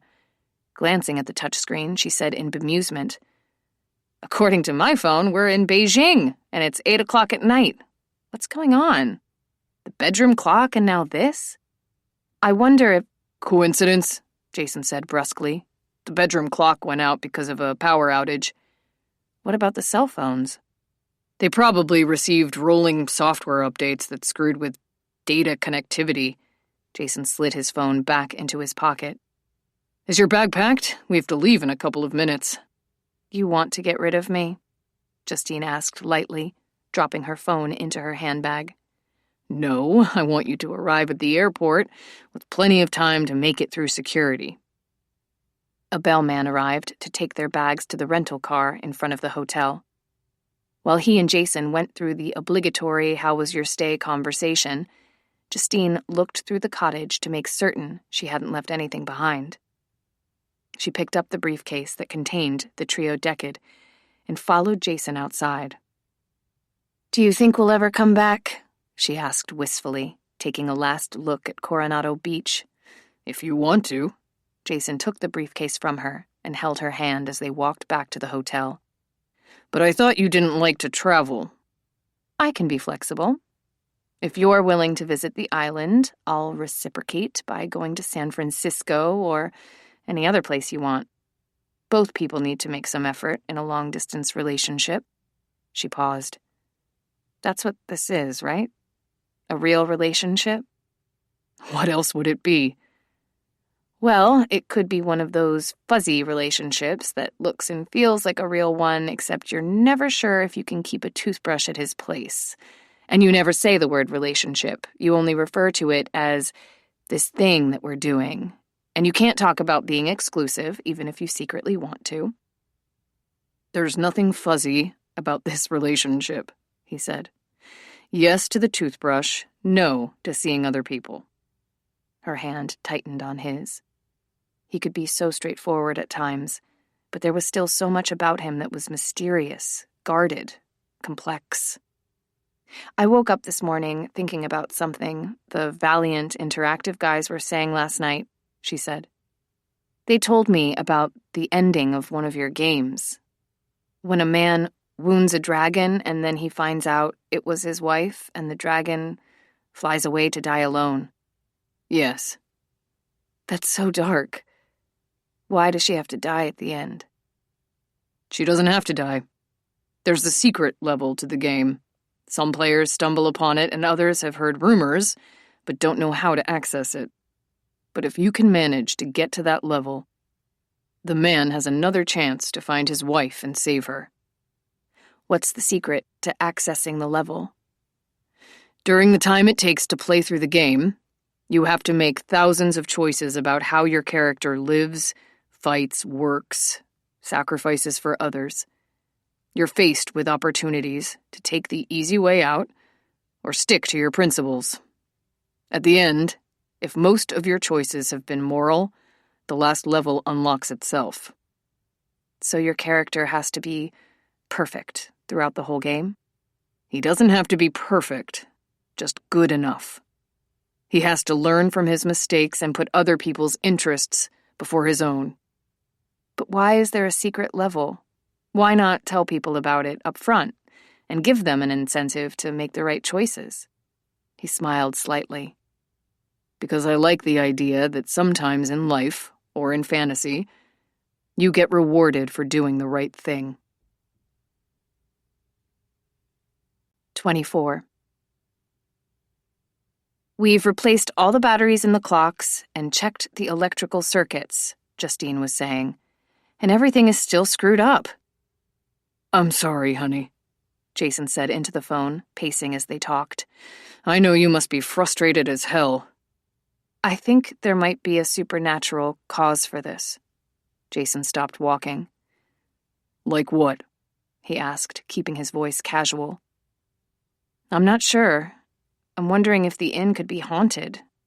It's a historic building. Maybe we're harboring a clock-hating ghost or something.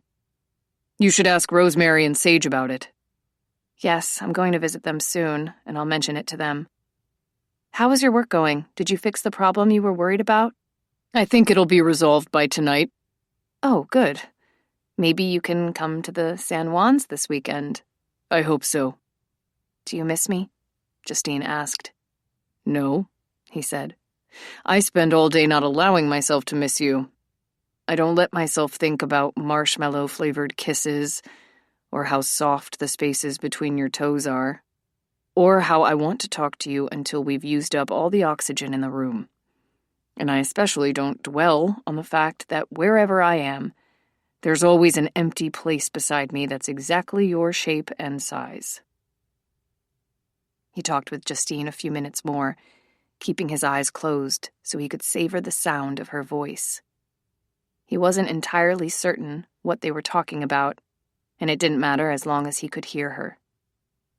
What could you say to the woman you loved, the last time you might ever talk to her? You're everything to me. You've given me the best days of my life. One of the more ignominious features of love was that you could only express it with cliches. It made you sound like a fraud at a time when you were blazing with sincerity.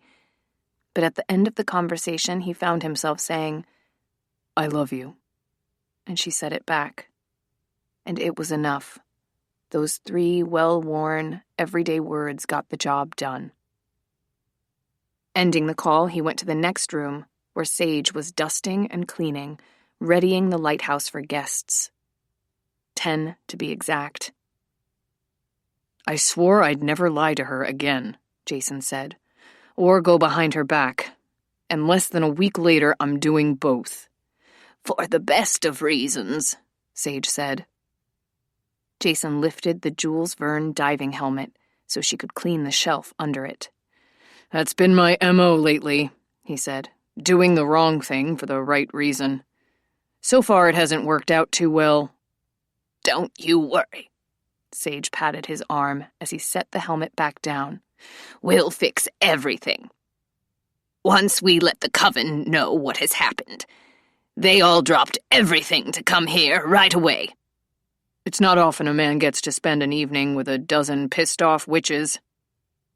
We prefer to be called crafters, or coveners, and while some in the Coven are less forgiving than others, everyone agrees that you should be praised for taking responsibility. Most men would have run away.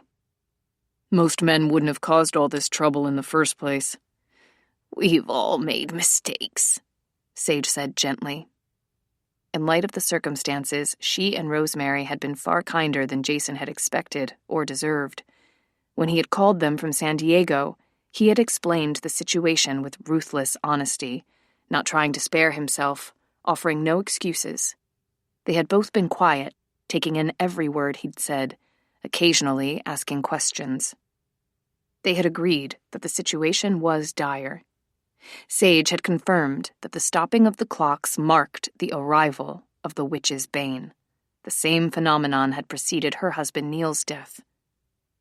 Something would have to be done right away, or the consequences would be deadly for Justine.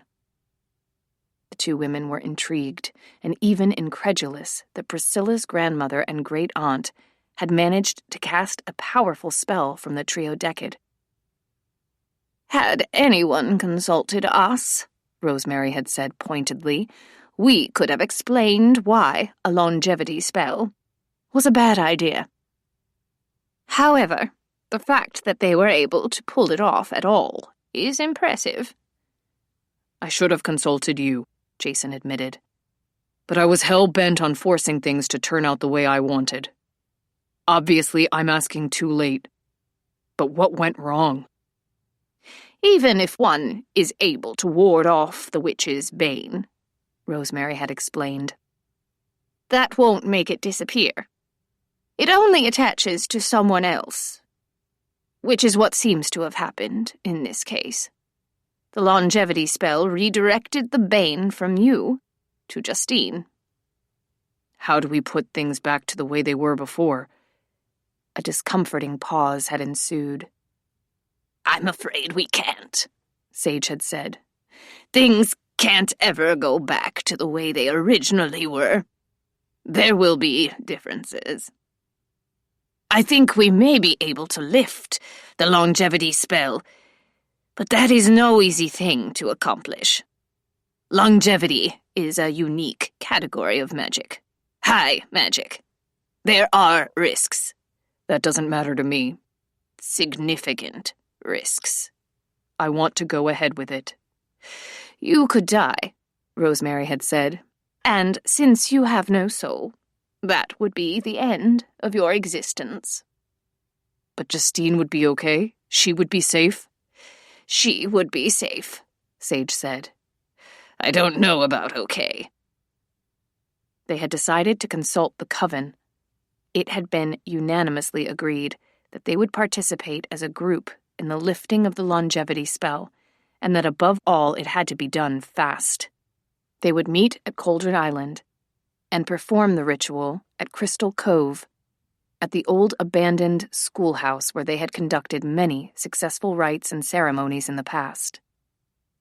No one in the coven had objected to Jason's request to keep Justine out of it. There was no way in hell that Jason was going to put Justine in the position of having to make an agonizing choice, or trying to sacrifice herself for him. Protecting her from that was the very least he could do. His thoughts were dragged back to the present as someone knocked at the front door of the lighthouse. The first witch, Covener, had arrived. Following Sage into the main room, Jason saw Rosemary welcoming in a middle-aged woman, slender and tall, with artfully styled red hair and a fine-boned face.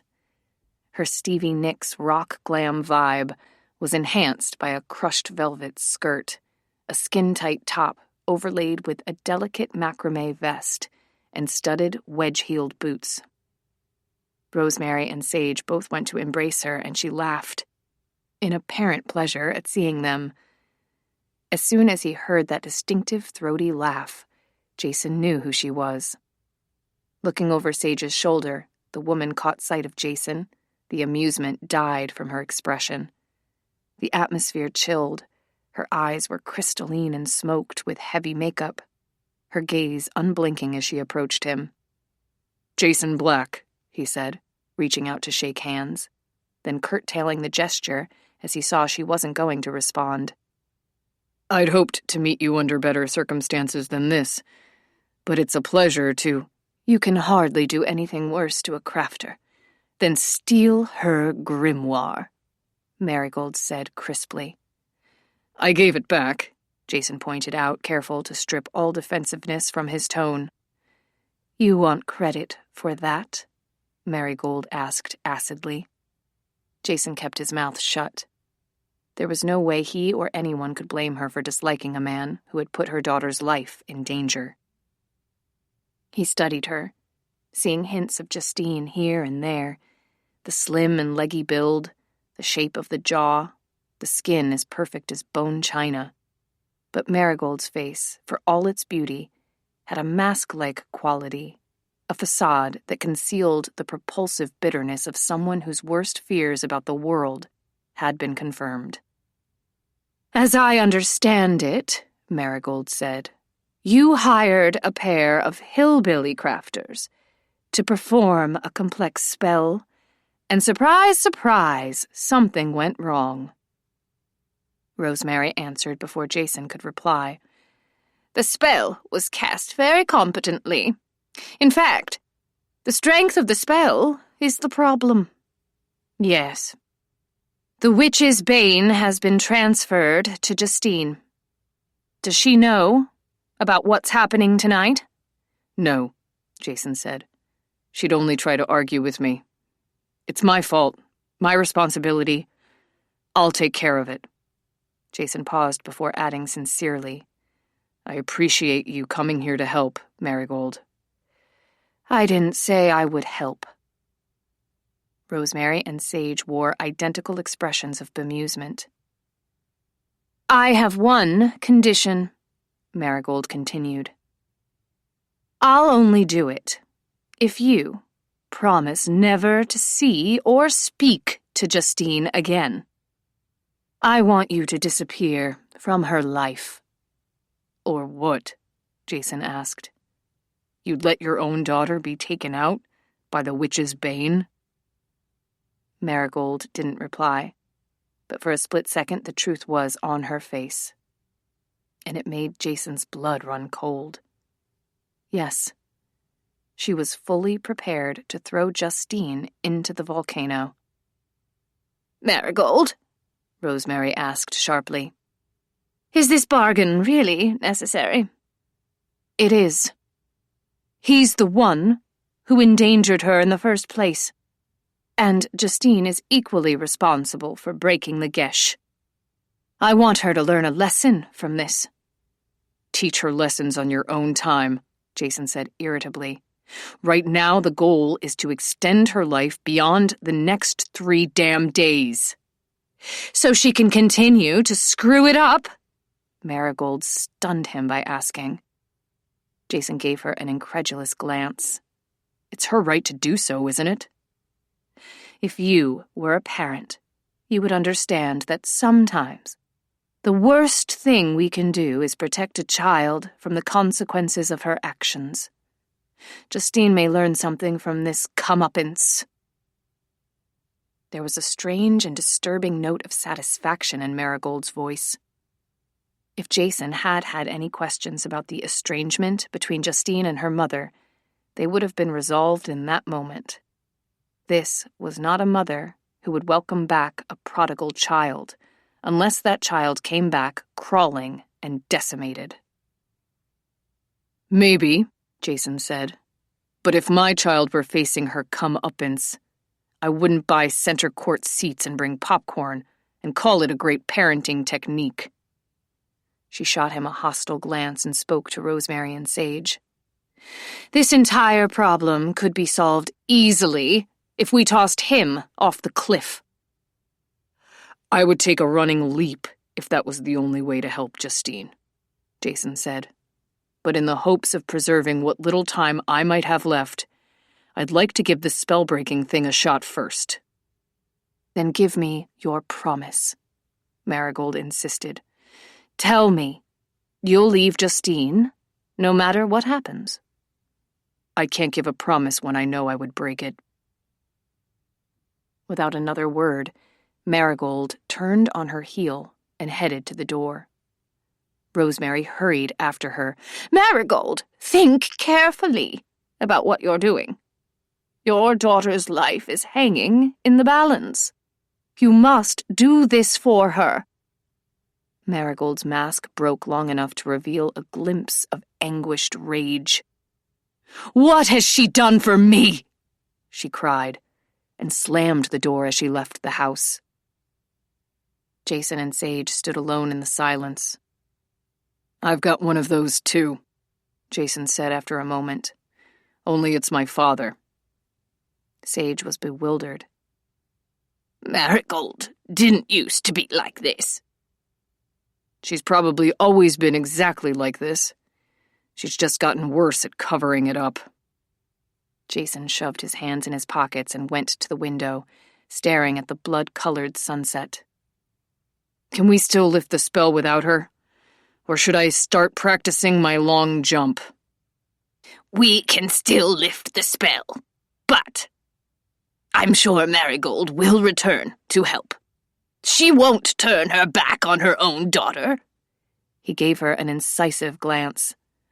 Her back's been turned for 4 years, Sage. Rosemary entered the lighthouse looking aggrieved. The water taxi was still waiting at the dock. Marigold had no intention of staying. She just came here for a bit of grandstanding. I told her if she wouldn't help the coven in a time of need, particularly when her own daughter's well-being is involved, there isn't much point in her belonging. Sage's eyes widened. How did she answer? She didn't. She would never voluntarily leave the coven, Sage said. No. Which is why we're not going to ask her to leave voluntarily. After I talk to the coveners, I'm going to make certain she's thrown out on her ass. Catching Sage's expression, Rosemary said, I've defended Marigold for years. I've always tried to focus on the good in her and overlook the rest. But this can't be overlooked, Sage. This makes it impossible to pretend, to Justine or ourselves, that Marigold cares about anyone but herself. Distressed, Sage went to straighten a stack of magazines on the table.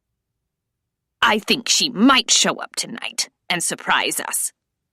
Rosemary glanced at her partner with a mixture of love and exasperation. She turned her attention to Jason. She won't show up. she said flatly. Personally, I'm glad, Jason said. My sixth sense tells me she would have added an extra step to my ritual, like evisceration. As the last smear of daylight faded from the dark lacquered sky, the coven arrived in groups of 2 and 3. They were all dressed comfortably in jeans or long skirts, accessorized with colorful scarves and copper jewelry. They were a pleasant, chatty group, clearly relishing the opportunity to see one another. As they grazed among the food that Sage had set out, roasted red pepper dip with pita chips, artichoke and mushroom crostini, pumpkin dumplings on skewers. They could have been attending a monthly book club meeting. "Jason?" Rosemary murmured to him at 11 p.m. "We'll need to begin preparing the schoolhouse for the ritual. It's about 2/3 of a mile from here. If you wouldn't mind driving the Coveners there, in groups of 3, they can begin setting up." Sure. What's the significance of groups of 3? Her tone was dry. "It's the number of passenger seats in the golf cart." Golf cart? No one has cars on the island. The residents use bicycles or light electric vehicles. We keep ours in the green shed outside. Would you mind backing it out and pulling it up to the front door? We'll have the first group of Coveners and supplies waiting." No problem, Jason said. Her gaze was speculative and kind. "This isn't the usual weeknight activity for a man in your position, is it?" He smiled slightly.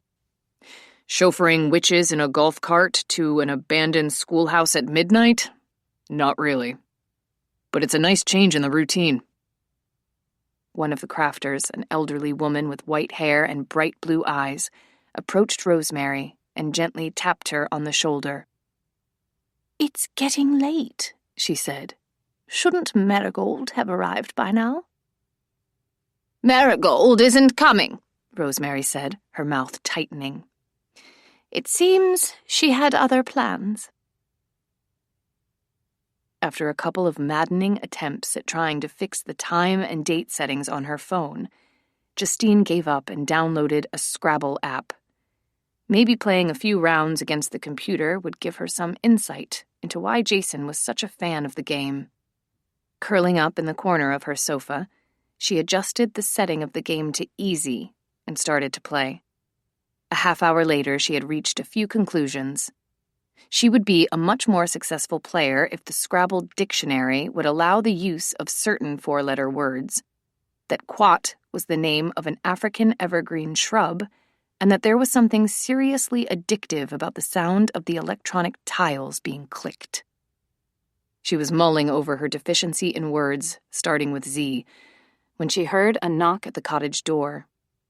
Wondering if there was a problem with a guest, or if Zoe had decided to drop by, Justine hopped off the sofa and went to answer the door in her sock feet. Opening it, she felt her heart stop as she was confronted with the last person she expected to see. Mom? 25. Whenever Justine had tried to envision a reunion with her mother, she had thought it would take place in cautious increments. An email, a letter, a phone call, a brief visit. She should have known better. Marigold had always been a creature of impulse, following every whim and doing whatever was necessary to avoid the consequences. Showing up at the front door was to Marigold's advantage. The surprise of it would throw Justine off balance. Justine had always hoped that someday she and her mother might come to a new understanding and acceptance of each other. Some resolution that didn't involve winning and losing, but instead, peace. But after 4 years of estrangement, her mother's eyes were hard with the same anger that had underpinned every moment of Justine's childhood. No visible signs of softening. "Mom, what are you doing here?" Opening the door, she stepped back to allow Marigold inside. Marigold ventured just past the threshold and looked around. There was a time when Justine would have worried about her mother's reaction to the cottage, the inn, the life she had built. She would have desperately wanted Marigold's good opinion, so seldom given. It came as a revelation that she no longer needed her mother's approval. It was enough to know that she had made the right choices for herself. "Is there a problem?" Justine asked. "Why are you here?" Marigold's voice was threaded with contempt. "Is it hard to believe that I might want to see my own daughter?"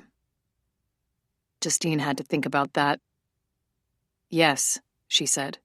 "You've never liked my company, and I still haven't done what you wanted me to do. So there's no reason for you to visit unless there's a problem."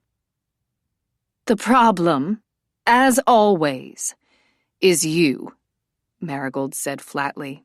As always. Those two words brought the past into the room with them as if it were a living presence. A giant standing over them both, casting an inescapable shadow of blame. There had been no softening in Marigold's heart. She had ossified until, like a beautiful stone statue, any change in posture would cause her to break and crumble. She would never be able to turn her head to look in a new direction, or take a step forward, or hold her daughter in her arms. How terrible it must have been, Justine thought with a trace of compassion, to stay so rigid while life changed around you. "Does this have to do with the Gesh?" Justine asked gently. "Rosemary and Sage must have told you by now. You must be angry." "I made a sacrifice for you, and you threw it away. How should I feel, Justine?" "Maybe a little like the way I felt when I found out about it." She saw from Marigold's incredulous fury that it hadn't occurred to her to wonder about Justine's feelings. "You've always been ungrateful," Marigold snapped. "But I never thought of you as stupid. I gave you what you needed. I did what was best for you." "I wish you had waited until I was older," Justine said quietly. "I wish you'd explained it to me first. Maybe allowed me to have a say in it." "I suppose I should have asked your permission before feeding you, clothing you, taking you to the dentist and the pediatrician. That's different. Those things are all part of raising a child." "Ungrateful," Marigold spat. "No, I'm grateful that you took care of me and raised me. I have to believe you did the best you could. But the thing is, you made a decision for me that wasn't yours to make. Binding a lifelong curse to your daughter doesn't fall under the category of dental visits or polio vaccinations, and you know that, or you would have mentioned something about it to me. I kept it secret because I knew if you found out, you would ruin everything. I knew you would do something stupid, and you have." The bleached white of Marigold's face contrasted sharply with the red fury of her hair, the ruddy slashes of her brows over hard eyes. She burned like an angel of vengeance as she continued. "I've just come from Cauldron Island. They're performing a midnight rite because of you and your selfishness. And if they don't succeed, you're going to die. The witch's bane has turned on you." Justine discovered that her heart wasn't entirely safe after all. One human being could always find a way to hurt another. "You fell in love with a man who betrayed you," Marigold ranted. "And the witch's bane is going to kill you, unless they do something. It's your fault. You deserve this."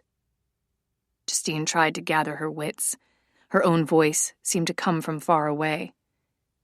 "What are they doing? What kind of rite?" "They're trying to lift a spell from the man you're involved with. He's there at this moment. I met him. He might die for you. And if that happens, the blood is on your hands." When the last group of Coveners had been delivered to the old schoolhouse, Jason accompanied them inside. The crafters had been busy. The place looked like a set for a horror movie, with black cloth draped everywhere and a wealth of flickering candles. Incense burned in a pedestal bowl, thickening the air with aromatic smoke. A huge pentagram had been chalked onto the floor, with handfuls of crystals placed at various places around the central star. Chalices and wands had been set all around the pentagram. The hair rose on the back of Jason's neck. Violet, a crafter in her mid-30s, came forward to take his arm and give it a comforting squeeze. Sorry, I know it looks creepy, but we want to do the very best we can for you, so we didn't hold back. Tim Burton would be impressed, he said, and she smiled. As he glanced at the faces of the women around him, Jason was reassured. They were trying to help him, and in doing so they would help Justine. "There's something I need to know," he said, and was surprised when they all fell silent and looked at him.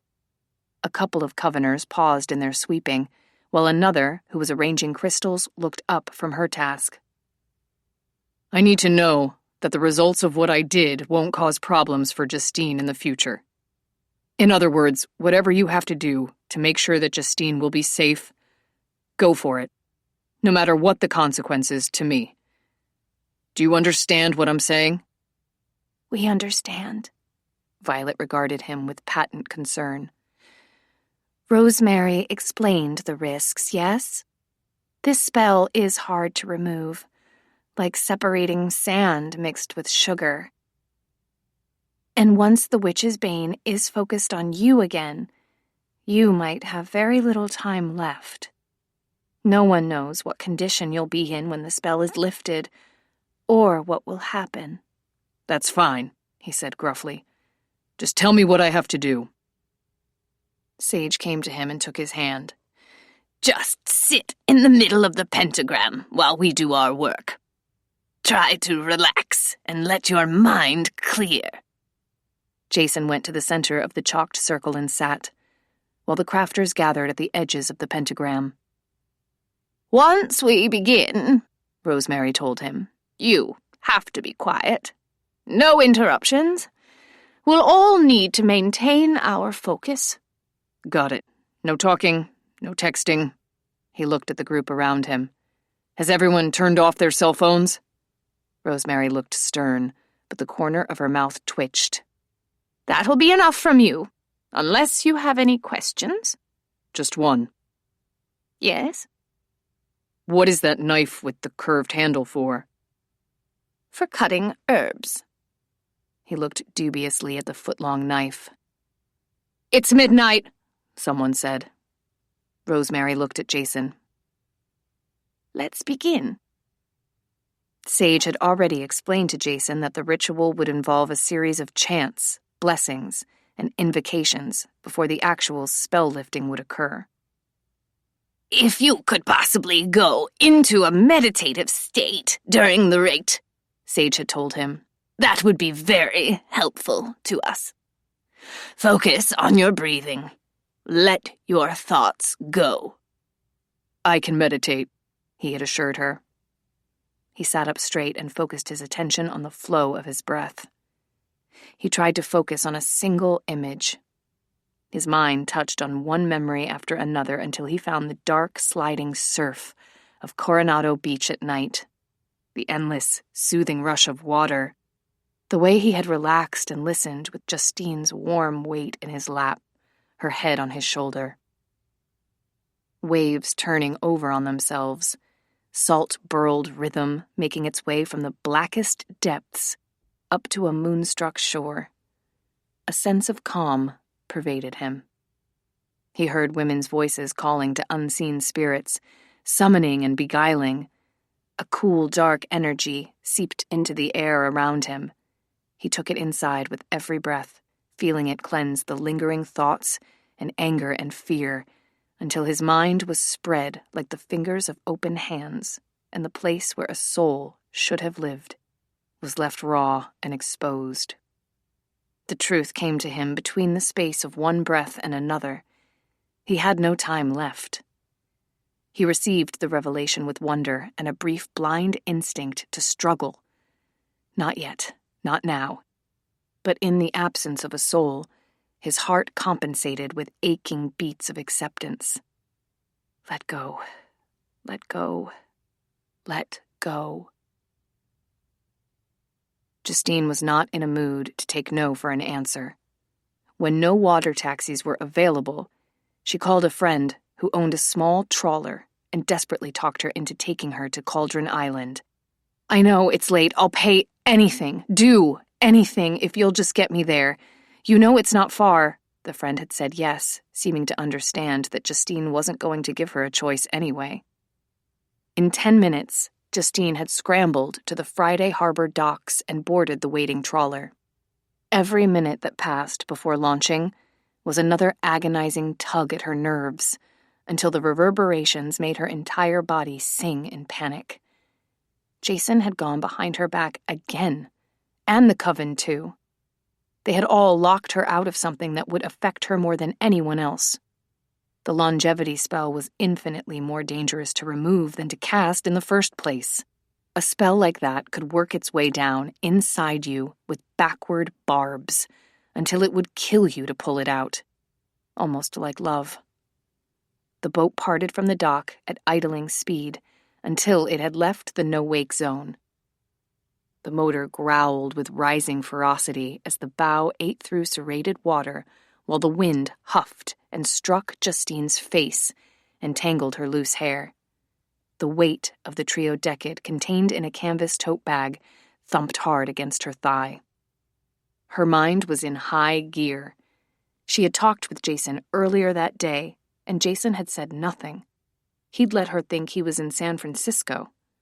He must have been at the lighthouse right then. He'd been relaxed and casual, not revealing a hint about what he was planning. She heard Marigold's voice. The witch's bane has turned on you. That was the unknown consequence. A blood sacrifice was required. That was the price of love for her kind. Someone had to pay, and Jason had decided it would be him. The blood is on your hands. How easy it would be to turn into Marigold. All she would have to do was let herself. And when all that bitterness had eaten up her insides, the only direction it would be able to go was outward.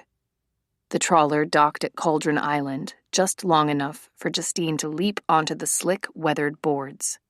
She climbed the endless stairs with punishing upward lunges until her thighs knotted and burned, but she ignored the pain and kept going. The lighthouse was silent, unoccupied, the yard, cemetery dark and still. Clouds piled over the waning moon like discarded laundry, slowly obscuring the gibbous curve. Still panting from the hard, upward haul, Justine went to the outside shed and pulled out one of the pair of bicycles.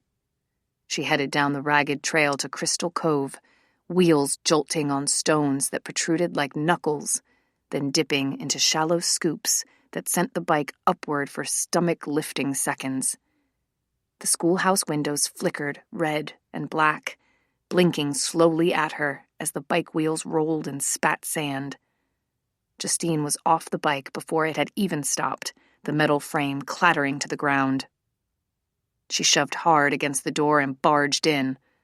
The rite had just ended, the circle of Coveners broken up, 2 or 3 of them huddled in the middle of the pentagram. Justine? She heard Rosemary say in an odd tone. Someone turn on a light, Justine said impatiently. The light from a portable lamp flared, a pool of unnatural white pushing the shadows on the floor right up against the seams of the walls. Jason was sitting in the center of the pentagram, arms loosely curled around his bent legs, forehead resting on his knees. He didn't move or even look up as she approached. Sage, Rosemary, and Violet were crowded around him. Get back! Justine cried. She rushed to Jason, dropped the triodecade, and fell to her knees beside him. Jason! Jason, what is it? He made no sound that let her know he'd heard her. She cast a wild glance at the Covenors. Whatever they saw in her face was enough to make them retreat. She saw that Jason was sweating heavily, the hair at the nape of his neck wet. "What did you do to him?" she demanded. "The spell's been lifted," Rosemary said. "You're safe now, Justine." "You shouldn't have done this without me," she said fiercely. "You knew I'd want to be told." "It was his decision." Turning her attention back to Jason, Justine touched the back of his head, his neck, trying to coax him to look at her. "Let me see you," she said. "Jason, please." She broke off as his head bobbed up on the uncertain support of his neck. His complexion was gray, gleaming with sweat, his eyes not quite focused. Pain had tightened the skin over his bone structure, turning the cheekbones into blades. Every breath was a short, dry gasp. "What is it?" she asked urgently. "Where does it hurt? What's the matter?" She saw that he wanted to say something, but his teeth were clenched too hard to allow for words. His right hand gripped the upper part of his left arm, fingers digging into the muscle. Instantly, she understood. Heart attack. "His time is up, Justine," she heard Sage say in a choked voice. "He was warned." "No!" Justine grabbed wildly for the Triodecad, yanking it from the tote bag. "I'll fix this. I'll find the right spell. Just hang on. I'll take care of it. I promise. I promise." At least that was what she was trying to say, except the words were shuddery and cracked. She wasn't aware that she was crying until she saw the heavy splats of water on the ancient pages, the ink blurring, her eyes swimming. Frantically, she fumbled with the book, paper crumpling and ripping beneath her frenzied hands. "Justine!" she heard Sage cry out in dismay. Some of the crafters began to move toward her. "Stay away from me!" She stared at them with wild eyes, her hand extended in mid-air like a weapon. She felt Jason touch her arm. Letting go of the Triodecad, she turned to him. His deep brown eyes stared into hers. Through the glaze of pain, there was a quiet glow of understanding. He leaned closer to say something, and she steadied him with her arms. His whisper was hot and gentle against her ear. "Never would have been enough time anyway." His head dropped to her shoulder, and his weight eased against her as he collapsed slowly into her arms. She breathed in the familiar and tantalizing sense of his skin and hair. His body was heavy and racked with shivers.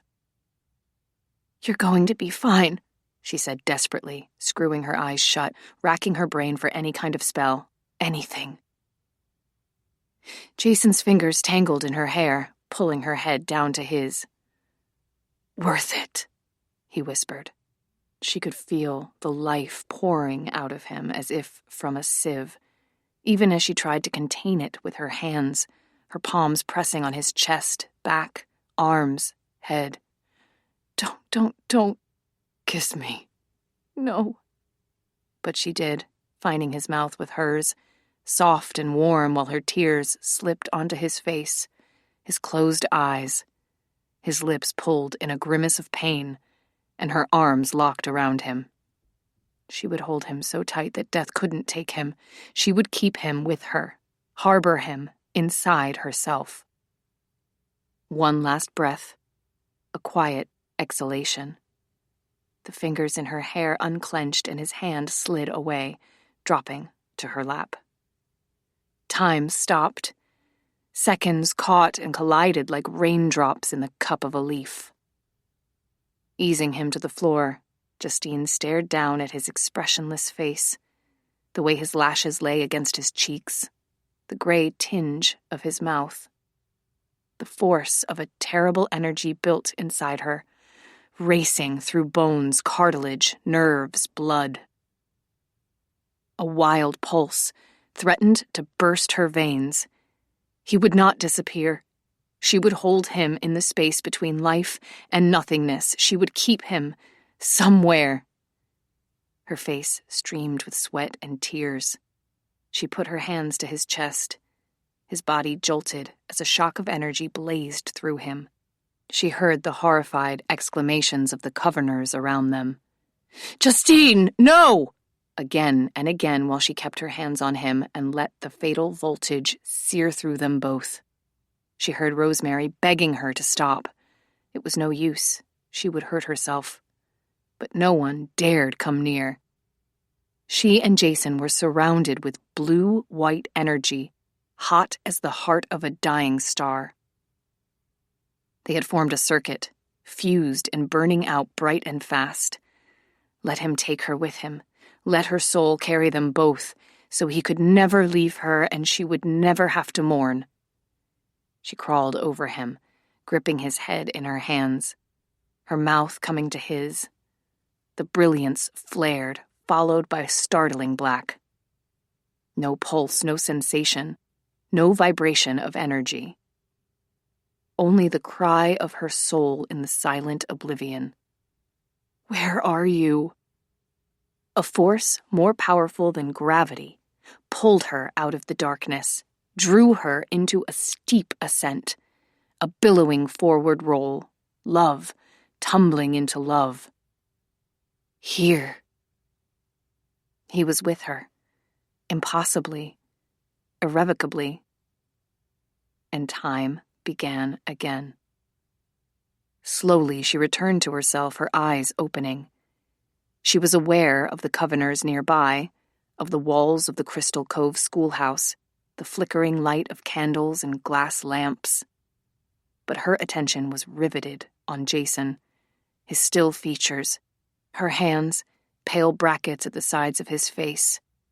She said his name carefully. His lashes lifted in the amber veil of lamplight, the dark irises soft and drowsing. "I couldn't let you go," she said, stroking his cheek, the edge of his jaw. He held her gaze, his eyes filled with wonder as he perceived what she already knew. "Something's different," he said hoarsely. She nodded and lowered her forehead to his. "Somehow," she whispered, "we're sharing a soul. But I think half of it was yours all along." Something soft brushed her forehead. Justine ignored the feathery touch, trying to remain comfortably asleep. Another tender stroke, this one on her cheek. With an irritable sound, she turned to snuggle deeper into the fat, downy depths of her pillow. "Justine," a velvety murmur. Jason's voice, his lips playing near her ear. "It's almost noon. Wake up so I can talk to you." "Don't want to talk," she mumbled. Her exhausted brain sorted through memories of the previous night. What bizarre dreams she'd had. Seeing Marigold, fearing for Jason's life, racing to Crystal Cove. Her eyes flew open, and she looked at the masculine face right above hers. Jason was propped up on one elbow, a faint smile on his lips. He was freshly showered and dressed, his face smooth-shaven. "I've been waiting for you to wake up," he said, his fingertips slowly following the shape of her collarbone to the curve of her shoulder. "I couldn't stand it any longer." A cursory glance at their surroundings revealed that they were in the Cauldron Island Lighthouse Tower bedroom. She was naked beneath the sheets, her body relaxed and more than a little fatigued. "I feel like I've run a marathon," she said dazedly. "Not surprising, after last night." She sat up, keeping the sheets pulled up over her breasts. Efficiently, Jason propped up pillows behind her. Just as she realized that her mouth was incredibly dry, he gave her a glass of water. "Thanks," she said, drinking thirstily. "What exactly happened last night?" He looked at her closely. "You don't remember?" "I do, but I'm not sure what was real and what I might have imagined." "Do you want the long version or the short?" "Short." She gave him back the glass, and he set it on the bedside table. "For me, the evening kicked off with a midnight spell-lifting ritual, followed by a near-death experience and a bare-handed cardiac resuscitation performed by you, after which you apparently lit up the schoolhouse like a Las Vegas casino. The Coveners said they'd never seen anything like it. I'm sorry I missed the show. I think you were the show, Justine said. Where is everyone now? Rosemary and Sage are taking a nap. Some of the Coveners left late last night. A few of the others stayed and talked until breakfast, and left a little while ago. I never knew witches kept such insanely late hours. Something they have in common with insomniacs. Jason smiled, reaching out to smooth the wild mass of her hair. He was so handsome that it almost hurt to look at him. Everything that had been appealing and dynamic about him before seemed to have amplified, if that were even possible. What did the coven say? She asked. About which part? About any of it. The one thing they all agreed on was that somehow I've been given an impossible gift. By you. He looked into her eyes, making no effort to conceal a mixture of adoration and awe. Sage thinks that somehow you infused part of your soul into me, in the same way that one flame can start a new one, but no one's ever heard of it being done before, and no one can figure out how you did it. I don't know, she said, abashed. I just wanted you. I had to keep you with me. You've got me, he said. In fact, you'll have me even when you want to get rid of me. She smiled and shook her head. Never. The word was crushed between their lips as he leaned over to give her a hard kiss. Drawing back, he stared at her tenderly, his expression more difficult to interpret. The Coven also discussed something else, he said. They think that the witch's bane may no longer apply in our situation because a sacrifice was made.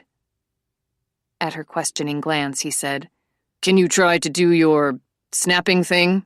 Set something on fire? Bemused, she focused her energy and snapped her fingers. The expected spark wasn't there. She blinked in surprise and tried again. Nothing. Twin notches of concern appeared between Jason's brows.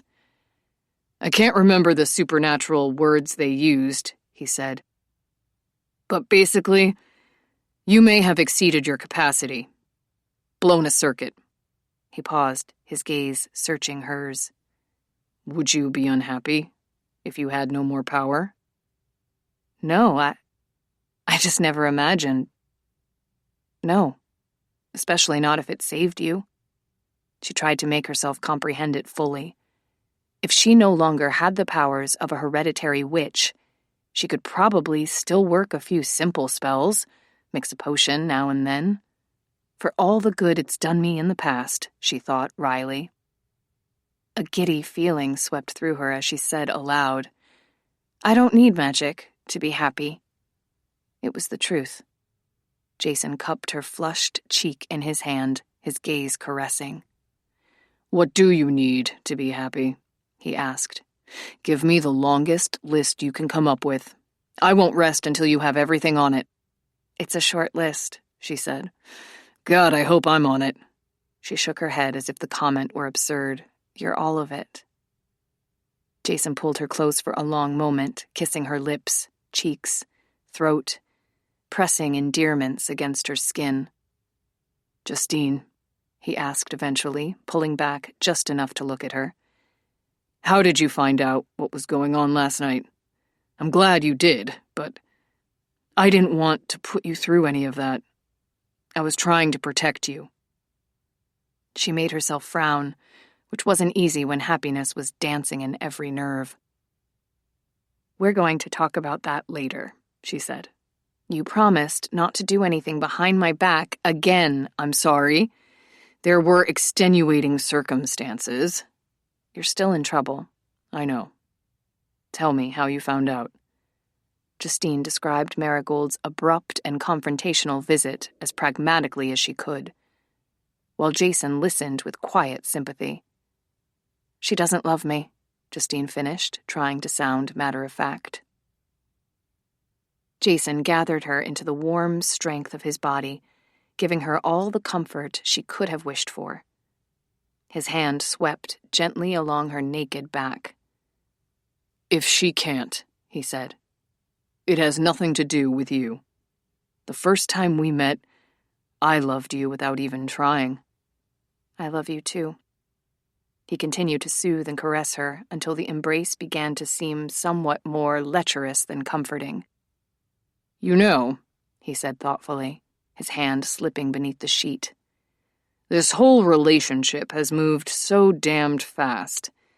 I don't see any point in slowing down now.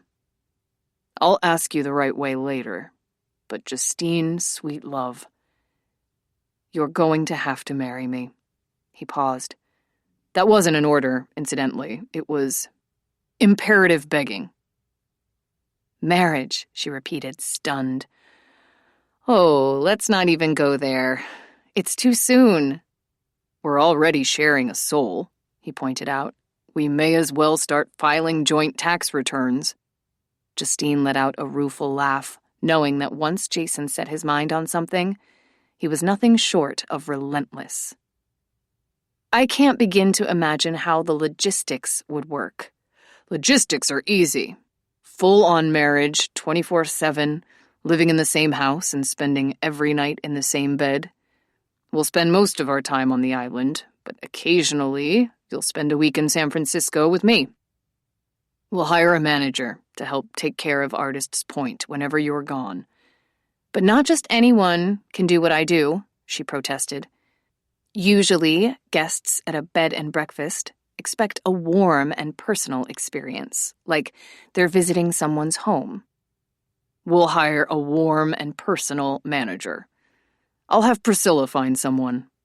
"I do not want any help from Priscilla," he asked gingerly.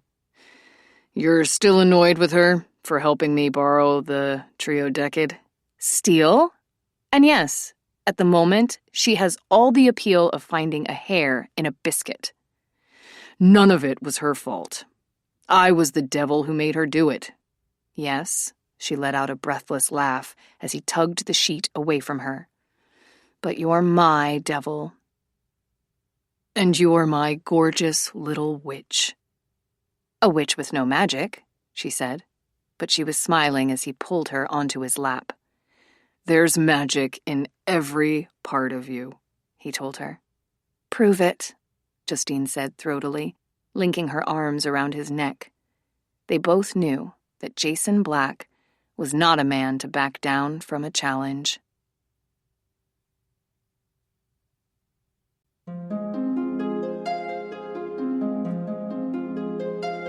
This is Rebecca Mozo. We hope you have enjoyed this unabridged production of Crystal Cove, a novel by Lisa Kleypas. Presented by William Morrow and Harper Audio. This program was recorded at John Marshall Media in New York City. Produced by John Marshall Media. Executive producer, Abigail Marks. Text copyright 2013 by Lisa Kleypas. Production copyright 2023 by HarperCollins Publishers. All rights reserved. Thank you for listening.